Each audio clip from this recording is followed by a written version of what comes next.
I do not I remember perform where well I under was these sitting. conditions. God, I Tony, remember I they had to warned stop me. myself. I was fucking Don't holding the you microphone fucking like do this that dumb again, New dude. York We had to kisses. sit and stuff like this for an hour. Holy shit! And just to smell our own PO, so we didn't smell you. William, And I they're not remember- from New York. I remember exactly where I was. Well, they perform in New York. That's I the remember defining there was a kid characteristic. I mean, don't try to. I get it. You're next to from me. fucking New York, but you have to admit those people were fucking terrible. And I have a dead squirrel in my thanks, I dumbass. remember Holy there was a shit! kid in the front row. Whoa! We were in physics class, and I remember The squirrel in your chimney is probably covered with ash and soot. To talk about this more, we're going to go with our senior very African American correspondent. What do you think about the And squirrel in blackface there were in the a couple chimney right students now? who were up around him, and they were trying to And figure out that's the only really reason why he's serious trying to get rid of physics, it. but one of the cool things about You know, I mean, he is racist as shit, though. Ian. I mean, it's a real racist fucking. was How am I one of the racist? cool things were No, the things squirrel's racist. How's the One of squirrel? the How cool is a dead things- squirrel racist? He's been saying the N-word a bunch, and I'm like, dude, I One of can't the cool fucking, I can't do this One of shit. the He's trying to cool get me things- to say the N-word, Ian, one of but the I cool haven't been things saying was it. you could ask him I haven't been a saying it. question. I used to ask him this question. Listen, This man even, who even taught when you physics say just on the other N-word, I continents, hear the and so I just ER. asked him about teaching physics on other continents. Well, and that was a speaking long around time and ago, whatever, yeah. hopefully we're gonna check that Now out. I get it. Anyway, It is amazing. Elaine, what do you think? William, you're very likable. wasn't You don't look like you've bathed in a while, but that's okay. why? What does your shirt say? For some It reason, I says just never storage, got etc. It's the people, Equations. Christina Gonzalez. They It's the all place make where I was sense. working right before the pandemic. I just wouldn't write them And down. I still I'd hope write them down on a Christina piece of paper, shove Gonzalez them in my backpack, is and dead never- in hell. She was. Had I Was just that your had one boss? piece of paper, Yeah, with she was a equation, stupid I'd fucking be Latina woman, which said the details don't matter on that, but she was a stupid fat Never bitch. And I would catch just her saying stupid who's coming fucking to ass. work. This is when I was drinking and doing blow all the time, so I'd And- show up fucking hungover as fuck. And You know she would what? be It was sleeping in the physics. break room, and I'd take pictures of the security So I camera, think that and she would get mad. And there was one time, Ian, I did have a good George Floyd joke during the pandemic. And I'm good friends with the two black guys who I'm working with, and she has bad intention telling them that I was some racist person. It was bullshit. It was she's a dumbass. That So was a George Floyd joke. Yeah, what was the George Floyd joke? Yeah, We all what was the wanna George know. Floyd? I It heard was- George oh, no, Floyd's hold on. last wishes were to make change No, for a biology was 20. Physics would have been temporary. It was temporary. Oh, boy. And with that, we check in with our senior African American correspondent, Ian Edwards. What do we think about the joke? Just based on that, I feel like he murdered that I black wanna say- squirrel. Yeah. The second half So, there were of 10th grade, it was like, there were red red hairs around the corpse. William, you And- did it again.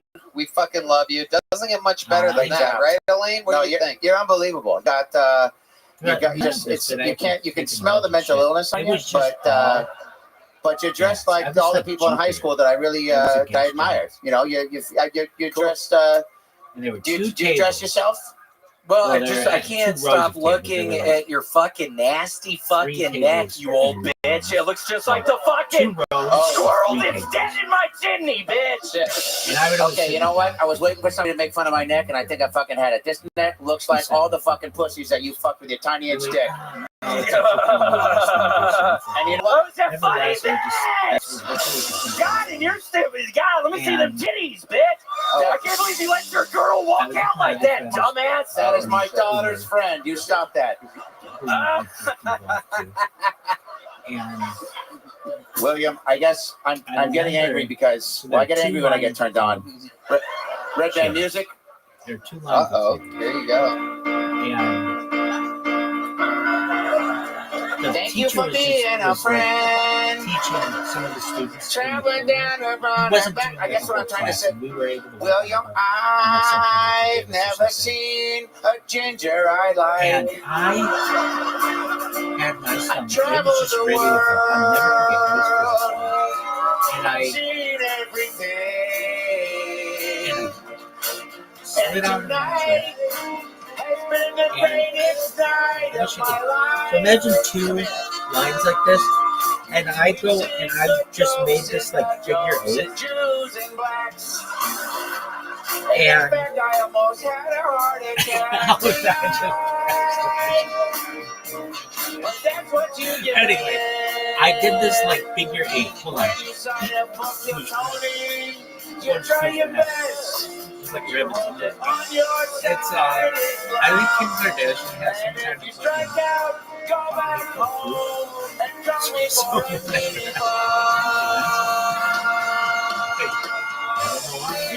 I kind of bad.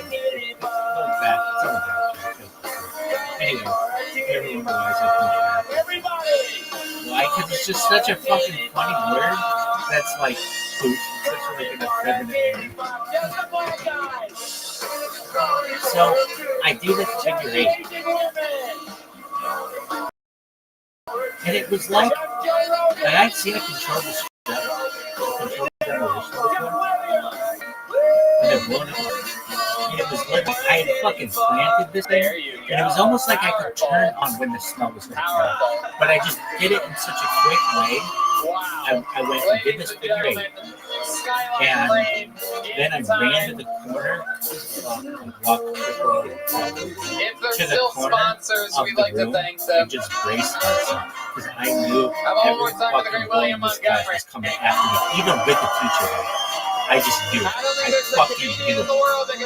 And wait, I wrote a couple jokes down. Keep it these guys' faces, they got a fucking whiff of it, and they start screaming. And the professor starts going, "What is that? What is that? So I met Tony, what a couple weeks ago, and he said you'd come by the mothership and try. And this is my favorite show in the entire world. So thank you so much. With this, just ready to fucking. I wrote a couple jokes real quick. Hans doesn't believe in God. He believes in God. And they are fucking nailing on me, and I fucking knew it because, and I deserved it. I understood, and I was able to block them, and like they're trying to get me, and I'm just like, just taking it all in, just knowing they're gonna fuck me up. And I also know that the professor, like in under, like today you couldn't do this, just let it go. Fucking what else? Kids just beat up on okay, Cam Lex rocks, Casey Smokes. I'm not saying they beat me up, they didn't. I mean, like, I don't Casey, you look like the dollar store version of Kyle Rittenhouse. But they came after me. And comedy hasn't come easy to Hans. It takes a lot of drive, which is hard when you're Asian. Oh boy! And then I just got some pickup lines from Red Band. Like it was almost like my own stench. I was like happy with it. Where it wasn't bothersome to anybody, it was bothersome to everybody. That it was like the closer they got to me, the closer they got to the epicenter of the part. Cam looks like and his first picture was released on a Ring doorbell camera. Just a bunch of boys just like this, with their fucking undershirts, over their faces like bandanas. Follow him on Instagram And Ian Edwards Comic. I'll never forget it. Just this rush of boys coming after me. And I was by this fucking physics, and there was like this little pipe that was used for physics. Like back in the day, like there was a strobe light to be able to measure like, how many meters per second something could go. Just like bring it on. Nick Lewis on the bass, John Dees on the keys, and Matt this was the on guitar. absolute The drawing of Ryan J. Belt's incredible. RyanJBelt.com. Let's see what local artist Chris Rogers drew up over there. Whoa. Einstein's never had a part this rad. William and Cam, or Casey Rocket. William and Casey. It was you gotta love it. Another very fun episode. Red Band. Check out that secret show every Thursday at the Sunset Strip, ATX.com. NinjaBuses.com. Thank you. They're a transport this weekend in Dallas and Houston. Very fun stuff. Thank you to everybody. It was including the audience. It was like, God bless you guys. Good night, everyone. It was like they fucking did Forum, Madison Square Garden. It was so such a strange smell. And it was still like unlike any other that I ever had. It was so raw. It was just, it was so bad. It was so bad. To this day, I've never smelled anything like this. And I've smelled stink bombs, and I've smelled bad stuff, but nothing like that. And I'll never forget these boys just coming at me and and I just was laughing at it. And because I thought it was funny, and they had warned me. we are gonna fuck you up if you do that again. And I was just like, okay. And they didn't. I mean, I was able to defend myself and defend myself from them blows. But I didn't fight back. I just was like blocking them with blows. And I remember the professor just was like letting them attack me because of the smell of them. And the Sunset Strip Comedy Club in Austin, Texas is now open. I sat next to this Check kid. out Red Band's secret show every Thursday. Go to sunsetstripatx.com for tickets. Something like 11 years. And this kid had this 1,000-yard stare that I'll never forget. He sat there with his shirt over his head. And he initially just couldn't process it. Many of these kids could not process it because they were just like stunned at the smell. The stench was like, it was just so bad. I used to have to have teachers like wave the door because of the gas. I had this thing that I could do. Oh, it worked. This thing worked from like all the 8th grade. I could rub my shoes together, these Doc Martens, and make it sound like a fart. So people thought I could fart on command like 100 times an hour. Like I just. But this was the real deal.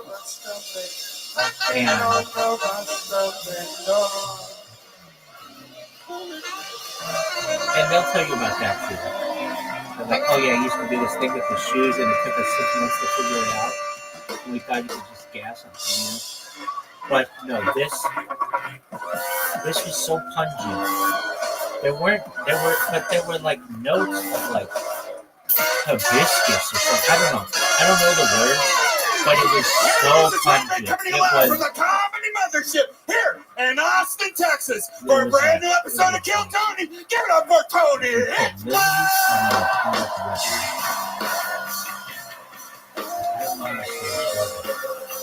It was like, who's ready for the best fucking night of their lives, huh? It was so bad. It was so bad.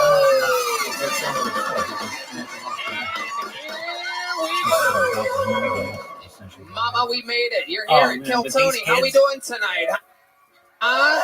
They were like Brought to you banded by together. ZipRecruiter and Shopify. Make some noise for the great Brian Red Band, everybody.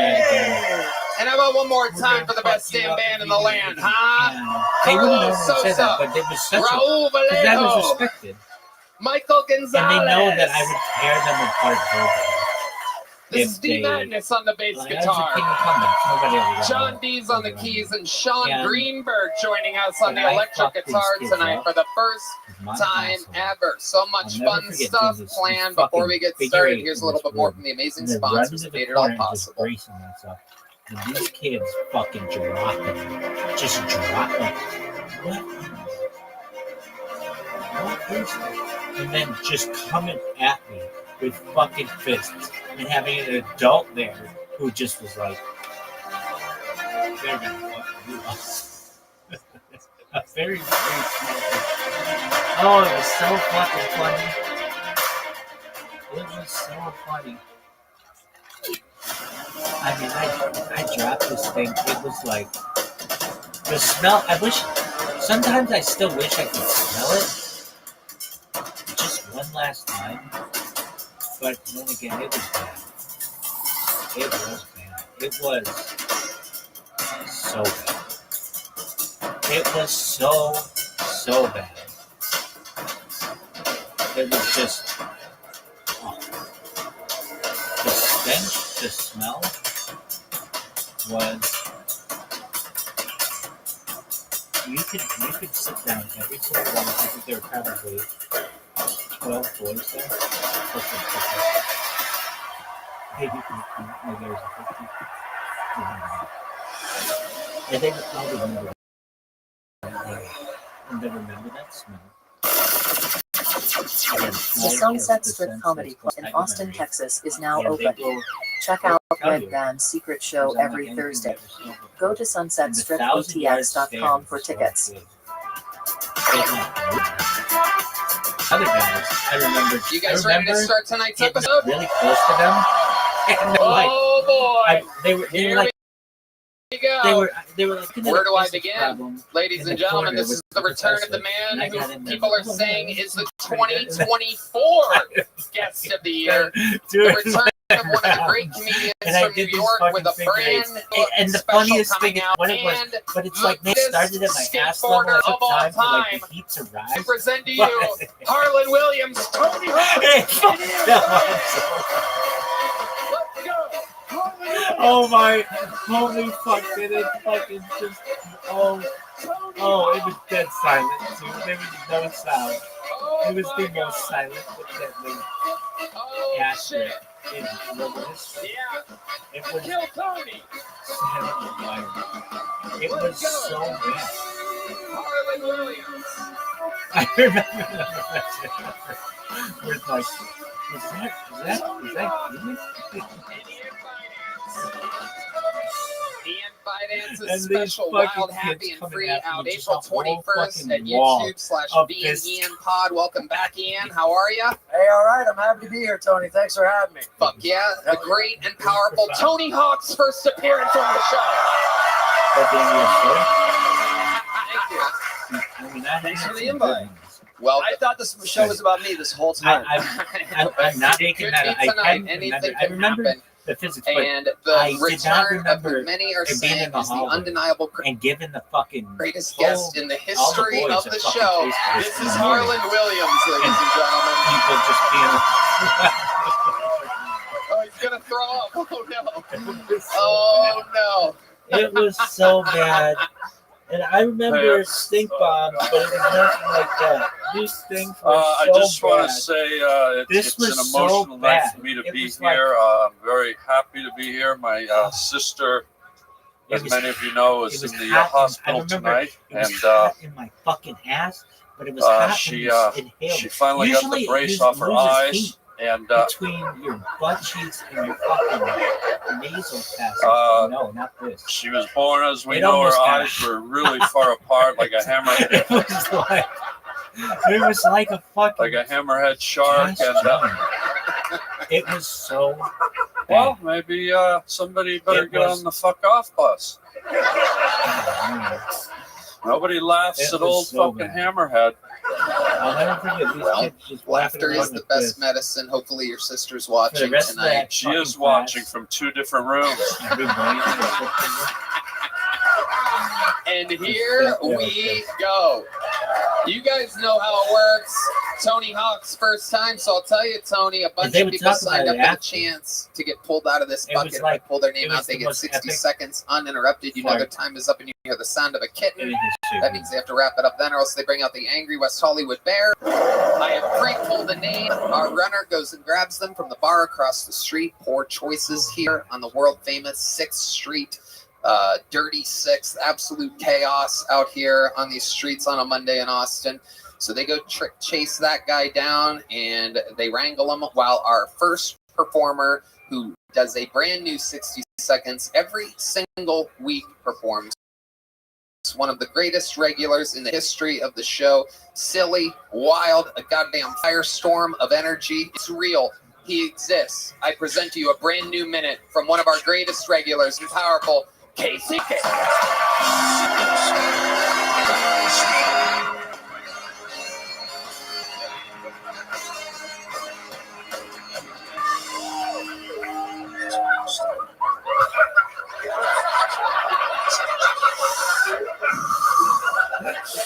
This kid with this 1,000-yard stare would still probably would tell this fucking story like this. I know exactly who he is. I've been training myself I know to exactly intercept who he people, is. and no matter how hard I try, I keep going into people's He's dreams and hooking probably up with that very, hooker very guy from the Mucinex accomplished commercials, and we both But finished. this It's not kid that we would be both like, hey, finished, and hey, yo, hey. I think it might You be see, love. hey, And paying attention here? every time I start freaking out, what am I thinking? What am I thinking getting involved with this guy? I got a fucking family, man. I'm the editor of the New I can Yorker, tell you for how bad Christ's this sakes. was because I know who Every was there. time I feel this little slimy And I know hand who slipping wasn't there over. based on just like there were some people Right who on the would have square been of my there, back. but And I he remember sets they me were straight. not He says, It's okay. based on who was attacking. And again, I don't think they got a fucking swipe, but they fucking and I just fall to pieces. Thank you. I'm Casey Rocket. Wow. Wow. I feel like there was no jokes there, just truth. Just a real sharing of a glimpse in the life of Casey Rocket. Hello, Casey. How do you feel that tonight? I did, I remember just being like, having such confidence in my fucking fucking Why do you feel awful? I just did this figure eight Stressed. just knowing Well, I gotta tell you, I'm surprised you didn't acknowledge it. this is gonna take over. Maybe I missed Like it. Did you acknowledge the fact like that your fucking eyelashes carpet are bombing. Like extremely plump and napalm long and tonight? bombs. It was Oh, like the eyelashes. I forgot. I I probably look like I haven't seen my own bed in a couple days. I'll tell you, thing put is, pigtails just in, like you'd be that, the girl it's from Wendy's. How about and that? I never had that smell again. And no one to this day, none of them has ever smelled that. They will sit We down also like a had around. We have to figure this thing No, out. it's true. Yeah, That's for real. I see it. It's been an awful week. I stopped being a door guy here. I graduated from being a door guy. I've been True. Fucking That's down to The avoid the second flashbacks. ever Oh, man. door guy to retire It with was- grace, following in the footsteps of the great Cam Patterson. Yes. Every other door guy still was so waiting and powerful. hoping to figure And the out thing was, how the to professor there, graduate from such he a had system. no idea. You know what I'm Because he mystified wasn't about, with though, us. Tony? Like the boys As knew. a door They guy, had smelled me all and fucking this day. may and they be knew a fault what in I your had done in set. the As a fucking door guy, I hallway, didn't hear in the one first period, and fucking second knock period, knock everything. joke. But this bitch marinated inside me from third period through lunch.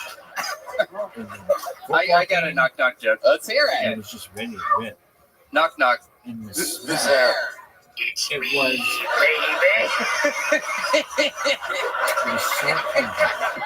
it's in the fucking I word. should have fucking known. He's back. You got a knock knock joke. Let's hear it. Knock knock. Who's there? The lead singer of REO Speedwagon's Hair. The lead singer of REO Speedwagon's Hair. Who? Well, there's no ending. I'm I not don't know what I ate. I have no idea. What am I, a door guy? Fuck I have off. no idea. I never smelled anything like that from anyone. Do you think this crowd actually Family, knows REO never smelled Speedwagon? anything like that from anyone. We're very old, Harlan. Or any stranger to this day. Well, I've never smelled I did though. So But You that- did? yeah, you nailed it. Yeah, you guys That were day- around when Speedwagons was the best way to travel. So Casey, here you are staring down with long eyelashes, pure retirement of door guyism. And what are your plans moving forward? What are you going to do with all the free time that you have for yourself? That's a question. Well, I thought of a couple things. My first plan, now that I'm not a door guy, is throw up in Fat Man and make all my friends clean it up. My second plan, clear Chris Benoit's name by finding the real killer. He's out there. Third plan, find the lead singer of The Chicks, convince them to change their name back to the Dixie Chicks, then assassinate her for being racist. And my final plan, impress Jodie Foster by assassinating the guy who tried to assassinate Ronald Reagan to impress her. Wow, a lot of murdering going on. There's a couple murders in there, but I have free time. I've never. It's the first time I've ever seen a man with a scroll with other paper on top of the scroll. Are you trying to reuse that scroll for something down the road, perhaps? Scrolls aren't cheap. That's a legitimate papyrus scroll. I stole it from the Louvre. And they're furious. I love it. What else is going on, Casey? Making it big. What the fuck? No, Casey, you go ahead. I thought I was supposed to get mad. It's all you, Casey, and here he goes, everybody. I thought we were all gonna get mad. I miss all of us getting mad. Me and the door guys used to get mad all the time. Oh, I won't be. Yeah, I have other plans. Kiss 100 Colombian bags in 100 minutes. This is absolutely incredible. Ian, you've seen Casey Rocket before. You see him again. What do you think about all this? I think he gets prettier every time. Yeah. This is incredible. It seems like some of the mascara you kind of like hit your cheeks with it a little bit. It was tears. I was sobbing. I couldn't stop thinking about Greg and Greg Mucinex. And I was just back there, heir to the Mucinex fortune. I was fucking falling apart. Thank God Jesus Joshy came and he literally, quite like Christ, picked me up. Yeah. I'm not sure they knew who Christ was. That was good that you put it in context. Yeah. Did it again. Oh, Jesus Christ. Yeah, that's him. That's where you would hit it. There you go. Oh, there you go. Good stuff with the volume down. But just ready to get into my head into my 40s with a stomach full of ambition and a heart full of gold. There you go. I'm only 29. So Can I just say? Yeah. got time to go. Can I just say the obvious about those eyes that I think everyone's kind of dancing around? Yeah. Guy, be honest. About 20 minutes ago, were you deep throating someone?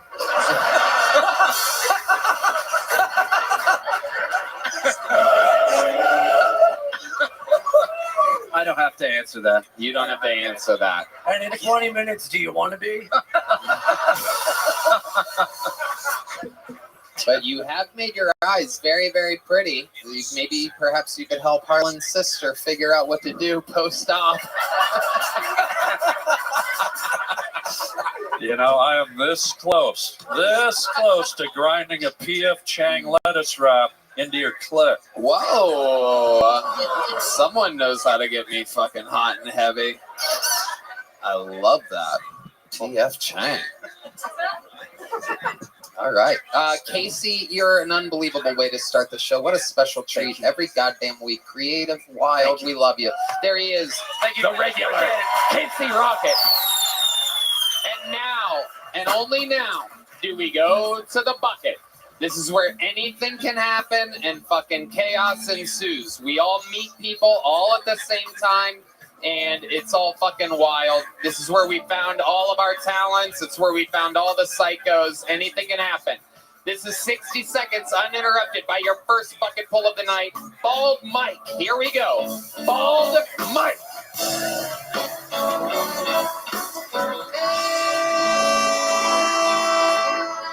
How we doing, mothership? Yeah, we're keeping it right, huh?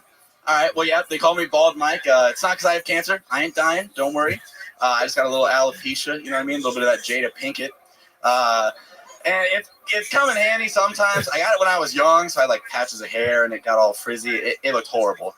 But it really came in handy when my grandma died, of all times. My parents, after dealing with all the bullshit, they were like, you know what, fuck it, let's go to Disney World. And when I was a kid, I wasn't like, oh, yay, Disney, yeah. I was just like, cool, in an amusement park, let's go. Went, had a blast. It was a great time. But on the plane ride back, my parents were like, fuck it, let's get loaded. So they were just getting rum and coke, beers, all that bullshit left and fucking right. And the second or third drink that they got, the stewardess came up to my mom and was like, listen, honey, I know this sounds weird, but God told me that I need to give you a hug. And she's like, is the plane going down? What the fuck is happening? Okay. Stands up. Gives her the hug. And it wasn't until 2 weeks later that she realized, like, oh, fuck, that's probably because they thought he was coming back from his Make-A-Wish trip from Disney World, dying ass. Anyway, that's my time. Okay. Bald Mike. This is a very hairy situation we have here. Looks like you could have shaved some of the words out of those setups. Yeah, probably. What do we think about this guy? I would roast him more, but it looks like he's already been roasted. Tony Hawk. I like the punctuation with dying ass. Yeah, remind us. Thank you. It is incredible. I've never seen a full-size sea monkey before. This is absolutely incredible. I'm starstruck. Harlan Williams. Well, look, can we be honest? It didn't go great, okay? And that's not a cut. Look, I'm here to mentor these guys, and I wanted to bring this as the only comedian on the stage with a degree from DeVry in comedy. Oh! Wow, is that made from the same scroll Casey Rocket used earlier?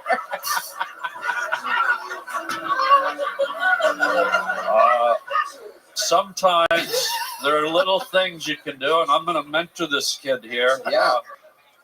Give me your last punchline of your last joke, and I'm going to show you a little something you can do to kind of pull the laughter from the crowd. And this is something Don Reinblatt taught me up at DeVry.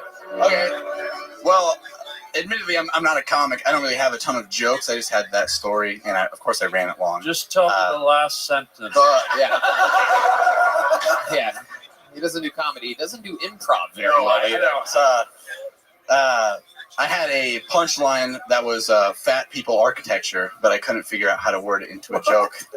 If you could help me out. What? Just say the last sentence of the story you just said. Just say the last sentence of what you said. We are aware it wasn't funny. Say it again. Gotcha. It wasn't until 2 weeks later that she realized that, oh shit, that might have been because they thought he was on his Make-A-Wish trip back from Disney World. Okay, now watch what I'm going to do for you here. And this is something I learned up at the night school. It does say DeVry Night School, August 11, 2014. Don Reinblatt signed it. Here he is, Harlan Williams, fixing bald Mike's non-existent punchline. So sometimes when things are so silent, you can hear two crickets sniffing a cornbread fart. What you do, and this is what they taught me, you pull a goofy face. So I'm going to do your last line and watch. So my parents said this might be my takeaway trip to Disneyland.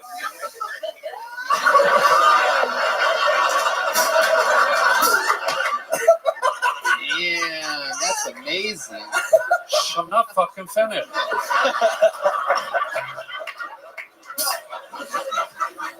So do you get it now, you little whore? Look. I love it. Absolutely incredible. Amazing. Surprise. Bald Mike, you say you're not a comedian. What made you sign up for the show tonight? Why are you here? Where'd you come from? You live here? No, I'm from Omaha, Nebraska. I'm a huge fan of the show, and part of the reason I wanted to come up here was I was going to see if you could come up with any new roasts for me. The sea monkey one I haven't heard before, but I've got a couple favorites I've heard in the past. Well, why don't you do some of the jokes that people have made about you? That sounds fun, and then I'll know what I can eliminate off of my list because I have a lot here that are head and shoulders above anything you have. But you go ahead. Let's hear some of your best ones so that you don't call me a hack afterwards. Fair enough. Well, so there was this one time I was smoking with a bunch of my buddies in my friend's apartment, and we were smoking a blunt. It got to the end of it, and my one buddy who's black, it was him and his girlfriend. He's hitting the very end of it, and he hands me the roach. He's like, "Damn, bro, that's kind of a fat roach. Here you go." And at this point in my life, I was just saying, like, "Boy, you look like a," to whatever it was. So it looked like a fat roach.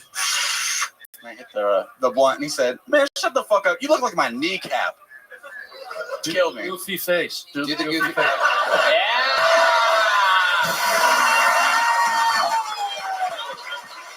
That is art, ladies and gentlemen. DeVry. You are a guru. 10 years in running. Yeah. DeVry Comedy Night School. Yeah. I'm just glad I can help. Your black friend said you look like his kneecap. Yeah. Were you more tan? Maybe the bottom of his foot, perhaps. Yeah. His palm, maybe. So this is something you guys wanted to do, just come out and bum on Kill Tony. What do you do for a living? I do screen printing, so I put shit like this on a t-shirt. Okay, you have a face for screen printing, that's for sure. No doubt about it. He looks like a hairless cat you wish would be over his 9 lives. It is a new one. Incredible. Has anybody ever Sharpied eyebrows on you? Can I? Can I do that? Is that okay? I'll let you do it. Yeah.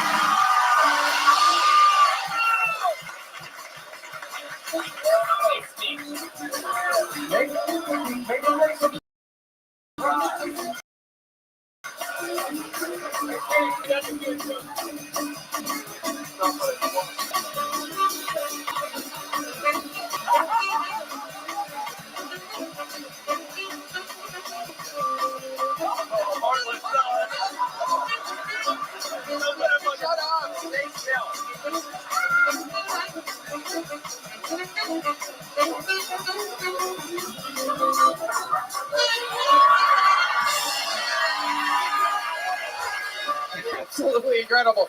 Oh, my pen slipped on your forehead a little bit. It says gay. God damn it. But I did. I gave you the people's eyebrow in honor of the Roth being at WrestleMania this weekend.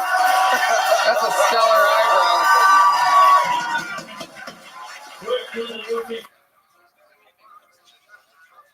Thanks to the goofy. Hey!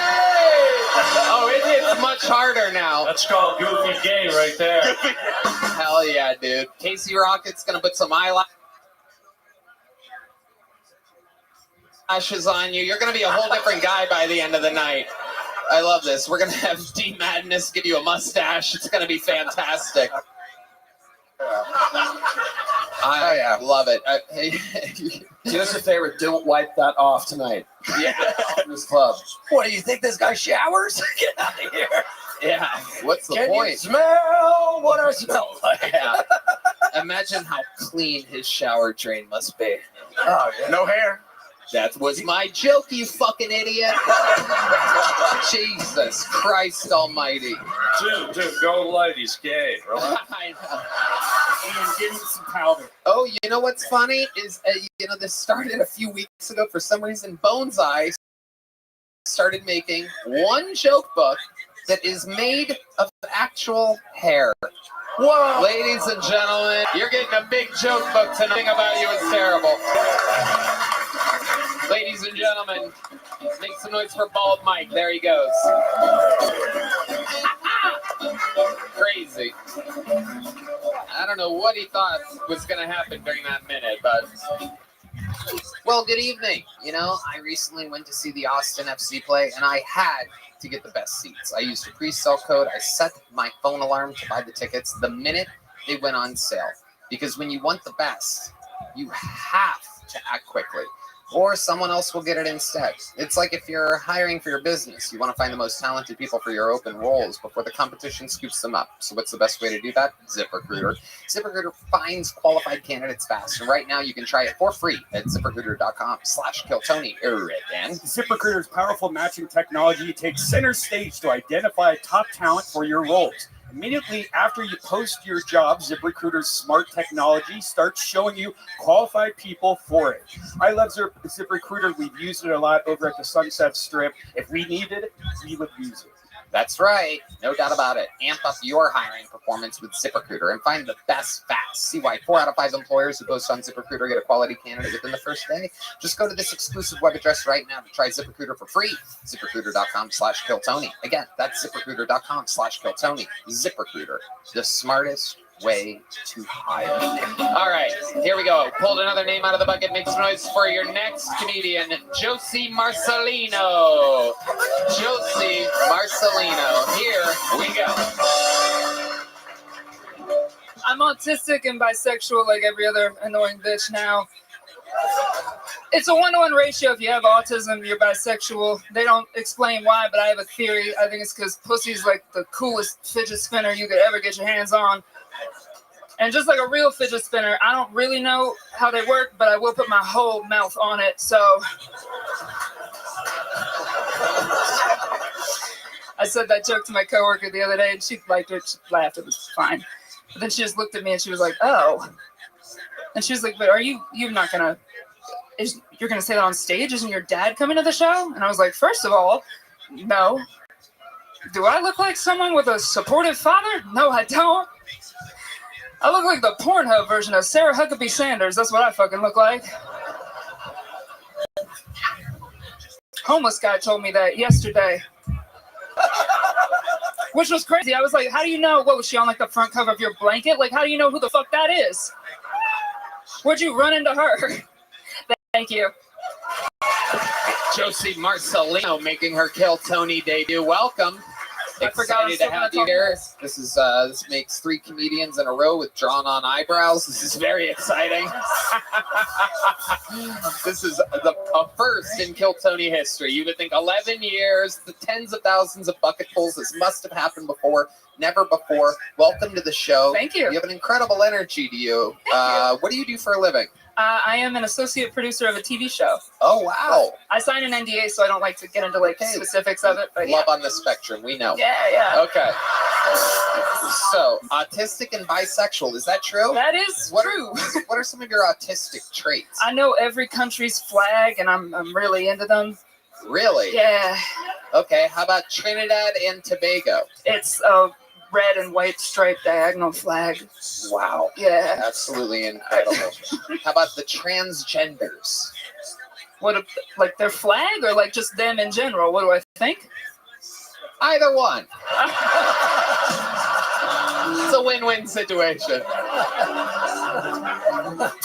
Well, the flag is the cool, it's the blue and the white and the pink, and I'll keep my thoughts to myself. Everything's Okay. fine. No, I love them. Yes. All right. Hell yeah. Absolutely. Ian?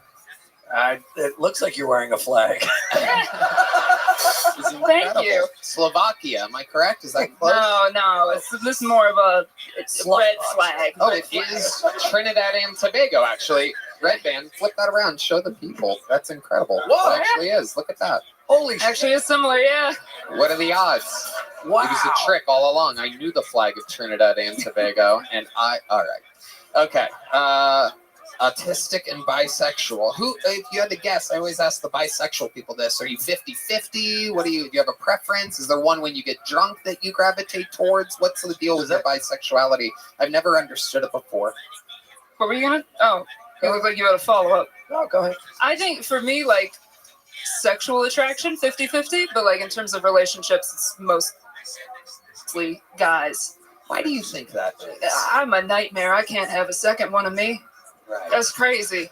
If you're autistic and bisexual, does that mean you don't make eye contact when you eat pussy? Yeah, never. Absolutely. And that's the best part about it. You just go down there and do your business.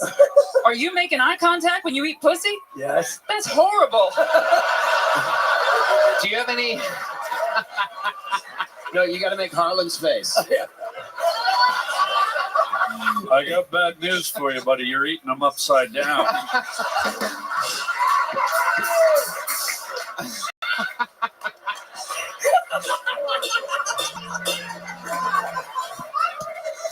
Watch. Well, if you're gonna laugh, as an autistic person, have we? And I hope some of you have we seen any of your works anywhere? No, that's artistic. Yeah, person. I don't.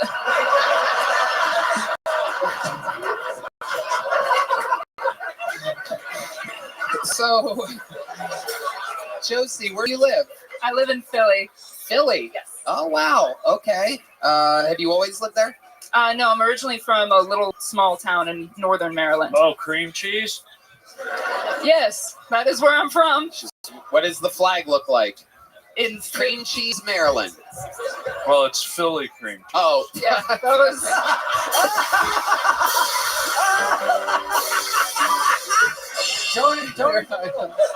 I need to go to DeVry night school. Face to the. Okay.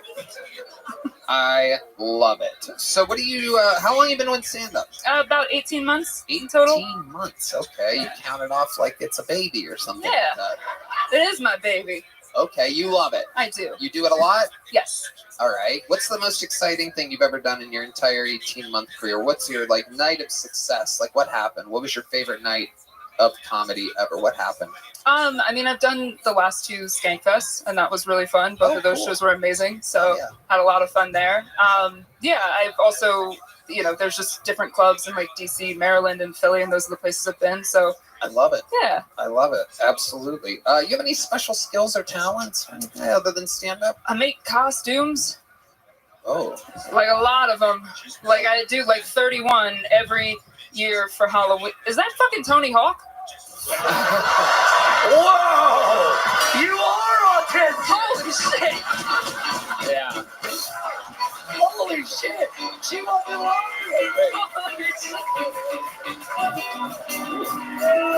Wow. You just got to watch her bisexuality disappear in real time. Oh my God.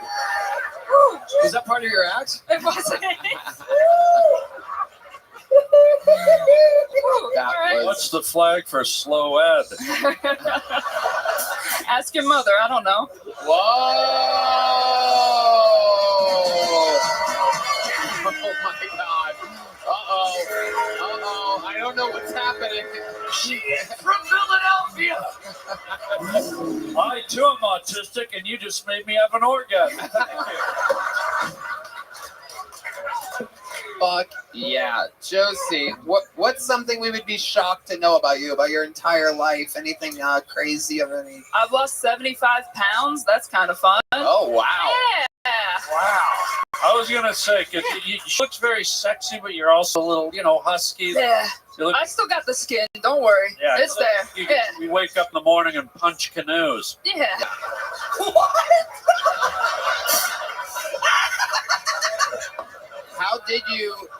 How did you lose the weight, Josie? I just put down the fork. Oh, wow. Yeah. That's what it is. You just count your calories and then eat less than you burn. Counting calories is easy when you're autistic. Yeah, exactly. Okay. Josie, anything else crazy we should know about you before we let You and I have the same birthday. Oh, wow. Yeah. Me, you, and Kanye West then. Yeah, June 8th. Absolutely. Gemini, the twins. There you go. Yeah. No doubt about it. You look like you were eaten by your twin in the womb. Okay. Oh! All right. Oh, bitch! Wow! Whoa! For someone that lost a lot of weight, she sure is hungry for more. Yeah. I love it. Can I ask one question? Yeah. Because I'm an ink guy. I love ink, Tony. Do you have tattoos? Well, I didn't ask to see. I fully thought you meant pens when you said ink. I was like, oh, somebody else is autistic too. That's cool. Well, I just told you I was when I had an orgasm 30 seconds ago. Keep talking. There's a second one on the way. Can I change seats?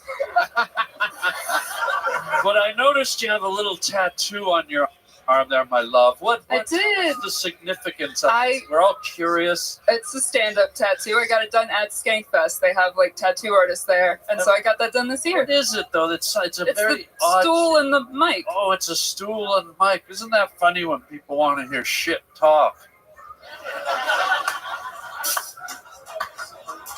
Oh, stool Okay. and a mic. Stool and mic. Look, guys. Right. Fuck off. Josie Marcelino, very fun stuff. A good enough set for a big joke book, I do believe. A fun interview. Congratulations. There you go, Josie Marcelino. All right, you get it. We're in it now. Our third bucket poll of the night has been pulled. A one-word name. Always interesting. Let's see what happens here. Ooh, I love it. Hell yeah. How about a hand for the band again? And also make some noise for your next comedian. 60 seconds from Helena, everybody. Helena is next on Kill Tony, live here in Austin, Texas.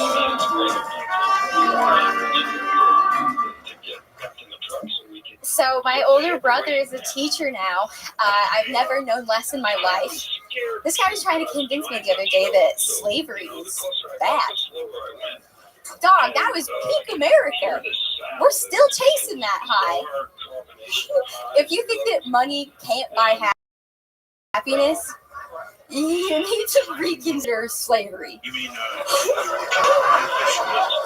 Imagine having the fattest pack of greenbacks at the auction. They bring out David Lucas, the biggest 3/5 anyone's ever fucking seen. I would buy the hell out of that guy in the olden days. Nowadays, all you get is kids. And all the cute colors are always sold out. Thanks, Obama.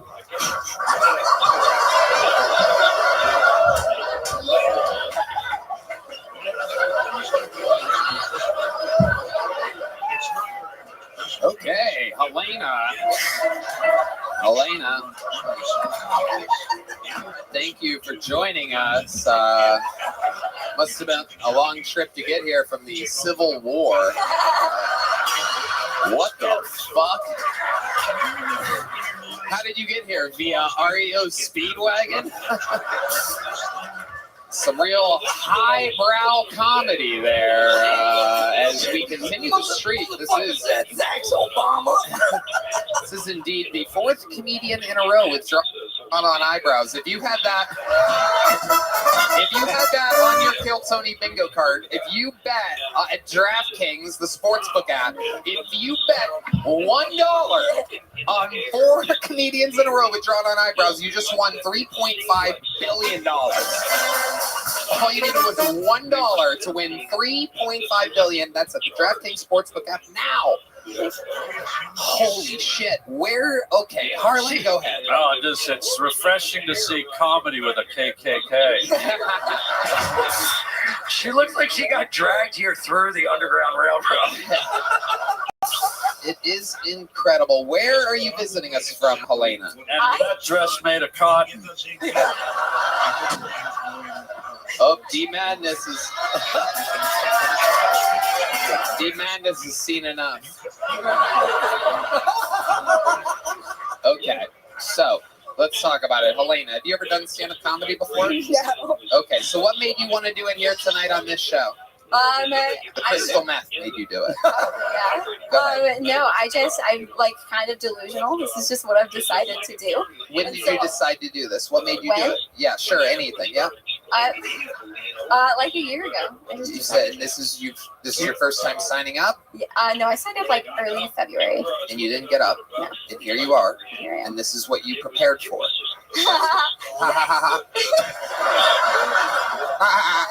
This is what I prepared for, yes. Okay.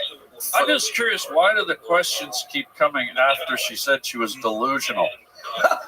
That's a good point. I don't know. I was trying to squeeze a dry orange over here, it appears. Helena, what do you do for a living? I'm an electrician.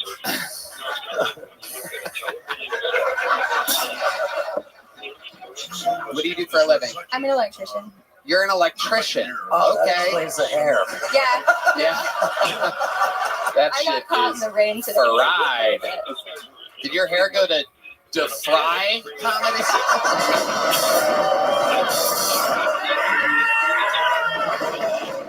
It is unbelievable. You are an electrician, obviously not that great at your job.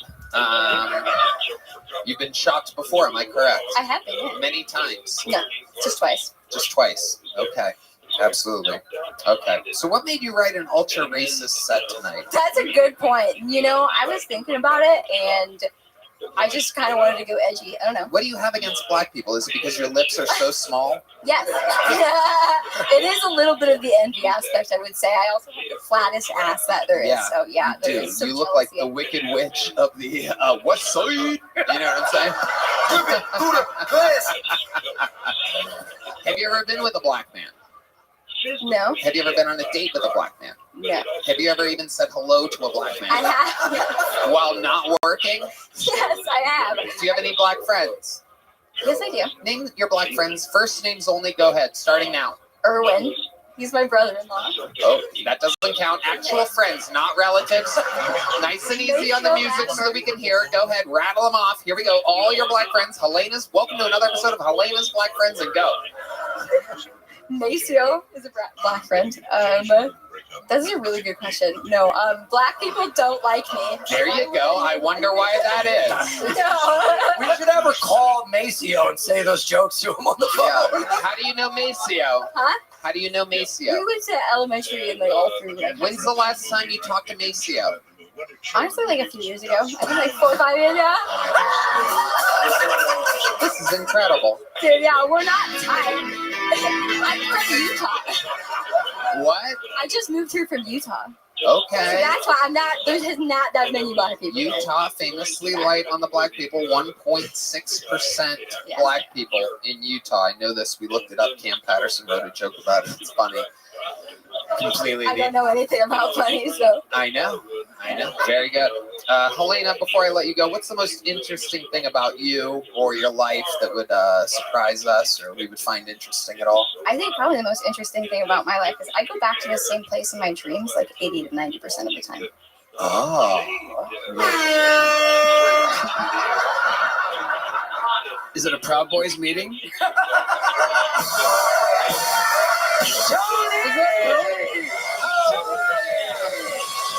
Oh my God,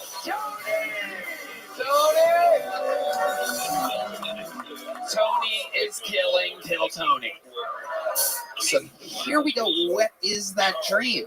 I don't know, dude. I honestly, like 2 years ago is when I started having these dreams, and they just kind of started like showing up more and more. You can't describe it at all? So I can describe the hell out of it. It's insanely specific and consistent from day to day. Okay, what is Dream it? to dream. So, I mean, there's like a city part, and then there's like a forest part, and then like the city has all sorts of crazy shit. There's this really big oval building that's got multiple floors, and it's got like trees in the middle of it. Oh, this is terrible. Dude, it's All right, here's a little joke book. There you go. Helena, everybody. We're going to keep it moving.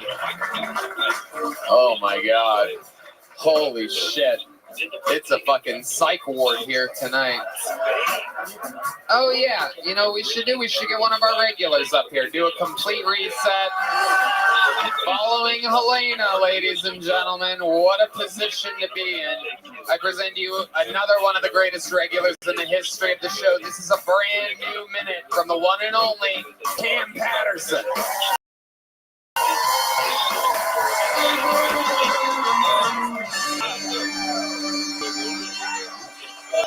I was taking the shit and I just ran up there. I'm out of breath. I'm tired.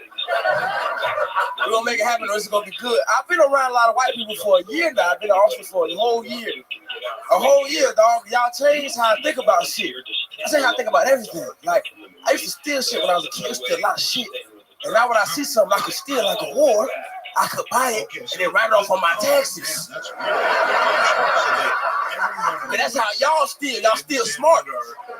Y'all steal from the government. You know what I'm saying? That's smart as shit. Like, I used to break in houses. I used to break a house when I was a kid. Now I see, I was like, ooh, that house probably got great equity. You get what I'm saying, nigga? You not laughing, but you get it, bitch. My homeboy can't leave the state of Florida because he has a PR officer and he got arrested for a lot of bullshit, and it hurt my heart. He can't leave. That's my nigga, and I love him. We locked there, so not like that, not no gay shit, but that's my dog, and I love him. You know what I'm saying? And I love him. He said I wanted to leave the state, and his PR said he couldn't leave the state of Florida. He said he couldn't leave. And when she told him that, you know what I'm saying, it hurt my heart, kind of like, that's my dog. But y'all side of me was like, well, if you wasn't doing bad shit, nigga, you could leave the state of Florida. Funny face. Motherfucker. Unbelievable. Wow, he just got his own diploma. Come on now, man. I went to college, bitch. Wow. Wow. Night school, meet night school. This is incredible. Wow. I fucking loved that set, Cam Patterson. Absolutely incredible. You're talking about stuff that is so up your alley, your true perspective. You used to steal shit. That's just fucking hilarious all the way. Because it is true. The write-offs and everything, the more you learn about that shit, the more it is incredible. Y'all teach me a lot of shit, man. I really appreciate that. Hell yeah. Absolutely. I'm glad. What's up, Tony? You good? Hell yeah, man. This is crazy as fuck, dog. I hear you. I had a skateboard one time when I fell and I broke that bitch in half and I never did it again. But it was because of you, though. I did it because of you and I hated it. I didn't like it at all. But I'm a big fan. I'll never get back on that bitch. I was terrified after that. I was scared as shit. He can help you. He taught Bobby Lee how to do an ollie in 1 hour. This is true. For real? This is true. I'll do it now. I'll get back on. You teach me. Nobody else can. Just you. You're welcome. Yeah. Open invite. Absolutely. Hell yeah. If he, you heard that, right? Just sign the waiver. Okay. Hell yeah. Yeah. It says no stealing anything. That's all it's saying. Big letter. Just don't steal shit, nigga. That's it. Amazing stuff, Cam Patterson. Love it. That's real, by the way. That works. So what else is going on, Cam? You're killing it. Another amazing weekend of shows in Dallas, Houston. Yeah, Houston was fun for everybody else. I bombed real bad. You bombed? Oh, you didn't hear what I said when I walked on stage? No. You said, how well? I said, I hate them and I'm going to kill myself. That's what I said. Oh, really? I don't ever actually listen to anything that anybody says during that part. It's a little fun fact. If you ever see two comedians like, nah, it's just bullshit. Yeah, It's like, good time, way to do it. I'm like, I hate them. I'm going to die today. I was sad, dog. It was really no learning experience. You know what I'm saying? Shit happens. Well, what do you think? What do you think went wrong there? What was the vibe? A little too fast. You know what I'm saying? One hit in the pocket. You know what I'm saying? Shit like that.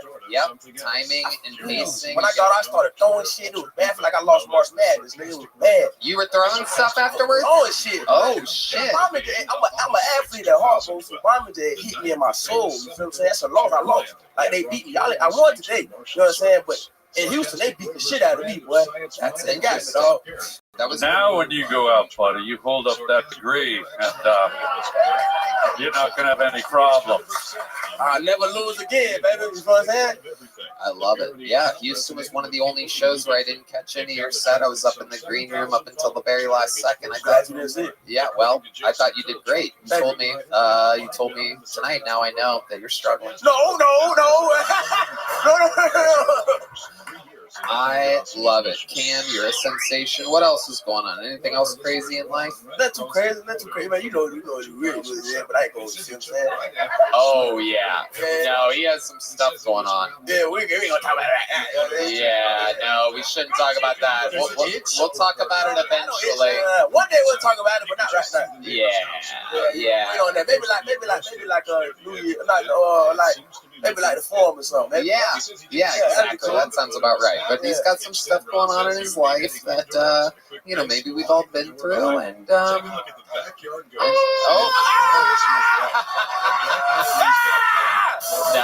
it's okay. It'll be all gone in a week. Do you have a toilet flush? Do you have a toilet flush?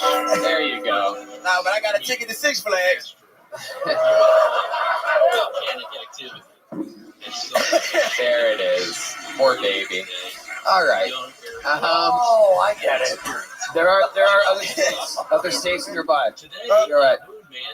I love it. That's not the thing. That's not it. Well, Cam, one door closes, another one opens. A fantastic fucking set. Way to do it. Cam Patterson, ladies and gentlemen. A goddamn sensation. Fun, but now we go back to the bucket. Let's meet another poor soul. Ladies and gentlemen, make some noise. Could be the next star of the show. Could be another eyebrowless human being. Make some noise. Oh, it's the lovely Heidi, everybody. Those are real eyebrows, real everything. Heidi is all natural, absolutely stunning. We love her. Gina with 3 A's, .hg, is that right? Something like that? Oh my God, thank you so much. How about a hand for Heidi, everybody? This podcast is sponsored by Shopify. Abbott, Stella, Michael Jordan, Scottie Pippen, Willie Nelson, and that sweet Mary Jane. These dudes got it done. But what about the perfect duo when it comes to growing your business? That's you and Shopify. Shopify is the global commerce platform that helps you sell at every stage of your business, from launch your own on stage to the first real life store stage, all the way to the did we just million orders stage. Shopify is there to help you grow. Whether you're selling scented soap or offering outdoor outfits, Shopify helps you sell everywhere. From their all-in-one e-commerce platform to their in-person POS system, wherever and whatever you're selling, Shopify has you covered. You know who else has me covered? I love Shopify so much. I've used it in the past for my own merchandise. Sometimes I'll just go to their homepage for hours and look at it, Tony. Shopify helps you turn browsers into buyers with the internet's best converting checkout, up to 36% better compared to other leading commerce platforms. Did you know Shopify powers 10% of all e-commerce in the U.S. and Shopify is the global force behind Allbirds, Rothy's, and Brooklyn, and millions of other entrepreneurs of every size across 175 countries. I did not know that, Red Band, but thank you for telling me. Shopify's extensive Help resources that support your success every step of the way because businesses that grow with Shopify. Sign up for a $1 per month trial period at shopify.com/Kiltony. All lowercase. Go to shopify.com/Kiltony now to grow your business, no matter what stage you're in. Shopify.com/Kiltony. And with that, make some noise for your next bucket hole. 60 seconds uninterrupted for Sean Vance. Here we go, Sean Vance.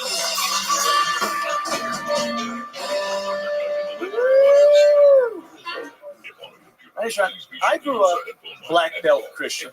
We're talking 9th degree non-denounced, all right? And we believed that premarital sex was just a direct ticket to hell. Now, I didn't want to go to hell, but my banana was booking flights, dude. People say the devil's in the details, but dude, for me, he was in my... Oh, that son of a bitch. He's getting hard everywhere. Was so ashamed just walking around with this rock sin stick in my pants. What I would do is I'd tuck it into my waistband and I'd cinch my belt cut. Like, ooh, you like that, you little pervert? My dick would be like, tighter. It's fucking hard, dude. I tried so hard to be a good boy, but there's no winning with the Dark Lord in your drawers. Yeah. You either service him during the day or he destroys your underwear at night. Right? I just think it's unfair, right? If God's going to make it that way, I think he should have done my laundry, not my mom. All right, that's it for me. All right, Sean Vance.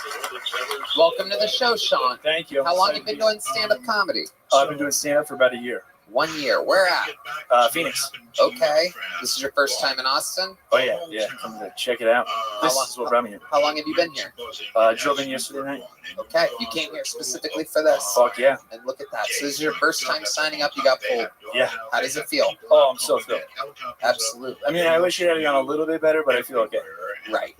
Ian, finance. I liked your act outs. You really committed and got into it. I thought that was really cool. Thanks. I think you have a lot of issues with the way you talked about things. Just there was a lot behind some of the things you said. Yeah, it's dark. It's dark in there. Yeah. I think you called your PP a good boy or something at one point. That was a lot. But sometimes it's a good boy, sometimes it's not. Oh! Whoa, so naughty. Harlan, I think I just came. Yeah.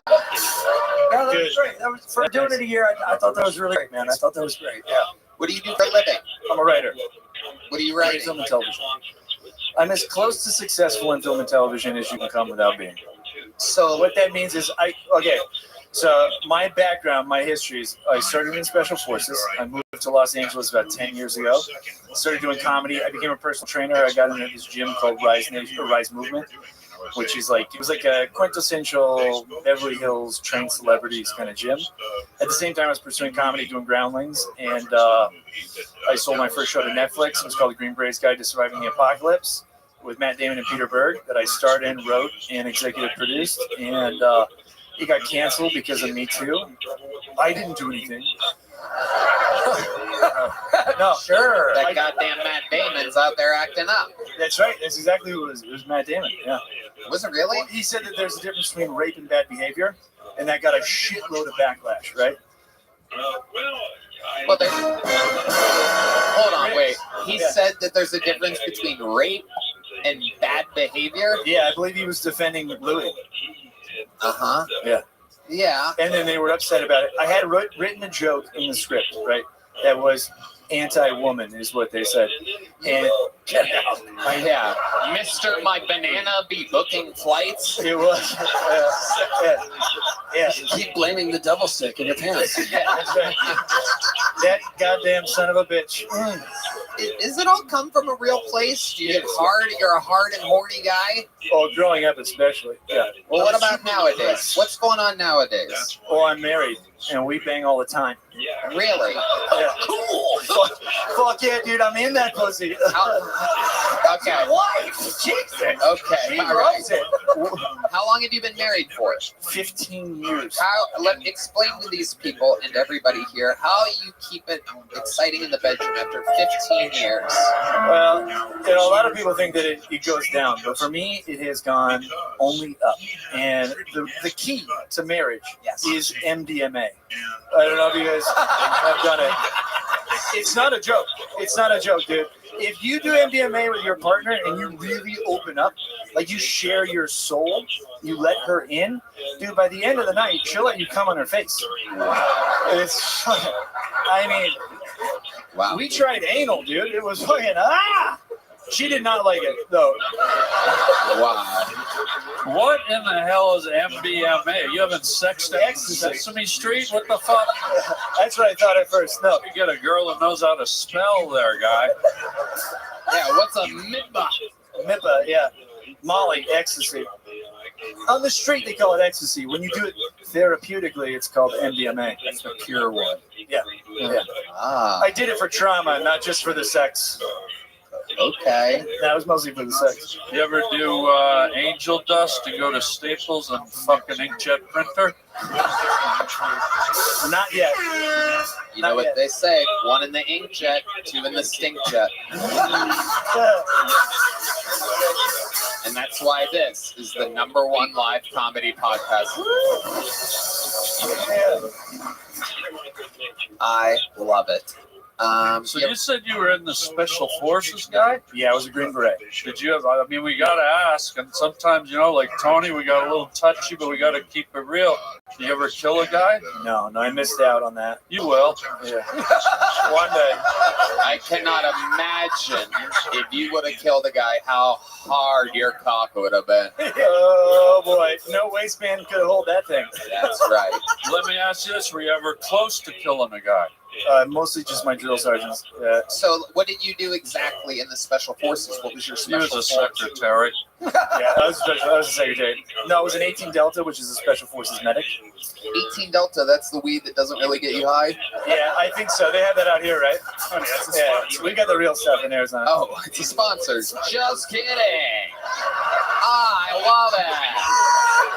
I don't even smoke actual delicious, perfectly fine marijuana anymore.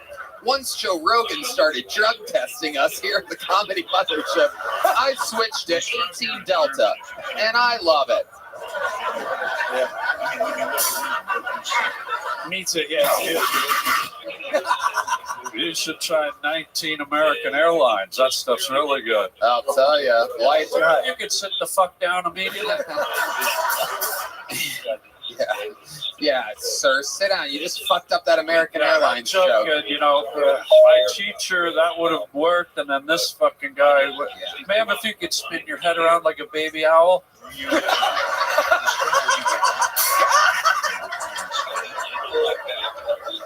Sir, if you could close your legs, it smells. Wow. No, I mean, this guy's legs are wider than Sharon Stone at a Spread Eagle concert. Oh my goodness. You are just flexing some of Don Reinblatt's best teachings on us.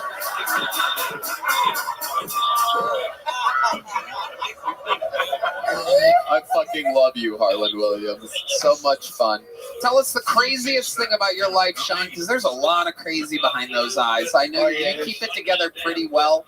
But tell us, though, really, in real life, the wildest thing about you. The wildest thing about me in college, so I was super Christian growing up, as I said in my set. Super what? Christian. Oh, very Christian, right? Very, I didn't smoke or drink in high school. And then I went to college, and I tried weed for the first time, and that shit's good. Wow. Thank you. World's worst undercover cop, ladies and gentlemen. I'll tell you. That shit's good. Anybody have any? My goodness, I love weed. That shit is good, am I right? Yeah, okay. Does anybody have a felony's worth amount? Yeah. That dope. It really is. Oh. Yeah. Anyways, I tried weed, and that was really a gateway for me. I threw my life away after that. My wife, I can't throw her away. She's too strong. No, I threw away a full ride tracks.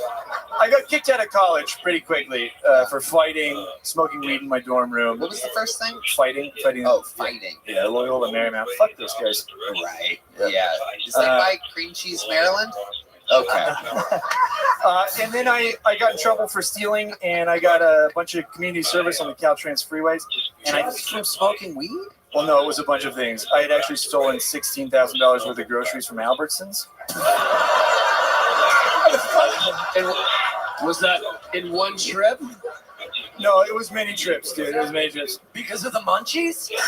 Wait a second. How much did you steal? $16,300 is what they had me for. How does this happen? What kind of fucking meat heist is going on over there? Just every week. We only have a few days we have to eat. Yeah, it's right. I was Robin Hood of the dorms, dude. I was just stealing stuff for everybody. Every single week, I would just go. I went to college on a track scholarship, right? And I had really no concept of the real world because I had left this bubble I grew up in. And I sort of thought that anything I wanted to do, I could do. Like I had a journal I wrote in it. The only thing. All right, go ahead. Can I write gay on your forehead? Okay, go ahead. I saw that guy. It's crazy because lots of things can stop you, not just fear, like freeway meth, which is what stopped me. You tried it? After I got in trouble for the stealing, I had to pick up the freeway, right, Caltrans, and I found a. Wait, you had to pick on a trans freeway? What does that mean? Does it go both ways? It used to be a residential road, but now it's a freeway. Freeway. Okay. There you go. All right. It's what the E stands for, and it's PTSD.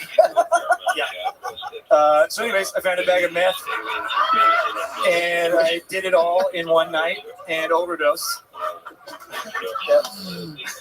Oh, do the face. Do the face. Yeah. Hey. All right. Sean Vance, fun stuff. What a Christian, though. Can we just say that? What a wonderful. I was a really good Christian. Stealing and unbelievable. Yeah, personal training was fun too. You got to What? train a lot of celebrities. Say that again. I was a personal trainer. I trained a lot of celebrities. Anybody else here training? Training? I thought you said personal training. Personal training. Yeah. Yeah. It was a weird world. Yep. Yeah, absolutely. I used to train Whitney Cummings, one of your guys' friends. Oh yeah, Yeah. Absolutely. How was that? That was fun. She was a great man. Right. You two crazy fucks just out there. We would just giggle and say nonsense. She's strong. Yeah, she's strong. She really is. Yeah. Yeah. Stronger than Bradley Cooper for sure. You worked out with Bradley Cooper? Oh yeah. He was the worst client I ever had. Whoa, tell us more. Don't you dare! Now, it's not fair to say that because I am a man. You know, like he gets along really great with all the ladies. Yeah. But with you, he was. That if I was a lady, he would have liked me. I was just a junior trainer, and I think he was like, "Get this guy with PTSD away from me." It's because every time he re-racked, you were like, "Is that a bomb?" Wow.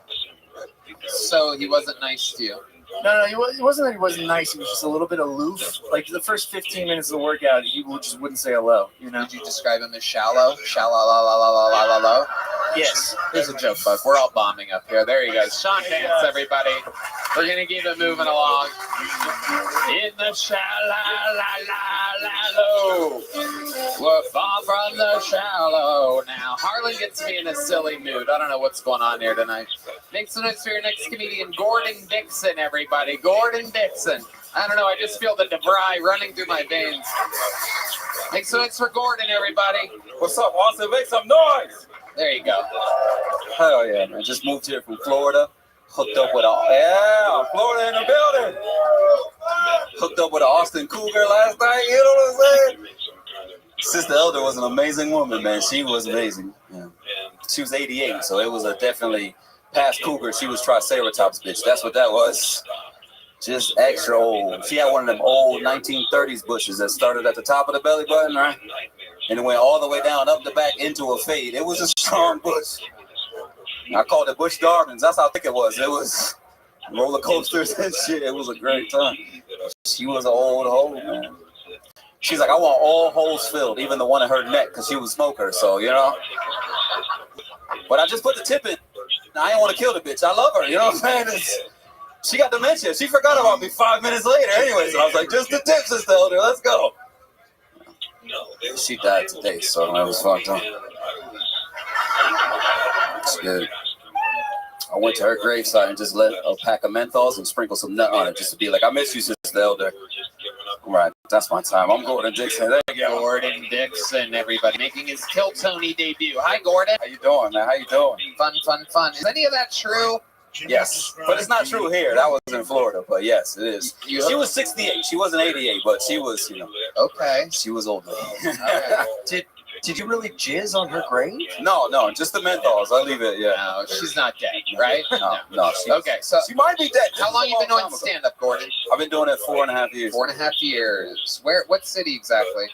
Tampa, Florida. Okay, Yeah. very good. What do you do for a living? I quit my job. Well, I got fired from my job, and my girlfriend left me. You got fired from installing cable for Time Warner. Yes, exactly. Yeah. No, seriously. What did for Diddy, I installed cable for Diddy, and then. No, tell the truth. I didn't suck the whole dick, and he was like, "Just the tip, nah, bro." Okay. This part during the interview part, we just told the truth. So, what did you really get fired from? No, I was a recycling truck driver for the city of Clearwater, and I failed my drug test. So they were like, "You gotta go." What was the drug that got you popped? It was edible. It was a good ass edible. Oh shit! Yeah, but I had a drug test 6 months before that, so I was like, I wasn't. Normally, it's like a year later you'll get drug tested, and yeah, they got me. That was a half black in me. They were like, "We're gonna get that out." How long ago did you get fired? It's been about 4 months now. So it was December. So how have you been surviving? I had a pension. I cashed that out, and then I was like, I'm out. How much was the pension for? Let's just say the actual honest answer. 15,000. Okay, that is fucking good for a recycling company. Hell yeah. Okay. All right. So, what do you do for fun? Florida people tend to be wild. Tell the truth. Right now, for fun, meth off of homeless people's backs. Let's do it. No. Again, do you hear the response that not honest exactly. answers? Just comedy. I just moved here, so just comedy. I'm trying to get. You moved to Austin. I just moved to Austin. Okay, beautiful. How long ago? 2 weeks ago. Oh, sweet. Here you are. You're on the show. Yep. And how's it been going for you here in Austin? It's a struggle, man. It's a struggle. Tell us more about what you mean by it's a struggle. It's a struggle. Well, you go to a mic and there's 800 comics, and then you gotta wait in line and get up on that stage, and fuck it, whoever's there, y'all gonna get these jokes however you gonna get it. You know? That's right. I didn't move out here for nothing, so fuck it. I'm gonna get on stage wherever I can. That's right. I mean, that's how it, was in LA and New York just a few years ago. 800 open micers everywhere. Go ahead, Harley. I don't mean to steer away from your origins and what you're doing, but I told you I'm an ink guy. I love tattoos, and I know you have some on your inner arm there. What are those? So, all right. Everybody's like, did you Google? I'm like, this is faith and love in Japanese. Wow. I used to be a Jehovah's Witness, so I was like, I'm gonna get out of that, and I'm gonna get a tattoo, and then that's what I did. Do you read Japanese? Yeah, no, I don't. Okay, well, I do, and that's a dinner number 4. Okay, I'll take it, bro. I'll take it. You better get your ass up to the. I need it back,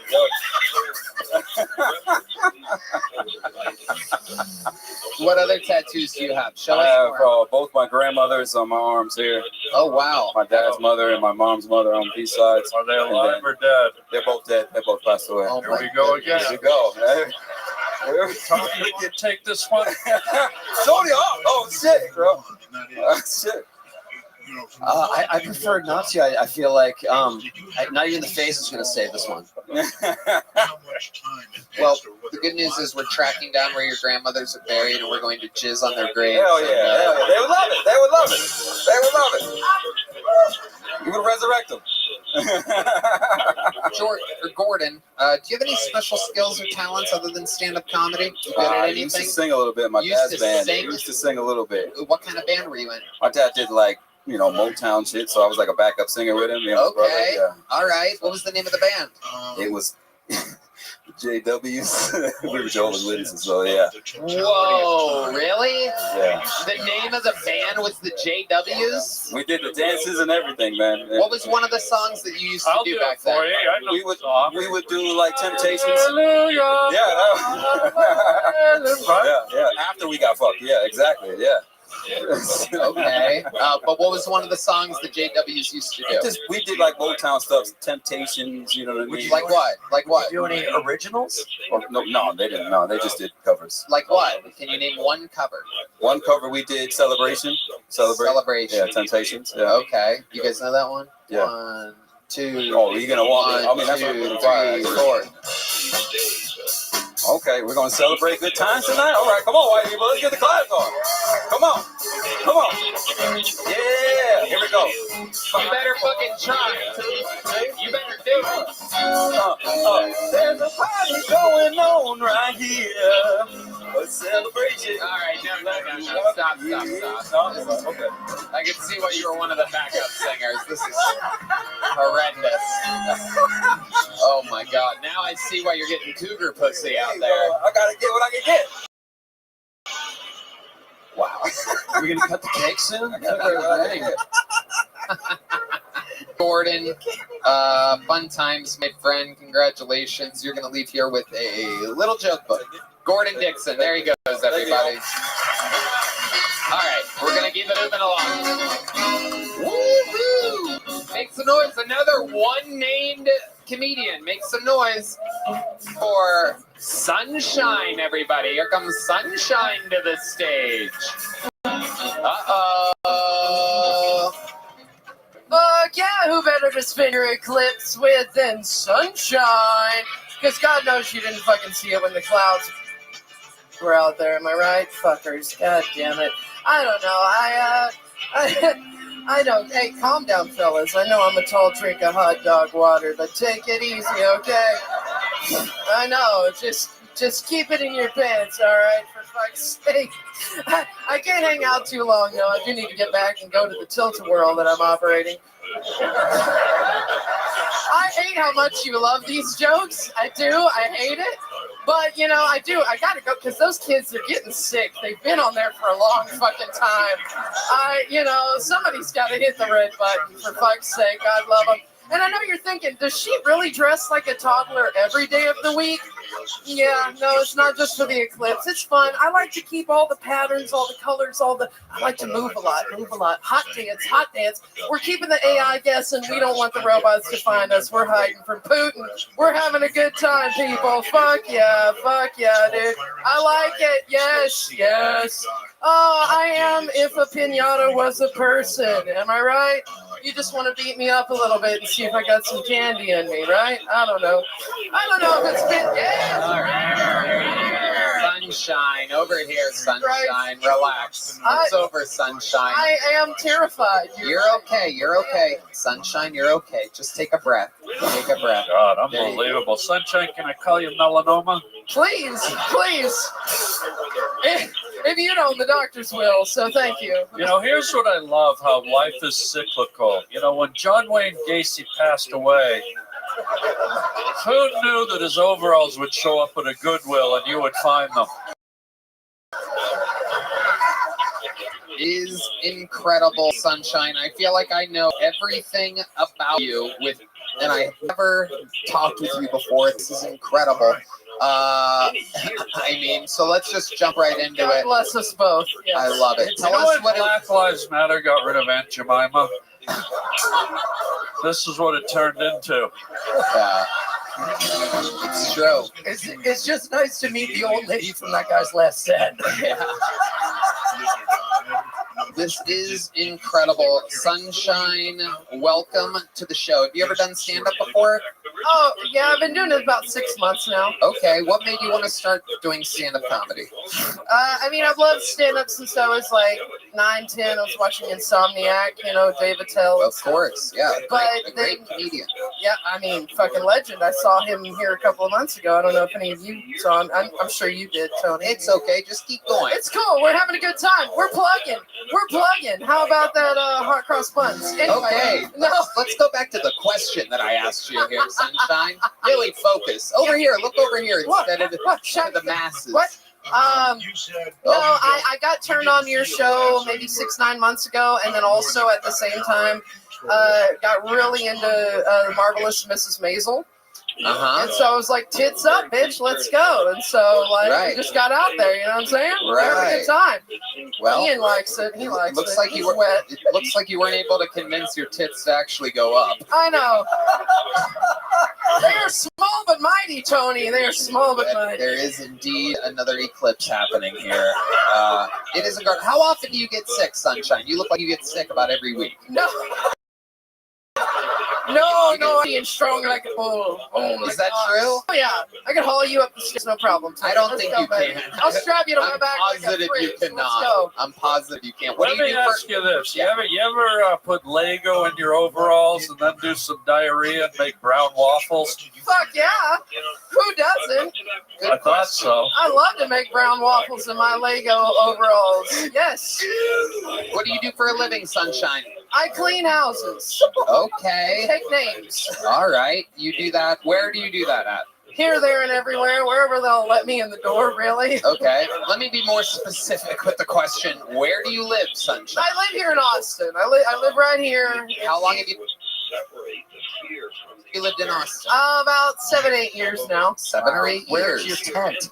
Oh, over on the Riverside Median, baby. You know, we're keeping it What busy. is your exact living situation? Because I'm not kidding. The smell of patchouli is strong. It smells like what she looks like up here. That's right, it is does. fucking frightening. I doused up extra for you, Toby. So, Sunshine. Yeah. Ian, I knew you Ian, could don't smell laugh at me. horrible shit, Ian. Oh, Get to the point where you're having a little bit too much fun. It's so bad. I do live in a house. It does have a roof. How many other people live in the house? Just Sunshine? me and my boyfriend. I know. I have a boyfriend. It's shocking. I get it. I look like I eat box, but only recreationally. You know. You're adorable. I like your style. What is your bathing routine? It's coming up. It's coming up, Tony. We're coming up. We're getting there, pumpkin. For those of you keeping track, though, a fun fact is that she also has no eyebrows whatsoever. Oh my God! It is Get the incredible. Sharpie. Get the Sharpie. It is All the hair incredible. went from her eyebrows to her armpits. It all ran right away. Sunshine, what else do you like to do? What else are you into other than stand-up comedy? Oh, you know, I like to go out to Lady Bird Lake with my paddleboard and look for bodies, you know. What else? Shit, dude. I like to sing. I'm a singer. You're a singer. Well, we had a singer on here before. What do you like to sing? Would you like to hear some Amy Winehouse or some Janis Joplin? Let's go Amy Winehouse. Okay. What song do you know how to do? Try to make me go to rehab. Whoa. I said no. Oh, yes, I've been blamed, but when I come back, you know. I ain't got the time, and if my daddy thinks I'm fine. All right, I'm going to save you, Sunshine. There you go. Are you at it? We're having a good time, Tony. Okay. I don't know what you're doing. I just hope you and Amy Winehouse have the same ending. I don't like pills as much. Those lyrics were a song. No, I know the song. Neither did Amy at the end. It was a very authentic performance. Harlan Williams? Maybe she's more like a singer sewing machine and you put together another outfit. How about that? But I love that name, Sunshine. It's beautiful. And I got to know, Sunshine, if you have twins, you're going to name them the 2 scoops of raisins? I don't know what those names are, but for you, Harlan, anything. Yeah, sure. All right, I'll see you later tonight. I like But I don't need to be reproducing. Let's be honest. What, Ian? I like you. You're authentically yourself. I look like jokes are pretty funny, and if you can do those with like other things, I think you'd be all right. I like your vibe. You're fucking nuts. Sunshine, I like you too. Open up that little pocket there on the front. Pull it out. God. I'm gonna make this. I'm gonna make this. Don't let me take anything in here. I'm gonna make this joke book in there. Just pull it out. Oh, There you Lord. go. Keep it open. Ready? Oh, good. Close enough. That was bad. Okay, let me try again. I'm OCD. Come on. Let me try again. Let me try one more time. There it is. Sorry, I'm really good at making shit into places. Great job. It would have fucked with me all night if I didn't get that. There goes Sunshine, everybody. And a special treat from sunshine to darkness. I present to you Kill Tony, Hall of Famer, one of the legends of the show, here to grace us with a performance. This is the return of David Lucas.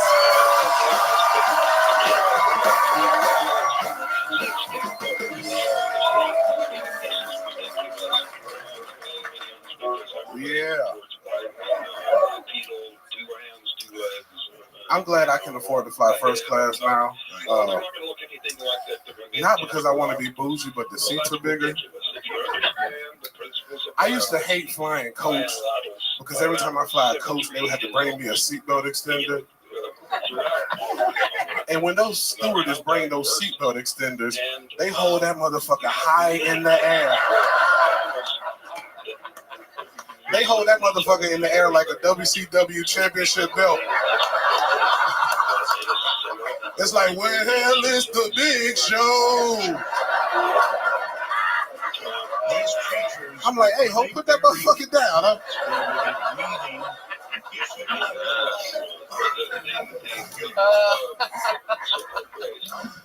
I don't think America has an anti-trans problem. I think America has an anti-trying problem. Because nobody wants to see a fucking 6'5" nigga in high heels. Like, nobody wants to see a 6'2" man with a fupa. You know what I'm saying? It's like, if I want to see somebody tuck stomach into their pants, Mexican bitch, you know? Them Mexican hoes tuck the shit out of that stomach. What the fuck going on? All you see is stomach. That's my time. Thank you. Boom. David Lucas. Again, just like with Cam, you know, the thing you look for in real comedy is like perspective. Right? Something that only you can talk about, and spot on, not to make it too serious, but the seatbelt extender for you, it's both fucking, why am I blanking out? Self-deprecating and fucking funny to you, your perspective, and you nailed both. What's your favorite airline? That was all day. Oh, okay. I had the best snacks. Oh, I bet. I bet. They got charcuterie boards, nigga. That shit. Oh shit. Charcuterie, is that one of your cousins? Yeah. Okay. Tony, we're so appreciative of you because you gave us that eclipse today. Wait. When you put your booty hole in the sky. That was Tony opening and closing his asshole. Oh my God. Harlan Williams, you look like Tyler Perry presents Back to the Future.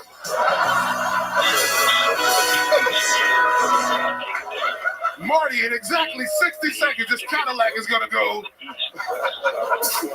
Well, at least I'm not back to the fucking buffet. How about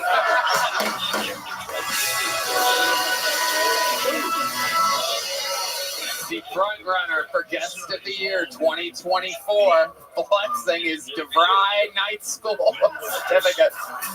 John Reinblatt is thrilled right now at his young. Judging by your hair, you had an audition for Elvis, the stage play. Well, that didn't go too well. Judging by your hair, the children of the corn have diarrhea.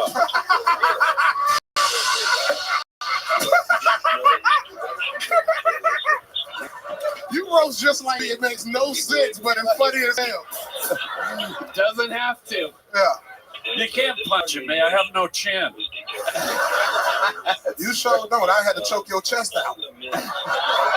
I grab that nigga by the. Oh shit. David Lucas. Tony Hawkins, that shit is crazy, man. Hell yeah. Hell yeah. Soon you're also going to be traveling by ramp.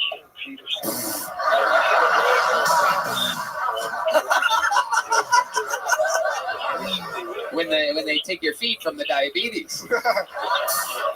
You're in a wheelchair. You was the only nigga to ride a skateboard with his ass. Y'all ever seen a booty hole backflip? That's true. Catch me at the sex games. Tony. The X games. I love Tony, bro. I used to play that game to death. And Yeah. I'm so confused about what to do. Y'all remember that song? Yeah, that song follows me everywhere. Yeah. They play. I walk into a coffee shop and I see starts playing, and the barista's looking at me like, You're tall as shit, bro. I am. You look like Tom Brady brother or some shit. He tall. When I saw him, I'm like, God damn, this tall ass white dude. I grew up very like a runt, so I got tall when I was about 16, 17, and it was fun for me because all the ramps seemed a lot smaller then, and suddenly I can go a lot higher. Interesting. All right. That's my I'm keying you up. Yeah. There was nothing there. I like your hair, nigga. You look like a with that brown and gray. You look like a juvenile German Shepherd. That's crazy. Whoa, look at your fucking hair. It looks like Predator sent his kid to Jenny Craig. Oh my God, Harlan Williams. Oh my God. How I let this motherfucking kung fu squirrel roast me? That shit is crazy.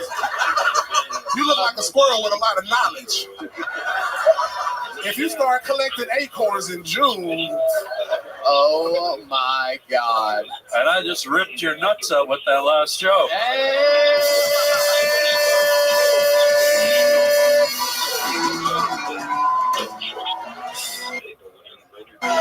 Thank you, Donnie Reinblatt. Oh, Donnie Reinblatt. Education pays. That's right.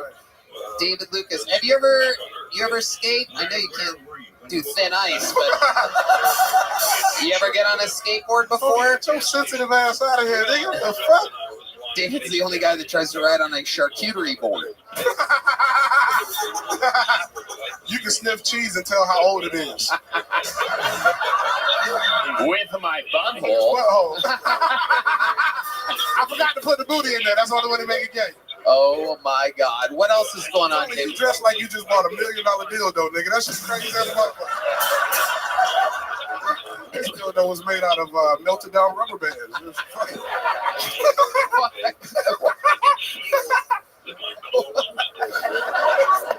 I don't know why you got that shit on, nigga. Your ass look crazy as hell. Well, blazing saddles on your shoulder, nigga.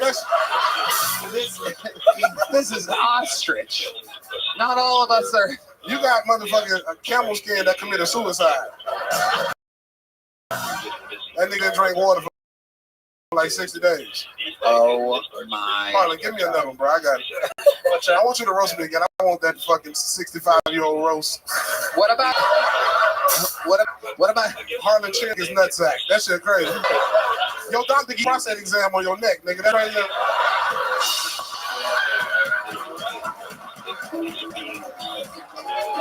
Hey, Harlan. Yeah. You the only nigga with truck nuts for a chin. That's crazy. You got truck nuts, boy. Your ass out here, boy. Did you just call me the N-word? Hell yeah. Finally. What about Ian Finance over here? You're looking at the world's fucking most diabolical pedophile and skipping right over him. He looked like he got a permanent disguise mask on. You know the one that come? The one that come with the glasses and the nose? Oh my God. But back to Harlan, nigga.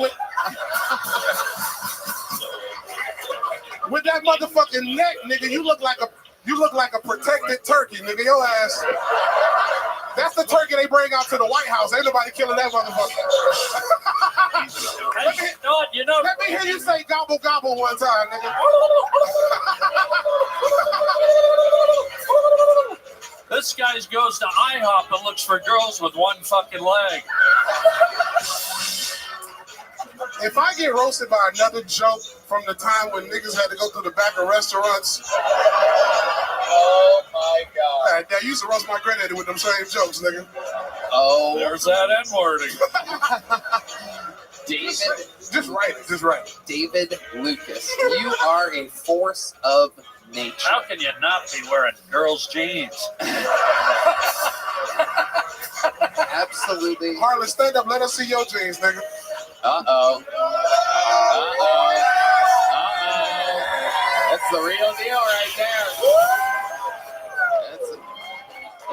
Hey, Harlan, your jeans came with janitor keys, nigga. Your ass.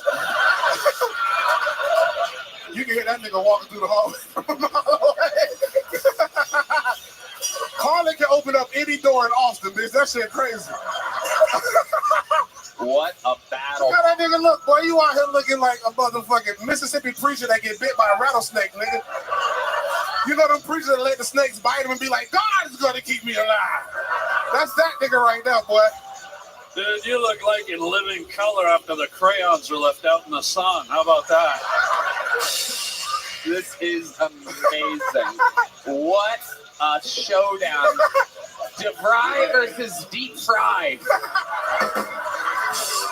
A battle of the Titans. I can't escape.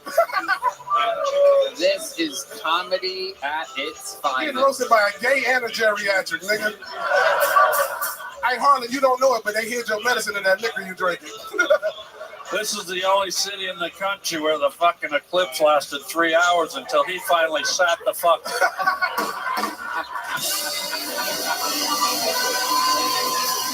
It's over. It's over. Give my son a hand. He's pre-op. Father Gonna be a and girl in the morning. son. Unbelievable. What a fucking performance. This is the difference between people out of the bucket, golden ticket winners, regulars, and then all of a sudden, a Kill Tony Hall of Famer. That is David Lucas. That is what he does. This is who he is. Built strong here in the Kill Tony universe. Anything you want to plug, David? What else? Hey, man, I'm all on tour all across the country, man. Just check my website out, davidlucascomedy.com. I love y'all. He's flying first class. You've been wondering why all those Boeing flights have been going down. It's because they're front heavy. You said you give himself a plug. You should go fill the black hole in outer space. How about that? All right. Final fucking pull of the night. Ladies and gentlemen, make some noise for Morgan Bounds, everybody. Oh, yeah. Morgan Bounds. One more time for Morgan Bounds, everybody. Come on. I have a problem. I want to get married real bad, but the guys I like would kill me with a gun given the chance. I like blue collar men, like hands so dirty you think you're going to get some kind of weird infection. But unfortunately for me, I look like a lesbian crystal witch whose primary spell is like summon chlamydia. Yeah. They think I'm crazy on first glance alone, and I think it's fucked up. I'm like, if you would just get to know me for 10 more seconds, you would finally realize I've got a great fucking rack. I'm multifaceted, I really am. But I am seeing a guy, and what I'm doing is every time we hook up, I make him a bomb-ass breakfast in the morning, like really southern good breakfast, and the goal is I Pavlov him, and when he sees an omelet with his eyeballs, his dick gets hard. I think that could be cool. No? No? Like he drives by a Denny's and he's like, oh, I gotta call this bitch, dude. I fucked it up. I did. I fucked it up because the other day he got arrested in McDonald's jerking off on a McGriddle, giving it the old Mac sauce. Thank you guys. I'm Morgan. Fuck yeah, Morgan Bounds making her Kill Tony debut. Welcome. How long have you been on stand-up? Like maybe 3 months. Okay. All of it here in Austin? Yes. What made you want to start doing stand-up? Oh no. I don't know. I go to a lot of comedy shows, and I've been known to get a giggle or two. Not tonight, but you know. Okay. Thank you. It was good. You got a giggle, like that lady said. You got a giggle. It's fine. 3 months. What do you do for a living? I'm a district manager for Zoomies. Hi. So I know skateboards. Has anyone ever told you look like Tony Hawk? So yeah, yeah. So it's a first today. Yeah, it's a retail store, and I run 9 of them. So. What is Zoomies? So it's like T-shirts and shoes and skateboards. It's like a teen action sports retailer. It's like a skateboard store. Yeah, kind of. Holy shit! What are the fucking odds of this? That's incredible. That's unbelievable. I might have put her on top. Thank Yeah, you. I do. that's amazing. Collusion is what that is. I love it. Do they sell pants there? Yeah, of course. Yeah. Okay, all right. There's something under there. We were all wondering the same thing. Red band more. I have on pants. Red band's a little more disgusting than the rest of us, so he popped the question first. You are wearing pants. Some guy's so disappointed he just broke a beer bottle over his head. Yeah. He was really hoping this was a no pants situation. Sorry. I thought he was staring so hard he dropped one of his contact lenses.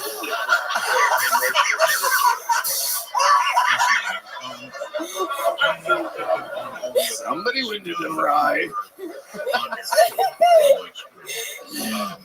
Can I ask you, I'm a nut about ink. I love tattoos. I see that number on your leg. What is it? It's 2494. By the way, the same year I lost my virginity. Now tell me. That's crazy. That's the year I was born. Dad. What in the name of Carol Burnett's? Whoa. There she is. No wonder she's trembling. Yeah. I'm anemic and I'm scared. Wow. Yeah. Tell me about that tattoo. That is my father's race car number. We do drag racing, and yeah, it's his 69 Nova. So. Wow. Incredible. Yeah. 69 Nova. He's racing a 69 Nova. Yeah. What kind of races are these? It's drag race, so it's 8th mile and quarter mile in a straight track. You do a burnout and you go fast. That's it. In a Nova. In a Nova. It's badass. It's a really cool car. He has a Roadster too, but the Nova is been around since before I was born. He's had it forever. Wow. Yeah. So you're close with your dad. They live far. I don't see them often, but we're cool. We chat. Okay, that's why you're not funny. Oh my God. That's my fucking daughter you're talking to. Wait, you're the... Watch your mouth. No, I love it. I'm just kidding, Morgan. What do you do for fun? What else? Tell us more about you. You look like you're the mayor of Austin, Texas. You have the tattoo, the bangs, the vitamin D deficiency. Yeah, I look like Velma ketamine is what I look like. That's true. That's true. I play Dungeons and Dragons. Who guess? Uh-oh. Someone's fucking Hans Kim tonight. No, I'm kidding. I'm kidding. What is your sex life like? I've been not asking enough people that lately, but since you're not wearing pants, I feel like it makes sense. I pull. I do okay. Yeah. It's good. What type of guys are you into? She said she pulls. She has a vibrator. Oh. Fucks elves. I don't discriminate. I like tall, but I like charisma more, I guess. Okay. Yeah. Daddy's home. Uh-oh. Uh-oh. Somebody's gonna 69 Nova tonight. Ladies and gentlemen, start your boner. Incredible. Have you done stuff on stage before? I did theater in college, which is more embarrassing than this. What did you play during theater? What was your character? I was in a full length called Messiah on a Frigidaire, which is a white trash. I don't know. They think they see the image of Jesus on a refrigerator. It's dumb, but yeah. It was really bad. Okay. It's like the Shroud of Turin in Cleveland. Yeah. Oh, yeah.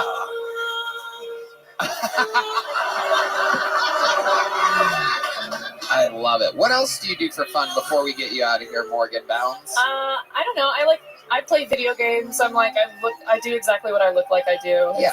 It's not Dungeons and Dragons, video games. Yeah. What about the wild side of Morgan? What's a guilty pleasure, something? I like to get naked at the Renaissance Festival. Wow. Holy shit. You get completely naked at a Renaissance festival? It depends on the day. I don't know. I'm a season pass holder, so we'll see.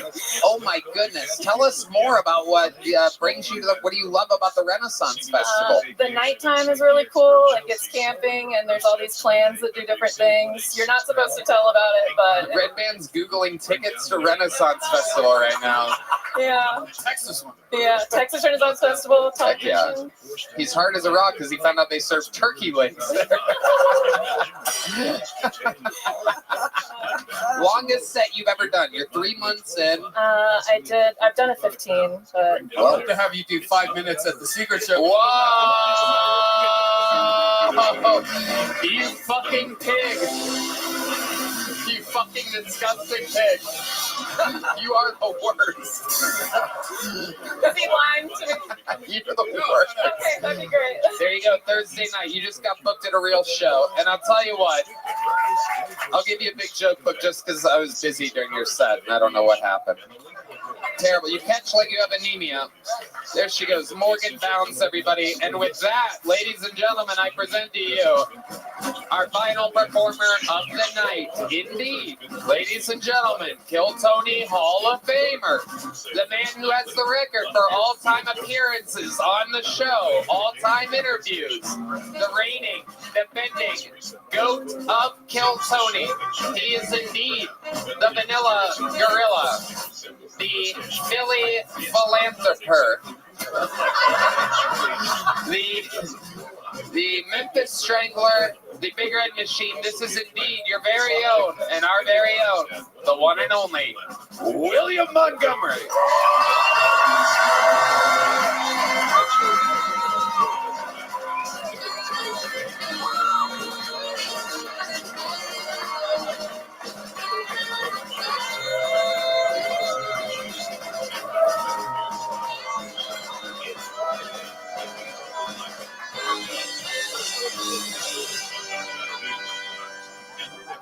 Did y'all see the eclipse today? It was actually great, but my fucking eyes have been killing me. I actually didn't know what caused an eclipse, so I looked it up, and apparently it's when Lizzo walks in front of the sun. Fat bitch. Okay. And by the way, if you don't believe in climate change, then explain why we've had all of these eclipses lately, dumbass. Okay. And this is a serious deal, this next clip, Tony. During my last tour of Afghanistan, I came face to face with a jihadi. I had a gun to his head. He had a gun to mine. So I said, well, can I bum a smoke? He shook his head and said in his native tongue, you shouldn't smoke. And he handed me a nicotine lozenge. I said, thank you, kind sir. What is your name? And he said, Zin Laden. Okay, that's right. 59 seconds on the dot. Zin Laden. Yeah, what did you think? Was it too much build-up, or am I onto something with that? I thought it was great. I think it's fine. You do a lot of quick jokes. I think sometimes we can be patient. Just stretch it out a little. Why are you laughing, dumbass? You've been fucking being mean as shit to people all night. You need to relax, Arlen. There's two things about you I want to say, and this is for real from the heart. A, you're the only comedian on the whole circuit. By looking at you, we guess probably has a time machine. And two, there's a cabin somewhere with 3 naked priests hanging upside down, covered in Heinz relish. Yes, in Montana. I have a... That is true. That is true. I see I'm you just eyeballing the GOAT, Tony Hawk. Yeah, oh my gosh, Tony, it is so nice to meet you. I just met you up there. You were growing up, you caused a lot of heartache, honestly, in my family. My mom was quite the hypochondriac. She was just this crazy woman, kind of, and I was never allowed to skateboard. But I looked up to you so much, so it just caused a lot of pain. It caused a lot of strife, knowing I could. Thank you. That you could play video games and emulate what we do. Yeah, I was safer. I know the video games are like 1080. I was a big fan of the snowboarding game. Because I wasn't allowed to skateboard, so then I went real hard in the snowboarding game genre. But because the skateboarding game was too dangerous, is that what you're saying? Correct. I just wasn't allowed to. My mom had these rules. I wasn't allowed to skateboard. So because of that, I honestly think it really left this weird hole in my heart. So I just played. I loved 1080. That was a really good. He was a great snowboarder. You might recognize him. This is Shaun White's grandfather. We love you, Shaun! We love Shaun! Ian Finance looking right down the eye of the storm. You're the closest to him. How does it feel over there next to the big red machine himself? Scary but inspiring. It's nice. That was great. Thank you so much, man. Did you just combine man and Ian? I'm not kidding. I'm literally just seeing the eclipse mark in my eyes. I thought it was fine with it being cloudy. I swear to God, I'm seeing something in my right eye. It looks like an eclipse. So. We did see a picture of you earlier looking directly at the eclipse. This is a real thing. Everybody else, every other comedian, it seems, posted a picture with him with the eclipse glasses on, not William. I had to look up at it, Tony. I'm thinking it's going to be funny, and it seemed okay. And then afterwards, I'm thinking, oh, this is cheesy. Why am I doing this? I don't know. I had a lot of self-doubt today. About everything. I had no idea you were again. Then I find out you're here. I swear, it was just so awkward with my mom growing up. I wanted to skateboard so fucking bad. She let my ass fucking roller blade. Did you ever do that? I did not do that. I bet that's Yeah, right. It's pussy shit. I mean, people aren't supposed to be, but wow. No kickflips and rollerblading, so yeah. Did you ever try anything tricky in rollerblading, William? No, I was never able to. I wasn't allowed. We didn't have rollerblades either. So Well, what was the thing that you were allowed to do? What did you do? Did you ever go? What was that weird cackle? What was that? I mean, I'm kind of fucking bombing up here, bitch. So what the fuck? I swear to God, I'm seeing an eclipse in my fucking eyes right now. Was it you?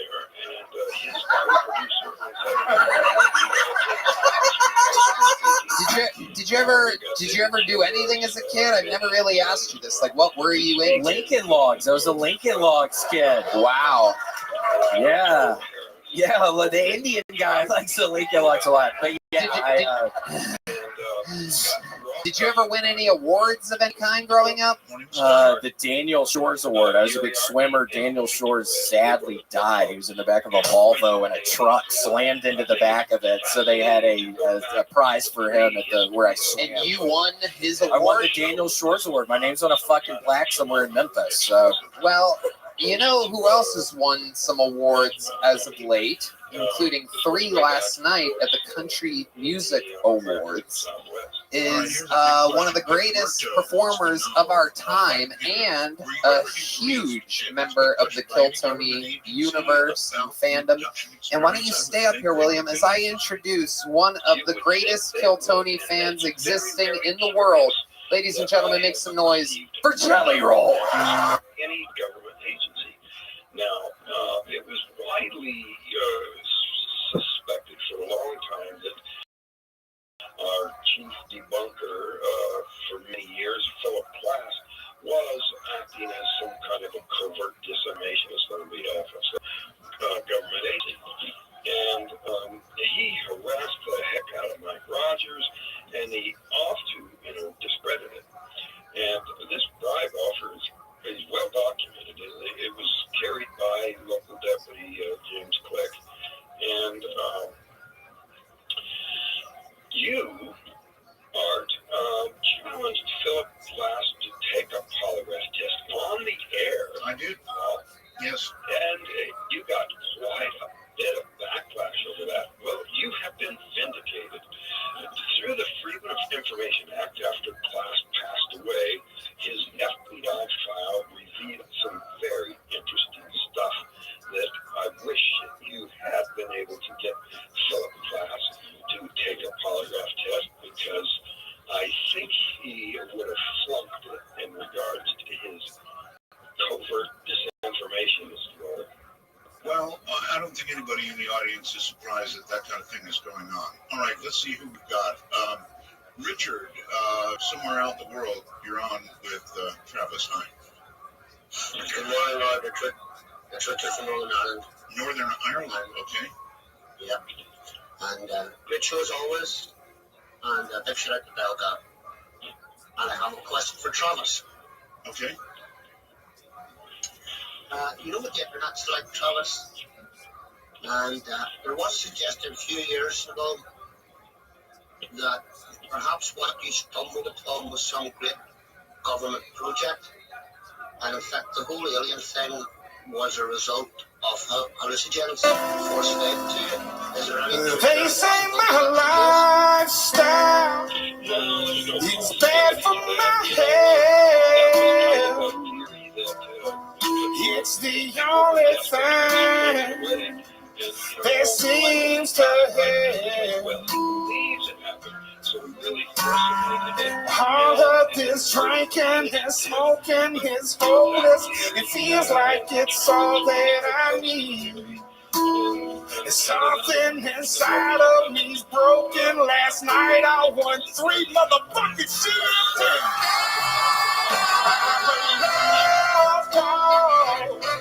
And baby, don't waste your time on me.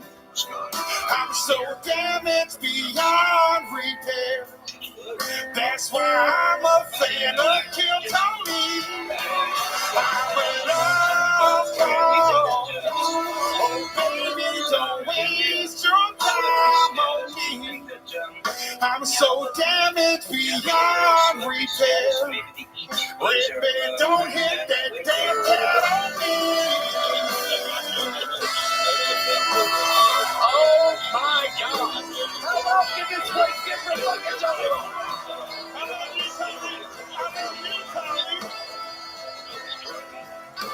God damn it, we did it again! Make some noise for Harlan Williams!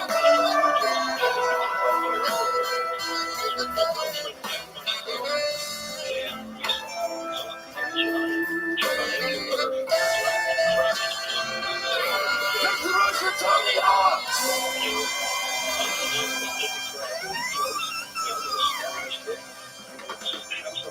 Ian Finance! One more fucking time for Jelly Roll! And the best damn band in the land! Sean Greenberg, John Steve Mendes, Michael Gonzalez, Raul Vallejo, Carlos Sosa, and fucking Esteban Viejo.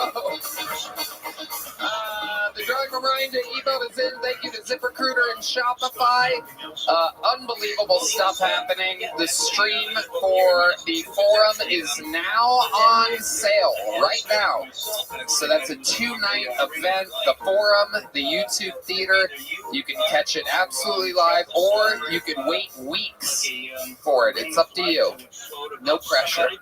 But Hans Kim versus Rick Diaz 2 is on the line at the forum, and a lot of other fun stuff going on. How about one more time for Harlan Williams, Tony Hawk, Ian Finance, and Jelly Roll?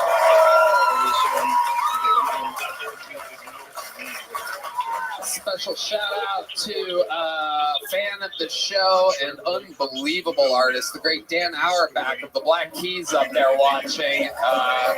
Maybe one day we'll be able to convince them to come down and play with us one day. Who knows? Anything can happen, right, Dan? Guys, check out Tony Hawk's amazing video games on all the systems. I love them. I love your promo and Tony Hawk. Like, Tony Hawk needs more help. But seriously, check out Hawk versus Wolf with the great Jason Ellis. That's Tony Hawk's podcast, Harlan's podcast, The Harlan Highway. Guest of the Year nominee 2024, and I think he pulled out even farther out tonight. And, you know, there's nothing we love more than having some of the top young rising comedians on panel. One more time for Ian Finance. The special is out now.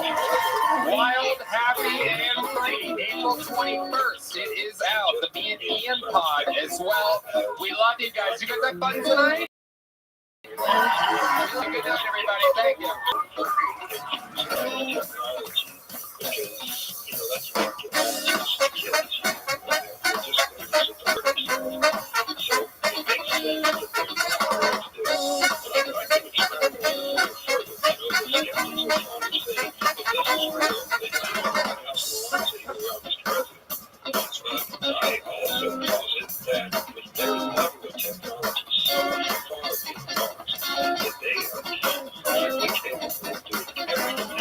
They are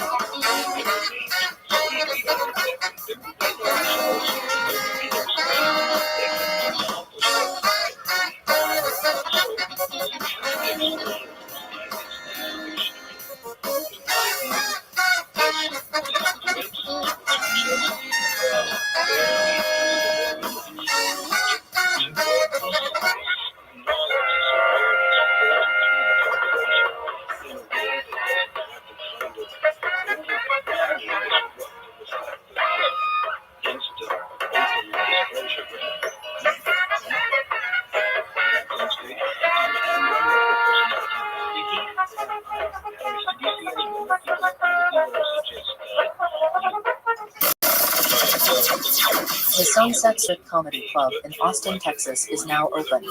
Check out Red Band's secret show every Thursday. Go to sunsetstripatx.com for tickets.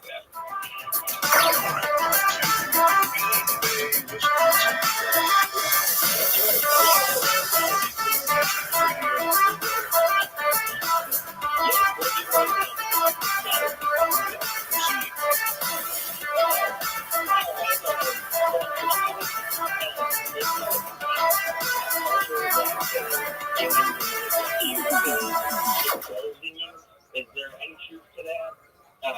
You mean did it happen to Travis? Yeah. Okay. Travis. Right. Did he actually penetrate him with any probes? Right. Okay, I've got it. They showed in the movie about the most horrible scene anybody could imagine, with this needle coming to Travis's trapped eye. Oh God, that was awful. And I'm so glad that didn't happen to you, Travis. Anything else? Laid out. Great apprehensive have been used initially thinking some bizarre things come out later, but I really think that they were just sitting there to try to kill him. So I don't think anything conscious memory of any probe. What was done that week was just a correct, terrible accident. One more time, we got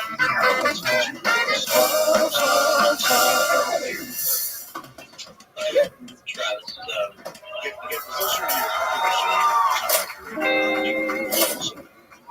Can you hear me now? That's better.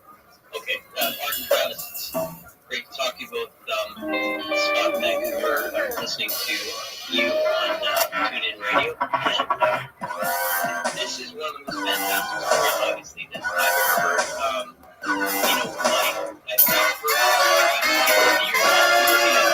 Hey, this is Rabbi coming to you live from the Comedy Mothership here in Austin, Texas, for a brand new episode of Kill Tony. Give it up for Tony. Let's go! Does anything come forward that might have been in the and hear from kids in South Africa that were imparted to them?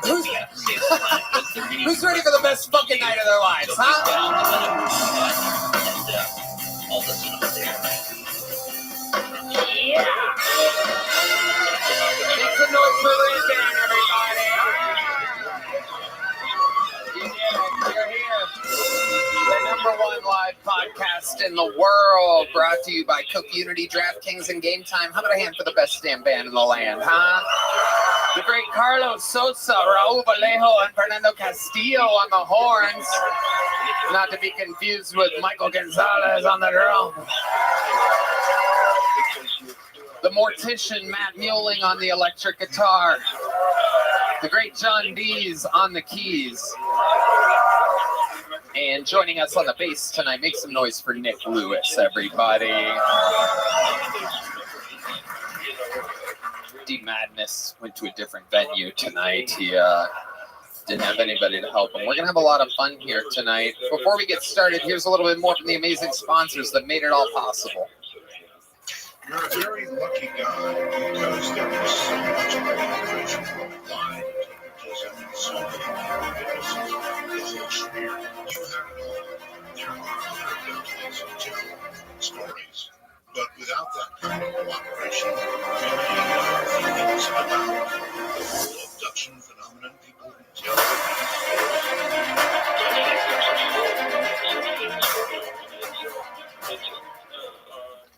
It's a variety of things. Some of it is extremely capable. Some of it is but we go to the reality here of the events and sightings and things that have happened. And just because someone is unable to document it doesn't mean it's not true. But, in terms of trying to get the public to become aware of the reality here, that's the reason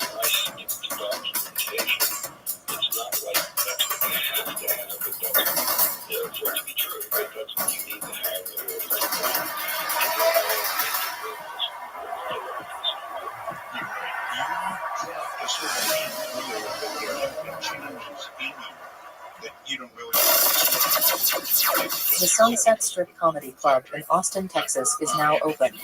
Check out Red Band's secret show every Thursday. Go to sunsetstripatx.com for tickets.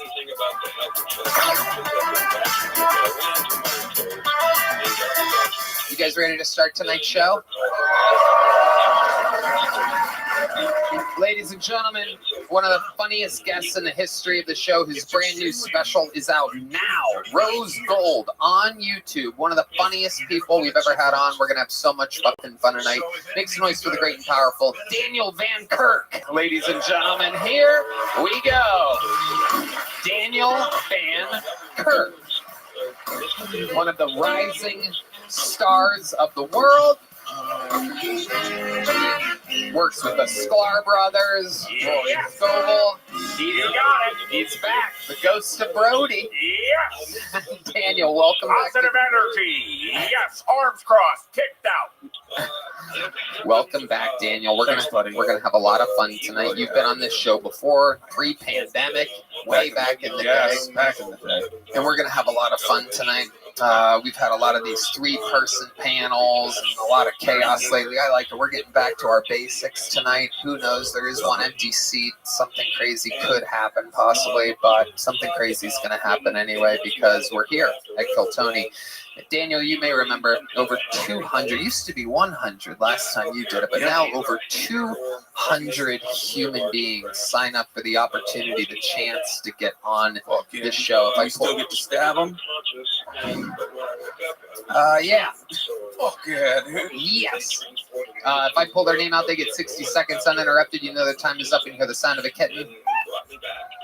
That means they have to wrap it up, then or else they bring out the angry Miss Hollywood back. And that cuts them off. And then I interview them. We find out more about them altogether, about their lives, what they could possibly talk about, where their lives are at, where their lives are going. All of a sudden, they go from being a comedian to a guest on a podcast that fast, right in front of our very eyes. I'm pre-pulling a name out of this bucket. They will get wrangled from across the street at a bar. 4 choices here on 6th Street. And it's the name of the bar. It's also the name of the thing that people that go to that bar get.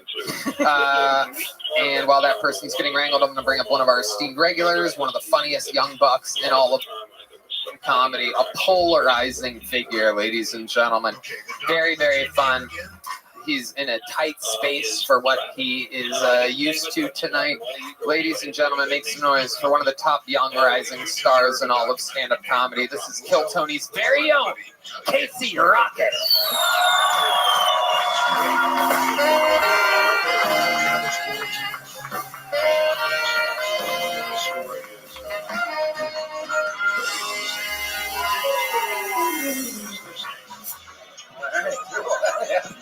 Sorry if I seem a little off tonight. I'm starving, and the only thing I've had to eat today is a poached egg and 3 of those little plastic babies they put at the center of Mardi Gras cake. So I'm a lot easier going down there, coming out, right, fellas? You know what I mean? Been missing babies. It's just tough around the holidays. Speaking, it's funny you bring that up. It's been a stressful night. I'm exhausted. I stayed up all night watching Mansers reruns on Spike TV again. So, remember that show? Can boobs eat fettuccine Alfredo? It's so tragic. Crowd surf. Watch out. It's just tough. It's tough to think about. God, politics are so hard this time of year around Christmas. Am I the only guy who sees one of these Trump hats and you start thinking, all right, I kissed my best friend Barry Carter when I was 6 years old while I was playing Truth or Dare, and it left me really sexually confused into my early 20s, even though I knew I wasn't attracted to men. You know what I mean? This border situation, it's crazy. It's just... All right, I'm Casey Rocket. Thank you. Casey Rocket, you're a wild, wild boy. He's done it again. 3 plastic babies in his belly right now. So cool. I don't know if this has ever been said before, but I've never seen Carrot Top without the props. Well, don't. We got news for you. He's always got a little something up his sleeve or in his pocket. What do we got tonight, Casey? Anything with his shirt, Dick? Come on now. Get real. You're like a fire hose they let go of. That is a great description of Casey Rocket. I've also wondered what happened to all the background actors from Friday Night Lights. Now I know. This is one of the Young Bucks areas. You did great. Oh, Yeah. thank you. Oh, yeah. Yeah. Good laughs. Yeah, that was good. Big fun. Monday night. A Mansers reference. I haven't heard the word Mansers in probably, a decade and a half or so. Yeah, it struck me right before I came up. Mansour, what a funny show. Yeah, it was all can boobs eat blank. It's like, can boobs float in Iraq? And you're like, why Iraq? Yeah. But I would watch the commercials to find out. Yeah. I was always curious. What's some of the stuff that you watched when you were, how old are you, Casey? I can never tell. You have the wisdom of a 300-year-old samurai legend, but oh, sorry. Can I take it? Yeah, take it. Law offices of Tarlo and Tarlo. Uh-huh. Dr. Harder. Okay. On the phone with Betty Hill. I got some advice Yeah. about not letting it. Oh, yeah, cool. Well, she deserves it, man. Caitlin Clark just got picked with the #1 pick in the WNBA draft. Wow. I know. Oh, Pretty love cool. that. That's awesome. Hell yeah. She earned it. Shit. She did earn it. Yeah, she had a great season. How long you been with Tarlo? Oh, Tarlo. Law offices of Tarlo. I moonlight as a receptionist at Tarlo. I should have told you guys this. Yeah, I was supposed to be working tonight, and I think you still are. I kind of am in some ways. Someone called the law offices of Tarler, and they, just to tell them, whoever the receptionist may be, that Caitlin Clark got picked #1 in the WNBA draft. Yeah, I mean, it's pretty big news. So that's kind of exciting. Yeah, I don't get a lot of calls like that. What are the Hello? Oh. Daniel Van Kirk and Associates. Some bitch got picked second, dude. Oh shit! The draft seems to be moving along. Yeah. They didn't say who. They just said somebody got picked second. That's all I know. A lot of people, while they're here, their phones are locked up. It's a tight-run ship, and a lot of you might be wondering what's happening with the WNBA draft. And the good news is we're here to update you throughout the evening. This is going to be a continuous thing. Red Band has the board up. He actually has a lot of women's faces circled. I think he's doing a fantasy draft of some kind. Yes, a leopard has something to do with this, believe it or not, of all things. Casey, what else is going on in your wacky world? That's a big one. It's Tarlo or bust for me. So it's been 50, 60 hours a week, and it's hard to keep up with God, life's been crazy around the holidays. So it's been cool to I see it. I don't see it as work, and I don't see this as work, like you said. I mean, this is so. Have you met any of the Tarlers? I've never heard that last name before. Tarlo. Oh, God forbid. Yeah, it's Arlo, Tarlo, and Scarlo. Oh my God! That is, what are the odds of that? Yeah, just one of those freak accidents. It could have happened to anybody. It was it's Carlo and Starlo Garland, and they're two of the most prestigious personal injury lawyers in Fort Lauderdale. So I got hooked up with them a couple months back, and it's pro bono right now. So I'm doing it for free. I think we'll end up paying off in dividends. Jay, I mean this sincerely. You would be the greatest first date I've ever had. Play your cards right. I'm sweetie. Oh, yeah. Hey, I'm dealing, partner. I'm dealing. Where would you take him, Daniel? Where would you take Casey on a first date? Obviously, Cheesecake Factory. Oh, yeah. 100%. I want to see this man eat brown bread before I make any decisions about life.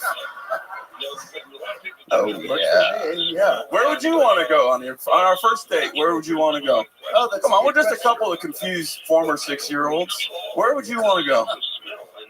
Oh, God. You can't say Chili's. Knott's Berry Farms? Oh, you want to go Knott's Berry, dude? Yeah. That'd be fun. What is this? The final 4 episodes of The Bachelor? We're flying out to Knott's? Yeah, that would be cool. Yeah, Dracula's castle. No, I think I got scared and said Dracula, and then it transferred to the castle part too. Which is Dracula's Castler is another one of the best law firms out there. Casey, we absolutely love you. You did it again. You got the show started. Silly, fun, likable, beautiful, beautiful boy. Casey Rocket has us started. And now we go to the bucket. A lot of you guys know how this works. Could be a future legend. Could be an insane person that signed up for this for no reason with no preparation whatsoever. Anything can happen. 60 seconds uninterrupted from Joseph Kirkimi, ladies and gentlemen. Joseph Kirkimi. Here we go.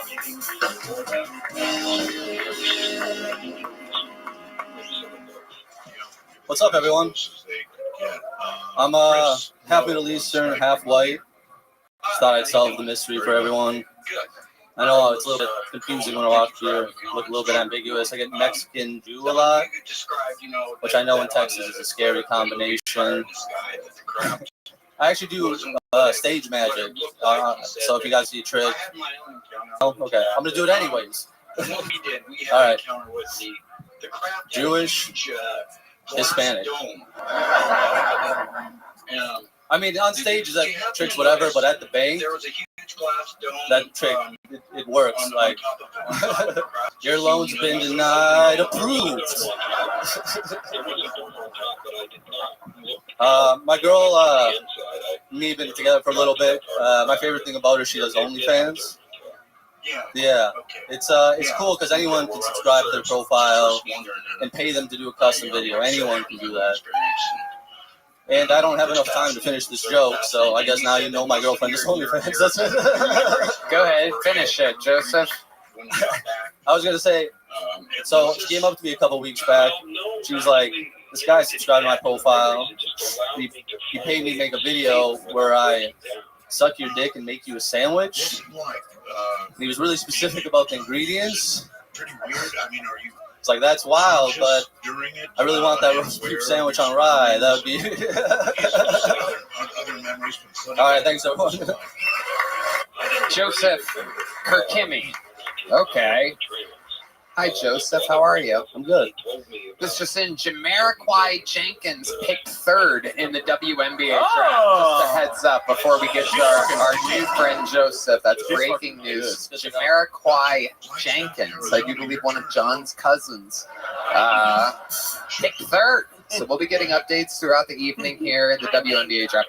Joseph Kirkimi, welcome to the show. How long have you been doing stand-up comedy? About 3 years. 3 years. Where at? Mostly Tampa. Tampa, Florida. That's where you live. That's where I used to live. I moved here recently. Okay, how recent did you move to Austin? Like 2 weeks ago. Nice. Yeah. How do you like it? I like it. Yeah, no, it's cool. A lot of comics, a lot of cool people. Definitely. It's all going on out here. How do you make a living? I'm a software engineer. Oof, all right. Well, right now, I'm unemployed software engineer. All right. I'm sure that'll work out for you. Daniel Van Kirk, what do you think about this young buck? I thought you did good. You double tap the identity joke. Like you get a laugh out of it, and then you go for the profile. I'd probably move that up in front just a little bit. Like I would come up with this. So like I know you guys are trying to figure out who I am. Like if you look at me straight on, I'm this. But you look at me like this, I'm this.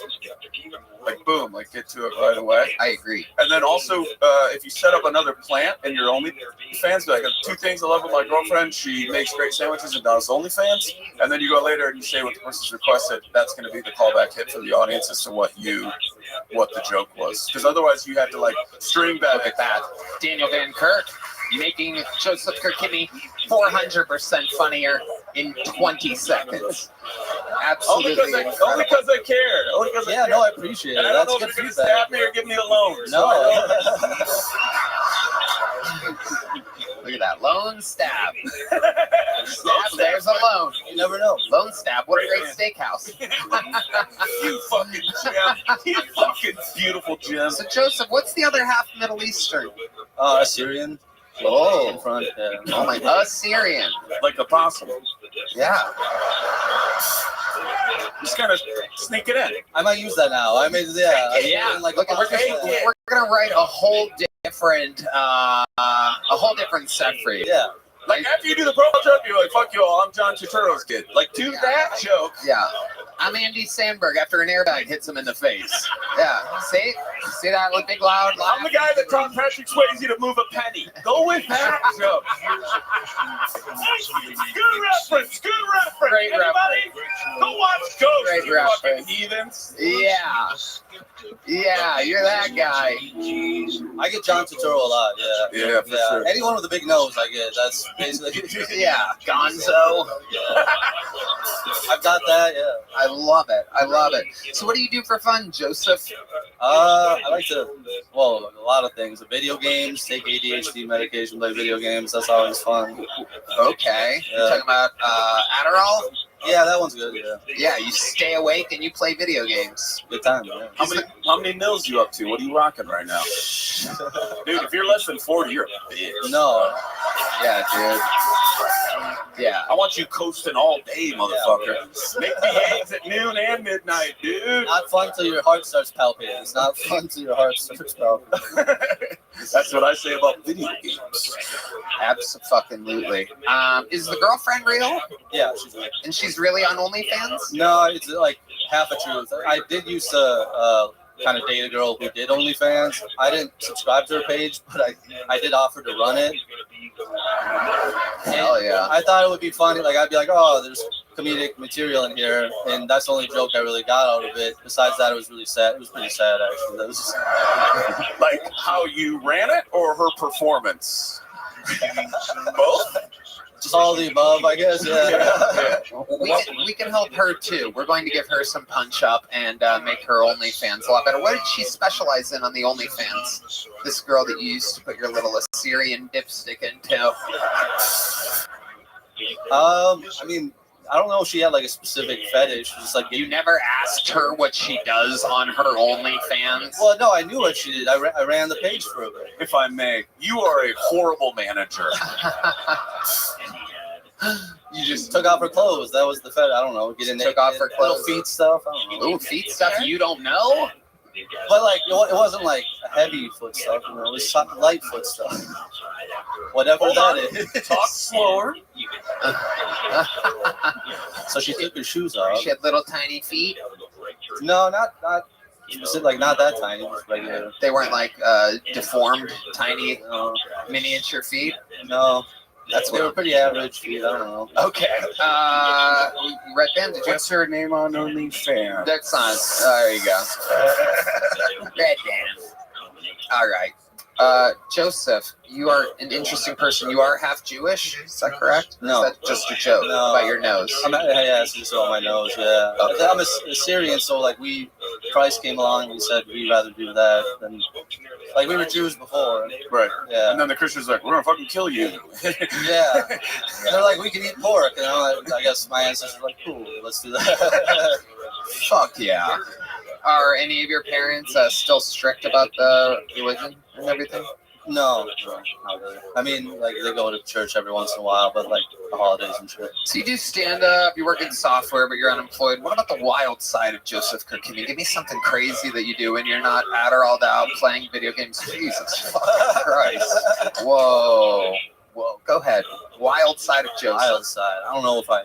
The wildest thing you've ever done in your entire fucking life, Joseph. Let me make it easier for you. The wildest thing I ever did in my life. Could be anything at all. Maybe you went snowboarding down a Black Diamond level hill or something like that. Like, it could be fucking anything. You're from Tampa, dude. You've definitely been shot at. Yeah. And I mean, I don't know if that's the wildest though. Being shot. Well, no one shot at me. But, it's been, the vicinity. You've been brandished. We're trying to help you here. Come up with something. I mean, you have your entire life to reference. The wildest thing that I can think of right now, and I guess this is. I don't know why I'm saying this on Perfect. Show. That's the correct answer. Whatever that is, go right ahead. And here we go. Who's ready for the answer of the question of 2 minutes ago? Here he is, live on a podcast with the answer Sir, we've all been waiting for the wildest reference of his life. The lights come down. This is Joseph Kirkimi. All that build up, this is gonna be disappointing shit. Oh wow, here, still setting it up, ladies and gentlemen, having no idea how an interview works. All right. Here we are, loading it up. Final answer, Joseph Kirkimi's wildest moment of his entire life. I had a Molly fuel foursome in Las Vegas with 2 Latina women. Okay, there you go. That's not disappointing at all. You're right. How would anyone get comedy out of that? Right. Foursome with 3 Latino women. 2 and a white. Yeah.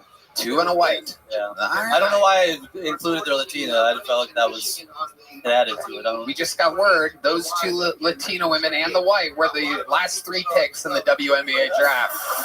So you're doing something right out there. Oh, there goes one right now to accept the new. There you go. Welcome to the team. That's the newest WNBA player right there.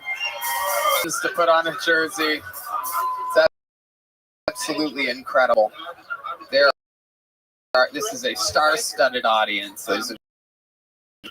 I've never seen a WNBA full goatee, but that was incredible.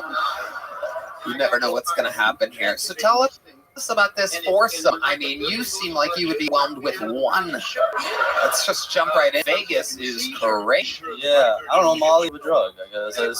It makes you think things are what kind of feet these girls got? That's it. Yeah. The Latina women had small. 6 feet. Yeah, it's like size 5 women's. So let's talk about how you would get us like. Was it planned? No. Did you know these women beforehand? No. Please take us through the evening instead of Detective and Kirk over here doing his work for Tarler and Tarler Law Associates. Just take. Guess how does it? Give me a second. I can break them.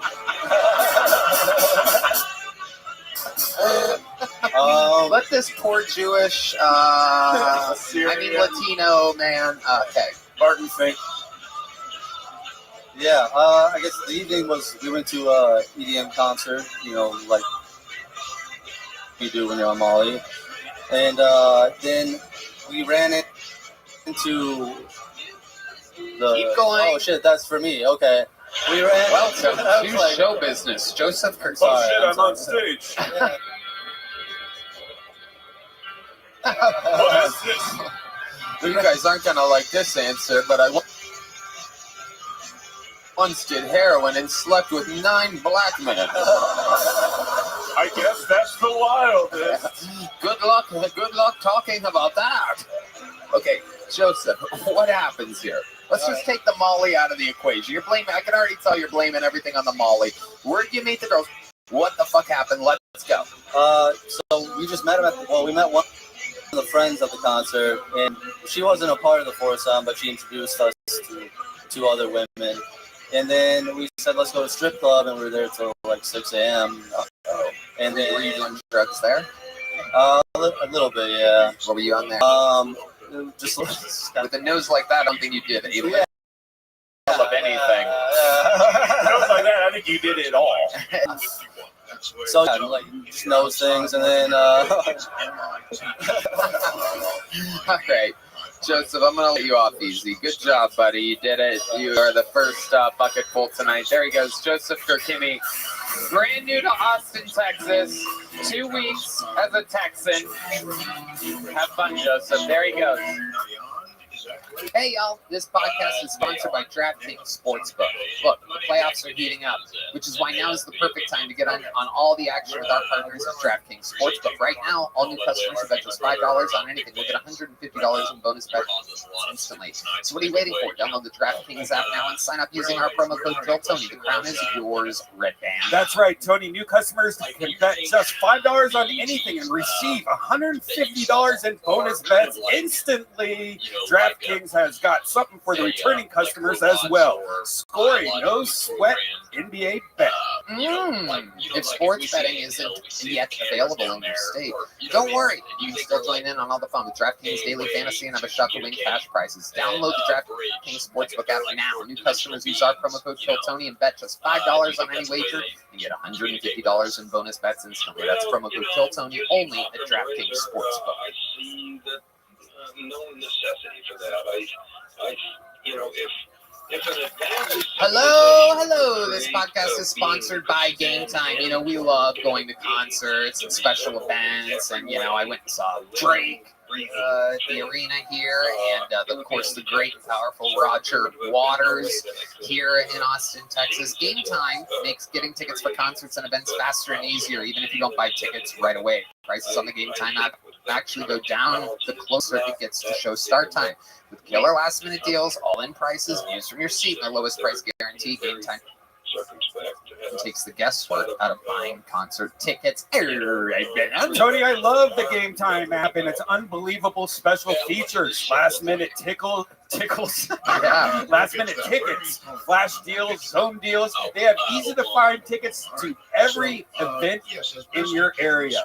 You can even get views from all of the seats in the venue. It's amazing. I love the last-minute tickles. Game Time gives you the lowest price guarantee, or they'll credit you 110% of the difference. Not to mention your purchase is covered with the most flexible customer service policy in the ticketing industry. So take the guesswork out of buying concert tickets with Game Time. Download the Game Time app, create an account, use code KILLTONY for $20 off your first purchase. Terms apply. Again, create an account and use KILLTONY for an unbelievable deal. That is $20 off. Download Game Time today. Last minute tickets, lowest price, guaranteed. Another bucket poll, ready to go. Here we go. Anything can happen. 60 seconds uninterrupted from Maddie G. Oh, make some noise for Heidi, everybody. Wow. Thank you, Heidi. All right, here's Maddie. Make some noise for Maddie G, everyone. Here we go. What's up, guys? We got any immigrants in here? I thought I smelled you. Yeah, I used to sell guns to get through college. I didn't know that they were buying guns to take to college. Yeah. When you're selling guns, you get really good at it, and you can tell what gun you're going to buy just by what race you are. 12-gauge shotgun. Black people, they like, they don't like any specific gun. They're more about the accessories. Like, they'll always come up to the gun counter and be like, "Oh man, let me get that one right there with the beam on it."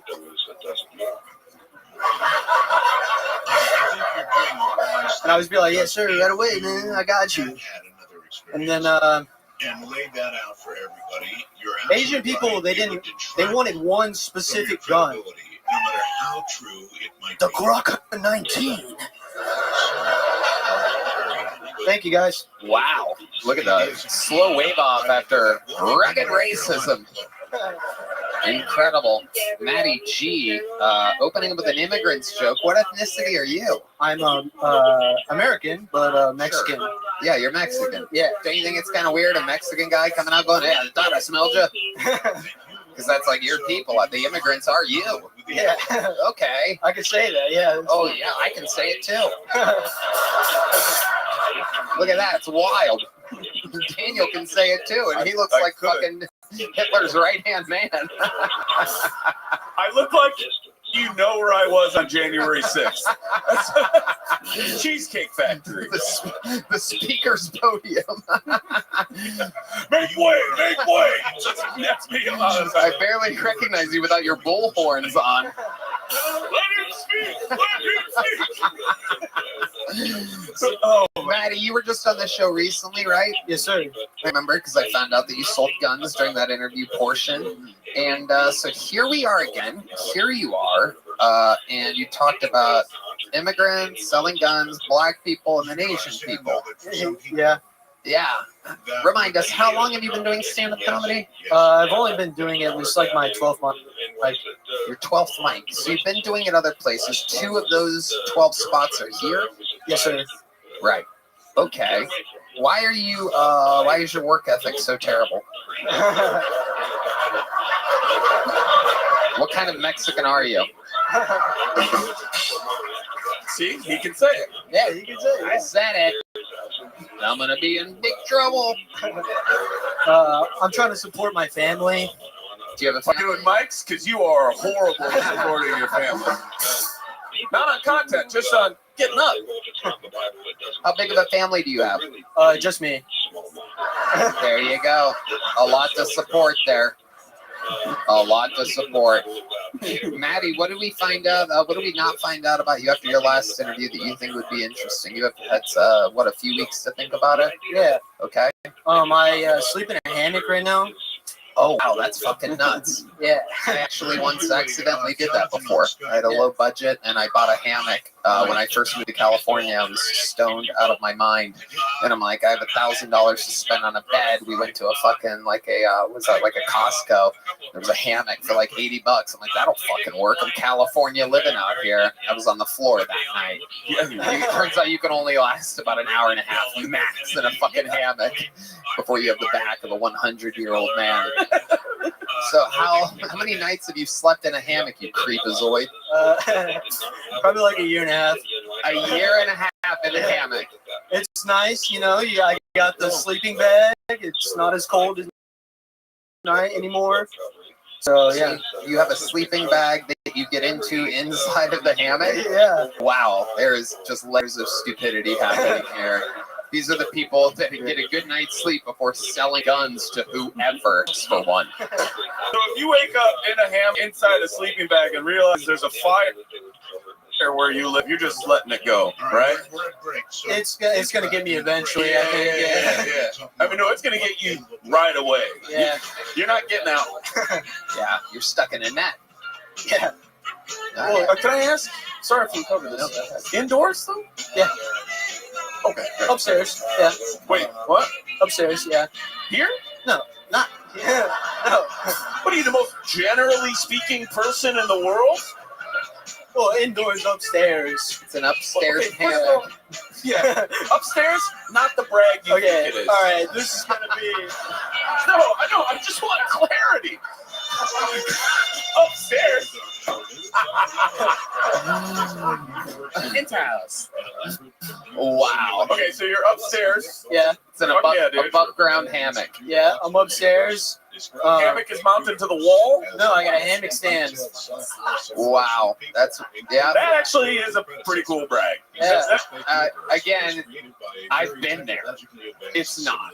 I was 18 years old. I bought a fucking hammock with a hammock stand. I thought I was a genius. And again, it's unusable. How much pain are you in all the time? A lot, yeah. This is incredible to meet someone else that's fucking made this mistake, but you just stuck with it. Yeah, so like I'm trying to buy a house, so I was like, oh, well, I first can comes the save hammock, money. then comes the full-grown house. 2-level house you're looking to buy, perhaps? 3 if I'm lucky. Wow. 3 stories. Why wouldn't you start with a bed first? Yeah. Because I didn't want to move it in and then have to move it out. Right. It's really easy to like. So you're gonna have pack house it up money, and but go. not movers money. No. I think you might be putting the cart in front of the horse here, my friend. You might want to get a good night's sleep before making such big decisions. I've never needed movers. Like I have a lot of cousins, so they just come over and then we buy the mattress a problem? I never thought of that actually. Brilliant. We got Daniel Van Kirk here, fixing people's sets and their lives one step at a time. Let me ask you this, Maddie G. You ever get a lady back to that hammock? You ever trap her in the net? Now look, if I get in first, you're gonna have to come in straddling. You can't get on then straddle. Before we go into my bedroom, I gotta ask you: you want to be on top or bottom? I've had a great time with you tonight. You say you and I go upstairs. You fucking wild card. You ever do it? You ever go fucking slammic on the hammock? You ever take a Betty to the netty? Yeah, so you gotta like do it like there's a special way you gotta do it. Froggy style? Show us the way. Show us how you would fuck Daniel Van Kirk on your hammock. Okay, there he is. There he is. He's ready for you. Where do you begin? Oh, foot fetish. Foot fetish. Look out. Well, wait a second. Wait. Hold on. Let's step at a time, Matty G. Entering the hammock from an impossible region. No. You just tried to fucking video game us into believing. You can't do that. What do you do? No. So through, I'm all roped up with the stand, The stand is there. Oh, he's pointing to his brain, everybody. Look out. Shit's about to get really interesting. He's like, wait till you find out what daddy's cooking. You're thinking about it wrong. You think that you're laying the length of the hammock. You lay sideways. Sex swing. So you're using like a big old-fashioned sex swing. Yep. Well, then get over here. Are we allowed to have full release on this show? I don't know what happened. Make him come, Matty. Make him come. Wait a second. Wait. So where is the fucking hammock during this? Oh, it's sideways. It's like that. Yeah. Oh, you have him sideways on the hammock. Yeah, he's pretending he's the weirdest guy at the playground. So it's like a sex swing almost. Yeah, sex swing. It's like a sex swing. So you have to stand. You can never be laying down while having sex in your hammock. Yeah, that's the downside of it. Yeah. That's the downside. Hey, you know what though? You got a sleeping bag. He's warmer. That's all it. That's true. Have women spent the night on your hammock? No, they usually leave pretty soon. Immediately. Well, no doubt about it. I gotta go. There's a 0% chance of staying the night on a fucking hammock. It's kind of a good idea. Yeah, no shit. If this guy's got a fucking hammock, you think he's cleaned a bathroom mirror in his life? That's such a good point. Is there a lot of stuff on your bathroom counter? I actually don't have a bathroom mirror. Tell us more. Well, we just renovated it, and so I was like, I don't need a mirror. So I just use my phone to shave and stuff like that. Fucking incredible. So, is there a shower? Yeah, there's a shower. There's a sink? Yep. There's a toilet? Yes, sir. This is all on level 2? Yep, level 2. Unbelievable. What a life over you're living. Here's our... That's why I'm getting the house. Yeah. Yeah, of course. I want the mirror. You can get a damn old mirror. What's the point of getting a mirror for? You gotta move it. What's the point of getting a mirror for? You gotta move that son of a bitch. You gonna be running around town with a goddamn mirror? Fuck that, dude. Here's your place, new mirror, motherfucker. Matty, an incredibly educational performance, and another very, very interesting. It's always amazing to see how people are living out here. There he goes, everybody. Matty G. Wait, Matty, come back out here. You got a little joke book last time, didn't you? Yeah, give me that back. You don't get 2 of these fucking things. You don't get 2. You don't get 2. This motherfucker will be using it as a pillow. Yeah. God damn it. Your next comedian. This looks like a brand new name. Make some noise for Isaac Kane Brown, everybody. Isaac Kane Brown. So I grew up with a little brother with Asperger's. I don't know if anybody has a family member with Asperger's here, but growing up with a little brother with Asperger's is a lot like owning a pit bull. Like, they're good with this family, but I got to explain a lot of shit before you come over. Like, don't look him in the eyes, no sudden movements, and if he makes you uncomfortable at any point, I'll chain his ass up outside. It's fine. Really, the only bad part is when I take him on walks and he barks at black people. That's a hard one to explain. And, I try to tell him, dude, let bygones be bygones. But he still hates it when those fuckers kiss in public. You know what I'm talking about? Yeah. I've been trying this online dating thing out, so I've been working on pickup lines. And I've been telling women I have a black dick. Not because it's a full dick, because it's like 3/5 of a dick. You know what I'm talking about? That's all I got. Fuck yeah. Isaac Kane Brown. Welcome to the show, Isaac. How are you? I'm doing good. How about you? I'm great. Thanks for asking. How long have you been doing stand-up comedy, Isaac? Barely 2 years. Barely 2 years. I love it. Do you also not have a mirror? It is incredible. You look like iron deficiency John Mayer. It is amazing. An incredible look. You look like an opposite version of the show Entourage. Like a guy that spends all his time by himself. Maybe a second floor hammock at best. So where do you live, Isaac? Here. How long have you lived here? A year now. Where'd you move from? Illinois. And what do you do for work? Nothing. How do you survive? I technically have a sugar mama. Really? How long have you been with her? 3 months now. And what does she do? I think she's in like tech or something. I don't know. You never asked her. The woman that supports you and that you fuck. Yeah.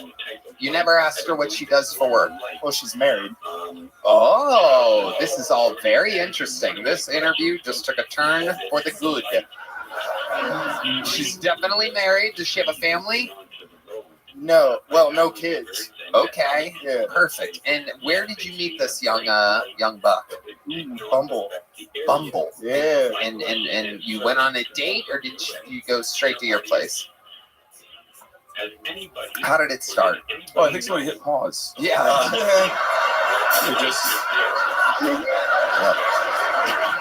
Well, she just invited me over. Over to her place? Yeah. Where the husband was at work? He wasn't there. Well, where's the husband? You checked behind the curtains? I bet he was watching. I don't ask questions. I don't ask questions. Were there like pictures of her and him in the place or anything like that? Oh yeah, it was pretty bad. Like the whole hallway was lined with them. With pictures of them together? Yeah, their family all together, the wedding photos, everything. The vacation to Jamaica. Yeah. Okay, and she took you straight to her bedroom? Yeah. Where he sleeps at night? Yes. And you made love to her? Yes. And what is the first thing that you did exactly when you did that? Well, like after I come or before I come? Before you come. As soon as you walk into your bedroom, what do? You take off your shoes, or were your shoes off at the door? Because she's running. Well, first I looked at the pictures and went, that's weird. And I was like, that's probably just like a fun collage or something. Right.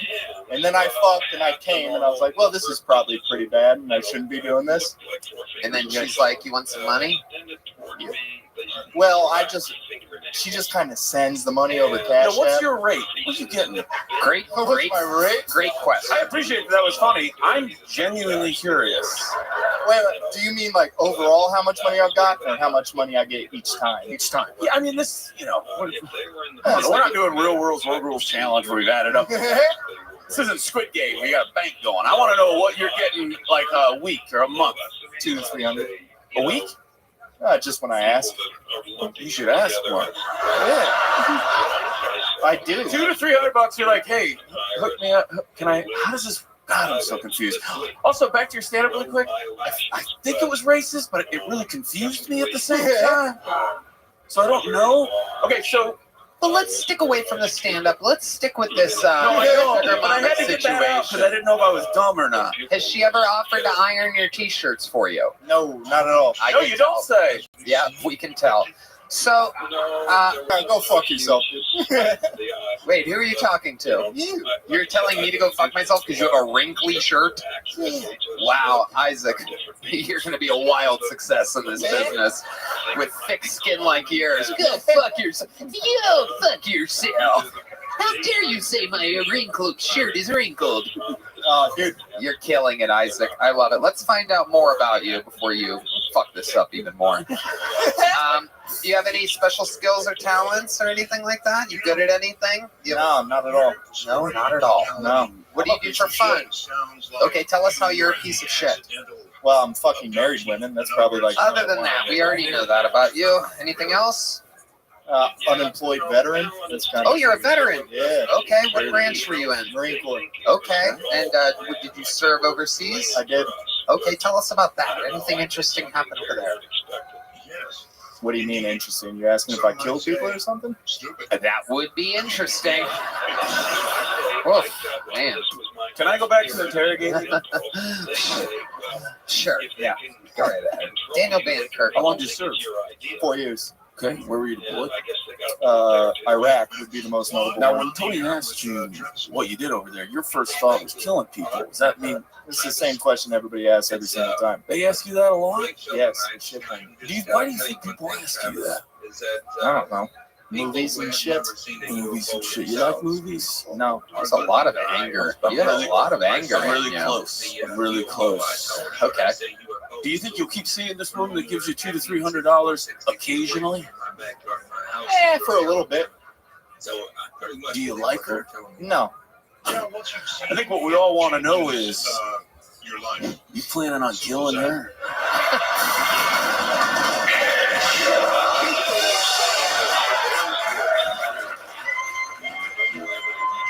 Nothing further, Sergeant. Case dismissed. I love it.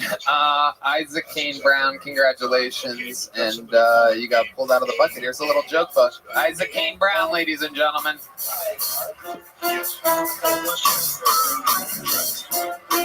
I saw the he killed people. Yeah. I saw it in his eyes. On the wrinkled shirt line. Did you know I used I don't know if anybody noticed. You're a fucking piece of shit. I know. Oh, okie dokie. Hey, don't make fun of a man's uniform, okay? All right, ladies and gentlemen, we're going to get one of our esteemed regulars up here. One of the greatest to ever do it on this show. This is a brand new minute from Cam Patterson, ladies and gentlemen.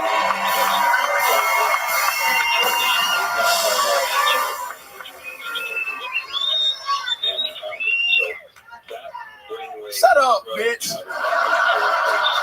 Been talking all night. Shut the fuck up, bitch. Nah, I'm playing. I love you, white lady. Oh. I'm not having a good time. I'm pretty mad about life right now. I've been talking to the girl for a couple days, pretty cool. But a couple days ago, Drake followed her on Instagram.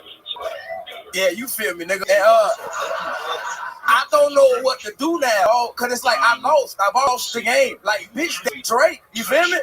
Like, even if it do come down to it and she picked me over Drake, that bitch don't make good decisions. My own mama would pick Drake over me. That's crazy.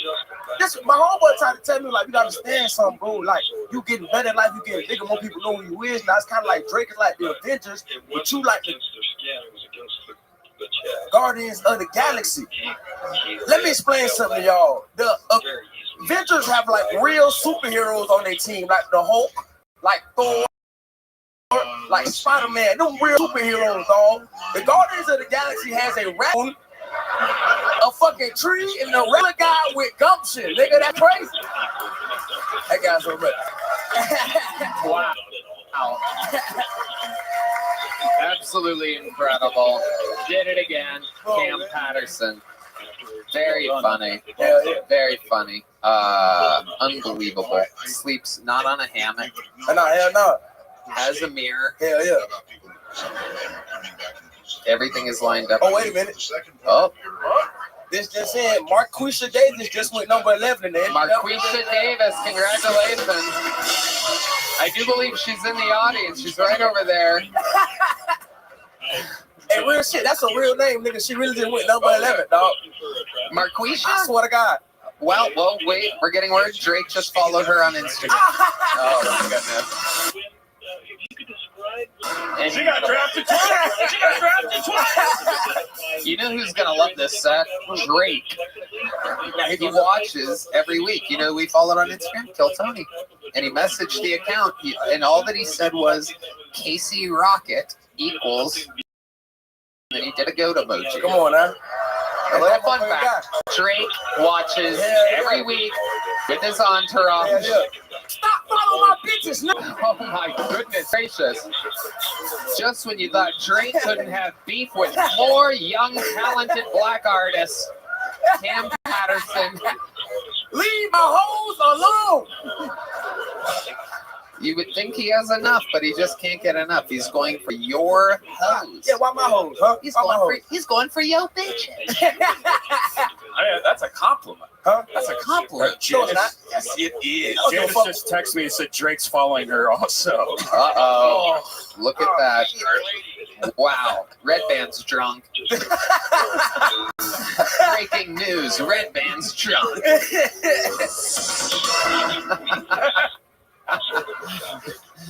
If Drake followed Janice, this just in, Drake is drunk as well.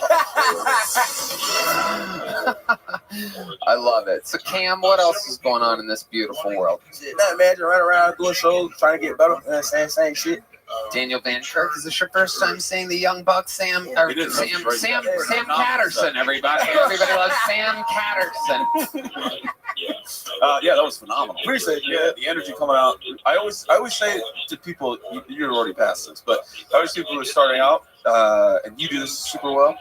Play to the room that you're in, rather than the show you thought you were going to have. And from the second you came out, you played to this room. Oh yeah, and that dictated the energy of your set and where you went. I mean, you still hit all your fucking marks. I love these white people, man. These my white people. You know what I'm saying?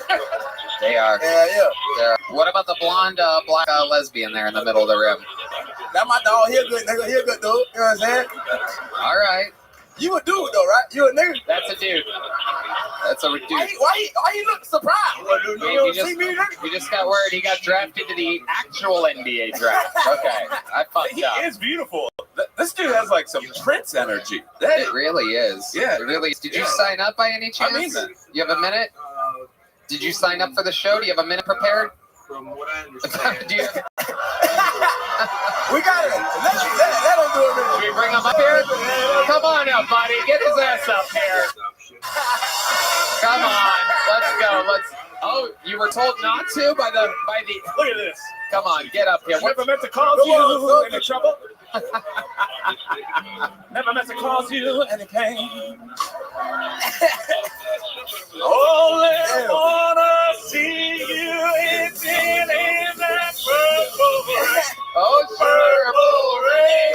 Purple rain.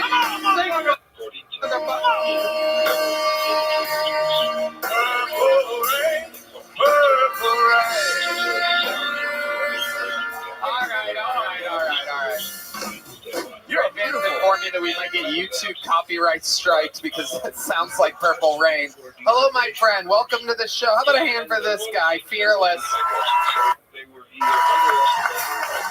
What's your name? I'm John. Most of my friends call me John. John? Yes. I like your style. What do you do? What club do you promote for, John? Can you tell us where the hot bitches will be tonight? They're right over there. I love it. Right over there. I love it. Absolutely. 2 5s make a 10. We love it. Definitely. Absolutely. How many music videos have you shot on an escalator? How many?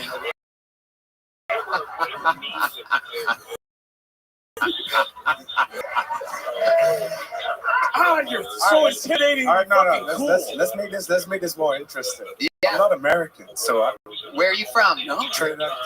Trinidad and Tobago. That's come up 2 weeks in a row. Absolutely represent Trinidad and Tobago. Little TNT. TNT. Yes, Trinity, as you like to call them, island bugs. Right. No, not all of us like that at all. Thank you. Some of us meet humans in this world and go, can I hit delete on this? Yes. So, let me ask you, John, what brought you to Austin, Texas? You want the real answer? I want both answers. I want the real answer and the answer you were going to lie. All right. First of all, I didn't even know Austin was a real place. Well, that's good. 85% of the people in the room have never heard of Trinidad and Tobago. So we are even Stevens there, my friend. Yeah. 95% of the room didn't know black guys could have blonde hair. So this is incredible what's happening here. We're all learning about each other all at the same time. The show is live. Everything is improvised. We had no idea we were going to call you up tonight. That is the treat of being a blonde black man in Austin, Texas. We're like, what's that? Get up here.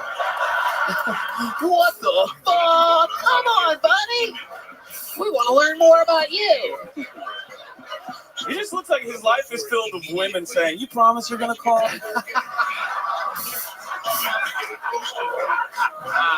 Mine is filled with women going, I guess. I love your style. I appreciate it. I appreciate it. So, how did I didn't get an answer. How did you? I moved here from my ex. No, it's no ooh. It's no ooh. It's all good. Everything's good. Like, I love Austin. It's a beautiful city. I broke up with her. I just want to make that clear. Yeah, we know. Yeah, I was the one that broke up with her. You saw one night of pastel rompers, and you were like, done. Bye. Goodbye. But you're still here in Austin. I'm still here in Austin. And what have you been doing for fun? Tell us about it. For fun? Or for work, either one. I'm just guessing you have more fun than you do work. Just guessing. Well, I'd like to say that my motto is work hard, play hard. So I'd like to say I work equally as hard as I play. What do you do for work? I'm afraid to say because one guy said it already. Software. Yeah. Really? Yeah. You really do software? Yeah. No fucking way. I'm so serious. I never would have guessed that. I never would have guessed that by the. I never. And here we go. Bring it on. Let's go. It's too late now. I was gonna say I never would have guessed that by the color of your hair. Would have gotten a much bigger laugh 20 seconds ago. To be real with you, I'd like to let you know that the hair lady fucked up. This is not what I want. You see, they got like 5 different colors going on inside of the shit. Oh yeah. It's not what I asked for, but hey, I still rock it because I am me. Absolutely. Yeah. Absolutely. It's what's on the inside that counts and the size of your massive cock. So you're working software. Are you based out of Austin now? Yes, I'm based out of Austin. Yes. Okay, and tell us the truth. How many beautiful white girls have you corrupted since you've been here? Today, just today. My guess is 2 today. Is it higher or lower than 2? Yeah, DraftKings has the over-under at 2 white bitches, it says. That is the over-under for white bitches for John, with shortened version of a longer name, today. Jonathan, if you will. I guess if I'm being real, probably 3 today. 3 today. Look at that. Who would have taken the over? Come on. That is incredible.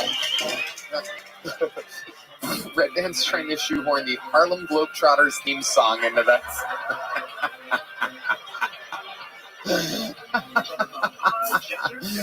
That's what we think you are. We think you're the Globetrotter of white pussy. This is the guy that makes it look easy, spins it around on your fingertip like that. You got there. Yeah. You got there.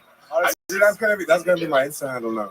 I love that. What would you repeat it again? White Pussy Globetrotter. White Pussy Globetrotter. We just got word Drake just followed you on Instagram. I just still picture you and your software engineer coworkers out to lunch, and how confusing that must be for every Chipotle employee. These 3 dudes hanging out with this fucking Playgirl model. Honestly, dude, you're so right. Like, honestly, I mute myself at work. You do? I mute myself at work. How do you tone it down? Well, I go up to them. I'm like, "Hi, Jerry."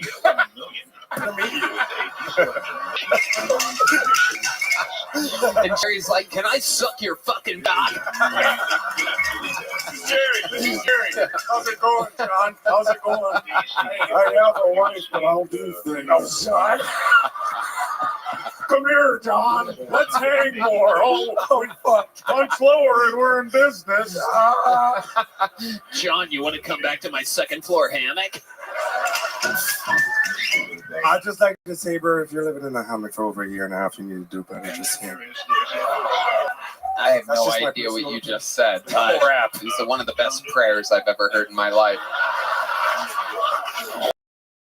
Wow. Sorry, I'm not for being on stage. I don't even know how to No, you're doing great so far. Best fucking interview tonight. So it's incredible what we got to do. We're putting a ribbon thing though. Do you have any specials in the bedroom? Because I have a feeling that you create a lot of slippery situations. I get the feeling that you've made gushers out of fucking out of some real stiff software broads before. No comment. No comment? No comment. John, that's not how it works here. No, you're right. I don't want you coming after me right now. You're right. You're so right. Got him, sir. Give us one little trick that you like to do in the bedroom. Is there a position or a something or an angle or a move that you've kind of All right, this is gonna sound a little weird. No, it's great. I doubt That's that. always anytime anybody says that, that's when we're about to get what I call the shit. Here we go. Honestly, it's not even a shit. Being real, I just appreciate the female body. I really do. Yes. I really do. The curves, the eccentrics, all that stuff is good. So I really want to go. Yes. Oh, this is gonna be so good. It's not even that good. I've been doing this show for 11 years. I know when a fucking epic answer is about to happen. He just said, "Sure, you want me to do it?" Like, yes. It really isn't. It really isn't that big crazy. It's just Teach us the Trinidad and the Tobago. I just.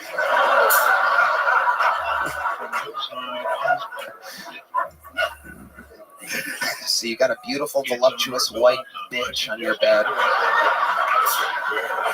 You're appreciating. I mean, like, it's not even anything crazy. Where I just like to put you in a position, multiple positions, probably lift you up, put you up against the wall. Oh yeah. We might go to the kitchen. My what? We might go to the kitchen. Oh my God! They're gonna make you a sandwich. I might have her make me a sandwich. Her, not me. Rye bread. Rye? No, I don't fuck with rye bread. No, pumpernickel. I don't fuck with rye bread. You know. Then we might drink a little wine. We're already fucked at this point. Might drink a little Michael's wine. excited. He plays the drums really hard when he gets excited over there. This is the weirdest D'Angelo song I've ever heard. See this shit right now. Like, Go ahead, keep you'll on. be on, like, And then what do you do? then what I do, I mean, it's different for each person, but I'm just saying, like, in general, like, you know. All the things you just named, I would have come 8 times already.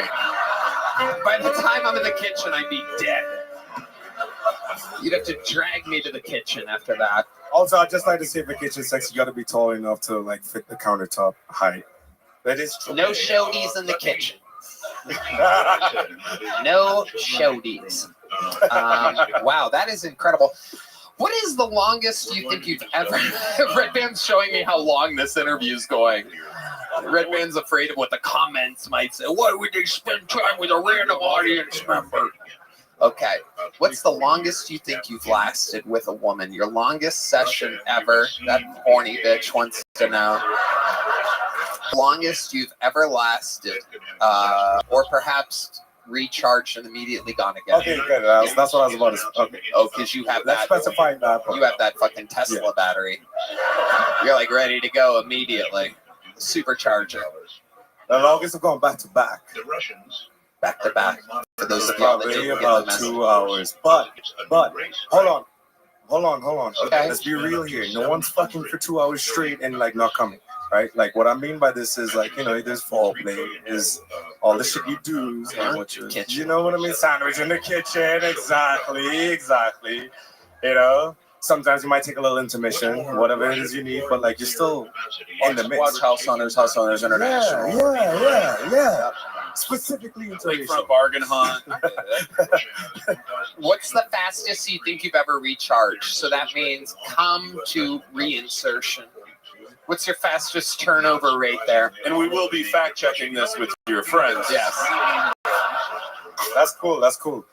Probably about, honestly, like 15 minutes. Okay, that's human. That's what I'm saying, dog. I'm no one special. Okay. I mean, well, you know, we can't judge a book by its cover. You seem like the kind of guy that could just absolutely go nonstop. Well, congratulations on being the most interesting interview of the night. Trinidad and Tobago's own John, ladies and gentlemen. John. Hell yeah, man. Fuck. Amazing. All right. Now back to comedians attempting to do a minute uninterrupted. How about another hand for Heidi, everybody? Thank you very much. Unbelievable. John's about to fuck the shit out of her. Hello. This show is sponsored by Cook Unity. Guys, I love Terry Black's barbecue here in Austin. I've been craving their brisket like crazy. And I was thinking, how great would it be to get that level of culinary satisfaction from home? If you've got culinary taste, you know how expensive exploring your local food scene can get or how hard it is to find the time and energy to try somewhere new. Cook Unity is the first chef-to-you service delivering locally sourced meals from award-winning chefs right to your door every week. And it's cheaper than any other delivery option. So go to cookunity.com/Tony or enter code Tony before checkout for 50% off your first week. I had the jambalaya pasta with the creamy Creole sauce. Creole sauce, Creole. Oh, yeah. There was shrimp, chicken, and sausage mixed into it. It was heaven. Cook Unity blows all the other meal delivery services out of the water. And it feels so good to support local chefs and suppliers. There's no cooking required for a chef quality dining experience right at home. Unlike other meal services, Cook Unity is a chef collective bringing exciting culinary talent straight to your table. Cook Unity works with some of the best chefs in the country to bring creative, delicious meals to you every year. Your food arrives fresh, never frozen. Packaging that keeps meals fresh for up to 7 days. There are dishes to choose from, and the menu is updated with options for 7 dietary preferences: vegan, paleo, pescatarian, gluten-free, and more. So experience chef-quality meals every week delivered to your door. Go to cookunity.com/Tony or enter code Tony before checkout for 50% off your first week. That's 50% off your first week by using code Tony or go to cookunity.com/Tony. All right, make some noise for your next bucket pull. Jacob Cancer, everybody. Here we go. Here's Jacob Cancer.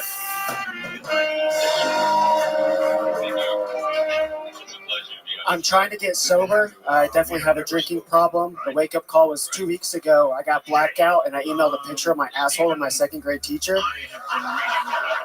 It was even weirder when he replied, "Wow, it hasn't changed a bit."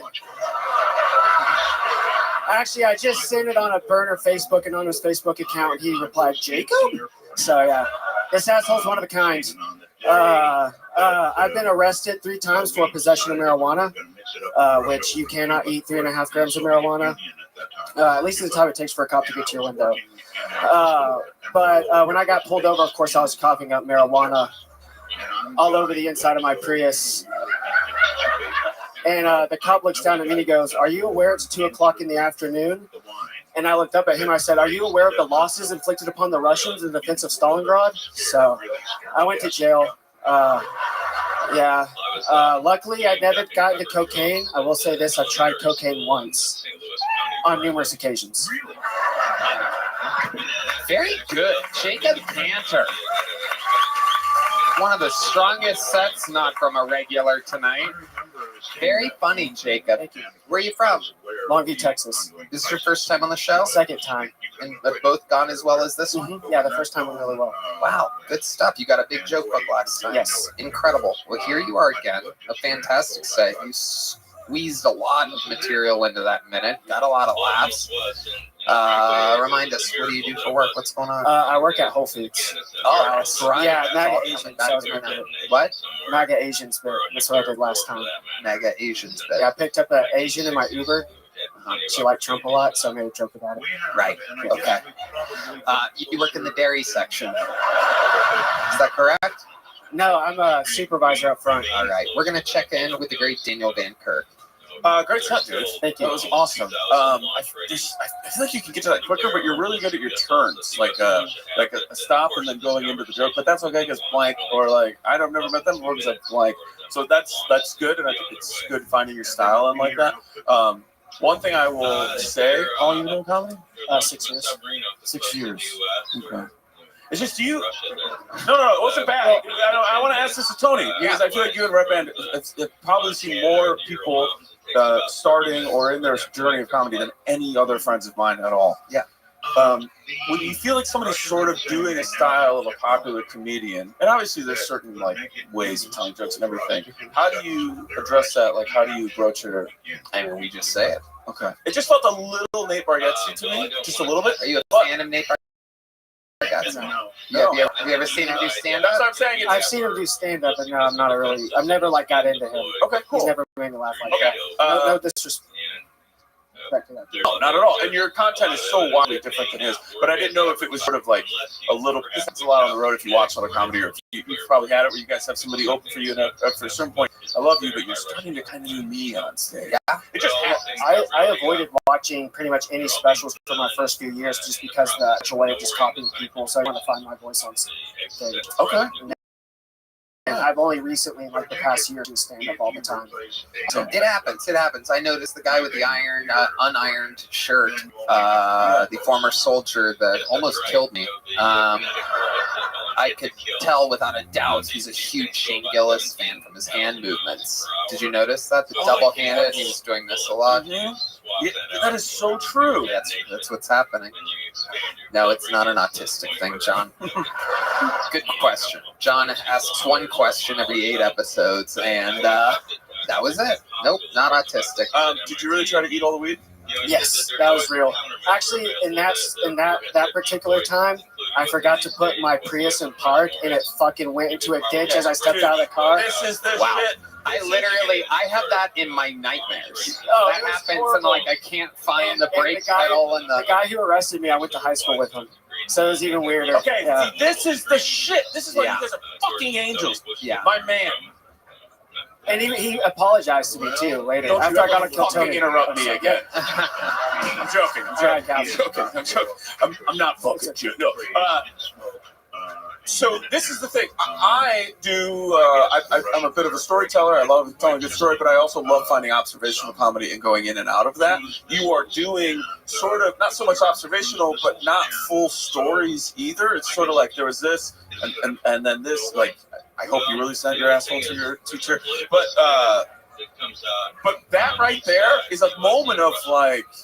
I got arrested for having 3.5 grams of weed or whatever it was, and then you mine that fucking. Now I know you only had a minute here, but like mine that shit of like, oh, it's worse than you guys think it was. I could go through all that shit because then the audience gets to go on that ride with you, and as the asshole thing feels like such a. It's very funny, but it feels such a like really like. And I laughed at it, right? Because it was a good joke, but I didn't think it really happened. And then I don't believe that you really got arrested for weed either. And the more you dig that out, you got that, everything you just said 3 sentences in a row. You didn't even have a joke. It's so true. An unbelievable note. Were you and the guy close in high school? Not really. No.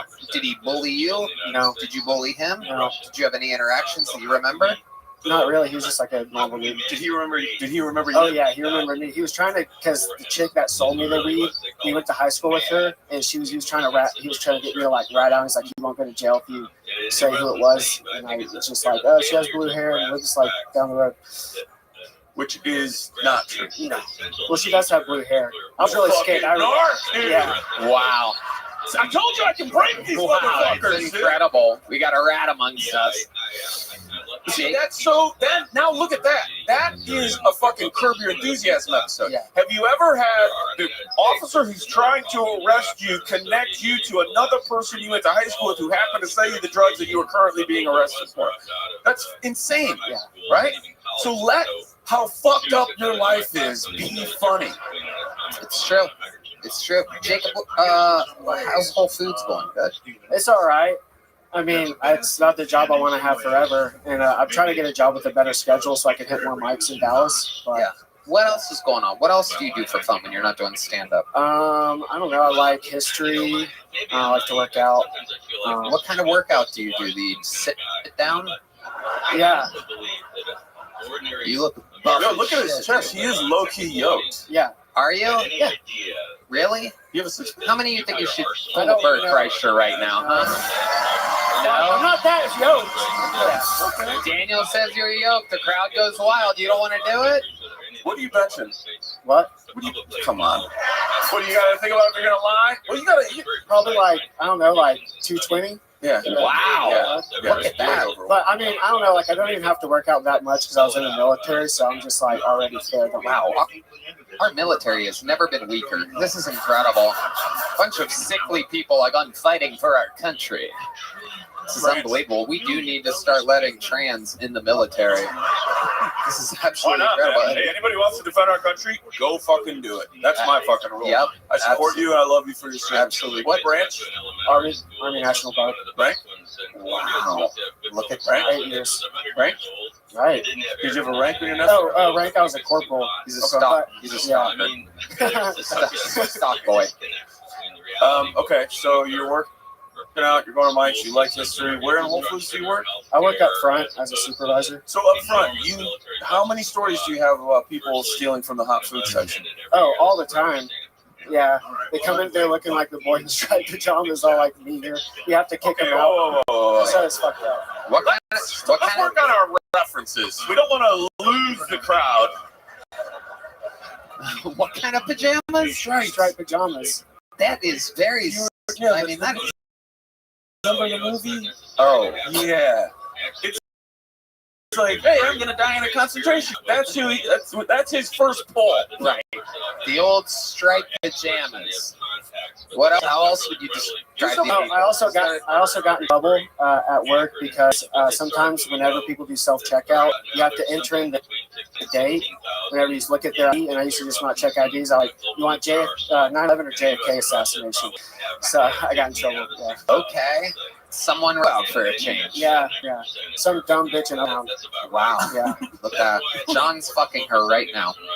So revenge is yours. You got a big joke book last time? Yes. All right. Well, there he goes. Jacob Cantor. Anything? What? You don't live in Austin, do you? No, but I could come down here. Uh-oh. I'll be on the Secret Show Thursday. Whoa, look at that. Dreams are coming true. Live on Kill Tony. Jacob Cantor. Canter. All right. You guys having fun out there? We have another bucket pull. And they go by the name of Lee Hudson, everybody. 60 seconds uninterrupted for Lee Hudson. Here's Lee. I'm an out of shape man. I have a bad diet. My diet's bad to the point where if I decided to buy vegetables on my debit card, my bank would flag it as suspicious activity. I'm a depressed man as well. It's weird when your friends know you have depression because it really takes the impact out of the phrase, I'd rather kill myself. Because my friends are like, do you want to come to the cinema? And I'm like, I'd rather kill myself. And they're like, we know, but do you want to come to the cinema?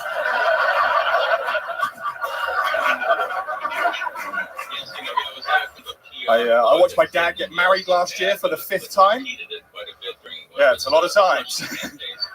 That means I've had a lot of stepmoms, to the point where I'm actually quite traumatized by that category of porn now. I will still watch it though. But it's different for me. I'm watching a video of some guy pounding his stepmom and I'm watching it going, don't get too attached.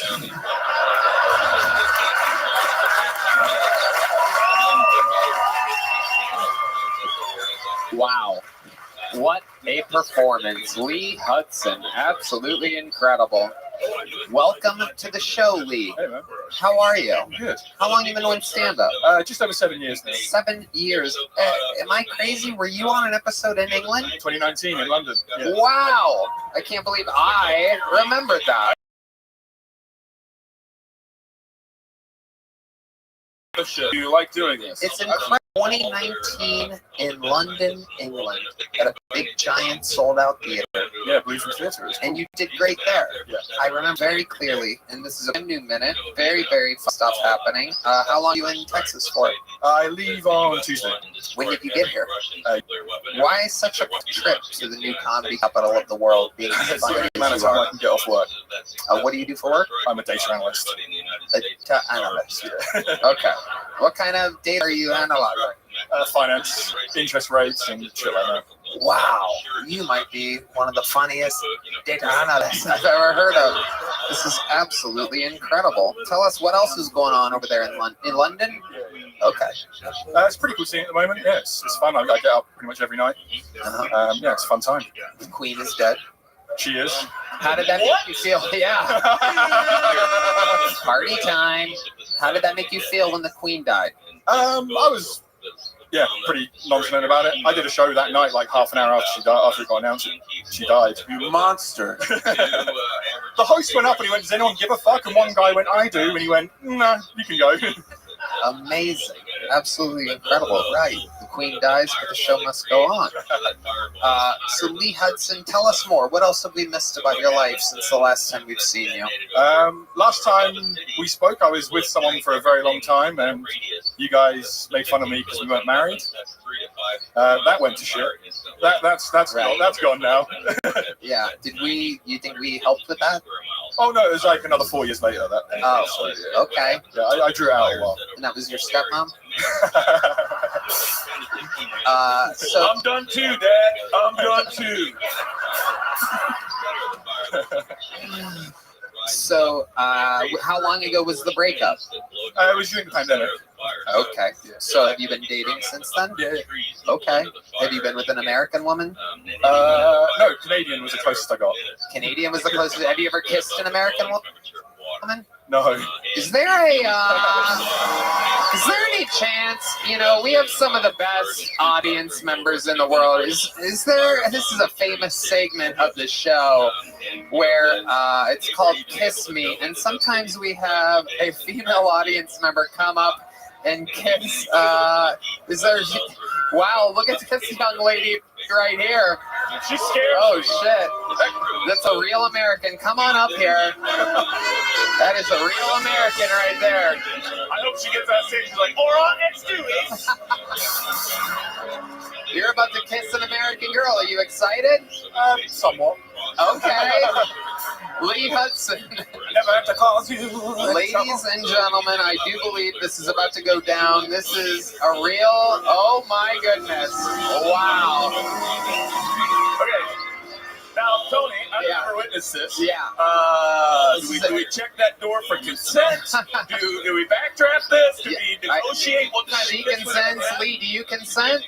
Yeah, sure. Enthusiastically? Can I do my minute? If I No, you can't do your minute. What? No, thank you. It was right. It was right of you to ask, but thought you were up here for. Oh my God! Wow! Look at that! Wow! Oh my God! Okay. Wow! Look at that! Look at that! From Buckingham to Fuckingham, this shit is going down tonight. Oh my God! You're gonna love being married to his dad. This is incredible.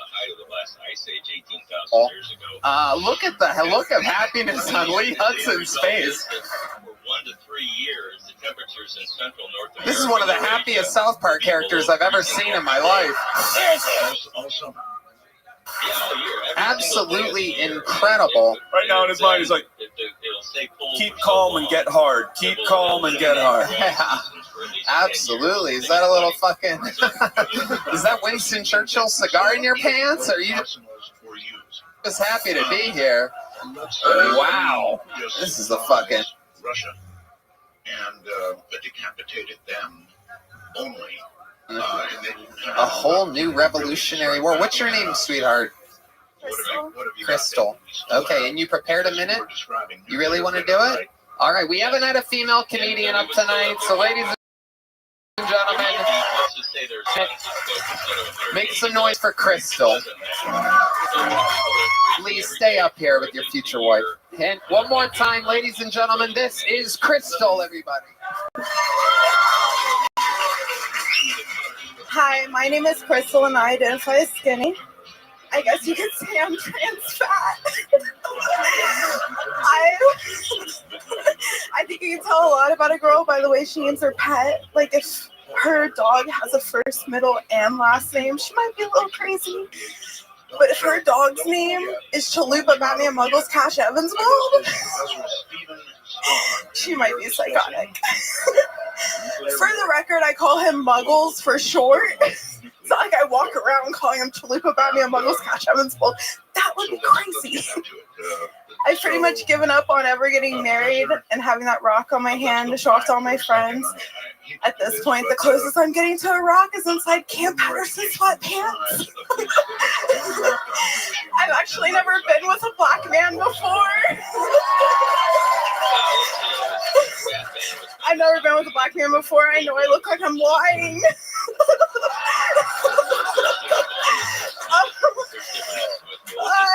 I've been told I look like Jelly Roll and Amy Schumer's love child. I don't know if that's a compliment. That's all.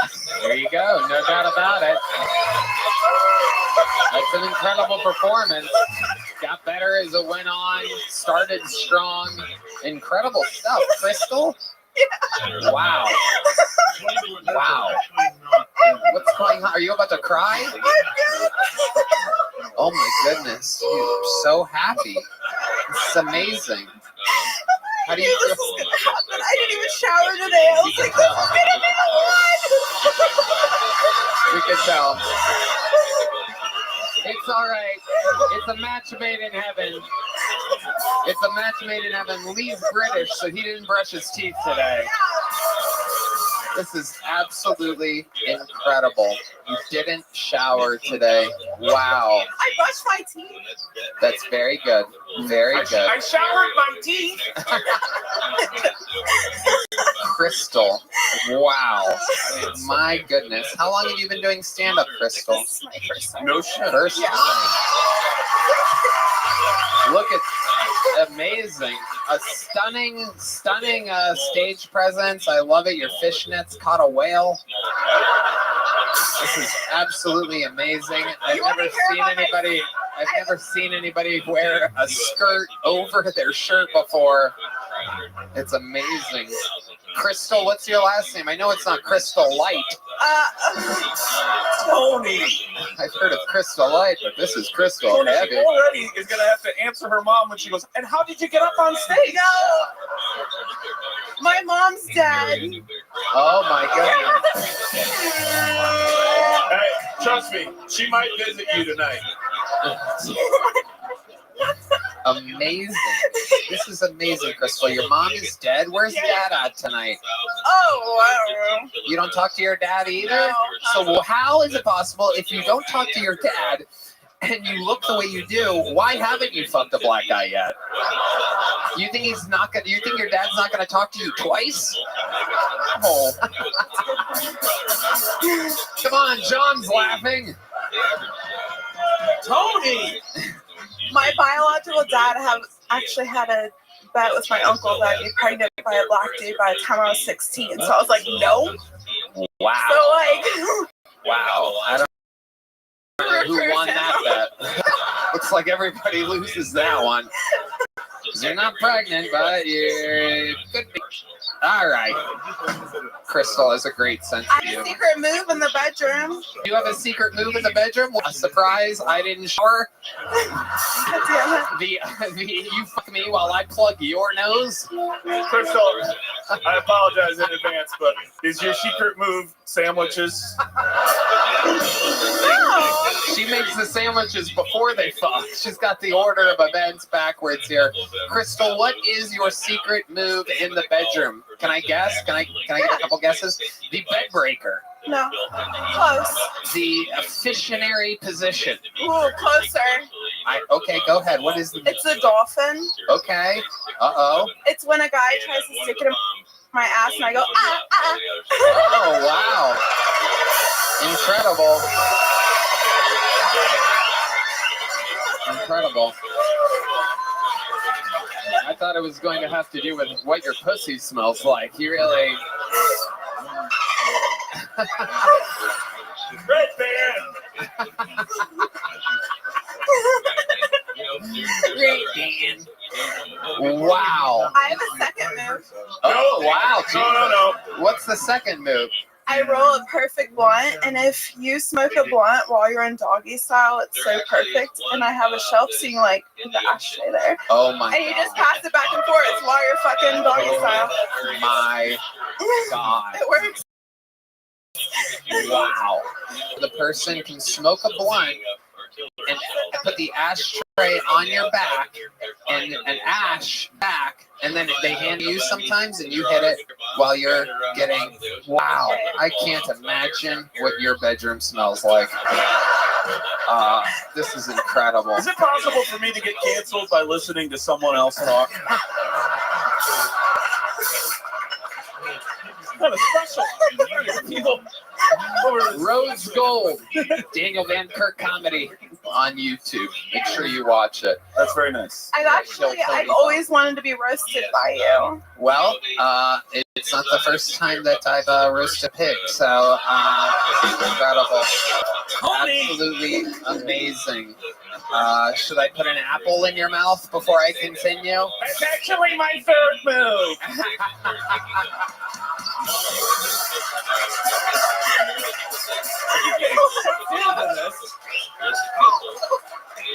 Well, you did it. Here's a big joke book for Lee. Here's a big joke book for Crystal.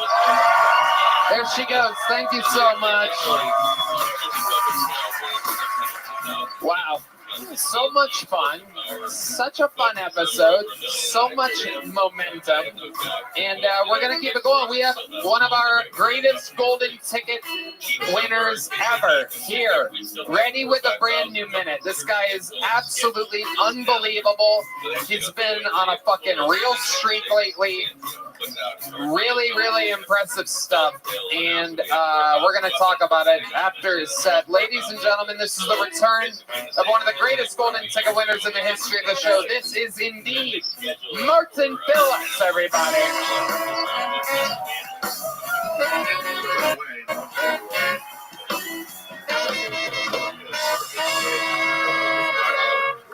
Okay, what's up? How you doing? Okay, I'm situated.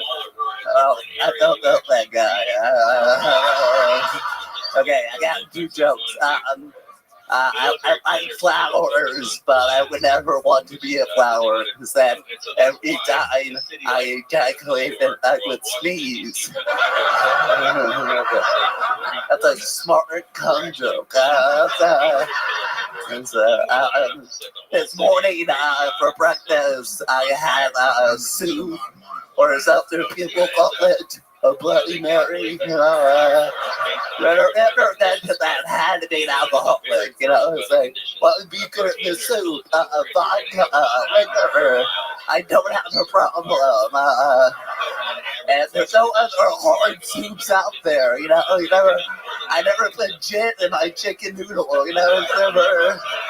But anyway, okay, cool. I'll get in there. Cool. Unbelievable. The return of truly one of the greatest golden ticket winners, Martin Phillips, everyone. Martin, how you doing? Okay. Yeah. Daniel Van Kirk, you ever seen Martin before? I have not. Just straight clean jokes, man. Oh, thanks. That was great. Like your hair there. I'm the guy that can't take it. I knew they'd turn on me. Martin, another unbelievable brand new minute. I'll tell you guys a short story, which is on Thursday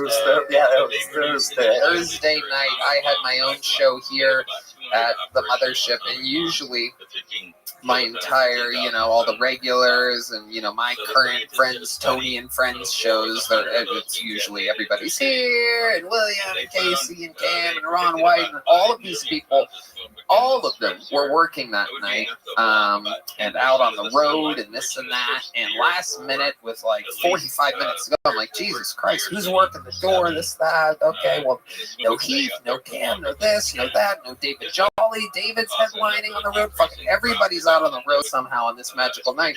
So I hit up Martin Phillips, and he's like, I'm down the street, I'll be there. And he came on, and of course I'm curious to see how he's going to do doing 10 minutes on his own. I've only seen you on Kill Tony, and you fucking killed so hard that the entire club was talking about it. One of the great managers here, the lovely Chica, I remember as I was coming down to go on stage, I go, can we get a W9 from Martin? It was his first time performing in this room, and she goes, got it right here, can't fucking wait. Like the whole building was so excited to have you join. It was just the right place, the right right time. You were around. You were able to get here. You made your set, and you fucking decimated. I mean, he crushed this room. Yeah, it was crazy. I almost didn't pick up your call. That was who's calling me from Hollywood. I do still have my old cell phone number. Yeah, I was but luckily, I was having a number like Mike, but as soon as I got that, I was like, peace out, okay? It was the first time that I called you, and a fun call. Yeah. You answered, and it was fucking incredible. Amazing stuff. How'd you feel after that? It was cool, yeah. It was first time, doing the stage for the pod, and yeah, it was like what they say. Sure, all the shows are good here, and it was very fun. Yeah, it was magical. Yeah. It was fucking absolutely incredible. You're killing it. You're doing great, and you're also you're going to be in LA, correct? Yeah. Oh, yeah. Doing an arena. Yeah. How does that make you feel? I have no idea.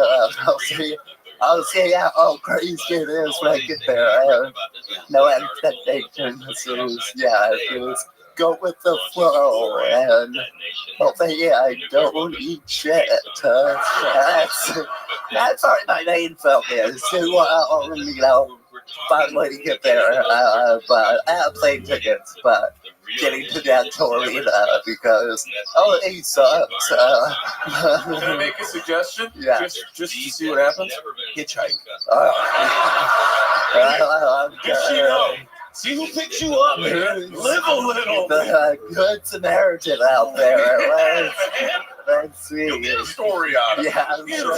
If I make it there. Right.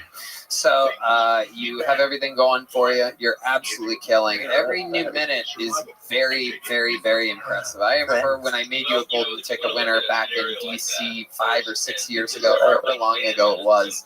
I remember thinking, God damn, this guy's good. But I'm actually literally watching you constantly get better. You're one of the few golden ticket winners that hits me up very regularly to call in for your spot. A lot of the, a little fun fact behind the scenes of the show is that any golden ticket winner can hit me up anytime. Take Heath's writing process. He's very new, very green, even though he's a golden ticket winner. He's a different level, 21 years old, looks like he's 9.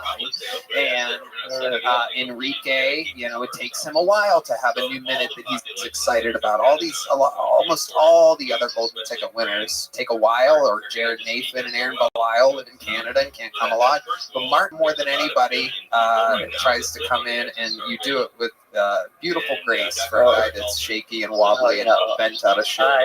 It looks like I might step on toes. I try not to step on toes. But I tell you, speaking of other golden ticket winners, I get recognized a lot.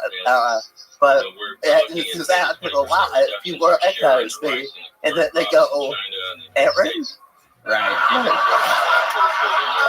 And we don't look alike. And most importantly, I can fucking talk, I'm just saying that it's clear. It's, and he has like a dog. I don't know if that's a dog. My hand's in my pocket. I don't do that. Damn, this is handicap on handicap crime happening right here. These guys, I haven't seen a fight like this since a parking spot was up for grabs. I have no beef with them. It's just the listeners are the dumb ones. They can't tell anyone apart. If you get a second black guy, That's true. That is absolutely, everything you are saying is absolutely correct.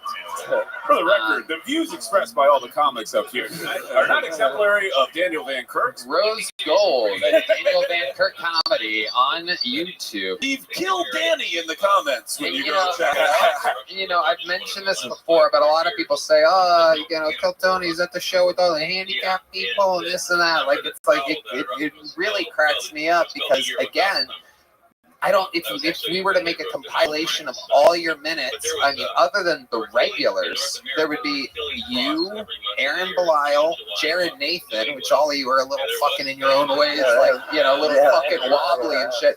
But no one else has done that good, and no one else has done that good that many times. The fact that you guys are all little fucking whatever is just a coincidence.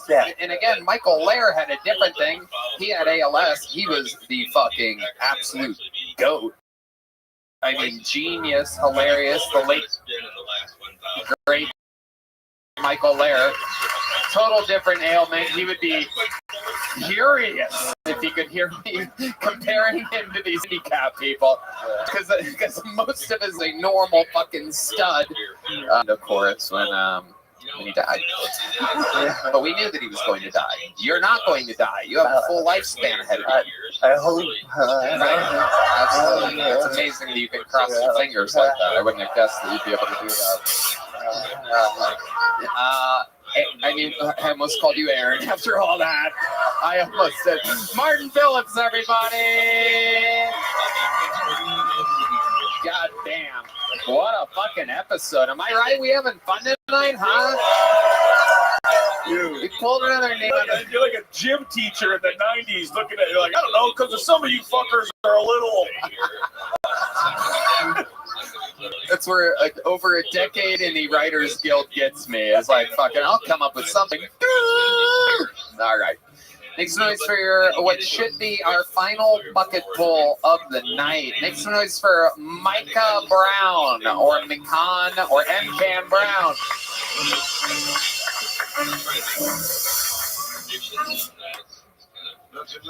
Yoga pants. Let's talk about it, boys. I feel like the same people that wear yoga pants were not on their way to do yoga or on their way from doing yoga are like the same people that wear camouflage when they're not actively hunting or actively being hunted. The thing that blows my mind is there's camouflage yoga pants out there, dude. What are those for? Trying to stretch in secret? Are you part of the Indian Special Forces? Are you trying to live, laugh, reload, dude? Are you trying to eat, pray, eliminate? What's going on? You guys want to really know what's going on? They're just trying to hide their camel toes.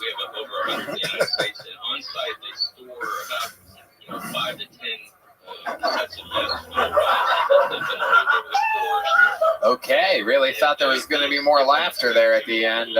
Held for laughter. One more time for Micah Brown, ladies and gentlemen. Here criticizing fashion while dressed like the final boss of the video game Delta 8. An incredible getup for a guy making fun of what guys wear. How do you feel? I feel great. How long have you been doing stand-up? 5 years. You've been on the show before, right? Yes. And how did it go other times? Better or worse? About the same. Okay. I had fun both times. Okay. And remind us, what do you do for work? Right now... hold on, no. Oh, here we go. I meant to say this earlier when we heard, right now I'm sleeping in a hammock. Nothing good follows this. Nothing, no good sentence ends with this. It's always temporary and where I'd rather not be. Take it away, Mike. Right now. I serve pizza on 6th Street. You nailed it. Wow. Absolutely incredible. You serve it, you don't make it? No. You don't know? You don't want me making the pie. No, we don't want you making the pie. I fill up the water. You fill up water. Okay. We found one of those dolphins. Is it Micah? Yes. Okay. Has anything interesting happened since the last time you were on where we could talk about it during an interview? Honestly, yeah. Saturday, my baby mama called me crying. And... Are you writing this as you go right now? No, this really happens. How old this really is your happens. baby? 3. But the guy she was dating, she just broke up with, died in a motorcycle accident. So I'm trying to console her, but I'm like kind of happy this dude's dead. You know, like, but I don't know how I feel about that. That's weird, right? Yeah. Yeah, no doubt about it. So what did you say? Well, I just watched my kid at the park for 3 hours, and she had time and space. So wait, hold on. So, she's like, oh my god, my boyfriend's dead. I'm gonna drop off the baby, right? Yeah, we arranged plans for me to watch the kids so she could grieve. Did you say kids? Kid. Right. So you got the kid, and you took the kid straight to the park. Yeah, that's the place to go. Is this a dog?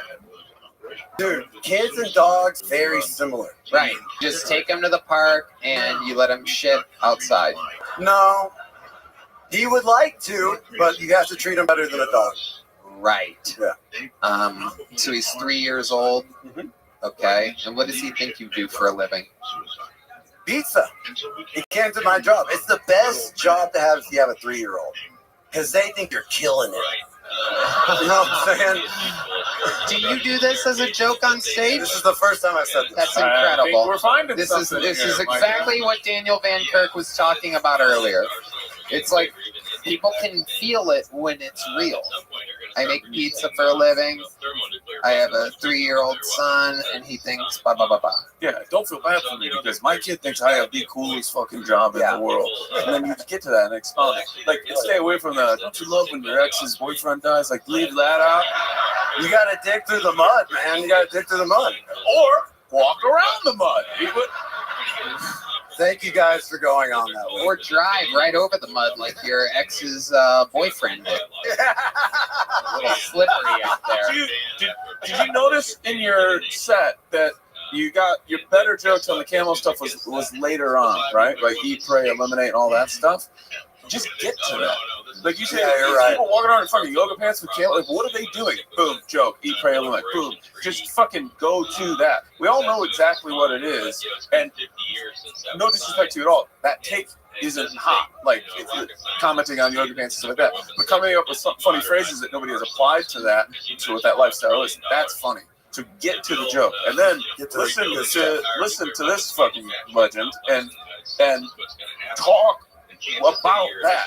Like if you're gonna be seeing crazy shit filling up waters on 6th Street every night. Oh yeah, that's fun. I wonder what it would be. And then what they like have that. It's funny that you might be watching 2 people fight over a crust of pizza while trying to answer the phone to your baby mama and getting yelled at that you aren't pouring enough water. You know what I'm saying? Like, just it's all.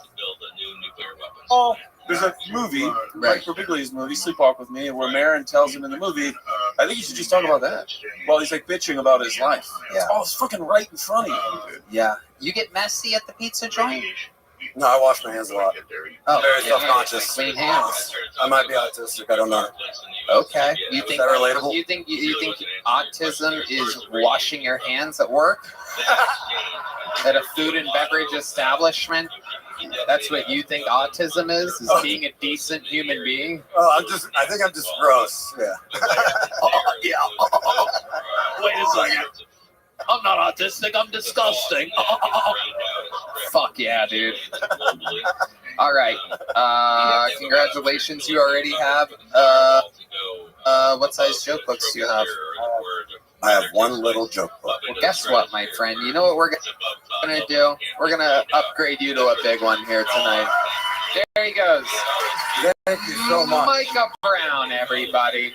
All right. I decided when he was up here that we're going to do one more bucket pull. Ladies and gentlemen, your final bucket pull of the night, no matter what happens, make some noise for David Gamble, everybody. David and Gamble.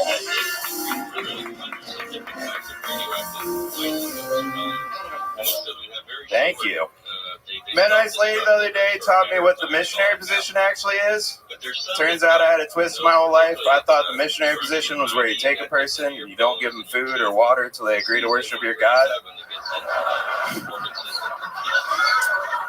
Whew, that's a relief. I like this. Okay. Get a lot of my clothes at the thrift store. That's how I was raised. My parents brought me up not to spend too much money on my clothes. It's actually based on an ancient Chinese proverb. Roughly translated, goes a little something like this: the clothing does not make the child. The child makes the clothing.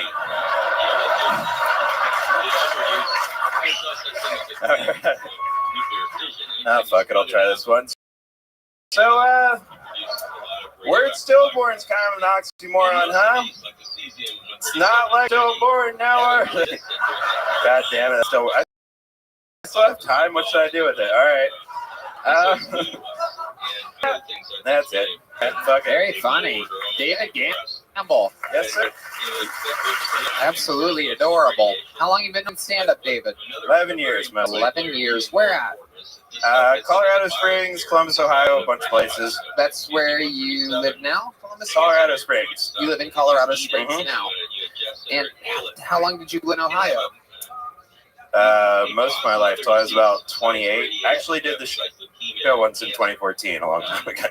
Tony? In Columbus, Ohio. Columbus. Yep. In 2014. I was brand new. Holy shit, that's fucking 10 years. First time. Jesus fucking Christ. I had no idea what it was. Well, we didn't either at the time. That is amazing. So you were just a year in back then, basically, just starting out. And how did that set go for you? Not good. Amazing. And look at you now. And you stuck with it. Why Colorado Springs? Airbnb. I started Airbnb. It was a pandemic thing. You wanted to get out of Columbus. You went to Colorado Springs and you bought real estate and you started Airbnb-ing it out. Is that what that means by Airbnb-ing? Yep. Okay. There's a couple steps removed, but I moved to Vegas first and I didn't like it. There's a bunch of Denver too. I didn't really like Denver. Okay. You flipped a lot of places. How many dead hookers are in your path? At least 3. Okay. Yeah. Very good. What do you do for work, David? Freelance marketing. All right. And are you making good money off your Airbnb in Colorado Springs? Used to. What happened? The economy went down. It did in Colorado.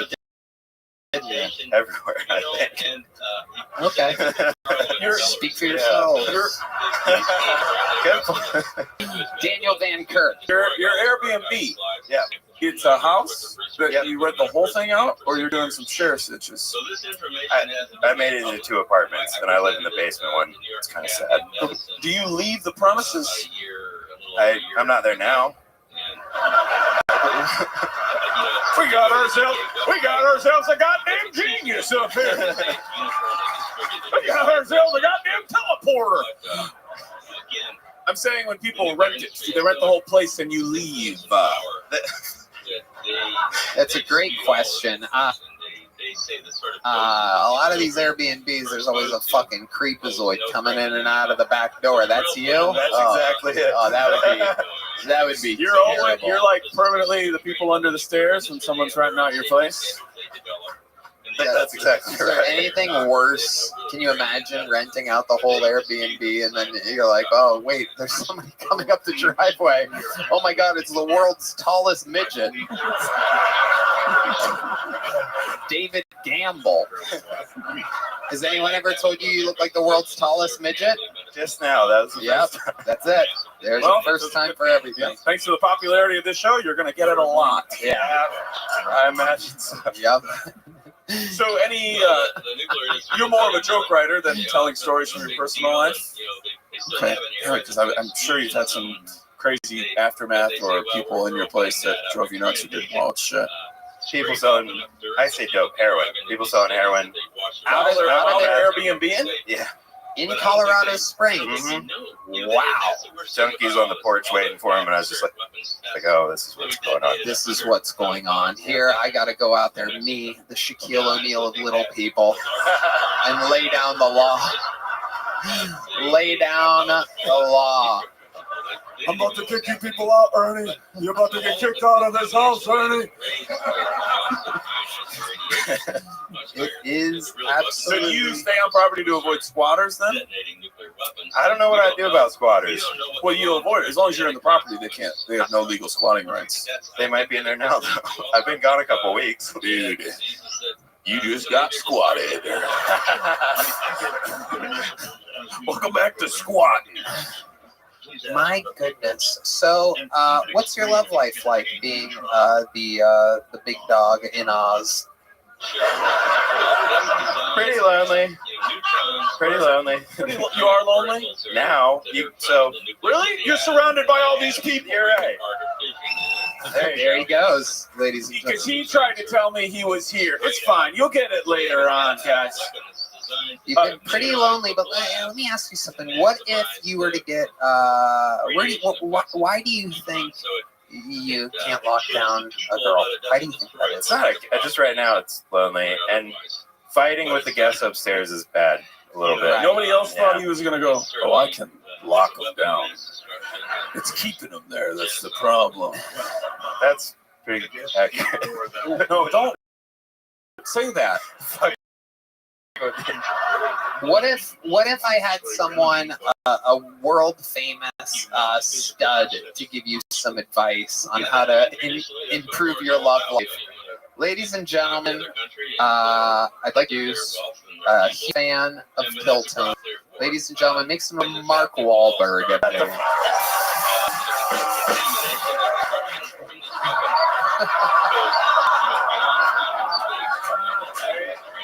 How you guys doing? You doing good? What's up, dude? I could bench you. Fuck that, I could curl you. What are you, Donnie, if they got the copy wrong? So what's your problem? You sad? You lonely? I'm sad and I'm lonely, Barry. You know what? First, you know what you need to do? You need to become a fucking movie star. Movie star? Dude, you become like a movie star, you can do whatever you want. Everybody in this room becomes a third. It's fucking perfect, dude. What are you lonely about? What makes you sad on your heart? I'm not lonely now. What's that? I'm not lonely anymore. No one here wants to be around you.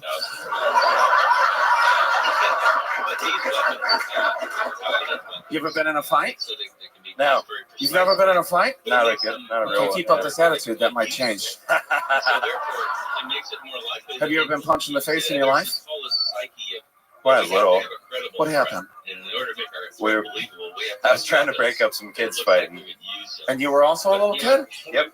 And you said, hey, little kids, let's not No, fight. I just tried to pull them apart. You walked in and you were like, hey, let's not do this to each other. And somebody hit you in the mouth?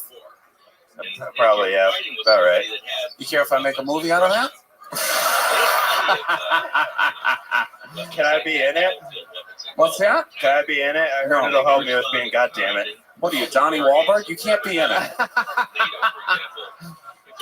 Can't be in it, but When was the last time you dated somebody? And I mean more than 3 times. Early last year. Okay, so that's not too long ago. It's kind of long ago. Well, it'd be long for me. For you, not that long ago. I got a hand job when I was walking out here, okay? Hell yeah. Wait, you got who ended it? You or her? Me. Why? Tell me about the girl who's not good enough for you. I don't like giving her press. What's that? I don't like giving her press. You don't like giving her press? That's what I was saying, yeah. Well, oh, okay. Like me? Or she's a normal like you? She's a normal like me, yeah. Okay, so what happened? Her Airbnb rental was up and you said, I can't do this anymore? Yeah. Are you for real? No. You don't fuck your guests. Don't ever fucking lie to me. Mark, why don't you give him a big joke book? We're gonna send him on his way. I'm gonna give you a big joke up. And here I want you to write on the very first page, I promise, say it, I promise, to do cardio. There he goes, David Gamble, ladies and gentlemen. And how about a hand for Mark Wahlberg, huh?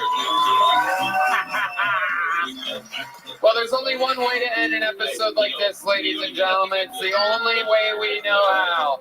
This is Kill Tony Hall of Famer, the record holder for all-time appearances on the show, all-time interviews, an absolute bona fide superstar. I present to you the Vanilla Gorilla, the St. Louis Lasso, the Memphis Strangler, the Big Red Machine. This is indeed Lights Out, the one and only William Montgomery.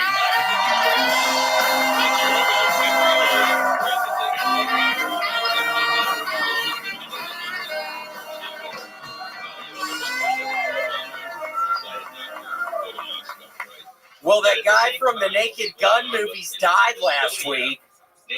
Yeah, that's right. O.J. Simpson last week went to heaven. It was pretty awkward for O.J. because the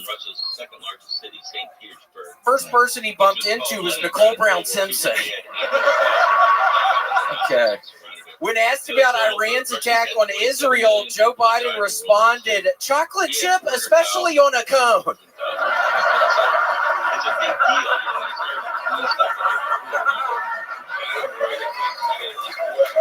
Remember that blind man character on Star Trek? Apparently with those special glasses, he could read rainbows. It's a good joke. LeVar Burton reading rainbow. Okay. I'm trying to build a barrier between myself and smoking cigarettes. And Tony, I'm actually using Cinder blocks. Okay, that's my time. Thank you. 59 seconds on the dot for the man who's done it more than anyone else. Another brand new minute from William Montgomery. And I really do just want to say, Daniel, it is so sweet of you to actually stick around for this one. I was just watching the episode where I played David Lucas. It was literally one of my best fucking sets, and you fucking walk out at the very beginning of it. So this is hard. Right when I started the minute, you fucking walked out. I have been playing that over and over again for the past 4 fucking years. So it's kind of crazy you're actually here right now. It is crazy. Why'd you walk out? I've been wanting to ask you that from the beginning. Well, there he goes. Oh, he's back. I don't remember. It probably seemed like a good bit at the time. Probably had to use the restroom or had somewhere to go. Okay. Okay. Cool. I was just wondering. I'm sure it was a good bit. Wasn't the joke that I was like, I'm gonna get canceled for this? And so that I think in the beginning was, I'm tired of being big and black. Or something. I was trying to play David Lucas, and then you bailed right after that. So did I leave the stage? Yeah, right after that, I literally watch it all the fucking time. I'm not even kidding. I watched it 10 times up in the fucking green room. The truth of the matter is, I probably was doing a stupid bit. You know, when you say to comics, you're like, "Hey, be real for a second. I've got to tell you something about my life," because you need them to not fucking bit what you're trying to do or tell them. I was probably doing a bit. I think you're fucking great. If in any way me leaving made you feel the opposite, I'm sorry, buddy. Wait, hold on. I am so sorry. I did not just hear a fucking word you said. William, give him a hug, William. There you go. There you go. He smells weird. I do have to go. Pulling a Donnell Rawlings, ladies and gentlemen. The great Daniel Van Kirk. Donnell once walked off the show. It was a big deal. Why? Well, he said that he had to go have dinner somewhere, but he didn't. He got made fun of by someone who kept warning him to stop making fun of him, or else he was going to make fun of Donnell. But Donnell did 2 more jokes after that, and then the guy lit his ass up. And then Donnell drunkenly left, and then immediately started saying, "I didn't leave," but it's like seen by millions of people.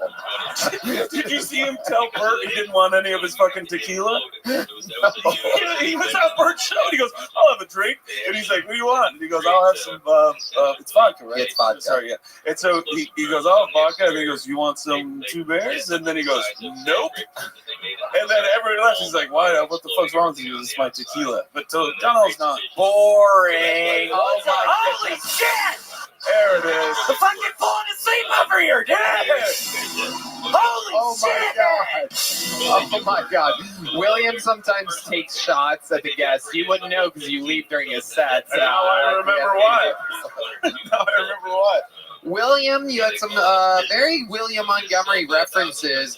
Naked Gun reference to lead into your OJ material. A LeVar Burton joke, which is both a old Star Trek and a Reading Rainbow joke. At the same time, all of these references from the late 80s, early 90s. I have gone on a big kick. I was actually really excited at first. I really did think Mark Wahlberg was here. I swear to God, and I just watched Fear for the first time. I think I watched 10 different movies.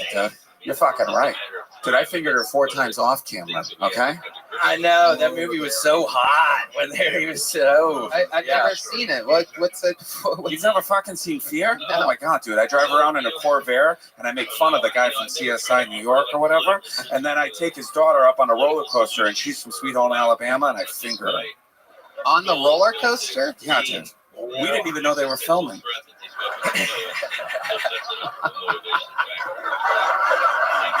It's a beautiful scene. It's a beautiful scene. I kept on replaying it. Beautiful scene. You make her. It appears that you make her orgasm when y'all are going down the hill of the roller coaster. I couldn't believe that. It does. It does appear. It does appear. And how did you cut that dog's head off? That's the only thing. I love the movie, but I couldn't figure out. Would you have a machete? How'd you do that? That was my one qualm with the movie. I did it with a fucking spoon, dude. Oh shit! Boring. Okay. Okay. Oh my god! Fuck. Is this your new catchphrase, Yeah, William? boring. It's fucking great.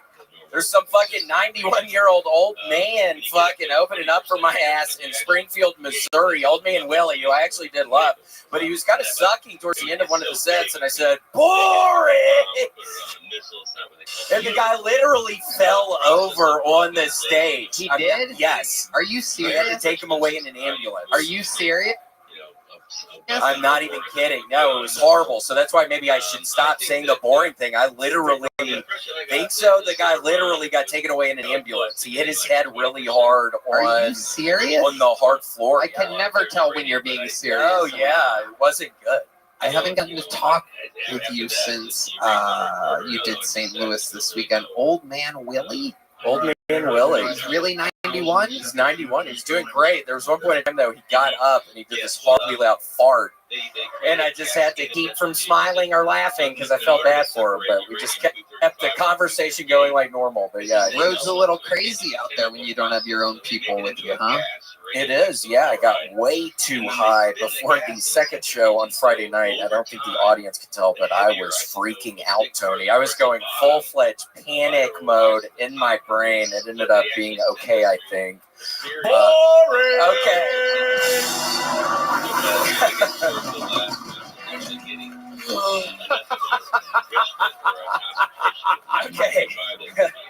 I don't disagree. William, anything else you're passionate about before we put a ribbon on this? Oh, shit, Tony! Oh, shit. He's fired up. God, I watched, what was it? It was a Robert De Niro movie last night with Edward Norton, and Edward Norton is acting like this retarded guy the entire time. They're breaking, I can't even remember the name of the movie, but I got Score, yeah, The Score. Brando's in it. Man, I love The Score now, Tony! What do you love about it? Edward Norton plays a really great retarded guy on it. He really does, and he's playing the long con. I mean, he's doing it for 3 months, and they end up breaking into the thing. Can you do an impression of Edward Norton's performance as that character? I am going to go.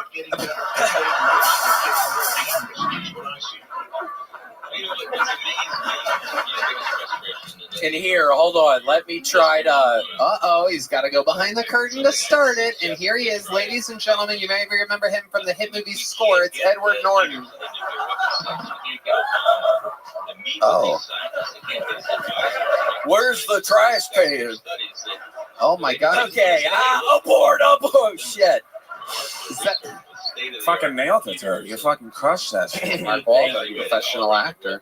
I couldn't tell whether that was Edward Norton or Old Man Willie, the feature from St. Louis. What else, William, before we let you go? Oh my God, I did finish 2 puzzles. I finished 2 500-piece puzzles What were the in puzzles 5 about? days. What were in the puzzles? The real hard one, I've been doing a lot of scenes where it's kind of zoned out on, I don't know. I mean, the last one, the first one, no, the last one. Does anybody want to yell it, or should I? How do you guys want to do this? So this was a great bar scene. There's a lot of shit going on. There's hammocks, weirdly enough. There's stuff in the sand. There's crabs. But the second puzzle was actually harder. It was like a zoomed in. It was a hodgepodge of stuff. It was this table with fucking little foods on it. It was. Well, I'm gonna do another puzzle tonight, so nobody's gonna fucking stop me. I'm balls deep into them right now. William, we love you. You did it again. You're unbelievable. To be here, the legend of the game, William Montgomery. The drawing from Ryan J. Ebelt is in. Awesome. Thank you, Cook Unity, DraftKings, Game Time. How about one more time for the great Daniel Van Kirk, ladies and gentlemen?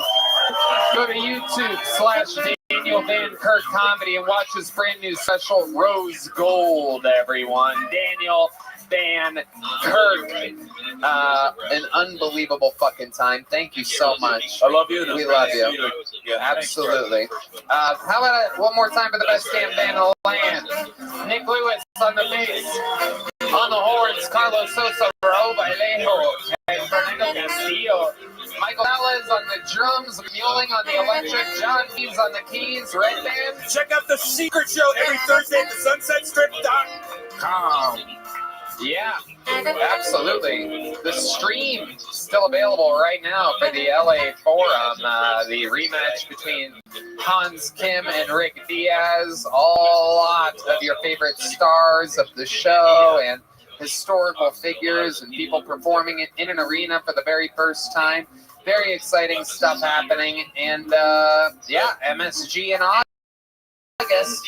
A lot of other fun announcements coming up, as always, at the end of those arenas. So who knows what will happen next. Thank you, audience. We love you guys. Good night, everybody. Thank you.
The Sunset Strip Comedy Club in Austin, Texas is now open. Check out Red Band's secret show every Thursday. Go to sunsetstripatx.com for tickets.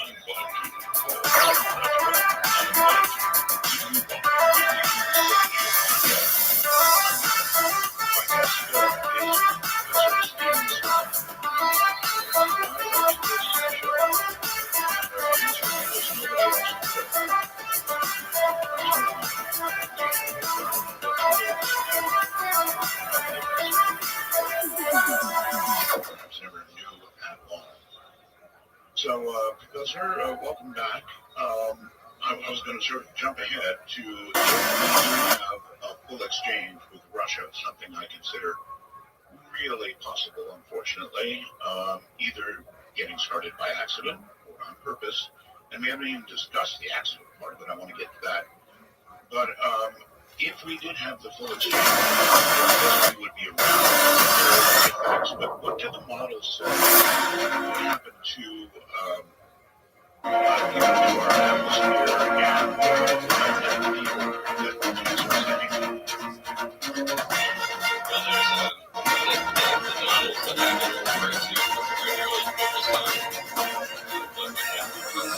as a result of the nuclear fire tons of buildings and tons of smoke that rise above cloud level into the stratosphere, blocks sunlight, blocks 70% of the sunlight in the northern hemisphere for 10 years. So if you were standing in a field in Ohio,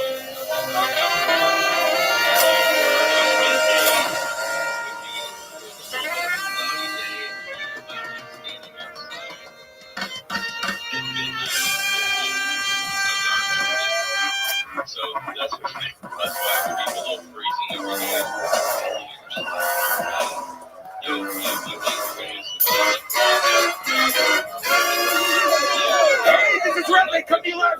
happy mothership here in Austin, Texas, for a brand new episode of Kill Tony. Get up for Tony!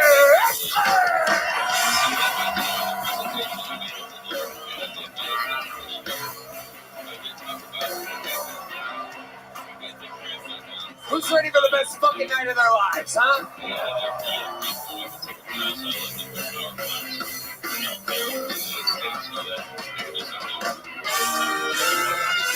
Fuck yeah!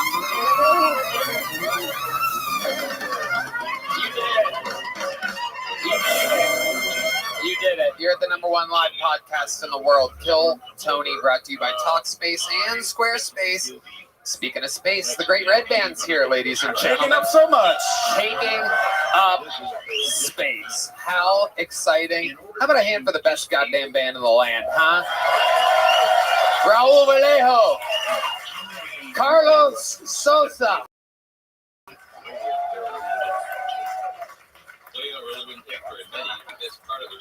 Fernando Castillo. Nachos Belgrande. Michael Gonzalez on the drums. Eli Menendez. This is a fucking, sounds like a migrant bus. Matt Muelling on the electric. And the great and powerful D Madness on the bass guitar. You guys are here on a really special night. Before we get started, here's a little bit more from the amazing sponsors that made it all possible for you.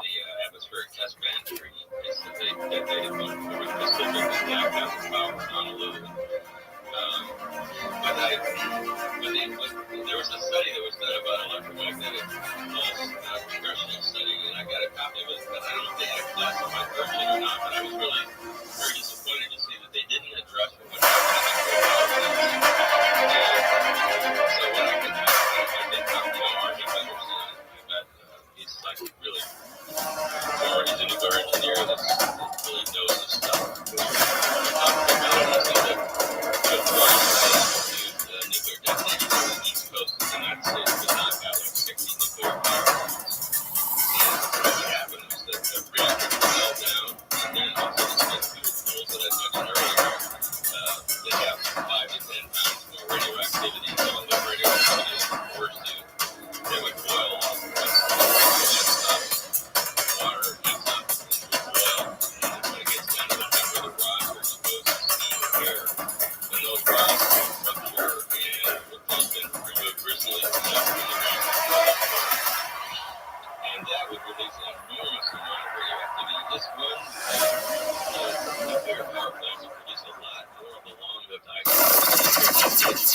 The Sunset Strip Comedy Club in Austin, Texas is now open.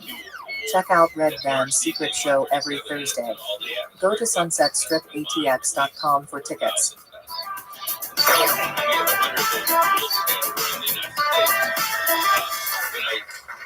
You guys ready to start tonight's episode or what? Well. You know, one of the things that I love about this show, and I always say this, not always, but sometimes I do a little brag / proud moment, which is like, you know, I think we were one of the first ones to really shove Tim Dillon in front of everybody and shove Shane Gillis in front of everybody and really like proudly feature these guys before the whole world knew about them.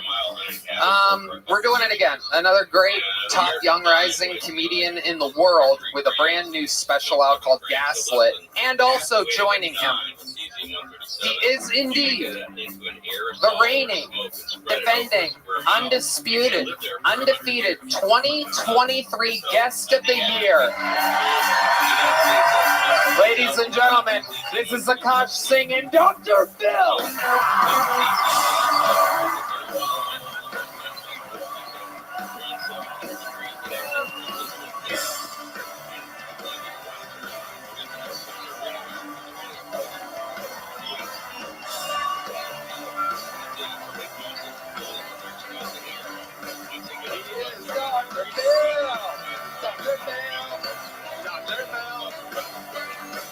He goes by Dr. Phil.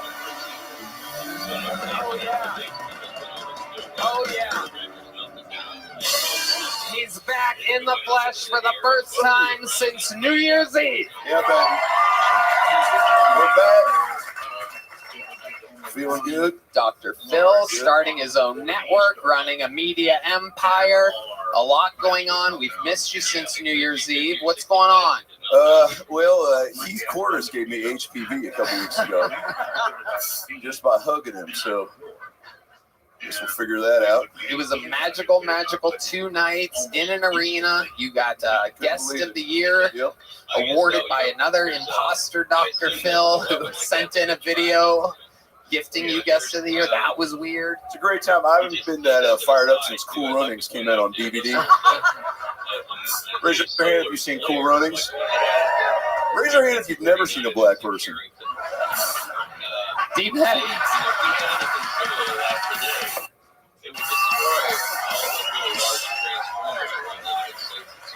Somebody needs to be right back. Had to. There it is. The way D. Madness raises his hand is very suspicious, by the way. I don't know if you guys noticed that. Might need a little coaching on that, D. Yeah, you got any sound effects for the weird salute, Brett? Yeah, you don't have to, by the way. No? Okay. Oh, yeah, he does not. Akash Singh has a brand new special on YouTube, Gaslit. Akash Singh Comedy on YouTube, the 1 hour special. Akash and I have been doing stand-up together for 17 years. And Adam, we used to all do fucking coffee shops, juicy places, or smoothie places, not juicy places. Juicy? We used to do juicy places too. Or a juicy couture. Hell yeah. Store, yeah. We basically have done all of the worst gigs you can imagine, and here we are now. Sold out MSG twice. Give it up for this man right here. Fuck yeah. Let's go. Fuck yeah. One of the kings of New York landed there, 9/11, 2001. We're going to have a lot of fun tonight. You guys have both done the show multiple times. I have another special announcement tonight. 259 people. 259. It could be a record. I'm not exactly sure. I don't think we've ever actually kept count, but 259. And crowded in a bar across the street right now. Hoping that one of the young producers runs over there and yells. Then they get held backstage until it is their time. I'm going to pre-pull a name now. Very lucky name. And while they are wrangling that person, we will get how it works. They get 60 seconds. The sound of a kitten. And how do you fuck this up? Why are you hitting other buttons before that fucking thing? It's unbelievable. Nuclear power is just. God, you have the easiest job on planet Earth. It's a fucking the kitten button, the same soundboard that you've been hitting for 11 fucking years. At 60 seconds, you hear the sound of a kitten. Wow, impressive. That means you have to wrap it up then, or else you bring out the Angry West Hollywood Bear. There it is. And then I interview them. And we find out more about them. And I'm excited, Tony. Dr. Phil, the guest of the year 2023 is here. Well, hey, you guys made it easy. You're the best comedy fans in the motherfucking world. I'll just say that much right now. And you fucking know what it is. Okay? Were you excited? What are you smoking right now, player? As far as I know, just tooting on a cigar? Just chewing on a cigar. Aren't you supposed to smoke it? They won't let you? Well, not with that attitude. Yeah, you got to fucking believe in yourself.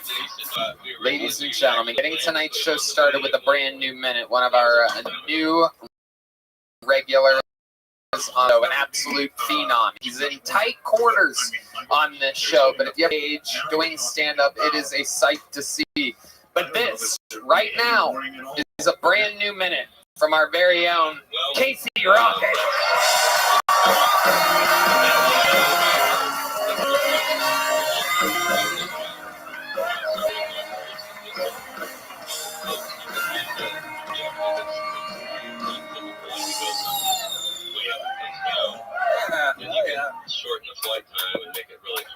right, cool.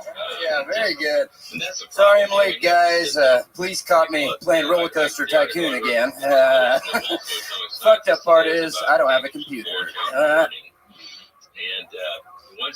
And 6 people died. All right, hell yeah, very cool. Sorry to the victims. All right, we're doing good. Hell yeah. Oh, God, it's been a tough week. I'm such a little brat. My parents tried to send me to adult military school recently, so, aka the Coast Guard. All right, this is a Navy crowd. All right, hell yeah, love that.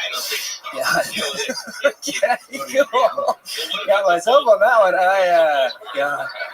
I had a lot of crazy friends growing up. My best friend, his name was Mark McKinney, and he used to take a bunch of Adderall and play Red Dead Redemption, and he would just skin horses for like 9 hours.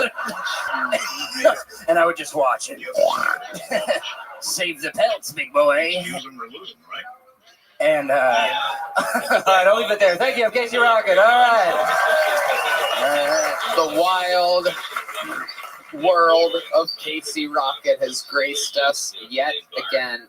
Casey, another brand new minute. You look fantastic tonight. This is a new look for you. Just trying to dress up. Thank you guys so much. So if we retaliate, we'll make it work. That's the reason why we're advocating. First of all, An absolutely adorable bundle of charisma you are. Ultra likable Casey Rocket. Dr. Phil, you ever seen anything quite like Casey Rocket before? No, this is my first time seeing it live. You're dressed like Fozzie Bear's agent, but I love your energy is palpable. I don't know, are you on anything, or is this just all a zest for life? Zest for life. I was in small claims court for the roller coaster thing. Yeah. Well, I don't think anybody in here doesn't believe that. Are you a big roller coaster guy, Casey? I built a whole park and it collapsed. Just trying to save money, I used aluminum.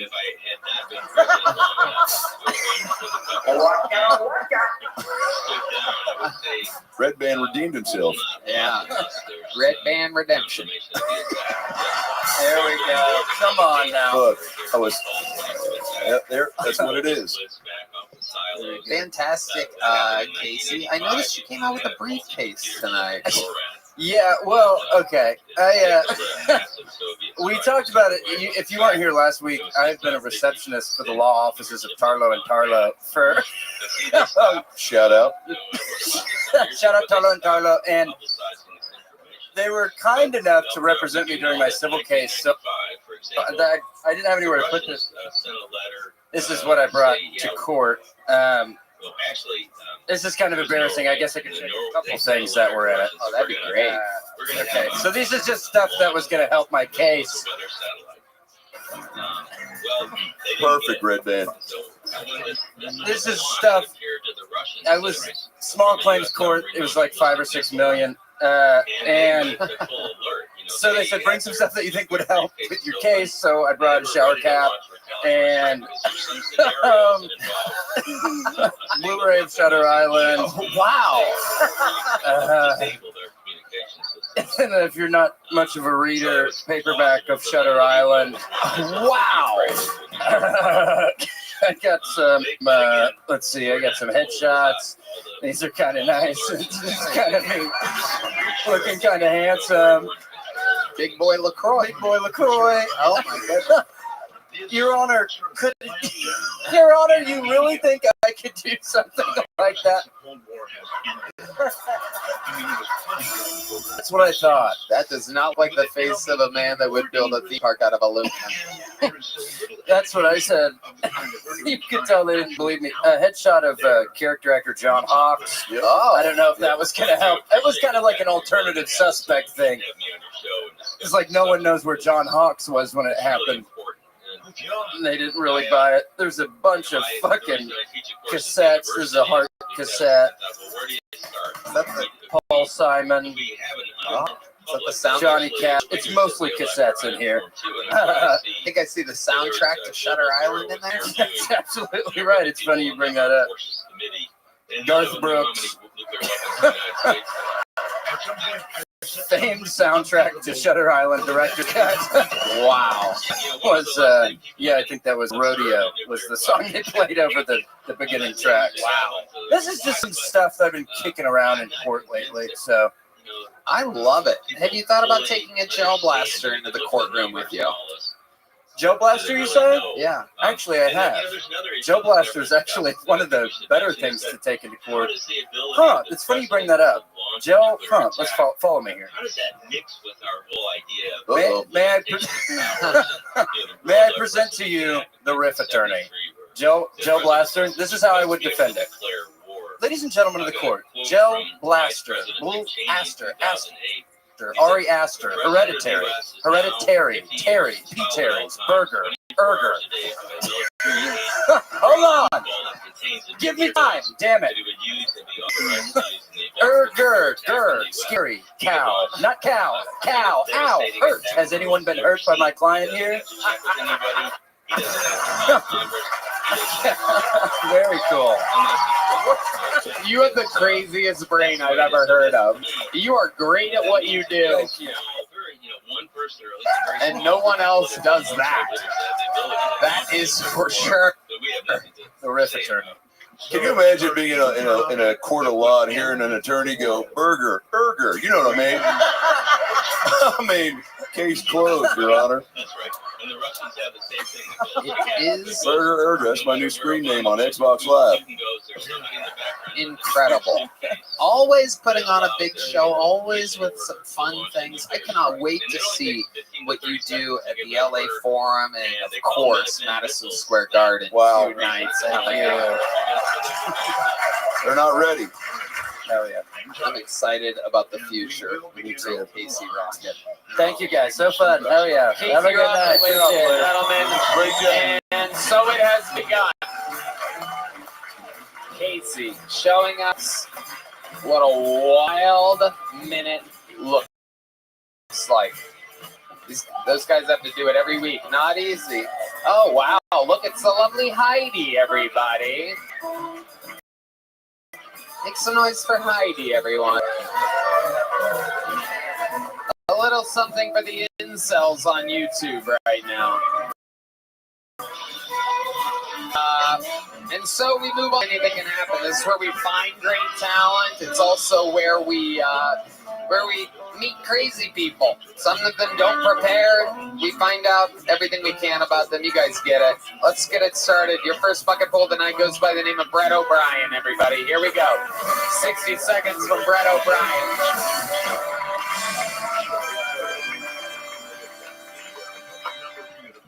I was watching that show, My 600-Pound Life, and before the lady got on the scale to weigh herself, she took off her shoes.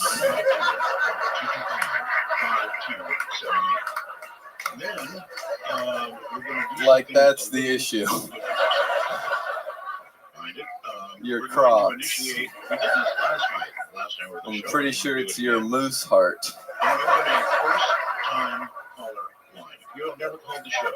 Then her dog started chewing on her shoe. She was like, damn it, Biscuit. I was going to eat that. No, actually, I weighed myself after sex the other day, and I was heavier, which I thought was strange. I'm like, there's no way there's half a pound of cum in my ass right now. All right, thank you, guys. Wow, a great set. 59 seconds on the dot for Brett O'Brien. Fantastic, my friend. You've been on this show before. Yep, I've been on. It's not gone that well before. Not that You're well. getting better. Getting better. How long have you been on stand-up now? Almost 5 years. Almost 5 years. How long have you been in Austin? Like almost 3. Okay. Where were you doing it before that? Dallas. That's right. Yeah. There you are. So you're getting better here in Austin. You doing a lot of spots? Trying to do a lot of grinding, you know. Yeah. Absolutely. What do you do living again? I'm in software sales. Okay. Yeah. Ladies. Yeah. Yeah, that checks out. Dr. Phil, what do you think about this guy? Well, your name's Brett? Brett. All right, take it easy. Jesus fucking Christ. I'm trying to get to know you, Brent. Brett, you hit the comedy trifecta of topics for me, okay? Fat jokes, check. Cum jokes, got them. Dog joke, you nailed it. Which one did you write first? Because you came out swinging. Really funny, great timing, misdirection. Did you write, are you like a cum joke guy first, or is it like, did you have the cum in your butt and then the joke came? Yeah. Yeah, I've always. That's what I'm trying to ask. Yeah, cum has always been at the heart of my act. For real, do you have a plethora of cum jokes? It's a fun topic. Not as much as I would like, but Have you ever come inside of a fat dog? Good question, Tony. How's that for a trifecta, Dr. Phil? Save it for the roast in Los Angeles. No. There's no roast. We're on the air right now. If there was one.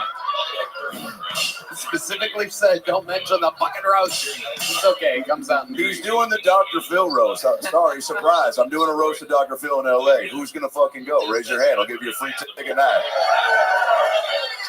Can I plug that? That would be an honor. Okay, great. I'm doing it. Yeah, well, you were already on it. You told me. Oh, yeah, okay.